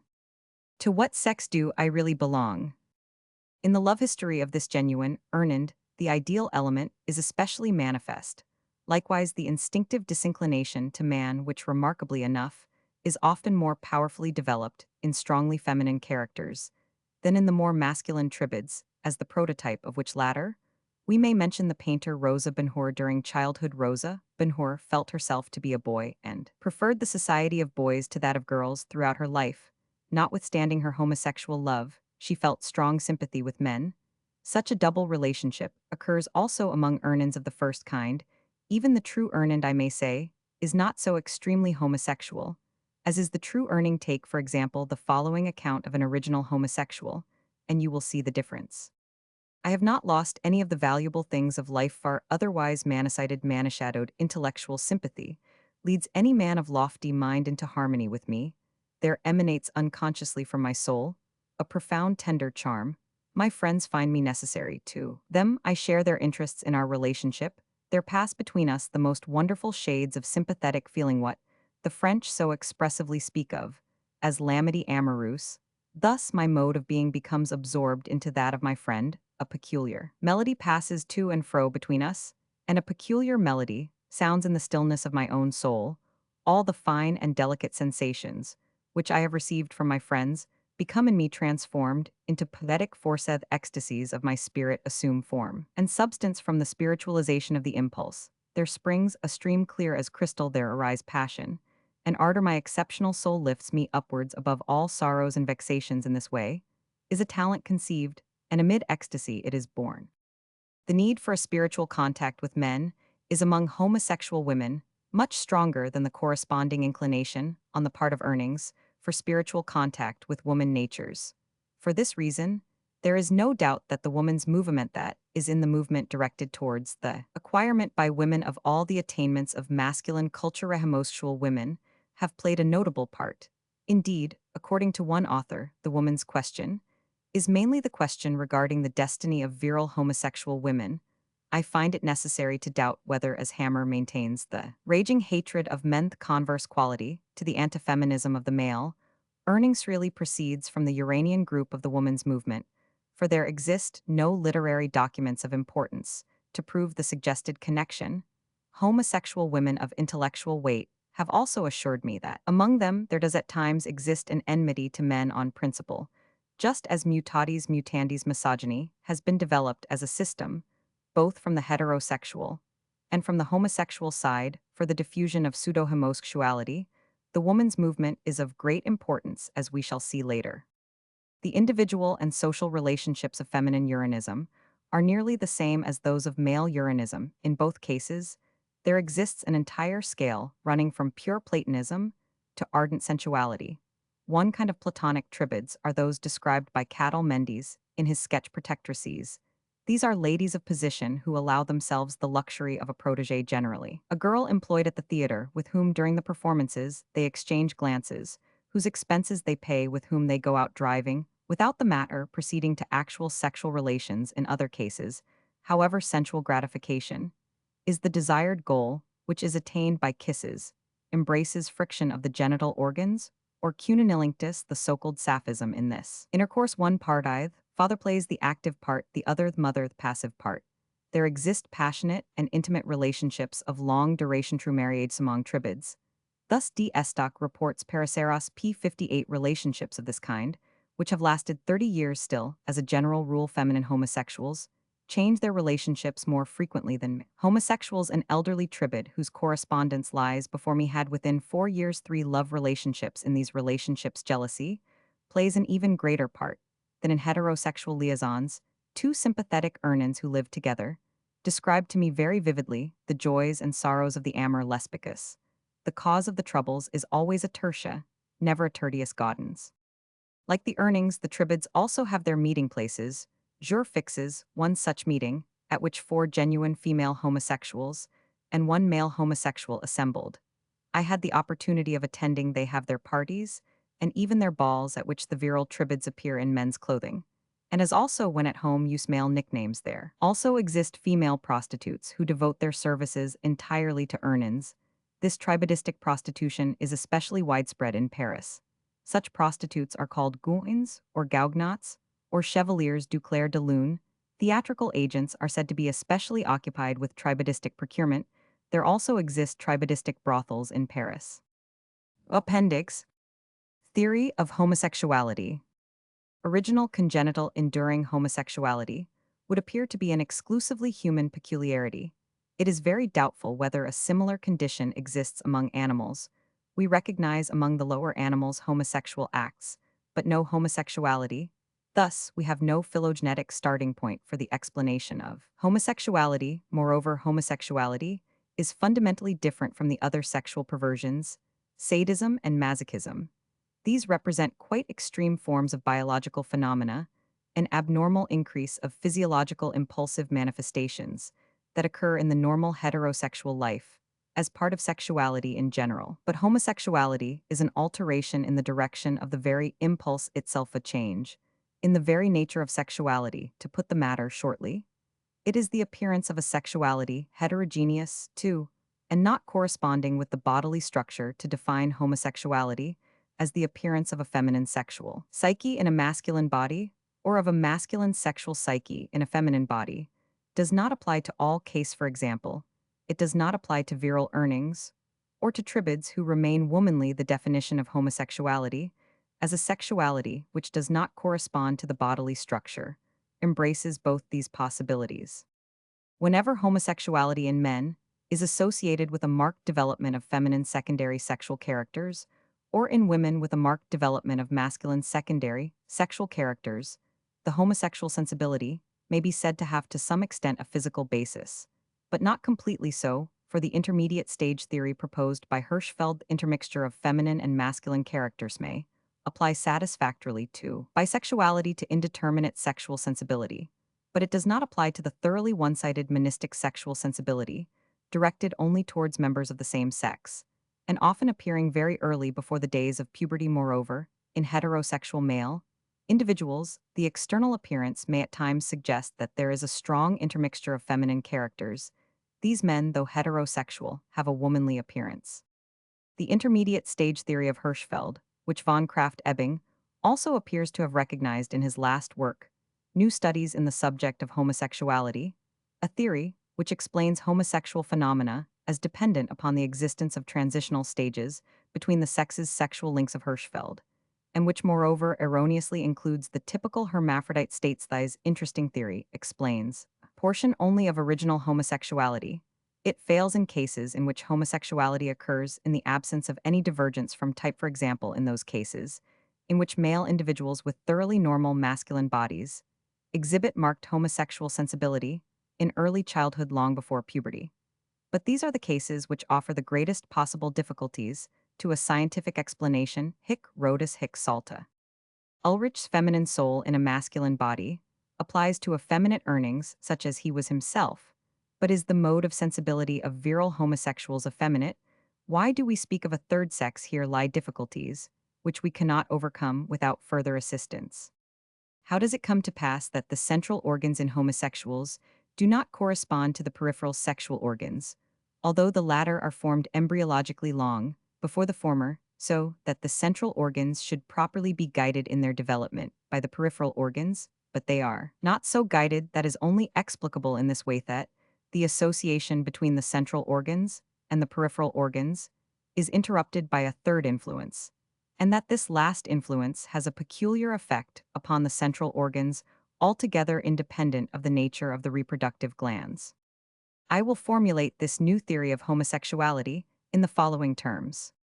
The so-called undifferentiated stage of the sexual impulse max dissoir may often fail to appear in cases in which the sexual impulse, either in heterosexuals or homosexuals, is definitely directed before puberty unmistakably towards the members of one particular sex. Especially in homosexuals, do we often see before puberty the clear and unmistakable direction of the sexual impulse towards members of the same sex.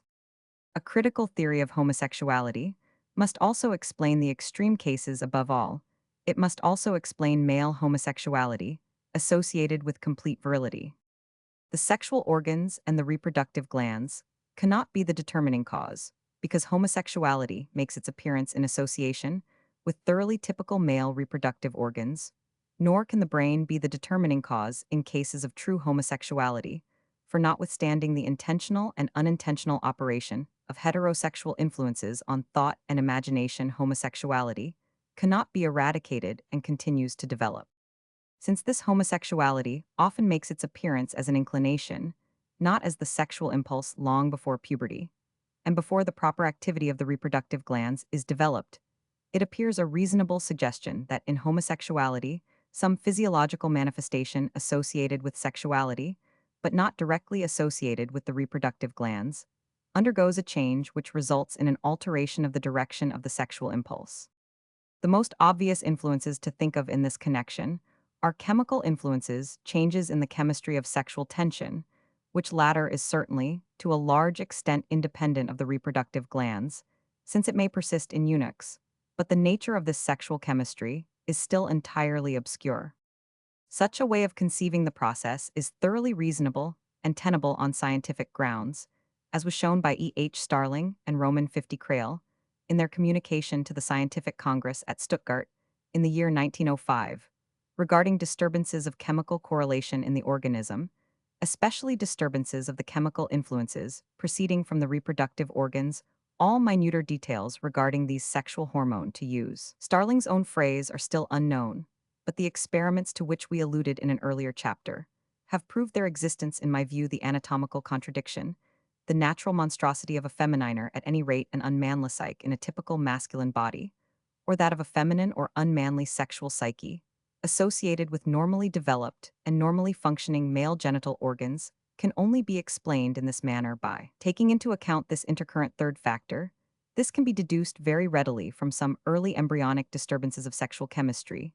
This would also explain why it is that homosexuality so often occurs in perfectly healthy families as an isolated phenomenon, which has nothing to do either with inheritance or with degeneration, when von Romer, on the contrary, describes homosexuality as a process of regeneration. We must maintain that for this view there are no sufficient grounds. Here begins the riddle of homosexuality for me, at any rate.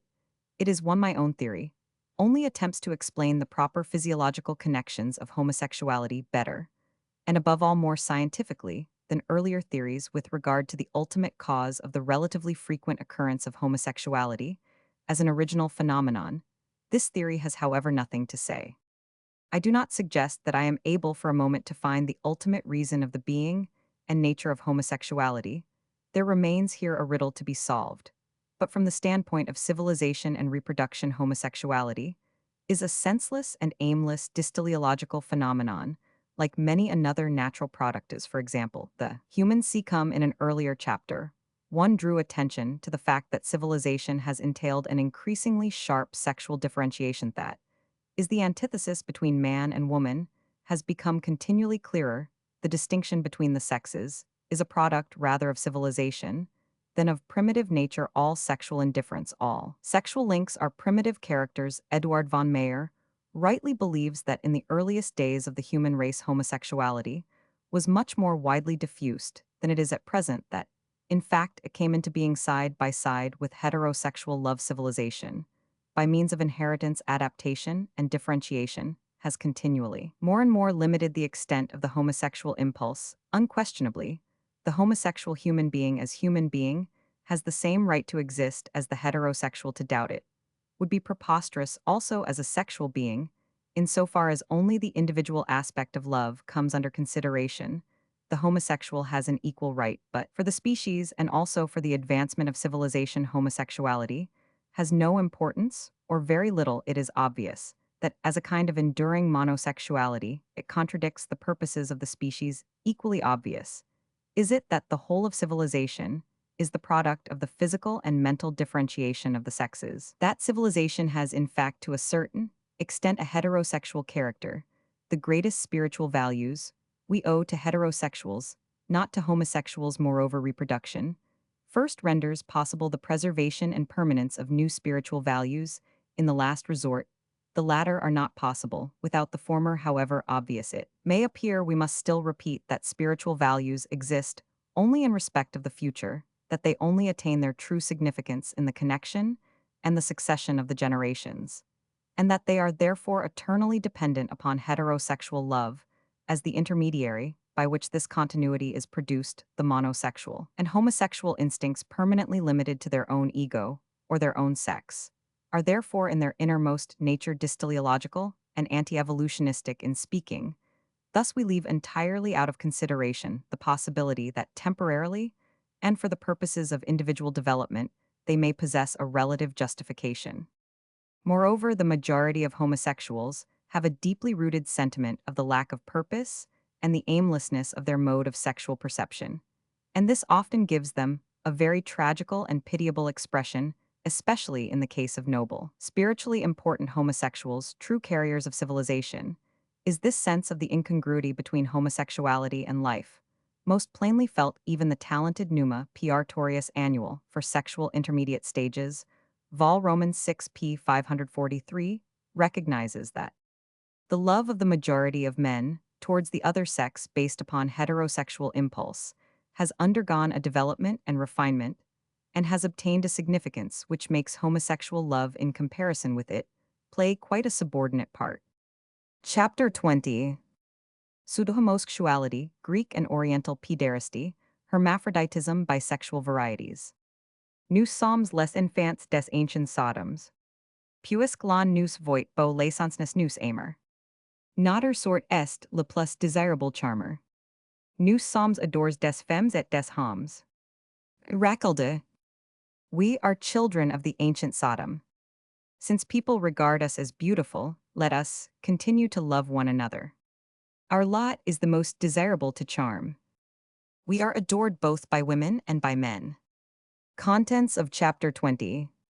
Connection between pseudo-homosexuality and bisexuality. Great antiquity of the idea of bisexuality. Magnus Hirschfeld's treatise on bisexuality, of the time of puberty. Pseudo-homosexual tendencies, at this period of life. Examples.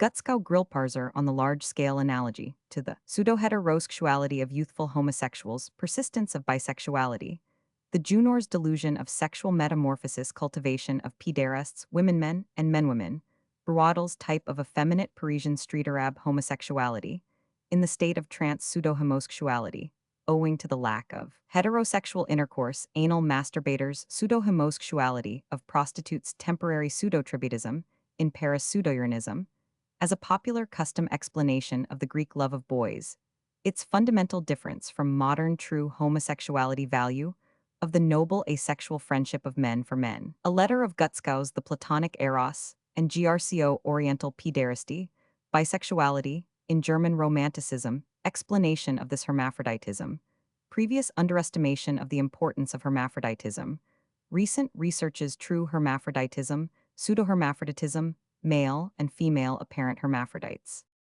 Chapter 20.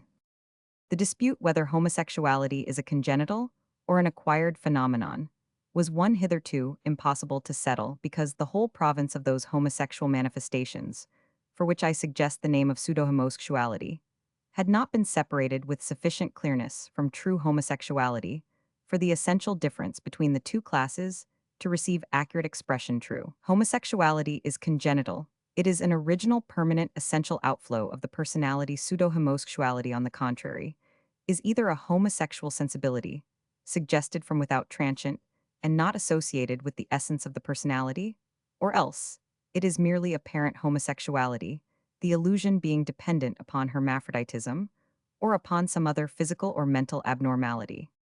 The pseudo-homosexuality of the former category is explicable only by means of the fact of bisexuality, the existence of which has been scientifically proved only within recent years. By bisexuality, we understand the possibility of two distinct modes of sexual perception occurring in one and the same person, and this again finds its explanation in the bisexual germinal vestiges, which exist in every individual. There remains in every man a vestige of woman, in every woman a vestige of man, in a sense, in a state of potential energy, which, however, is capable, by the action of various external influences, of being transformed into kinetic energy, but this vestige always plays a small part in comparison with the true specific sexual nature.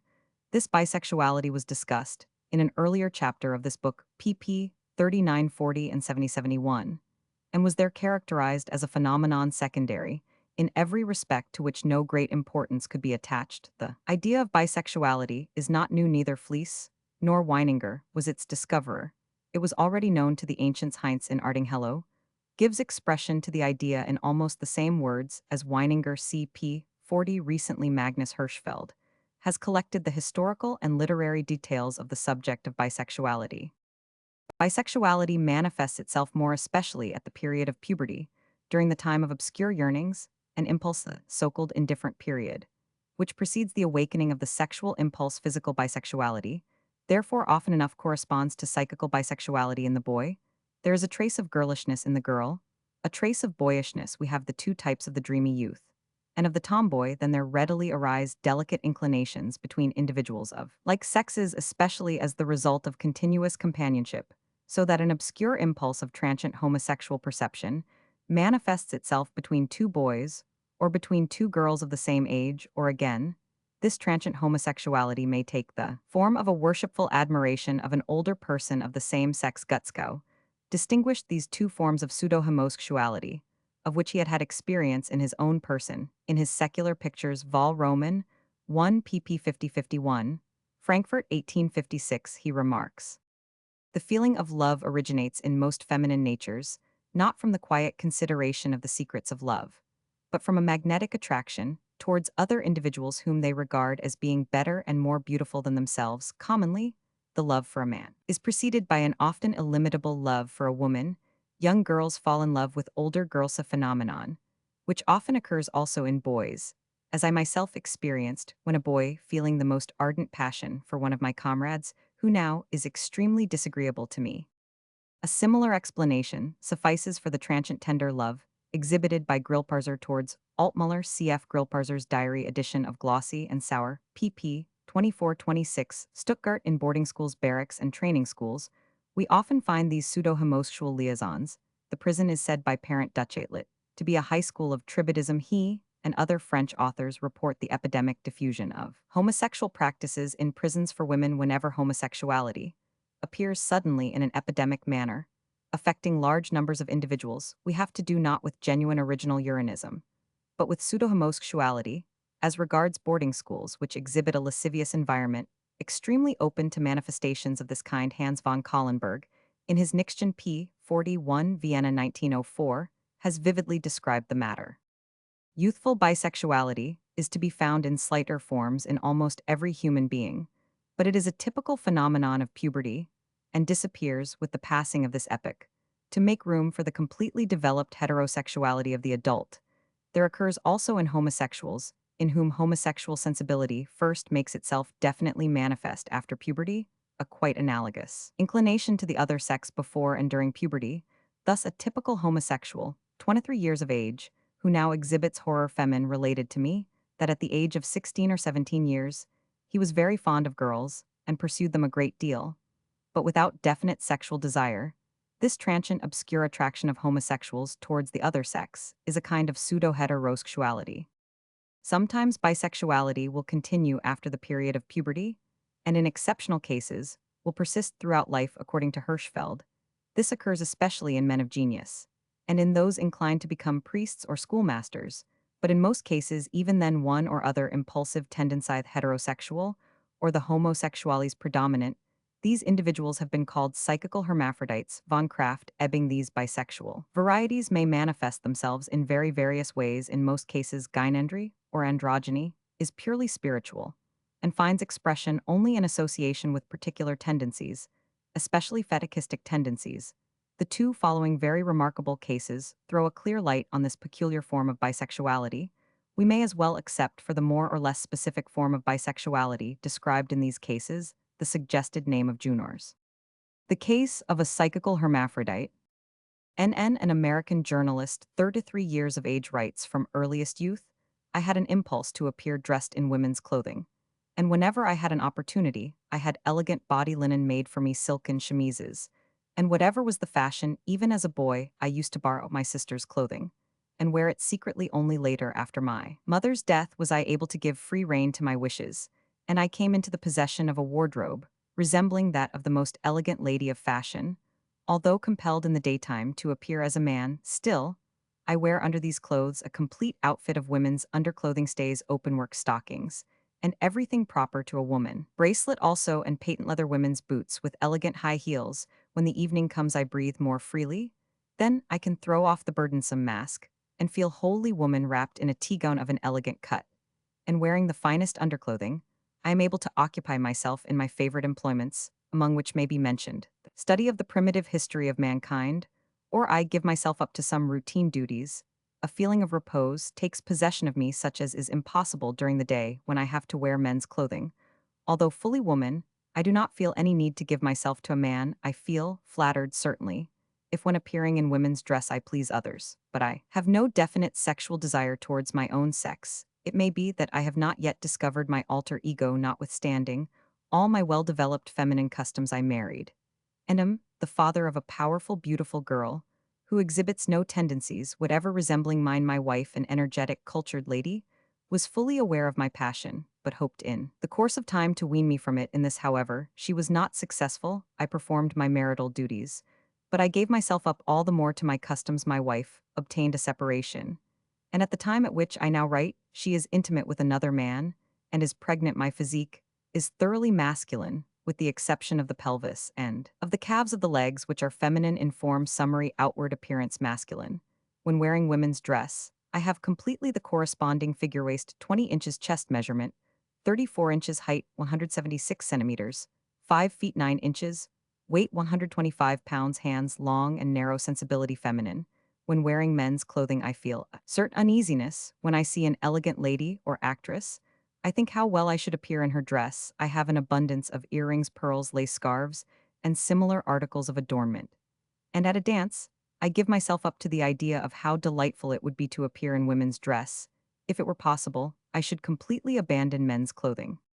At about the age of 15.5 years, I began to take an interest in women's dress. I felt an inward impulse which drove me to the windows of the shops displaying articles of women's dress, corsets, etc., in shoemakers' windows. It was the women's boots and shoes which attracted my attention rather than the men's. The same was the case with dress fabrics, among which self-colored materials for women's dress pleased me best. Beautiful blue stuff satin especially attracted me.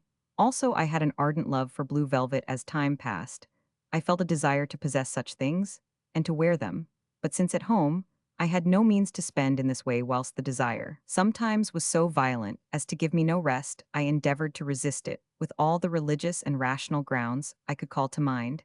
Yet this was of little help to me, for whenever I met a woman clothed to my taste, the longing was immediately reawakened.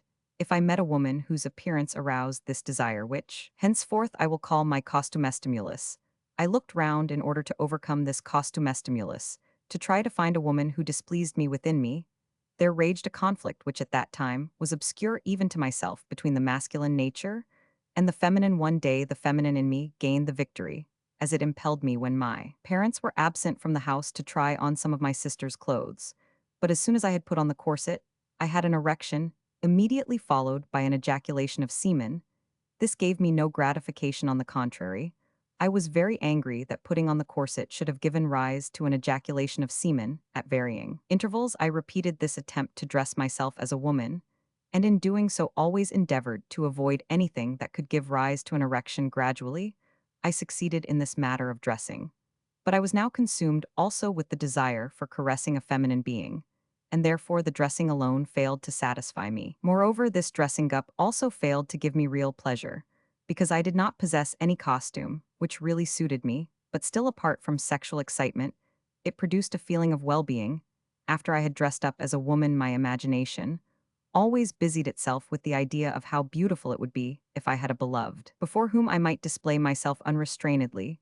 Just as I then was in these fancies, I always pictured to myself a girl of my own age with long hair and well-developed breasts and hips. This imagination generally resulted in a pollution which I sometimes endeavored to prevent by taking off the articles of clothing as rapidly as possible. By a colleague, I was initiated into the practice of masturbation. He explained to me that if I had no woman who would give herself to me, I was in a position to satisfy myself the first time I resisted the impulse. But the costumestimulus tormented me, and I had discovered that after a seminal emission I was at peace for a time. Moreover, when dressing up I was always exposed to the danger of being discovered, and so I began the practice of self-abuse. Masturbation did not give me proper gratification, and therefore after practicing it, I always experienced a great feeling of regret and also a feeling of exhaustion. Moreover, it did not produce the feeling of well-being which resulted from dressing up as a woman. I was shy and was very readily embarrassed in the presence of the female sex. I therefore avoided seeing much of women.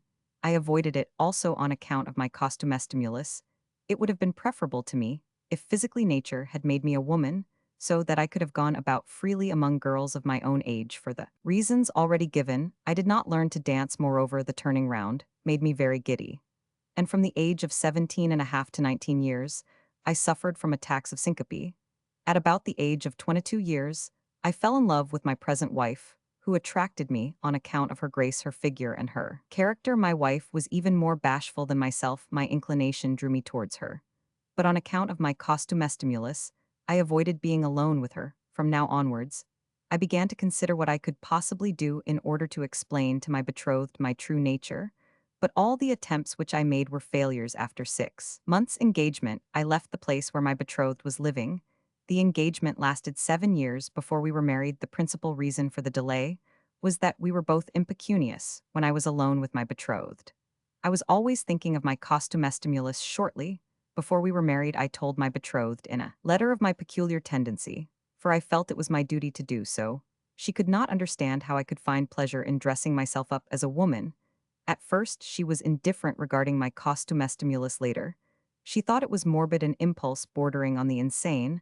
I often had to call my imagination to my help. In order to produce an erection, my marriage became more unhappy year by year. My wife, on account of my morbid tendency, suspected me of all possible perversities, and was of opinion that an individual predisposed as I was could not be capable of true upright love for a woman. How I was to get woman's clothing to my taste, I did not know. In my marriage, I was no better off as regards the costume stimulus, but rather worse. I had more sleepless nights on account of this costume stimulus than I had had before I married. As time passed, I became continually moral humored, and was occasionally cross to my wife, which afterwards made me very sorry. In the sleepless nights, I puzzled how I could possibly manage that my wife should not concern herself any more about the costume stimulus, and how I could possibly fulfill my wishes in this respect. Gradually, I succeeded in winning my wife to my side to this extent that she agreed to make a costume for me, but I must not have many such. My wife was always looking for a reason. She believed that dressing up must have some cause or must produce in me some effect which I was unwilling to tell her. She was continually tormenting me about this. She would not believe that I spoke the truth, and she no longer felt any confidence in me. She believed that everyone must perceive that I had this morbid impulse. She endeavored to learn something about the matter from other women. Those whom she asked could only tell her evil and common things about men with tendencies like mine. Some said I must be unconditionally in earning, others that I must have intercourse with other women behind my wife's back, others that I wanted to lay aside men's clothing in order to please girls under age, and so on. I suffered horribly from these false accusations. I endeavored once again, in an essay I composed which I entitled The Junors, to make the matter clear to my wife. By junors, I indicated men who wished to assume, or who did assume, the outward appearance of women in the matter of clothing, demeanor, and figure, but who sexually were masculine. All this was of no help to me. Our life together became continually more unbearable. With the lapse of time, often there were scenes which had the most depressing effect on my mind. After violent scenes, there occurred in me nocturnal pollutions, accompanied by no sensation of pleasure. Also, after these scenes, erections were for a long time incomplete, so that a kind of impotence ensued. After every new accusation which my wife made against me, I avoided going home in the evening. I wandered for hours in by-streets, overwhelmed by a feeling of futility and vacuity. My nerves all vibrated. Sometimes I could not keep my limbs still. If I had had no children, or if I had known that they would be properly cared for, I should have known what to do in such a mood. One thing still torments me: will my children be hereditarily tainted? I have myself seen both of these cases. The men concerned appear somewhat nervous, but they are otherwise quite healthy and manly, and both deny that they feel any sexual inclination towards men. The desire to wear women's clothing and to feel as a woman may also make its appearance as a morbid phenomenon later in life, in the form of the delusion of sexual metamorphosis sexualis paranoica, or it may be artificially induced, as among the ancient Scythians and among the Mexican mujerados. These latter are selected as men originally most powerful and entirely free from any feminine appearance, and by incessant riding on horseback, and by excessive masturbation, they are made impotent through atrophy of the genital organs, and effeminate so that there may even occur a secondary development of the breasts.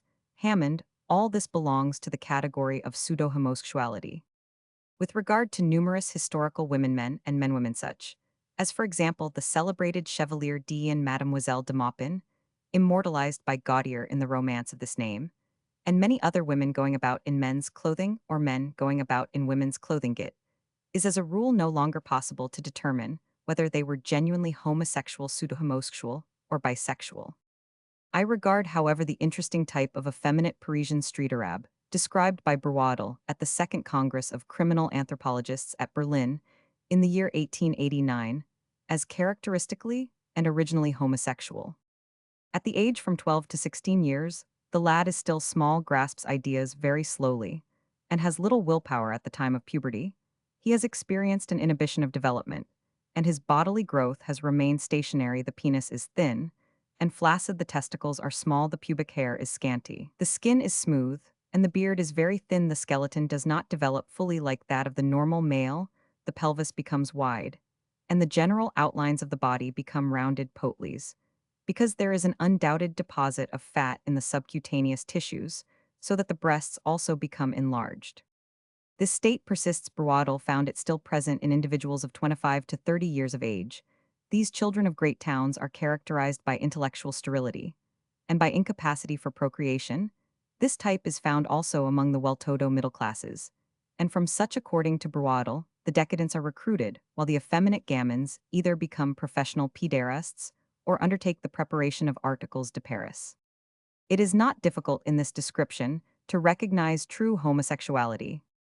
Magnus Hirschfeld gives an account of a peculiar form of pseudo-homosexuality occurring in an individual who, in ordinary life, was asexual.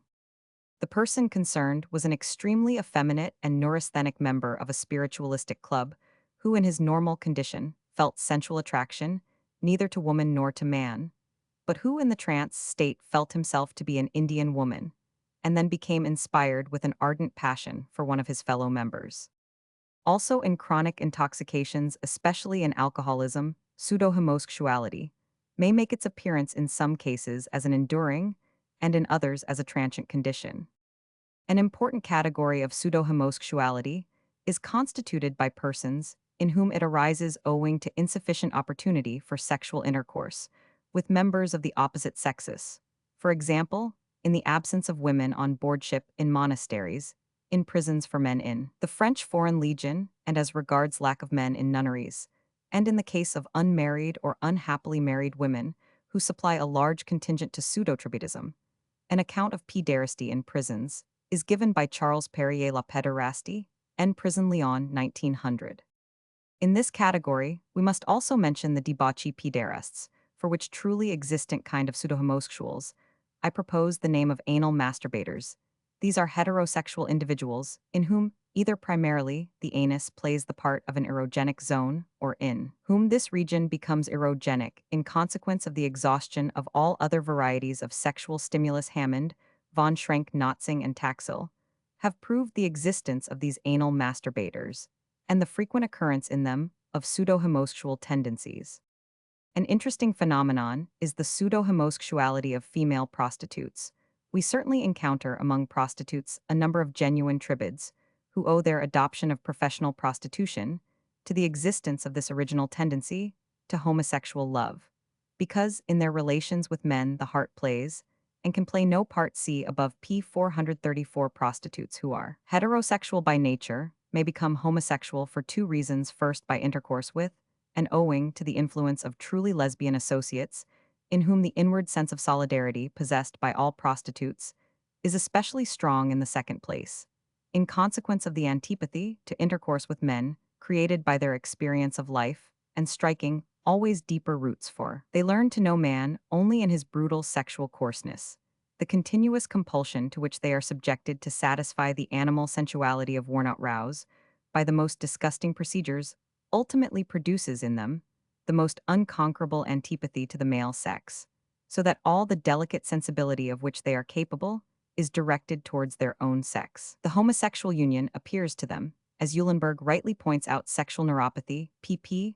143-144, to be something higher, purer, and comparatively blameless. They regard it in a more ideal light than sexual intercourse with men. Women owners of brothels also favor tribadistic love, because thereby they safeguard the prostitutes in their houses from the influence of pseudoners. As J. de Vaudier describes in his Demisexes, pseudotribadism is especially diffused in Paris as a fashionable practice, and manifests itself here in the form described by Martineau of a temporary homosexuality, which is subserved by an extensive prostitution, and which clearly exhibits its pseudo-homosexual characteristics by its intermittent appearance in the form of spiritual epidemics. Unquestionably, we have to do with pseudo-homosexuality also in all those cases in which homosexual love makes its appearance as a national custom among a percentage, widely exceeding the usual percentage of ordinary homosexuality. The typical example of this kind is the love of boys of ancient Greece in the better sense of the word, since in this work I am discussing the sexual life of the present day. I do not propose here to deal at length with this interesting topic, and must refer the reader to the second volume, in course of preparation of my work on the origin of syphilis, in which I have discussed the subject at considerable length. Since the Hellenic love of boys was a widely diffused custom, the origin of which may be directly referred to Crete, indirectly to the Orient, it is evident that only a fraction of the pederasts can have been true homosexuals, the majority were pseudo-homosexuals. It is possible that the custom was first introduced by original homosexuals, and also that it was subsequently maintained by these, but soon it became a general practice for a man to regard his wife simply as a procreative machine, and to seek for true spiritual love from a youth. Since to the men of antiquity woman had no soul and no individuality, the love of boys appeared to them something natural and morally justifiable. It would, however, be completely unnatural if, for the heterosexual community of our own time, we wish to reintroduce the antique love of boys, since we modern men have learned that woman also has a soul, that she also has the same justification as man for the development of her human nature, that she can be and ought to be the object of individual spiritual, profound love. I rejoice that those who are fighting for the rights of the genuine congenital homosexuals, that men like Magnus Hirschfeld, Numa Piartorius, and other investigators have recently expressed themselves in energetic terms, as opposed to those whose aim is a sort of propaganda for the diffusion of the love of men among heterosexuals whose endeavor it is in fact to introduce a formal cult of Uranism. This movement can do nothing but harm to the just cause of homosexuals. No one can prize more highly than I do myself a noble friendship between men which at the present day is far too little practiced. No one can wish more heartily than I do that men could speak to one another of love, without being exposed to the suspicion of homosexuality. In a certain sense, I am in thorough agreement with the beautiful demonstrations of Heinrich Schertz and Benedict Friedlander on masculine friendship as a normal fundamental impulse of humanity and as the foundation of social intercourse. But this friendship between heterosexual men, based upon natural sympathy and community of occupation, has not the least sexual admixture, whereas only in the beautiful dialogues of Plato can the Greek love of boys, which some advocate at the present day, be ascribed to the spiritual eros. In reality, however, the Greek love of boys degenerated into the grossest sensuality, since the youth stimulated sexual desire like a woman, and was used as such, so that the originally ideal character of the relationship disappeared. In the Oriental love of boys, this ideal element was probably never present, and sensual relationships played the principal part from the very first. The boys' brothels of the Mohammedan East were visited by heterosexual men, just as much as by homosexuals. The same men derived pleasure from intercourse both with women and with boys. Bisexuality was in this case put into practice as a matter of course. German civilization also passed through an epoch in which bisexual activities of feeling were clearly manifest in both sexes, without, however, leading at any time to the physical practice of pseudo-homosexuality. This remarkable period was the time of transition between the 18th and 19th centuries. The Sturm und Drang had quieted down, its fiercely active forces had been controlled, its vigorous will had been pacified and guided in concrete directions. Its kinetic energy had in a sense become potential in two new formative and emotional tendencies of the time, which progressed side by side and, notwithstanding all the differences between them, influenced one another mutually to a considerable extent. Classicism and Romanticism. Classicism, under the stimulating influence of Winckelmann, looked back to the noble simplicity and quiet greatness of the antique, to the beauty exhibited simply in form, whose wonder Goethe more than any other has made manifest to us. Romanticism, on the other hand, was the term employed to indicate the boundless enlargement and increasing profundity of the emotional life, of which the formless is especially characteristic. This appears most clearly in the work of Novalis, Tyche, and Wackenroder, but both tendencies meet in the sphere of the sexual.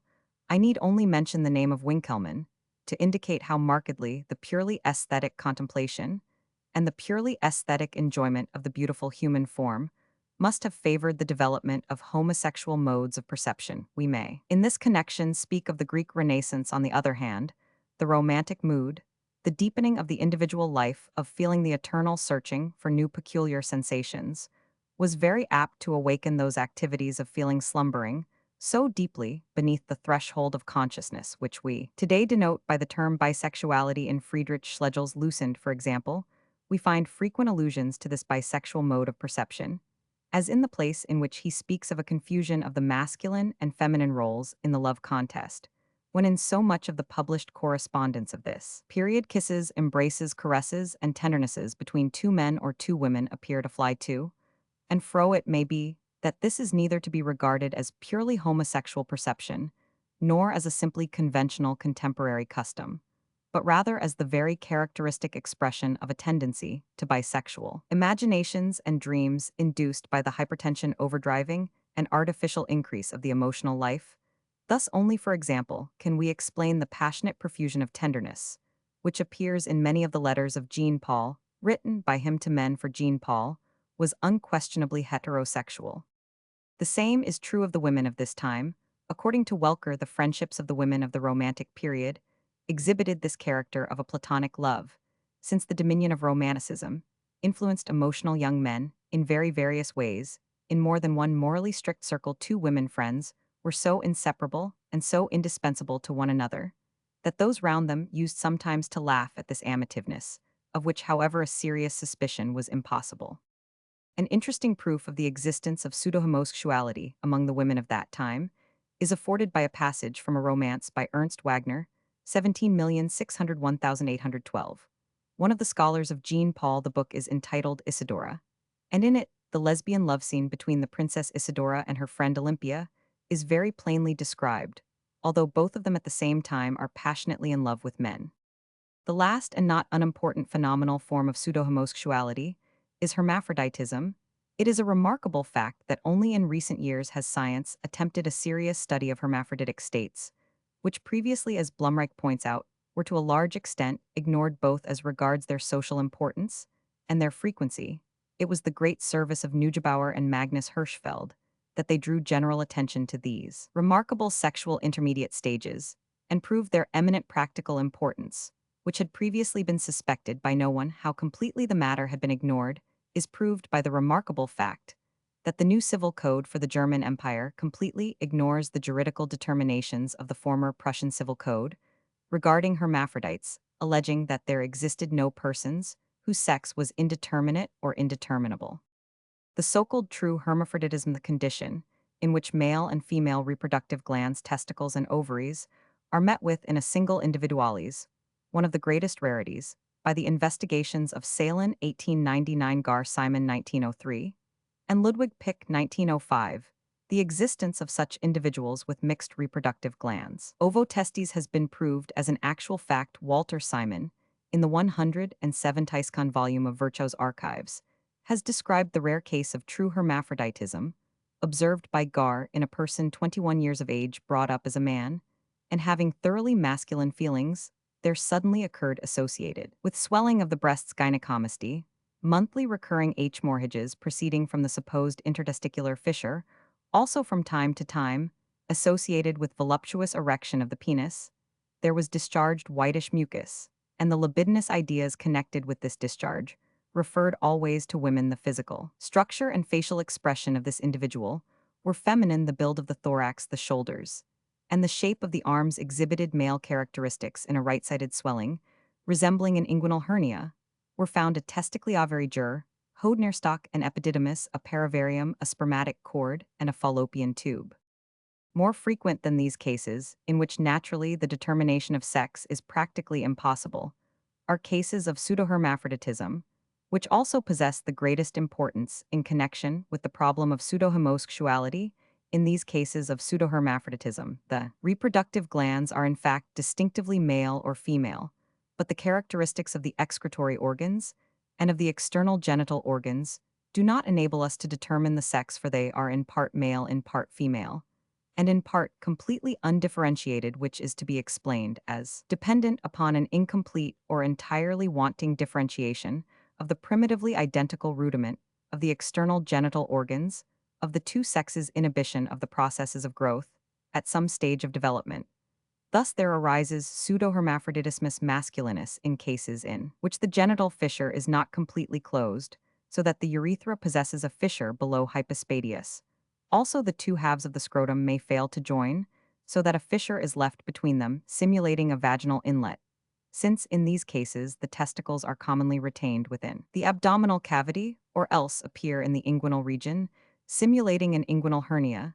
The penis is believed to be a kind of enlarged clitoris, and the individual is mistaken for a woman error de sex if it further happens that, on account of the supposed inguinal hernia, the individual is ordered to wear and continues to wear a truss. The testicular tissue disappears completely as a result of pressure atrophy, and the correct diagnosis becomes more difficult than ever. I recently saw a case of this kind in a male, hermaphrodite 22 years of age who had been brought up as a woman. He had, however, always felt attraction towards women, and having a large membrum, he was able, notwithstanding the existence of hypospadias, to complete regular coitus in the ejaculated semen. The examining physician had not found any spermatozoa, but in this case, the testicles had doubtless atrophied in consequence of the wearing of a truss. This pseudohermaphrodite has recently published the history of his upbringing. As a woman, the work is of great interest from the psychological point of view, and is entitled A Man's Years as a Girl by Nobody, Berlin 1907. Where the reproductive glands are female, there results a pseudohermaphroditismus femininus in cases in which the external genital organs of this female pseudohermaphrodite exhibit a certain similarity with the genital organs of the male. For example, when the clitoris is exceptionally large and the labia majora have grown together so that the vaginal inlet appears to be wanting in this case. Also, there may be a mistake in diagnosis, and consequently, the individual having been educated as a man. Apparent homosexuality may result when the natural sexual inclination towards the male manifests itself in due course. In both varieties of pseudohermaphroditism, there exist very various anatomical and physiological possibilities in respect of the relationship of the secondary sexual characters to the anatomical character of the reproductive glands, in respect of the menstrual equivalents in male pseudohermaphrodites, in respect of the relationship of the sexual impulse to the reproductive glands, in respect of the greater or less strength of the impulse in respect of periodic genital hemorrhages in male pseudohermaphrodites, in respect of possible sexual aberrations, etc. For more exact details, I must refer the reader to the works of Neugebauer and Hirschfeld here. I will only refer to a case described by the last-named author of a male pseudohermaphrodite 40 years of age, Friedrich S., who had been brought up as a woman, who at a very early age had exhibited an inclination towards women only and an antipathy to sexual intercourse with men. In this individual, a reproductive gland resembling a testicle could be detected, out of which there issued a structure resembling the spermatic cord in the left inguinal canal, was an atrophied reproductive gland of indeterminate character. The membrum was something between penis and clitoris. The labia majora and minora bounded a short cecal vagina. Internal female reproductive organs could not be detected. On the other hand, there appeared to be a prostate gland in the sexual secretion, which was discharged by a different opening from the urine. H. Friedenthal was able to detect very numerous completely normal spermatozoa, whereby the male character of this pseudowoman was completely proved, and whereby also the alleged homosexual tendencies were now shown to be heterosexual. Chapter 21. Algolagnia, Sadism, and Masochism. We must continually keep before our minds the fact that in no other department of life, so much as in the sexual life, do we find side by side, and closely associated each with the other, the noblest, and the basest, the superhuman and the subhuman, because the finest and the deepest roots of our spiritual and bodily existence spring for the most part from this subsoil, and we must remember that man would not be able to sink so deep far beneath the level of animality if he had not first raised himself by his own powers in conflict with nature, and with himself through an immeasurable height of civilization. Albert Eulenberg. Contents of Chapter 21. Algolagnia, or painful voluptuousness, biological roots of algolagnia.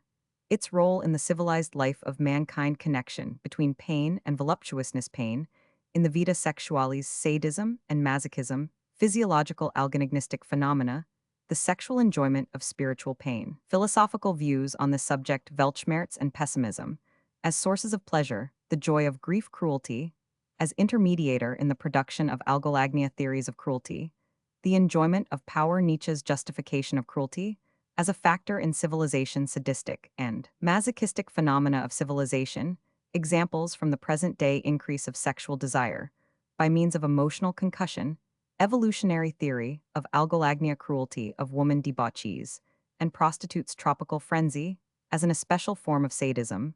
Various explanations of tropical frenzy influence of sexual differences between man and woman genesis of the henpecked state and of mistressful coquetry and flirtation, frequent association with sadism and masochism flagellation, as the principal form of algolagnia imitation, of physiological algolagnia, exciting influence of massage and friction, various factors of the sexual influence of passive flagellation, active flagellation chance occurrences, leading to the development of flagellomania, sexual influence of whipping upon children examples, schoolmaster's flagellantism, dippoldism examples flagellation and prostitution flagellation, brothel's inclination of woman to flagellation, a Parisian school corset, discipline sadistic bodily injuries, and lustmurder characteristics of lustmurder girl, stabbers other forms of sadistic bodily injury, sexual vampirism, offenses against property committed from sadistic motives, vitriol throwing sadistic arson, sexual kleptomania, symbolic forms of sadism, verbal sadism erotic dictionaries, verbal exhibitionism, example other varieties of symbolical algolagnia satanism, wide diffusion of passive algolagnia of masochism, passive algolagnia examples masochistic instrumentarium, a masochistic torture chamber, masochistic prostitution, letter of a masochist, a slave characterization of male, masochists, a very typical case of masochism, masochism in women letter of a female masochist. Appendix, a contribution to the psychology of the Russian Revolution history, of the development of an algolagnistic revolutionist. Chapter 21. The homosexual and pseudo-homosexual phenomena, described in the preceding chapters, constitute a far from universal variety of sexual impulse. But algolagnia is much commoner. This name was introduced by Schrenck-Notzing as a general term for the phenomena of sadism and masochism, since these two sexual aberrations are closely related one to the other. Algolagnia, or painful lasciviousness, if we exclude from consideration its most extreme manifestations such as lust murder and suicide, from lust belongs unquestionably to the most widely diffused of sexual aberrations. Indeed, in its slighter forms, it is almost universal. An experienced woman told Havelock Ellis that she had known only one single man who was entirely free from sadistic lust. And on the other hand, there are few women in whose sexuality no algolagnistic phenomena are demonstrable. This is natural, for algolagnia, differing in this respect from other sexual aberrations, has the deepest biological roots, its nucleus pleasure in the pain of others, or in one's own pain, the term pain being here used in the very widest significance, both physical and mental, is an elementary phenomenon of amatory activity. Love is in its very nature pain, we read in the divan of the Persian poet Rumi. It is certain that we have here to do with an anthropological phenomenon, one that is normal within wide limits. Algolagnia plays the greatest role in the individual life of single human beings and in the civilized life of humanity at large. It enables us to get a view into the hidden depths of the human spirit and displays to us the remarkable phenomenon of the association of primeval animal instincts with the highest spirituality. It at the same time debases love and renders it more profound, and it touches the most secret aspects of our nature. Der Schmerz beseelt und entfesselt niedertrieb. Die sonst dem Menschenherz gefehlt. Der Schmerz beit up der kann beglucken. I am Schmerz liegt ein Geheimsflein. Last mit Furigem berucken. Ein Frevelhaft spild Stein. Pain animates and unchains lower impulses, which had otherwise been absent from the human heart. Pain benumbs but may also give happiness. For in pain is hidden a secret prayer. With an ardent charm, it gives rise to a wanton idea. Sings Joseph Loff in his Jaisalren Cologne, 1901, is there any pleasure without pain? Is there any love without sorrow? He who is familiar with the history of civilization will answer these questions in the negative. Pain is a civilizing factor of the first rank. It is the necessary precondition and the inevitable accompaniment of pleasure and the affirmation of life. This is the central idea of the philosophy of Nietzsche. The pain of love is only a special case of the great immeasurable Weltschmerz and Weltlust, world pain and worldjoy, which move us so deeply in the powerful descriptions of Schopenhauer, and have always been the most lofty objects of contemplation to philosophers and to students of civilization. That love pleasure and love pain the forces of creation and destructionize.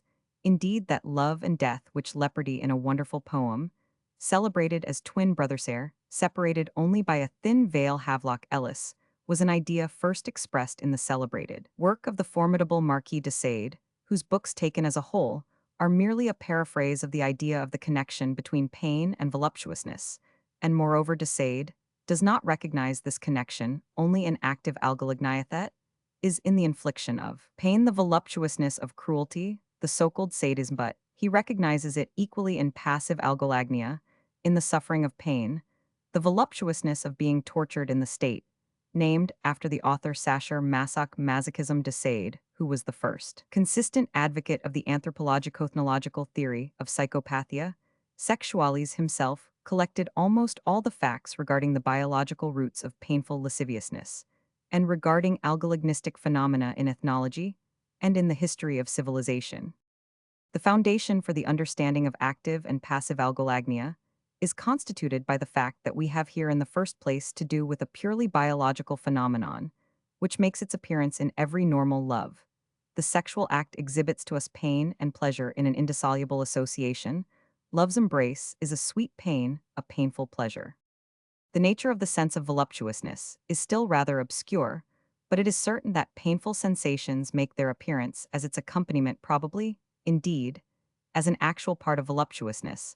I may remind the reader of the interesting remarks of Edmund Forster mentioned on p. 44 regarding the conception of sexual tension as a stimulation of the pain-perceiving nerves of the genital organs. Still more clearly, is pain reflected pain, both active and passive in the love embrace itself, in the phenomena, which we previously pp. 50-51 described, such as fierce embraces, convulsive seizures, grinding of the teeth, screaming and biting both on the part of the man and on the part of the woman. Lucretius de Rerum, Natura Roman 4 verses 10,540-1061, gave a vivid description of the normal sadistic and masochistic accompaniments of coitus. In this association, sadism certainly predominates on the part of the man, though not exclusively, and contrariwise masochism predominates, though not exclusively, on the part of the woman. The sadistic love bites, for example, are more frequently given by the woman, especially among savage races. But among the Slavonic peoples, it is the man rather who practices the bitinkus during the sexual act. Es brassen mir y Wirbelwind. I am Busen namelos tribe. Ich mach dich basen einzig kind. Du sus Frucht vor Lust and Liebe. Nameless impulses are raging. Like a whirlwind in my breast. I should like to bite you, little one. Sweet little fruit to bite you from desire and love. Writes Carl Beck in his Still Leader. How closely these phenomena are connected with the ideas of blood and cruelty, and how this connection is favored by the redness and the flow of blood during sexual excitement, are matters previously discussed p. 51, and in my contributions to the etiology of psychopathia sexualis, Vol. Roman 2 pp. 39-41, I have considered the question at greater length. In the same category must also be placed the sexually stimulating influence of red colors.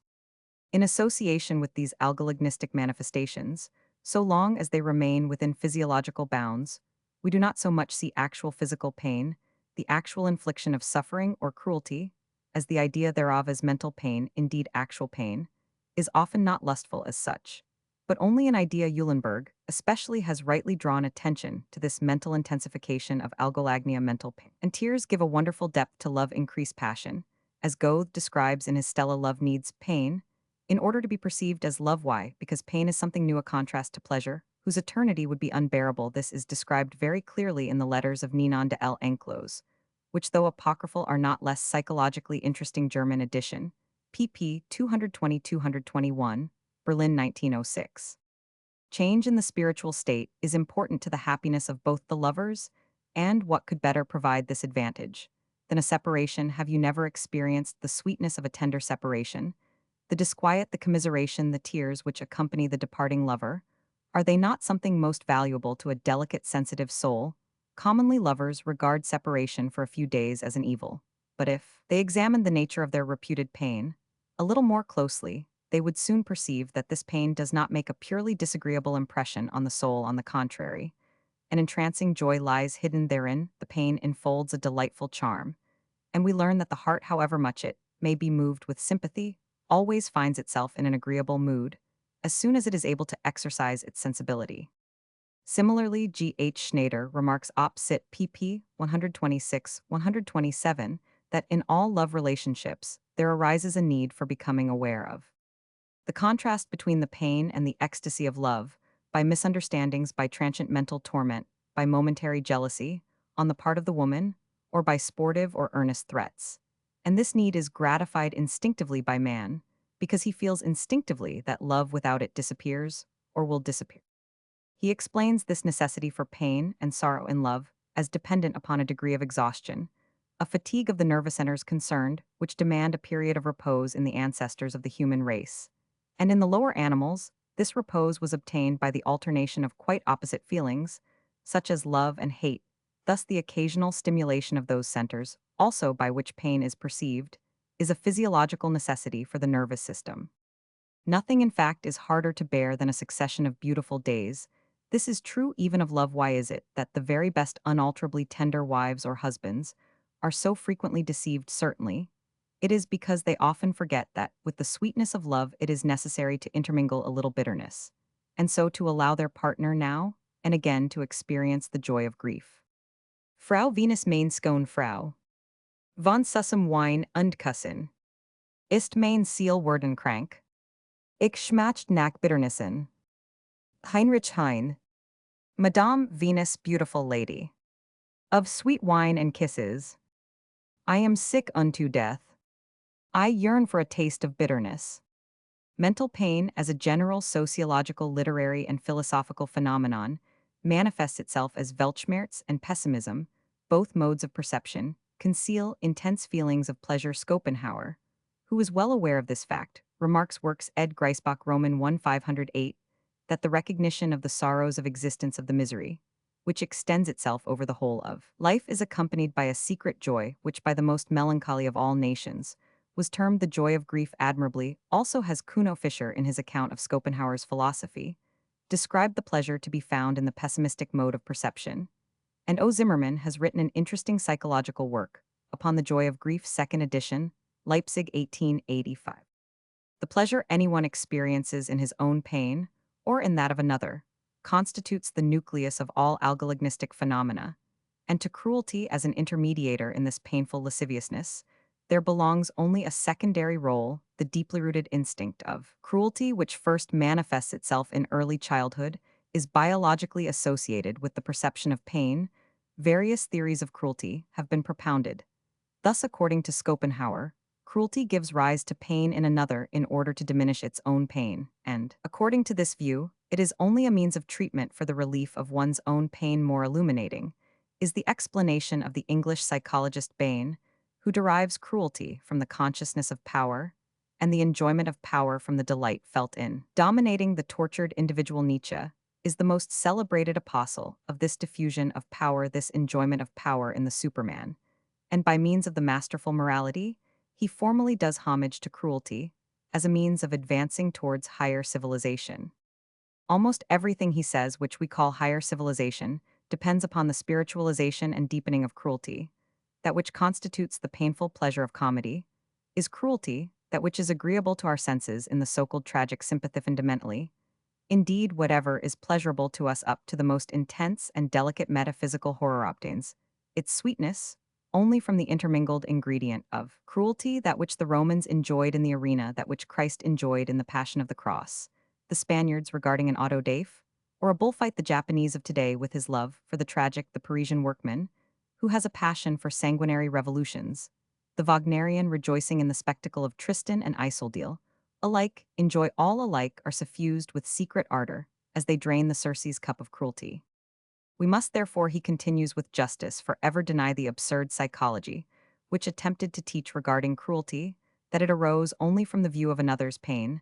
There exists an abundant overabundance also in one's own pain, in making one's own self suffer, and whenever man persuades himself it may be only to self-denial in the religious sense, or to self-mutilation like the Pieticians, and the ascetics to self-torment in religion, to the puritanic convulsive penitence, to the vivisection of conscience, and to Pascal's sacrifice of the intellect. In all these alike, He is lured onwards and impelled forwards by his cruelty alone, by that dangerous emotion of cruelty directed against himself. With a few brilliant words, Nietzsche thus describes the principal phenomena of algolagnia ethnology, and the history of the world offer us in equal measure numerous interesting proofs of the primitive tendency of human nature to sadistic and masochistic manifestations. We must learn to recognize the diffusion throughout the entire world of active and passive algolagnia, making its appearance in the most diverse forms, in order to understand many occurrences of the present day. In my contributions to the etiology of psychopathia, Sexualis Vol Roman 2, pp. 40 375 95 96, 109,113, 120,157, 228,240, I have collected these anthropological and ethnological data regarding the universal diffusion of algolagnia in all epochs and in all countries, and I have referred to the occurrence of sadism and masochism affecting mankind in the mass, a fact of particular importance in this connection. To give some examples: campaigns, gladiatorial combats, manhunts, beast baiting, bullfights, sensational dramas, public executions, inquisition, and witch trials, lynch law as practiced today in North America in the behavior of the crowd of onlookers at the former punishment of the pillory, especially also in revolutions of which today once more we have the most horrible examples in Russia. Cf. also the appendix to this chapter, in the primeval custom of marriage by capture and cannibalism, the belief in witches and werewolves in slavery flagellantism, and the scourgers of the Middle Ages, the horrible Satanism of the same period, gynecocracy, or the dominion of woman, the service of women of the Min epoch, the Italian Cicispito, and the Slavonic sexual slavery of men, asceticism, and martyrdom, the ethnological diffusion of scatological, coprological, and urolognistic practices, etc. These facts suffice to prove that in all times and among all nations, sadism and masochism, in all the forms we still observe today, were most widely diffused, and to show that they arise from certain instincts deeply rooted in the soul of the people whose existence, even today, manifests itself everywhere. Take, for example, the following extract from the Vossische Zeitung, No. 475, October 10, 1906. A great automobile race which took place in Long Island at the beginning of the month presented certain features reminding us of the old gladiatorial games. 3 men were killed during the race. A woman and a boy were so seriously injured that at the time of writing, they are at the point of death. And from 20 to 30 persons suffered fractures and other grave injuries from all parts of the United States. As many as 500,000 persons had assembled to see the races at the very outset. The huge crowd was in a state of hysterical excitement. The Automobile Club had taken the utmost care in its preparations for the safety of the course, and had shut it off on both sides by a net 8 feet in height. This protecting wall was, however, torn down by the crowd which pressed in everywhere, especially at those places which the cars were to pass at their highest speed. Notwithstanding all the warnings of the police, those in search of sensation only tried to get out of the way. When the cars were close upon them at a turning in the course, there were assembled 1,000 persons belonging to the best circles of New York society. Every time when at this dangerous point one of the cars had an accident, these people rushed forwards in order to see as closely as possible what was going on. The women screamed and fainted from excitement, while the police bludgeoned the people blindly in order to make room for the following cars. And in order to prevent worse evils, the spectators were as if mad with the desire to see blood. A lady who was pressing forward with the crowd, when one of the cars had upset, expressed her disappointment plainly: "Oh dear, there is no one killed."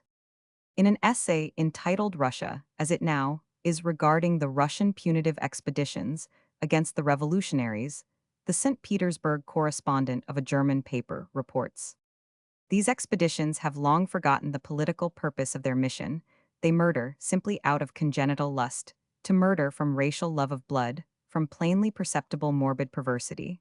The shooting of boys, the flogging of women, without mentioning the still worse punishments which we cannot even venture to describe, which take place in the presence of, or with the actual assistance of, the greater and lesser provincial satraps, and regarding which I have collected extensive material, all produced in me, who have been a student of criminal psychology, very remarkable reflections. In these cases, no doubt, the principal cause of the actions in which cruelty becomes pleasurable is the powerful emotional disturbance, the violent excitement which again increases sexual desire. To Sade himself was familiar with the fact that excitement produced by strong emotions had a powerful influence upon sexual processes, that it increased them, changed them, and led to abnormal manifestations. All sensations increase one another mutually: anger, fear, rage, hatred, cruelty increase. Sexual tension and therewith also increase the pleasure of the discharge of that tension. Boullier drew attention to the fact that frequently in men who otherwise have exhibited in their life very genial and sympathetic natures, it is not the desire of blood and suffering in itself which evokes sexual cruelty, but it is the desire for this associated increase in emotions. Similarly, Horwicz explains the joy of martyrdom also as dependent upon the powerful sexual stimulation which it produces. A peculiar form of sexual excitement associated with emotional disturbance has been described by Charles Fear under the name of ergophilia. Note sur une anomalie de l'instinct sexuel, ergophilie, published in Belgique Médicale 1905. The case was that of a woman 26 years of age who, when a child of 4, had first experienced sexual excitement at a fair while watching a little girl juggler of her own age playing with 3 balls. Subsequently, every time when this scene occurred to her memory, she had a sexual orgasm. Also, when once at a circus, she was watching some gymnasts whose performance was characterized by elegance and ease, she had the same experience. The same also occurred when she saw a man use a scythe in a frigid marriage. She always returned to these imaginations as the only means of obtaining sexual gratification. Fear is right in distinguishing from sadism this form of sexual excitement induced by the view of elegant bodily exercises. The generally exciting view of movement had in this case a special exciting influence upon the genital organs of an obviously hysterical person. Perhaps also the case reported by Amrain Anthropophytia Vol Roman 4p 242 is similar to Thesa case, in which a man 53 years of age was sexually excited by the spinning round of prostitutes on rapidly rotating stools. Helvetius Bain Lully James, Herbert Spencer Steinmetz, and many other psychologists and anthropologists have endeavored to explain on evolutionary grounds this intimate association between the emotions and to establish an association between cruelty and sexuality. They suggest that the gratification of sexual needs is for the individual a love battle involving the sacrifice of numerous opponents in order to gain the favor of the beloved being. In this way, there arose an association between the shedding of blood and sexual enjoyment, and the rage of battle, as Marot very rightly insists, may sometimes be suddenly transferred from the rival to the female herself, and thus assume a sadistic character.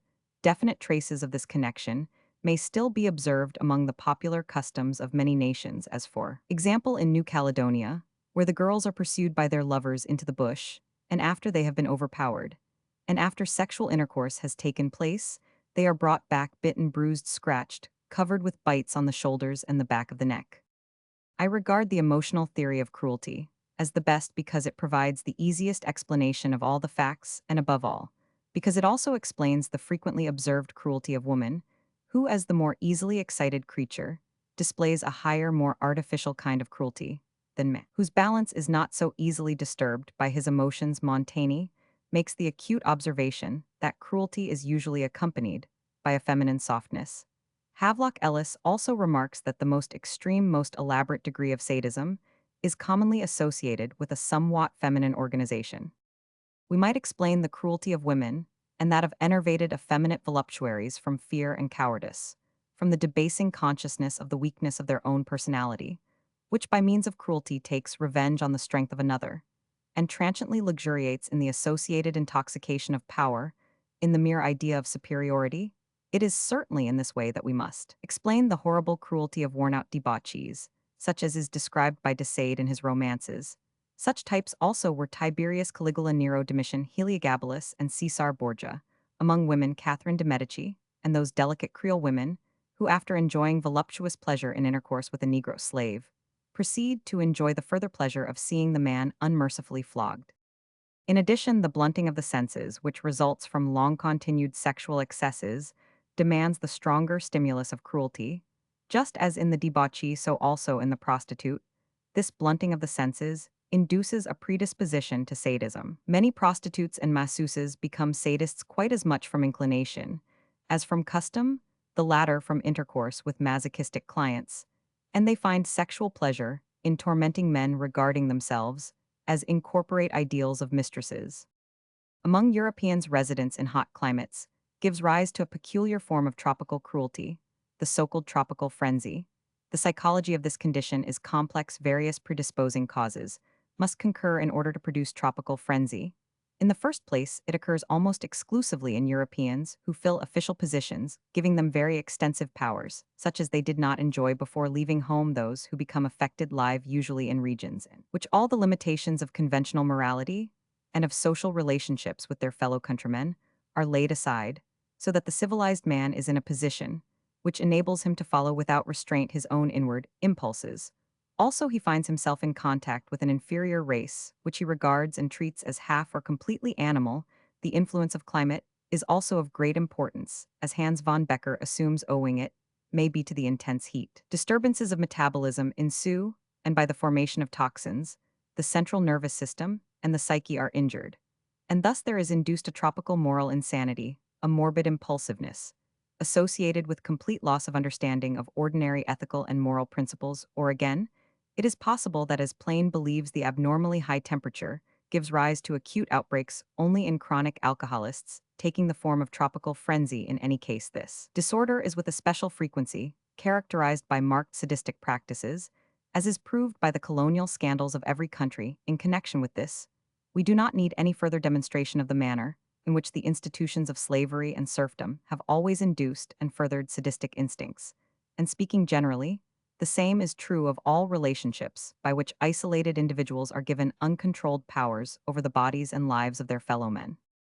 A chief cause of algolagnia, of active algolagnia, but more especially of the passive form, is to be found in the diverse sexual demeanor of man and woman respectively. And this again depends upon the difference between the masculine and feminine natures, opposed to the stormy eager activity of the man. We have the quiet passivity of the woman. The latter has aptly been compared to a magnet, which, notwithstanding its own apparent immobility, still irresistibly attracts and holds fast the iron. The man, making the latter in a sense her slave upon this passivity, depends the unmistakable superiority of woman in purely sensual love. Physical nature alone gives her an advantage over man just precisely in the point to which she outwardly appears subordinated to him. Thus among the Indians of central Brazil, man is officially lord and master of woman, and does what she wills. Thus it has always been. The highest grades of civilization, also wherever sensual relationships have been solely effective in determining the relative positions of men and women, the true henpecked husband, I say true, because there also exists such an appearance only of our European civilization, is the man who from the beginning has been subjected to the domination of his wife, in consequence of his own immoderate sexual needs. By these needs, he has been permanently placed under her control, and this control has secondarily been extended to other relationships. This is the psychological secret of the henpecked state, just as it is also of the mistress rule, which, beginning as a purely sexual relationship between king or prince on the one hand and his mistress on the other later, extends also to the domain of political activity. The greater the sexual passivity and coldness of the woman, the more readily does she gain dominion over the man. A favorite means for this purpose is the practice of coquetry, a matter previously discussed, which can also be defined as the activity of women in fettering men to themselves, and in bringing them under feminine dominion. The Anglo-Saxon flirt is only a lighter shade of coquette, representing rather spiritual aesthetic coquetry, whilst the true coquette makes use of purely sensual means and speculates upon sex only without reference to the intellectual qualities. A truly coquettish woman listens with pleasure to the rankest flattery of the most insignificant individual. She takes the trouble to stimulate the desires of the most contemptible being. Although she is daily surrounded by longing admirers, Joseph Peladon relates in one of his romances how a distinguished lady, while getting into her carriage, intentionally displayed her leg to a poor man standing by, although at the very same moment she was coquetting audaciously with a gentleman of her own rank. Woman instinctively aims at the subjection of man, and voluptuous stimulation serves her as the bestride means of doing this. In so far as man becomes the slave and victim of his sensuality, does he exhibit a masochistic disposition. But in so far as by his force and his intelligence he overcomes this sexual dependency, and by means of his natural activity and energy, displayed also in sexual relationships, behaves heedlessly and brutally to the woman who has now become completely passive, does the sadistic element preponderate in him. From this, we are able to understand how it is that sadism and masochism may often appear in the same person. They are only the active and the passive form respectively of the algolagnia, which lies at the basis of both of them, and in which the true essence of both these phenomena subsists. When in the following paragraphs we briefly describe the individual phenomena and types of sadism and masochism, we do this always with the tacit implication that the majority of types are not pure forms either of sadism or masochism, but represent a mixture of both. This is especially true of the most widely diffused of all algolognistic perversions, the so-called flagellomania sexual desire for flagellation or flagellantism, that is to say, flogging and whipping, or being flogged and whipped in order to induce sexual excitement, an elaborately critical account of sexual flagellantism, in its physiological, psychological, literary, and historical relationships, is to be found in the second volume of my work on the sexual life in England, pp. 336,481, Berlin 1903. In this passage, there is a fairly complete collection alike of the older and of the newer literary material devoted to this topic. Flagellation is therefore the principal means by which sadistic tendencies become active, because, in this manner, all the physiological sadistic accompaniments of sexual intercourse unite and make their appearance with a stronger potentiality. It is an imitation and a conscious synthesis of these sadistic accompaniments, which in their most primitive form are to be seen in the lower animals, especially in the case of tritons and salamanders. We can observe a typical flagellation affected. By means of the tail prior to coitus, the voluptuous gratification during flagellation varies in character according, as the flagellation is active or passive. The nature of the latter is as follows: by vigorous friction and blows, especially in the region of the genital organs, and more particularly on the buttocks, a peculiarly increased voluptuous stimulus is induced by the painful sensations. Simple massage and friction of the skin suffices to produce such an effect, especially after warm baths, as has long been known in the East, and is employed in the so-called Turkish baths. More especially the rubbing of the buttocks evokes a purely physical reflex stimulation of the spinal and sympathetic ejaculatory center. Still more rapidly is this produced by flogging and whipping of these parts, the so-called lower discipline. The painful sensations are said ultimately to undergo complete transformation into voluptuous sensations. Unquestionably, the imagination must here render much assistance, and the masochistic element is especially marked in those who undergo passive flagellation. The increased flow of blood to the genital organs, to which the flagellation necessarily gives rise, must also obviously play a part in evoking and strengthening the voluptuous sensation. Simultaneously, also this congestion gives rise to erection of the penis, hence the very ancient employment of flagellation to relieve impotence alluded to by Petronius in a celebrated passage of his Satyricon. In the case of active flagellation, the voluptuous stimulation is mainly of a sadistic nature, the view of the parts quivering under the lash becoming red, or even bleeding, the cries of the person who is being whipped. The erotic influence of the callipygian charms here play the principal role. The inclination to flagellation, both passive and active, is generally aroused by some chance occurrence, such as looking at a flogging, when the spectator finds himself to be in a state of sexual excitement, and recognizes its causes, for example, in consequence of the official and ritual practice of flogging in schools, prisons, barracks, monasteries, etc., also by whipping and giving blows in social games, especially dangerous. The whipping of children whose sexual impulse is only too often aroused by blows upon the buttocks, and then unconsciously this excitement is in their minds permanently endowed with a causal connection with whipping, from which ultimately a perversion, flagellomania, is induced. Well known is Rousseau's description of this connection in his Confessions. I append the following description by a patient of this tendency to flagellation. In a similar way to that which you describe, flagellantism was unfortunately awakened in me in early youth. This was first developed in me by the fact that my parents allowed the maidservants to exercise a fairyching rite of chastisement. When I was 14 years old, I still received whippings from the servants with my father's knowledge and consent. And these whippings, since my father had forbidden any other kind of chastisement, as harmful to health, took place on the buttocks, and were always affected after this region of the body had been bared. I still remember most vividly that, when I was at the age mentioned, a maidservant, who was hardly 2 years older than myself, switched me in this region with especial zeal. I remember also that, when I was in my 9th year, owing to the free use which the maidservants commonly made of their privilege, I had entirely ceased to dread this chastisement. Indeed, from that time, I often intentionally incurred a whipping by the maids, which was not difficult, and from the age of 14 years I personally gave the maidservants my permission to chastise me in the above manner, without the knowledge of my parents, and was always thrown by it into a state of sexual excitement. Such excitement was also produced in me by merely witnessing the chastisement of my two sisters who were somewhat younger than myself, both of whom were still beaten with a switch when they were 15 years of age.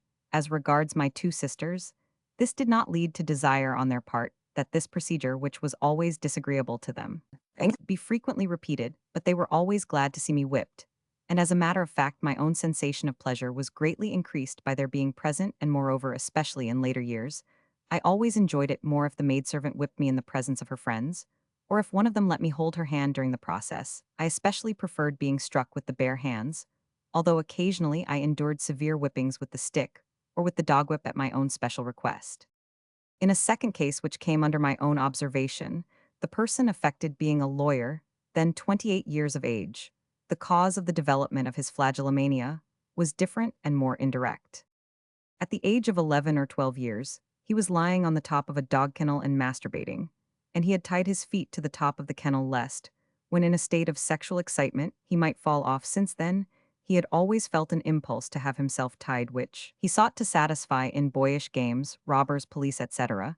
This always induced in him agreeable sexual feelings, which were further increased by onanistic friction. At the age of 15, there became associated with this desire to be tied a further need to be whipped while he was tied up. This patient has a disinclination to normal coitus and to the female genital organs, but he desires to receive flagellation only from women. Two successive attempts at normal sexual intercourse were unsuccessful. The patient induced in a maidservant the inclination to passive and active flagellation, and this woman, although she resisted at first, was subsequently 6 months later a passionate flagellant in other respects. The patient is thoroughly healthy and has been through his 1-year term of military service in the cavalry. With regard to the origin of schoolmaster's sadism, which is unfortunately very widely diffused, the well-known case of the schoolmaster, Dippold recently gave a horrible example. The teacher or schoolmaster may at the commencement of his activity be entirely free from any flagellantic tendency. This tendency makes its appearance in the course of the customary exercise of his duties of physical chastisement. This gradually induces in him a sense of sexual pleasure, as long as these chastisements are kept within normal bounds, and only occasionally undertaken. We have to do merely with a tendency, with an aberration of sexual gratification, such as occurs in numerous healthy individuals, even when they are not teachers or schoolmasters, persons who seek and find an opportunity for the exercise of these tendencies in the brothel, or with masseuses when, however, a systematic flagellomania develops, and the person affected no longer merely chastises but maltreats and tortures, and does this habitually, and with bestial cruelty, as in Dippold's case. We certainly have always to do with sadism, developed in the soil of a morbid predisposition. The following cases appear to be of this nature. A case which reminds us of that of Dippold recently appeared before the Second Criminal Chamber in Hamburg. The accused was a man belonging to the cultured classes who had had a university education, had become a reserve officer, and had filled many other positions. Finally, that of the editor of a journal published by an advertising firm. The accused lived in Berlin in the years 1900 to 1903.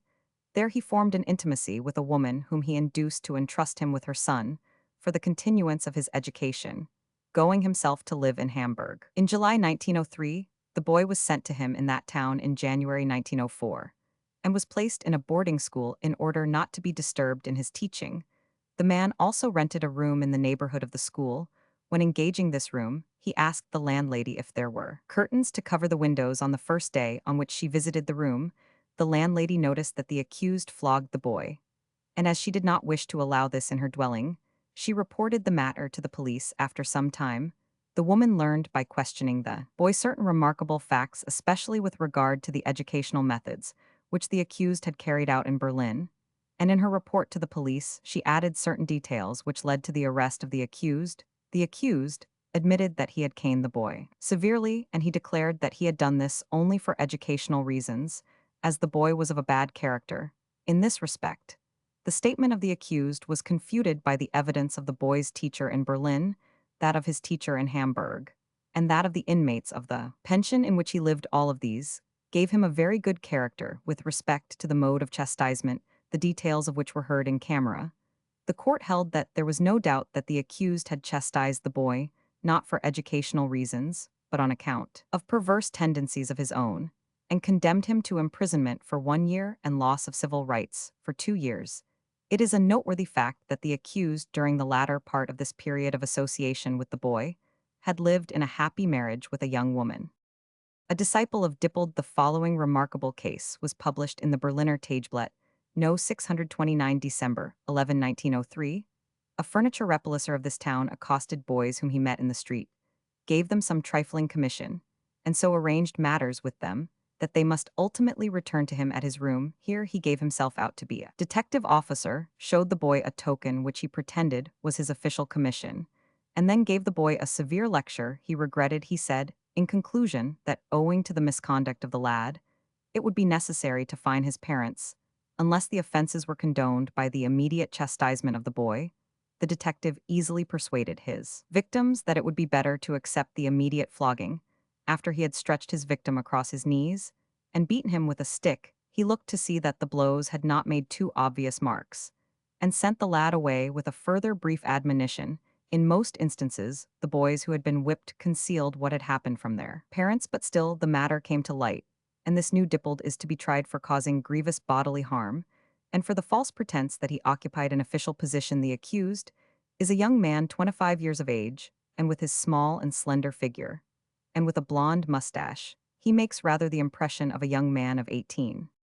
Very frequently, the tendency to flagellation is at first artificially evoked in brothels. Hogarth, in his A Harlot's Progress, has rightly depicted the switch as a necessary requisite of the interior of a brothel, and this simple instrument of flagellation is rarely absent from a prostitute's dwelling. It appears to be England alone, the classical country of flagellomania, in which actual flagellation brothels have existed. A historical example is that of the celebrated establishment of Teresa Berkeley, the inventor of an especial apparatus for the whipping of men, the so-called Berkeley horse. It appears that in England the female sex has a taste for active and passive flagellation, and we find that a German author attributes to woman a greater inclination towards flagellomania than that exhibited by man. This tendency is encouraged by certain male flagellants who obtain sexual gratification by the flagellation of women. Genel Opsit, pp. 151-152, reports the existence of secret places in Paris, where young women and girls combine to form a kind of school in which male sadists carry out instruction with the switch. In connection with flagellation, we must consider the peculiar tendency to the fettering of the individual to be flogged who desires to be rendered defenseless. For this purpose, various apparatus exist of the same kind as the fettering chair invented in the 18th century by the Duke of Fronsac. Of the same nature also is the impulse to wear very tight shoes and gloves and very small corsets, the so-called corset discipline, in which the person affected, who may be of either sex, is laced up very tightly in a very small corset. This is met with chiefly in England, especially in association with sexual flagellation. In comparatively rare cases, flagellomania is a morbid condition by which responsibility is entirely abrogated, but from the medical point of view, responsibility is impaired or suspended in the majority of cases of well-marked sadism, which we have now to describe. To this category belong sadistic bodily injuries and lust murder. The main types of this category are the girl stabbers and the lust murderers, who simply for the purpose of producing sexual excitement, or when already under the influence of such excitement, inflict on women more or less severe injuries with a knife or other murderous instrument. The actual intention to kill is present only in very rare cases. The lust murder is, as a rule, only a murder as a sequel of a sexual act committed by force, the murder being done from fear of discovery, etc. Thus, the murder has not in these cases anything directly to do with the sexual act. In other cases, we have what appears to be a lust murder, in which death has resulted contrary to the wish of the offender from a sadistic bodily injury. Killing from a purely sexual motive is a very rare occurrence, of which, however, some very widely known cases are on record, like those of Andreas Bickel Menesclu Alton Gruyo Verzini and Jack the Ripper the Waitekapelle murderer. Regarding the Waitekapelle murders, see E. Roman 100 Spitze, the Waitekapelle murders, their medico-legal and historical aspects, published in the Journal of Nervous and Mental Diseases, December 1888. Great attention and alarm was aroused in Paris in the years 18,180, 1819, by a girl stabber piqueur. In numerous caricatures, popular songs, and vaudevilles, these assaults were celebrated, of which a very rare pamphlet La Piqûre, à la mode Paris 1819, gives evidence. Cf. J. Grand Carteret in Les Images Gallants, 1907-07. Much alarm was caused in July 1902 by the crimes of a new Jack the Ripper in New York, and by the horrible child murders committed in Berlin by an obviously insane sadist not yet arrested in a single day. He ripped up the abdomens of several small children with a pair of scissors. Many murder epidemics, many homicides, such as the murders recently committed in Sweden by Nordlund, who, though indubitably insane, was executed for them, are certainly connected with sexuality. The two following cases from German experience relate to typical girl stabbers. Ludwigshafen am Rhein, March 26, 1901. After the manner of the Waitekapelle murderer, an unknown criminal had for several weeks made the parts of the town, lying in the direction of the suburb of Mundenheim, unsafe. Not less than 11 girls were seriously injured after nightfall by stabs in the abdomen. Tonight the police succeeded in arresting the criminal, who is a drover, Wilhelm Damien by name, 28 years of age. 5 years ago, he was suspected of having committed a lust murder on a servant girl. He was arrested at this time, but was discharged owing to the lack of sufficient proof. Now the suspicion is aroused that Damien is responsible also for the lust murder committed 2 years ago near Mundenheim on a little girl, 7 years of age, because the circumstances of that case suggested that the murderer was a butcher by occupation, and this applies to Damien. Kiel, November 29, 1901. It is not yet possible to arrest the stabber, who during the last week has been active in the poorest quarter of the town. At first he limited himself to the northern districts, and there wounded only women and girls. But in the last day or two he appeared not only in the central parts of the town, but also in the southern quarter, where the day before yesterday in the evening he wounded a girl by 2 stabs, one in the neck and one in the hip.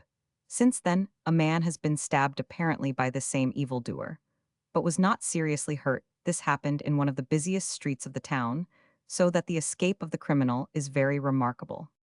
Other peculiar sadistic injuries sometimes occur thus. In the year 1902, a printer 22 years of age was condemned by the criminal court of Breslau, because in 13 cases he had thrown oil of vitriol at young ladies here.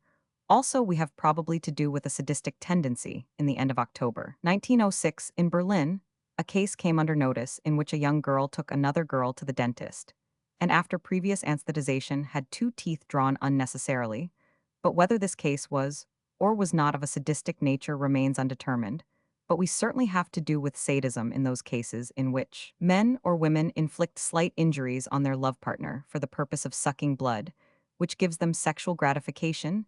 Sexual vampirism, many murders by poison. Women murderers commonly prefer the use of poison to that of any other instrument, also arise from sadistic tendencies. At any rate, the majority of professional female prisoners, such as Jagodo Brinvilliers Ursinus, Gottfried the celebrated poisoner of Bremen, and others, were unquestionably women given to sexual excesses or sexually very excitable, so that here voluptuousness and the lust for murder appear to have an intimate causal connection.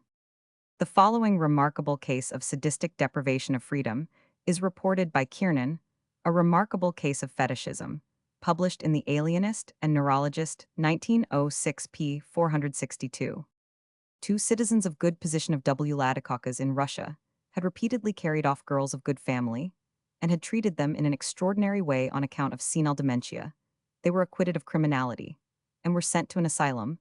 The last victim was a young heiress who was kept prisoner by them for an entire year. 2 masked elderly men fell upon her, by night gagged her, put a bandage over her eyes, and drove away with her in a carriage. When the bandage was taken off, she was in a well-furnished drawing-room. The 2 old men, without saying a word, gave her a scanty dress of feathers, and shut her up in a great gilded cage, which stood in the drawing-room. One of them, never saw the other. Agin came in silence to visit her every morning, looked at her through the bars of the cage, often threw her lumps of sugar, and every morning brought her a can of hot water which he emptied into a vessel inside the cage, saying, "Take a bath, little bird." These were the only words which she heard. After a year had passed, the man let her out of the cage, put a bandage over her eyes, and drove her in a carriage to a place near her house. No similar case is known to me in medical literature. Everything was conducted platonically. There was no coitus, no exhibitionism or masturbation, either before or after looking at this peculiar bird. Certainly, there must have been some kind of abortive sexual gratification of a sadistic character, and with the limitation that only young girls of good family dressed as birds and kept in a cage could excite libido. But why must they have the appearance of a bird? Possibly in the subconsciousness, the idea of the bird as a lascivious animal played a certain part. But why did one only come and see the bird every day? That they must be young girls is natural in the case of old men extremes meet, but that they must be of good family suggests a sadistic element, and still more is this suggested by the imprisonment. Offenses against property committed from sadistic motives to this class belong all sadistic injuries, not of the person, but of property, for example, pouring vitriol over the clothing, of which the following case, Vossische Zeitung, No. 574 December 7, 1905, is an example. At the present time, an unknown man is making the southeastern districts of Berlin unsafe.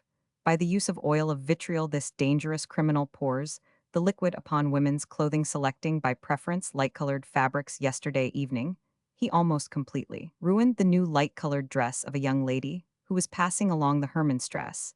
The offender, who apparently derives pleasure from injuring women's clothing, is of middle height, about 25 years of age, has fair hair, and wears a fashionable overcoat. To the same category belongs arson from sexual motives, which was formerly attributed to a passion for fire pyromania. But when sexual motives play a part, it is unquestionably of a purely sadistic nature. Of the same character is sexual kleptomania, theft from sexual motives. Lichtenberg was familiar with this, for he says the sexual impulse very frequently leads to thefts, and he alludes to the proposal which has been made in England to castrate thieves. The organic causation of the kleptomania, so often seen at the present day in large shops, is very frequently of a sexual nature dependent upon puberty.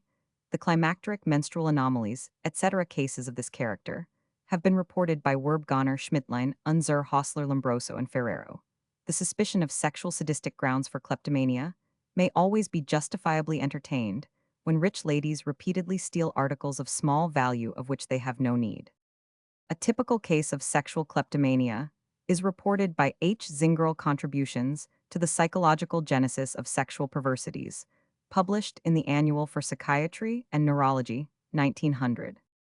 A woman 21 years of age who from childhood had been psychopathic, had from her school days onwards had a definite desire to appropriate certain objects, especially such as were made of brown leather, brown shoes, umbrellas, money. Only the act of stealing gave her any gratification, not the keeping of the stolen objects, which she usually destroyed or gave away during the act of theft. She had a well-developed sense of voluptuousness accompanied by a discharge of secretion. From the genital organs, she performed these thefts as the result of an irresistible impulse. And after them, she felt remorse. She preferred large objects such as were difficult to hide, and it was precisely when there were great hindrances to be overcome and dangers to be run, and when in the pursuit of her aim she was subjected to emotional disturbances, that the accompanying voluptuous sensations were most prominent. The psychopathic basis of this condition is unquestionable. In addition to these two categories of sadism, which for the most part depend upon morbid conditions, we meet also with a symbolic form of sadism, where this manifests itself rather in idea than in reality, and where the person thus affected luxuriates in all possible fantasies of the infliction of pain and of abasement. This mitigated sadism is certainly to some extent connected with physiological sadism. Thus, the so-called verbal sadism is nothing more than an increase in an emphatic instance of the physiological voluptuous sighing and crying in coitu, whose influence in verbal sadism is increased and exercises a stronger stimulus by the accentuation of the animal, the brutal, the coarse, and the obscene. Verbal sadism is not a peculiar refinement of modern debauchees, but a phenomenon belonging to folklore and ethnology, an extraordinarily widely diffused mode of expression of the primitive sadistic instinct of the genus Homo in the popular speech of all countries. We find that abusive terms and curses are intermingled with extraordinary frequency with sexual matters and ideas, the naivete of the sexual depravity, and cursing with its thousandfold variations, shows its origin from the purely instinctive sources of the popular soul, as the celebrated brothers Grimm recognized when they devoted a careful critical investigation in their well-known dictionary to the obscene verbal treasury of the Germans. A rich material for the study of the sources of verbal sadism is offered by the Vocabularia Erotica of Hessicios, also by the collections of local and provincial riddles, and proverbs are typically developed. Verbal sadism is found among the Hindus, especially the women. The Indian erotist Vatsyayana rightly deduces it from the various sounds, which are uttered in normal coitus in European brothels. The verbal sadists and verbal masochists are well-known phenomenon who find sexual enjoyment in the expression of the coarsest commonest. Obscene words, curses, and abusive language in some cases. By doing this themselves, verbal sadism in other cases. By listening to it, when done by others, verbal masochism.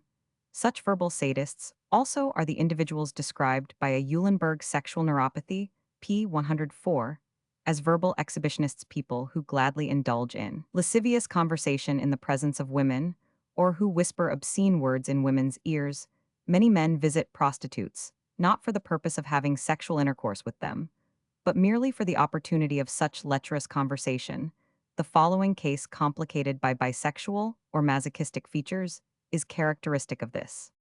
A leading merchant of middle age visits a cocotte from time to time and puts on the girl's silken clothing, whilst she must put on man's dress. They then go out walking arm in arm in dark, unfrequented streets, and converse meanwhile in an extremely obscene, indecent manner. This alone suffices him for sexual gratification during the whole time he does not touch the girl. This sexual depravity and obscene language can also be conducted by correspondence. Thus we have a kind of epistolary sadism and epistolary masochism. The former especially is frequently employed in the circles of the masseuses and strict governesses in relation to their masochistic clientele, whilst the answers belong to the second category. A remarkable symbolic form of sadism or masochism is represented by inunction and lathering for the purpose of sexual gratification.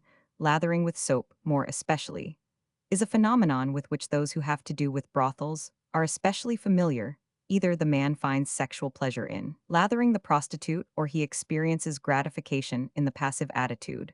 When she lathers him some time ago in a trial, in which a man belonging to one of our leading mercantile houses was accused, I referred in my evidence to analogous occurrences in brothels, and among prostitutes this testimony was disputed by another physician, who stated that this lathering for the purpose of inducing sexual excitement was unknown to him. It is, however, a well-known phenomenon, whose existence has been confirmed to me by colleagues in Berlin, and more especially in Hamburg, according as it is active or passive. It is respectively sadistic or masochistic, whether in such cases a defilement of the woman's person is effected, as in a case reported by von Kraft-Ebing, in which a man blackened his mistress with charcoal, is indifferent. The larval sadism consists in the act of manipulation, in the inunction or lathering. As a last form of symbolic sadism may be mentioned blasphemy, based on sexual motives, the so-called Satanism, which played a great part more especially in the Middle Ages, and as the Black Mass constituted a peculiar cult in which the Christian Mass was profaned by sexual practices and was insulted to the uttermost. According to Schwebel, these obscene masses are still celebrated at the present day in two places in Paris. He gives a detailed description of such a Black Mass, which was celebrated in a house in the Rue de Vaugirard. Passive algolagnia masochism, the desire to endure pain and degradation and abasement of every kind for the purpose of inducing sexual excitement, is perhaps today more widely diffused even than its converse. The cause of this, which is to be found in the conventionality of our time, is a matter to which I have previously more than once alluded. Vidi supra, pp. 322,324, 467,469. This view is supported also by the remarkable fact that, above all, lawyers, leading state officials, and judges constitute a disproportionately large contingent of masochists, that is to say, persons whose professional life gives them a certain unusual exercise of power, and whose profession imposes on them a strict official demeanor. Precisely, these conditions perhaps arouse masochistic tendencies to activity as a kind of liberation from conventional pressure and the professional mask. The connection between love voluptuousness and the suffering of pain has already been discussed in masochism. There also comes into play the important element of abasement, a complete self-surrender of body and soul, self-sacrifice. The union of these perceptions and their voluptuous tinge has been beautifully described by Alfred de Musset. My passion for my mistress had become extremely unruly, and my whole life had assumed a kind of monastic savagery. I will give only one example of this. She had given me her miniature likeness in a medallion. I wear it on my heart. Many men do this. But one day in the shop of a second-hand dealer, I found an iron scourge on the end of which was a small plate. Covered with little spines, I had the medallion fastened onto the plate, and wore it in this way. The spines, which at every movement pierced the skin of my breast, produced in me the most peculiar ecstasy, so that I sometimes pressed my hand on the place, in order to drive them deeper. I am well aware that this was folly, but love makes us commit many such follies. In masochism, physical pain plays an important part. The mistresses have at their disposal an extensive instrumentarium for producing such pain for masochists, often have the most peculiar ideas regarding the mode in which their pain should be caused, probably unique in their kind, are the two following authentic cases which my colleague Dr. D. in Hamburg was so good as to report to me.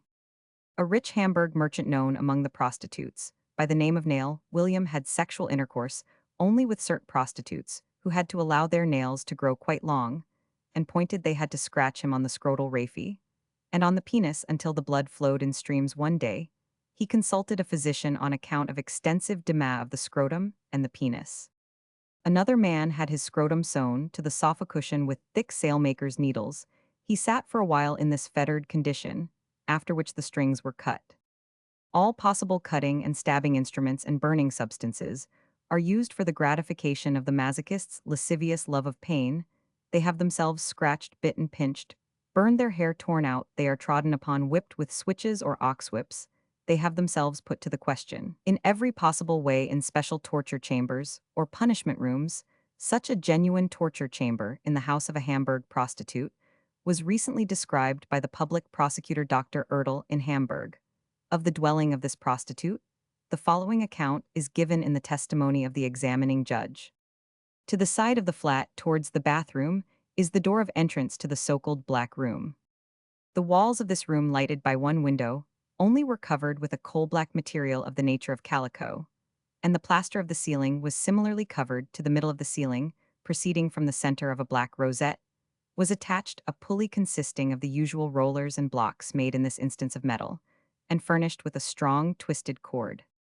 In the dark corner between the window and the wall, there stood a peculiar scaffold made of roughly hewn planks, consisting of two similar parts placed side by side. The back of this scaffold was placed against the wall beside the window. The purpose of this scaffold was not immediately apparent. Seen sideways, the form of this wooden structure was somewhat like that of a heavy corselimate armchair.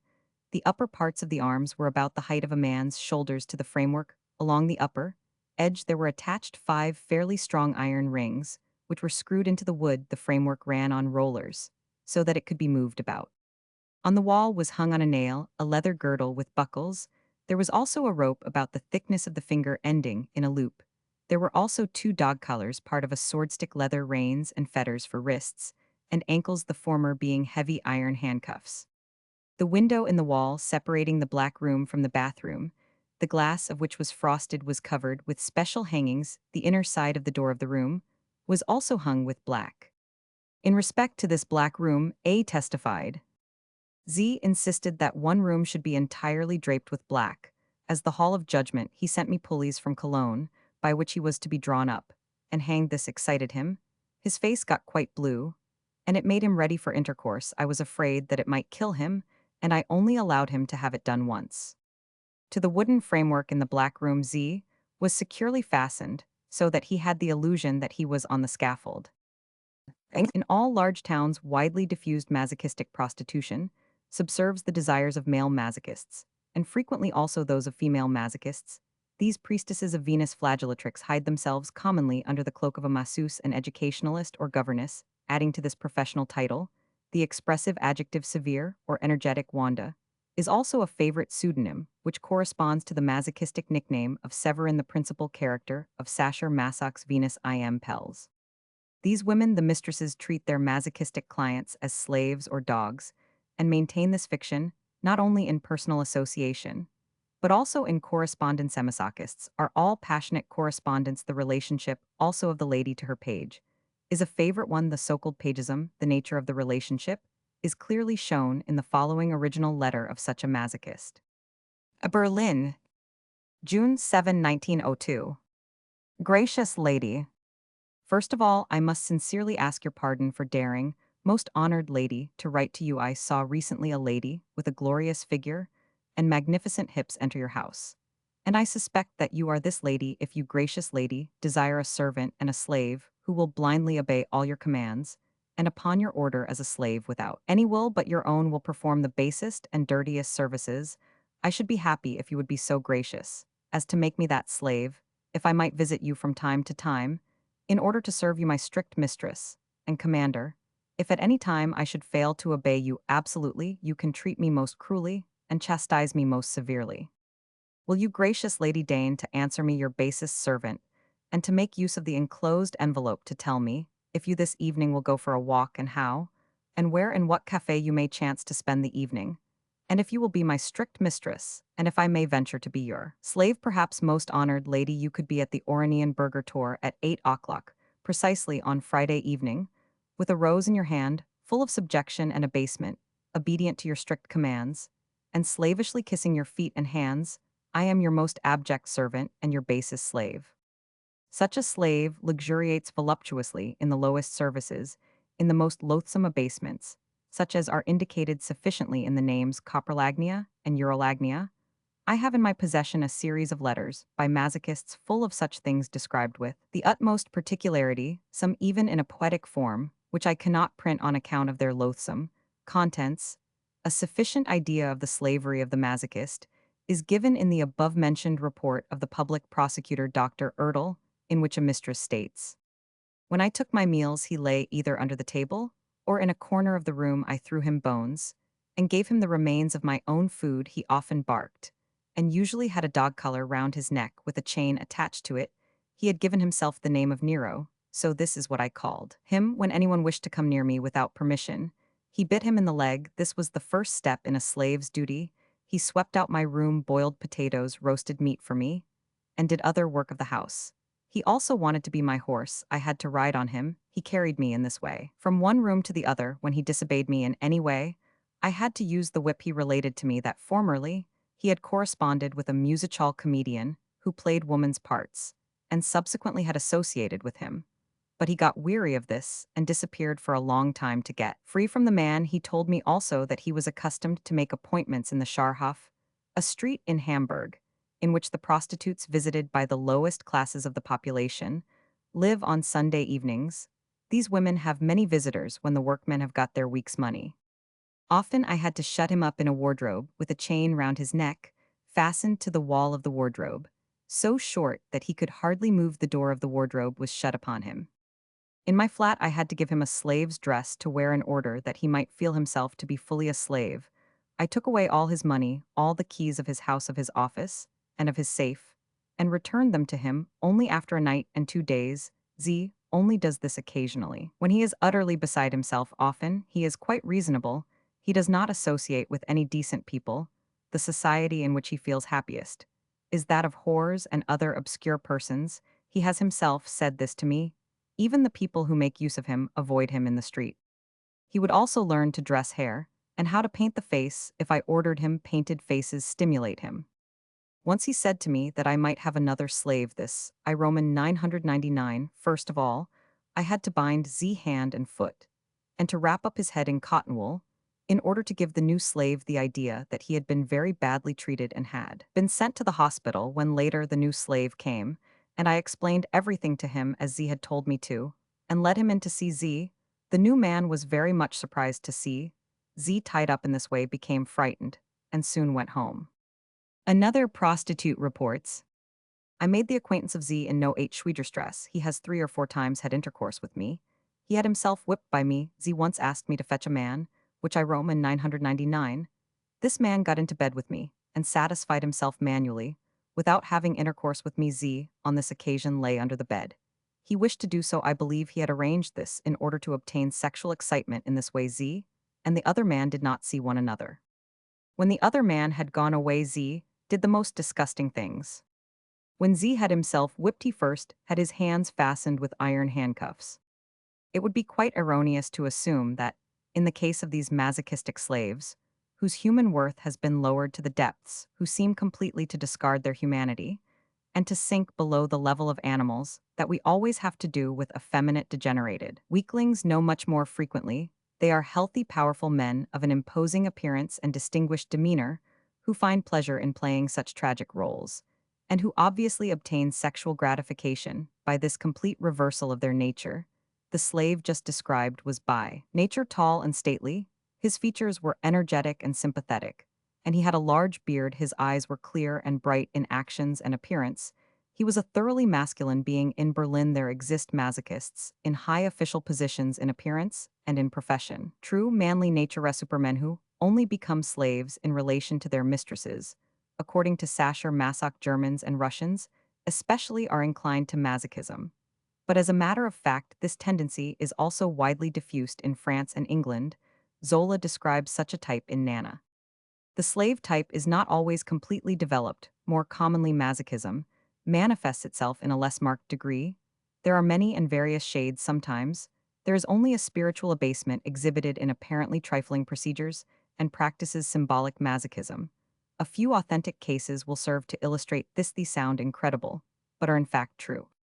A handsome and fine-looking officer, married to a beautiful wife, continually associates with an elderly, robust washerwoman with whom he also has sexual intercourse. Since he refuses to leave this woman, his wife has separated from him. A state official of high position, 50 years of age, visits a prostitute from time to time and puts on her clothing with corset and stockings. While she wears man's clothing, then for 2 hours they play cards at 11 o'clock. He lays himself still clothed in her bed, while she must lie down naked upon the bed, covering. Nothing else happens. He does not make the least attempt to touch her. And after a time, he goes away, first paying her 50 marks. An active minister of state, now deceased, used often to visit a cocotte who had to sit upon him, and then in corpus totum I minxit, this was sufficient to give him sexual gratification. Urolagnia. An engineer meets a prostitute who has been previously instructed what to do in the street and asks her if he may go home with her for 20 marks shillings. Having reached the home of the girl, he suddenly declares with tears that he has only 5 marks with him. The prostitute overwhelms him with abuse, takes the 5 marks from him, and then carefully searches his clothing until somewhere or other she finds a 100-mark piece. The moment of the discovery of this piece of money is precisely the moment when the man has the sexual orgasm in answer to his prayers, and whining to his pitiful request that she shall at least give him back half the money, he only receives scornful abuse. Finally, she presses 1 mark into his hand and gives him his conge. This procedure is repeated regularly, every fortnight, an expensive amusement for a man who is by no means wealthy. But he is unable to give up this peculiar passion, which for him is the only way of obtaining sexual gratification. A man of the upper classes, 30 years of age, frequents only prostitutes with artificial teeth. They must take these teeth out, and he puts them in his mouth and sucks them. He then stretches himself upon the covering of the bed, and the prostitute must lay one of her dirty chemises upon his face, whilst he at the same time holds one of her shoes in each hand. This is for him the critical moment. To the girl herself during the whole procedure, he does not direct a single glance for him. There exist only the teeth, the chemise, and the shoes. Thus we have to do with a case of masochism, with mental fetishistic associations. The previously described medieval cure, by discuss the exhibition of a dirty chemise, would in this man have had the opposite effect to that intended. Masochism is much commoner in men than in women, because the latter have more command over their sexual impulse, and are not so readily subordinated and enslaved thereby, as are men. The physiological masochism of woman is of a more spiritual nature. Still, in women who are very excitable sexually, a similar sexual obedience may appear to that which we encounter in men. Shakespeare, in the Midsummer Night's Dream, when he makes Helena feel herself to be Demetrius' little dog, gives her definite masochistic characteristics.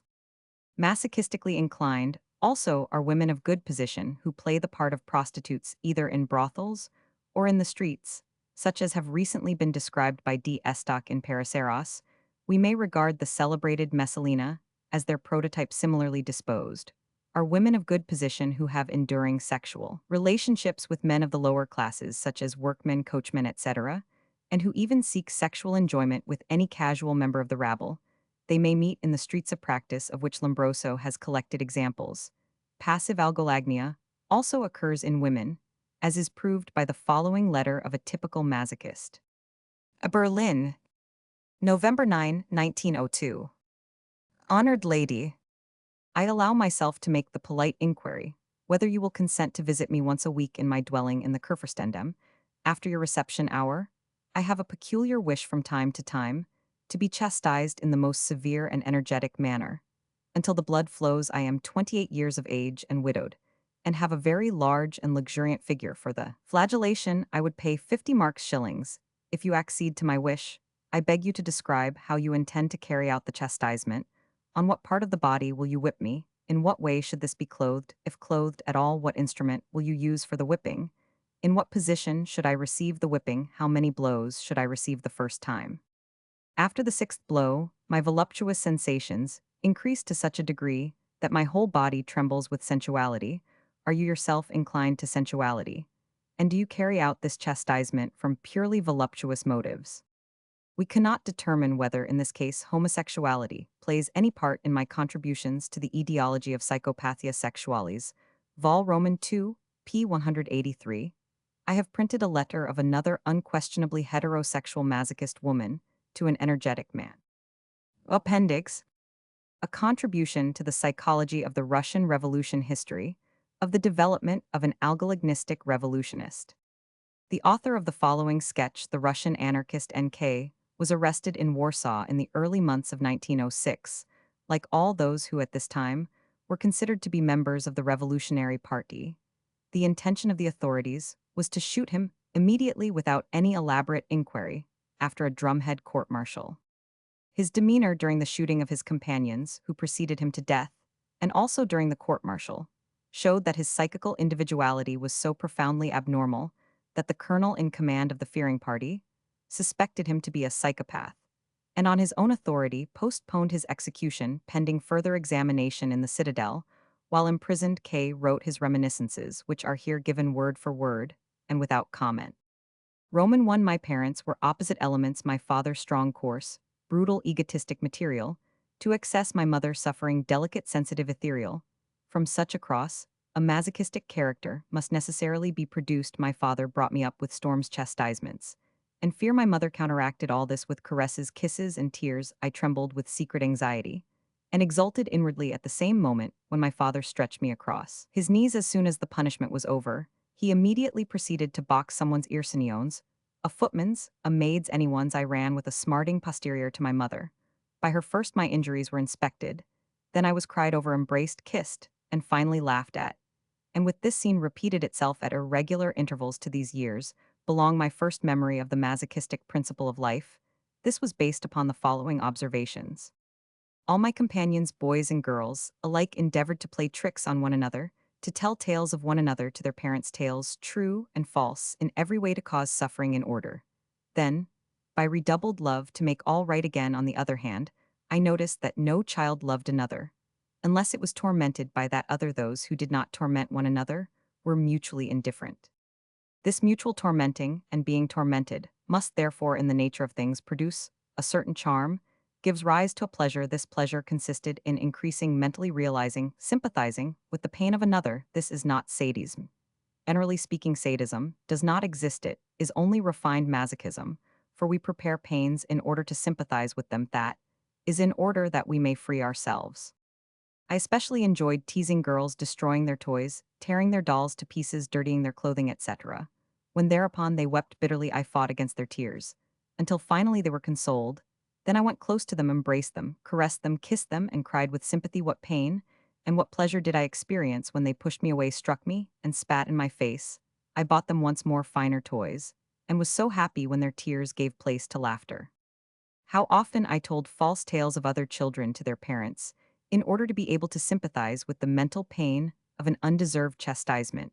But I was no exception in this, because most of my playmates were the same. I remember how a girl of 11 calumniated a boy of 12. She declared that he had put his hand on her private parts.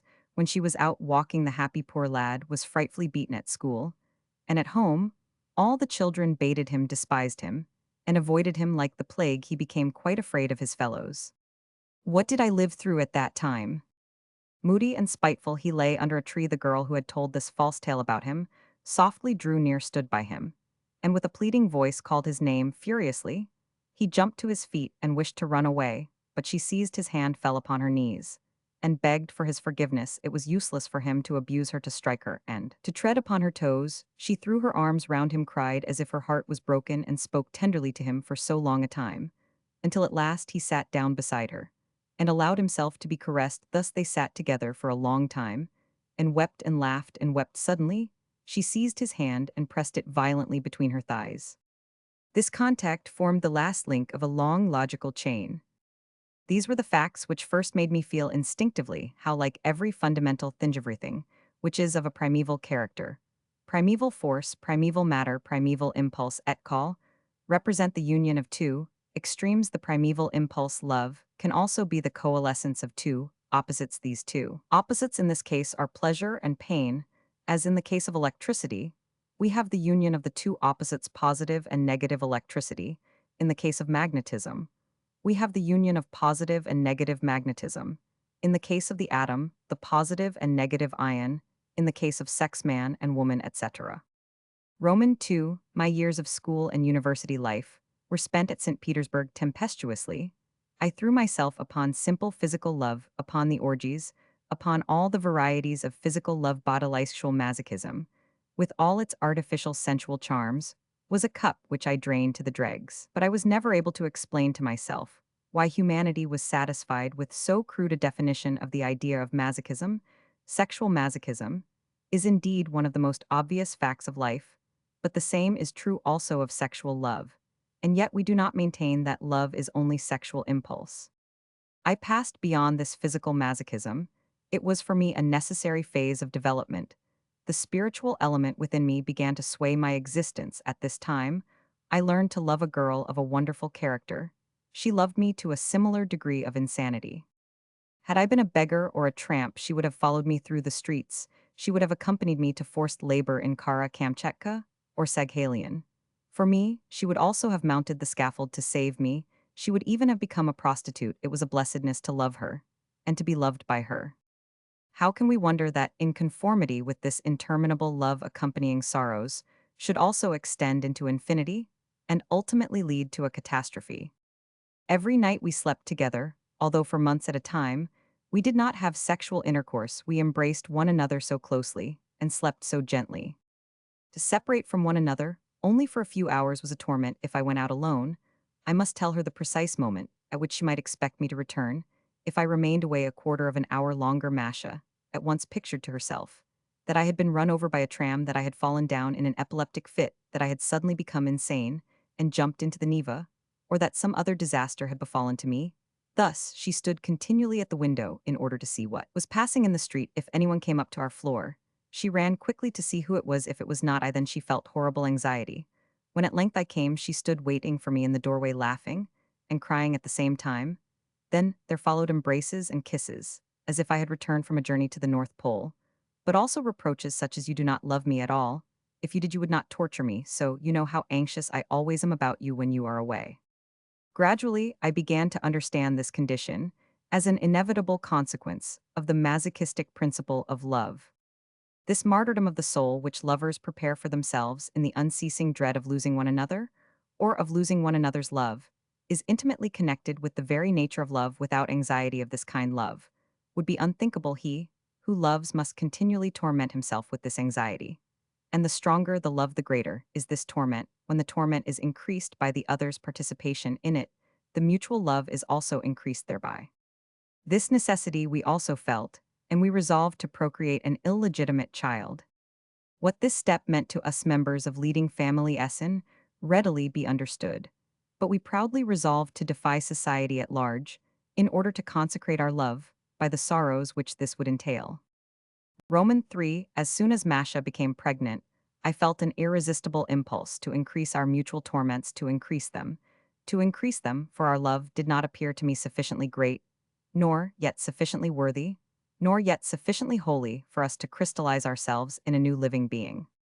This idea racked me continually. In vain I sought to convince myself that our love was a million times greater than the love of ordinary mortals, that it was unique. Again and again, my conscience said to me, "How can you use for yourself the measuring rule of ordinary men? Even if they are the leaders of men, you are the conscious masochist. Your ideals must be suited to this fact. Is it anything so much out of the common to have an illegitimate child? you must increase your sorrows, increase them. He proceeds to describe how, in every possible way, he tormented his beloved. At length, in consequence of my continued vexation, Masha became as nervous as I was myself now. She really began to take everything perversely. Leave me in peace, it is your fault, you are driving me quite out of my mind. On account of the most trifling matters, we became furious with rage, mutually making one another more wretched, and more bitter 10-20 times a day. We stood facing one another, leaning forwards, shaking with wrath our mouths, gaping with anger our eyes, sparkling our fingers, widely separated like tigers, ready to spring. Many times she struck me in the face or spat at me. "Oh, you wretch, how I hate you, I should like, I should like." Then we said to one another calmly and quietly that we did not suit one another, that we had been deceived, that everything was now at an end. We begged one another for forgiveness and separated. Soon came the pangs of conscience, the question, who is to blame now? The pains began. What have I done? It is impossible that it can be so. I will beg her forgiveness upon my knees. She must be mine, Agan must be, must be. Oh, love, love, how interminable is your pain. Now I began with nervous haste to say to myself, where will she be with catch her up, go to her and ask her. Has Masha been here? Yes, has just gone away. Did she not say where she was going? No, have you quarreled once more? A little, but it was my fault, I must find her, goodbye. At the house of a B, C, and D, she was not to be found. Is it possible that in her pain, no, no, not that, not that. This pulsed in my temples whilst I ran up and down the stairs. 6 o'clock now, she will go out walking on the Newsky Prospect. At last I reach the Newsky Prospect. I rush up and down looking for her. Is that she? No. Or there, it is not she, that must be she. Noise. Yes, it is she. Now walk a little more slowly now. She sees me, she turns as if to pass by on the other side. She changes her mind and stays on this side. Have you been out walking long? Masha lies in my arms. We cry and laugh, and laugh. Never, never, never again. Forgive, forgive. We embrace one another, press one another, kiss one another as if we could be absorbed into one another. We abuse one another, pull one another's hair, and playfully box one another's ears. Then we rub our cheeks together and give one another the maddest pet names. O paradise of love, why did I quarrel with my fate, which imposed upon me such unheard of torments? Nothing else could have brought me such blessedness as this. O fate, more, still more martyrdom in this way, let my love grow. Roman, for our life together became continually more intolerable, and yet we could not bear to be away from one another a single hour. A terrible fate chained us together, and threw us into the maelstrom of this furious impulse, irresistible in its elemental force to tear ourselves apart, was rendered impossible by the fetters that chained us together. Continually more frightful, continually more insane became our scenes, and the love eruptions which broke out from time to time. After mutual spiritual torments becoming ever worse and worse, K begs his beloved to procure abortion. She wept quietly, then kissed me and went out. The key grated in the lock. Masha, Masha, for God's sake, Masha, what are you going to do? I shook the door like a madman. It would not give way. I tore open the window. Help, help, the door was burst open. Break open Masha's door. It was quickly forced. She lies there dead, poison. Roman 5 finally, after weeks sigh, was once more somewhat calmer, and was able to think a little. I had so utterly lost all power that I was only able to get from my bed to the sofa or back again. With assistance, they had been afraid that I should not get over it at all, week after week, to endure the most shattering superhuman sorrows, to oscillate between death and madness. But superhuman love had also been mine. The statue of sighs had been unveiled to me. I had quaffed the cup of love to the last dregs, but he only will have had this experience who has first drunk to the dregs the draught of sorrow. O short-sighted world, which will call the murder of Masha sadism, had not her pains cut twice as deeply into my own heart? Has not my soul been convulsed by her torment? I wished only to torture myself. Am I to blame that it was only possible to do so through her martyrdom? Has not she shared also all my super-earthly blisses? He who has experienced this does not regret even if he must pay double the price in sorrows. Is not that masochism? Have you who wished to pass judgment on me learned that no, who will set up to be a judge of a case of which he knows nothing? O crude psychology which teaches that out of an inhuman impulse, out of cruelty, commit crimes on those nearest to us, only from a purely human impulse from lovdo. We do to the nearest to us what you call crimes, in order that he may share that unnameable happiness which we ourselves feel, thus the influences which move us are purely ethical. Do you believe that we only are masochists, or do you believe that those only are masochists who have themselves trodden on by a prostitute, have had their ears boxed, have been whipped befouled, and have let the prostitute spit in their faces? O idiots, I say to you, all love is masochistic, and all which leads to it is associated with it, or results from it, bears the imprint pleasure and pain. Nature never fails who then believes that it was caprice, chance, or irony on nature's part, when she associated love with so much torment. Who does not think of all the tragedies of unhappy love with its murders and suicides, all its physical and spiritual martyrdom, which every day brings to us? Who does not think of the tragedy of sexual love, which is offered to us in the hospitals, all the hundreds of thousands who have to pay for the licentiousness which results from sexual lust, all the Tibetic syphilitics, general paralytics, etc.? Who does not remember the torments which the sexually perverse have brought on themselves and on humanity, all the lust murders, and all the punitive measures, the lust murders, which we commit to prevent lust murders? Who does not think of the torments of pregnancy, its risks of life and death? All these mistakes of nature know the accompaniment of pleasure by pain, must have some definite purpose. This purpose is that pleasure without its opposite pain would not be perceptible, would be unthinkable, would be inconceivable, just as cold could not be apparent to our consciousness without heat, or light without darkness. Thus pleasure in the absence of pain would not be perceived as pleasure. Therefore, by increase of pain, pleasure becomes of greater value, for the greater the contrast, the more readily do we perceive it. Masochism is thus a natural law. The more fully it is developed in any individual, the higher, the more superhuman is that person. Romans 6. Through the recognition of the masochistic natural law, I passed into a peculiar condition, individual love and sorrow, no longer made any particular impression on me. I began to observe masochism in the life and work of nature, in the history of humanity, in social life, and in civilization. Is not the great developmental principle of nature, based upon this, that the existence and progress of the species is dependent upon pressure exercised on it by its environment? The more difficult the conditions of existence, the harder the pressure of the environment, the more suffering the species has to bear, the stronger must be the reaction against these. The more strongly will the powers and capacities of that species become active, and by this the species will be elevated to a higher level. Thus suffering is the driving force of nature. Nature is therefore masochistic. Within the species itself, the same law holds within the human species. Have not those varieties developed to the highest, which have had to overcome the hardest environment, those who by nature have been troubled with the greatest difficulties, in providing for their food supply those who have suffered most? Is not the existence of the living being dependent upon the struggle for existence, upon the mutual hostility of the species, striving for one another's annihilation? It is a characteristic trait of human nature that all religions are based upon the same fundamental principle: only by suffering canst thou become happy. Is not this true masochism when humanity, by means of modern science, has also been robbed of the hope of a beyond, of the hope for eternity and blessedness, and is offered nothing in its place? Look at universal history.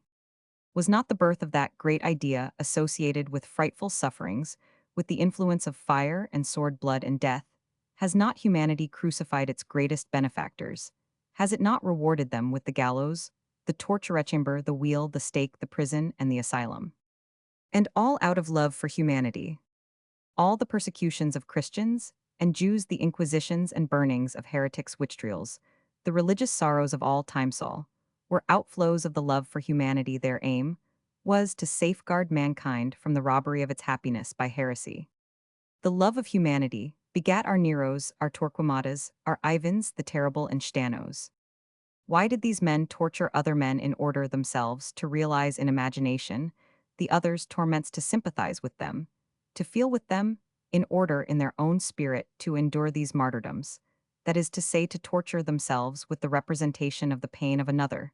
Thus, in its motive, sadism is nothing else than masochism. The love of humanity erected the cross of Christ, lighted the faggots with which Huss and Bruno wore, burned, tortured Thomas Munzer, stabbed Marat, decapitated Hebert, and built the gallows of Arid, St. Petersburg, Chicago, etc.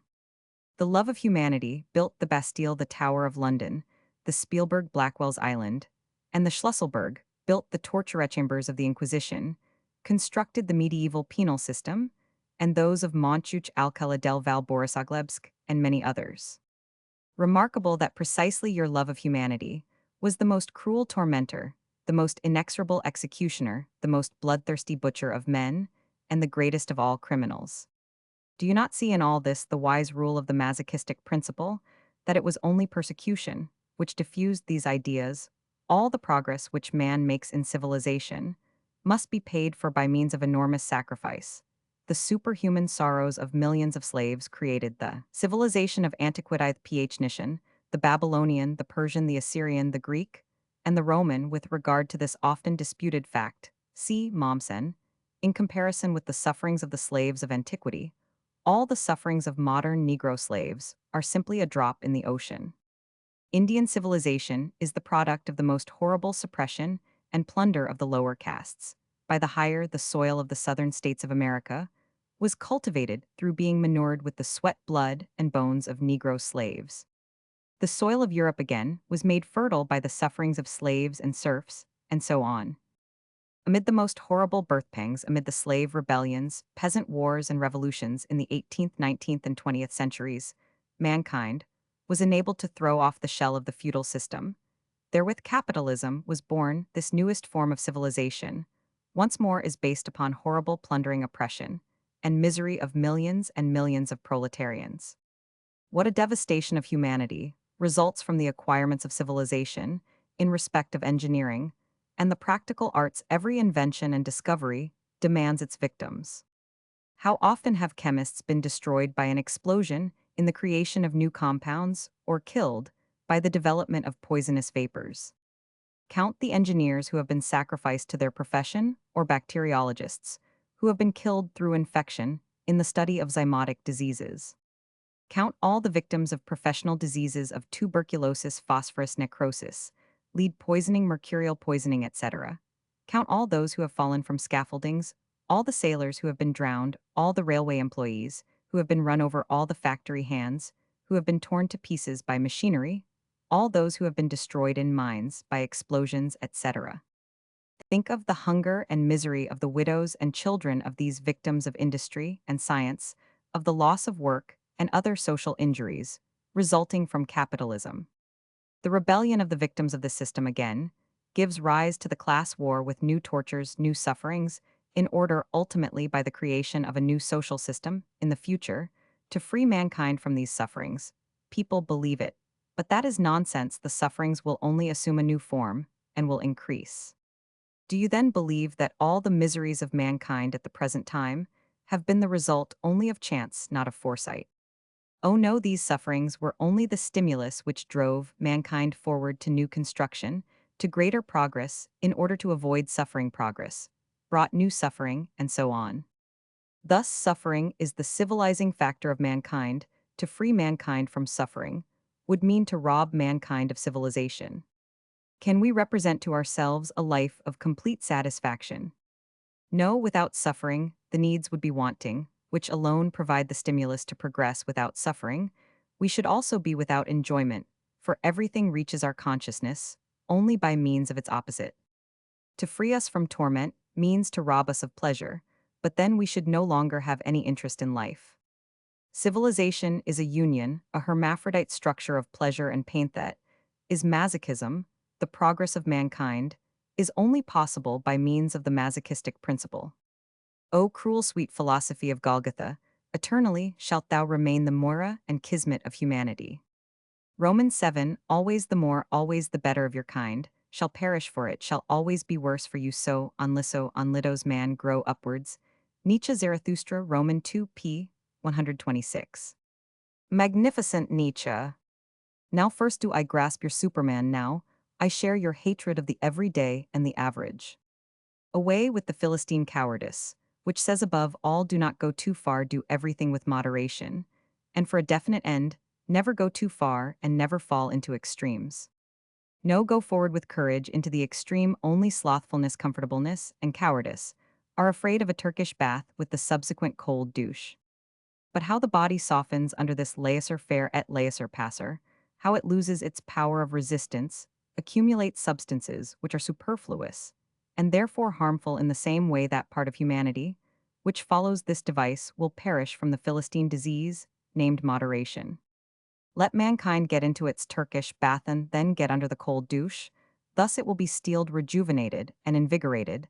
Thus it will be freed from superfluous matters. Let things be made continually worse and harder for mankind, then the reaction will step in and drive them forward. According to this device, I acted henceforward to increase pain in order that pleasure might become greater. An immeasurable love for humanity took possession of me now that I had at length attained the point of view, which so perfectly harmonized with my individuality, I myself became equivalent to humanity. I felt the heartbeat of millions in myself. Their contradictory feelings were united in my own person. I felt equally capitalist and proletarian, equally orthodox Christian and Catholic Jew, and atheist, equally man and woman. All the sorrows and joys in humanity I felt in myself, and I plunged myself in them to the depths. I wished to experience them all in my own spirit. I studied universal history. But with what perception, I did not confine myself to facts, but I turned to the persons of those who were acting. I represented to myself all the misery of the crowd and the thought of the crowd. What intolerable pain all these provided for me, how I began to love glorious humanity, which suffered all that. Now the moment had come now, was the time quickly to plunge into the extreme of life, to plunge into all the sorrows of the millions, and to increase them tenfold, a hundredfold, a thousandfold, to drink the voluptuous sensation, which all experience in the paroxysm of frenzy, and thus to become thoroughly man. Roman 8. From now onwards, I threw myself with enthusiasm into the arms of the most extreme section of the anarchist movement. I gave up the whole of my property to the support of newspapers, to the publication of pamphlets to the support of agitators, and so on, but at the same time I remained in touch with the upper 10,000. I traveled through the principal countries of Europe and America, everywhere forming associations, everywhere developing amid the receptive element of the movement, my most radical tendencies in most cases with good result. He now describes in detail his propagandist destructive activity, especially in Spain. Roman 9. Meanwhile, in my home, in Eastern Europe, the revolutionary tendency was continually gaining force. Anarchism also became more influential. I felt that there was the proper field for my further activity. Henceforward I lived partly in Paris, and partly in Genf and Zurich, in order from these places to guide the movement in my direction. Among my own countrymen, I soon found adherents to whom nothing seemed too fantastic, nothing too radical. Soon we were in possession of a small printing office, with the aid of which we issued leaflets, pamphlets, and newspapers. These generally contained the same ideas. The working classes should not bother themselves with political demands such as universal suffrage, individual liberty, and the like, for even if all these were to be gained, social oppression and exploitation would remain unaltered. These are what they feel most deeply. And from these evils all the others result. The working classes should rather aim at the social revolution. They should undertake the expropriation of the expropriators. In the newspapers and pamphlets, we proved in a scientific manner the justice of all forms of individual expropriation, robbery, with violence, theft, extortion, etc. We conducted an attack on property. We demanded the destruction of wealth, whether in private hands or in the hands of the state, in order that its possession might be more easily gained. When the war between Japan and Russia broke out, we all felt that the time for increased activity had now arrived. Most of us moved to Poland, Lithuania, or Bessarabia. A few only remained in Switzerland in order to keep a grip upon the organization in these parts. Roman 10. For me there now began a period of frightful sufferings. With frenzied haste, I seized all the possible news from the seat of war greedily. I consulted the reports of great battles, lasting for entire weeks. I read of the dreadful storming of Port Arthur. All the horrible details passed plainly before my eyes. All the frightful tortures of the masses I represented in my imagination.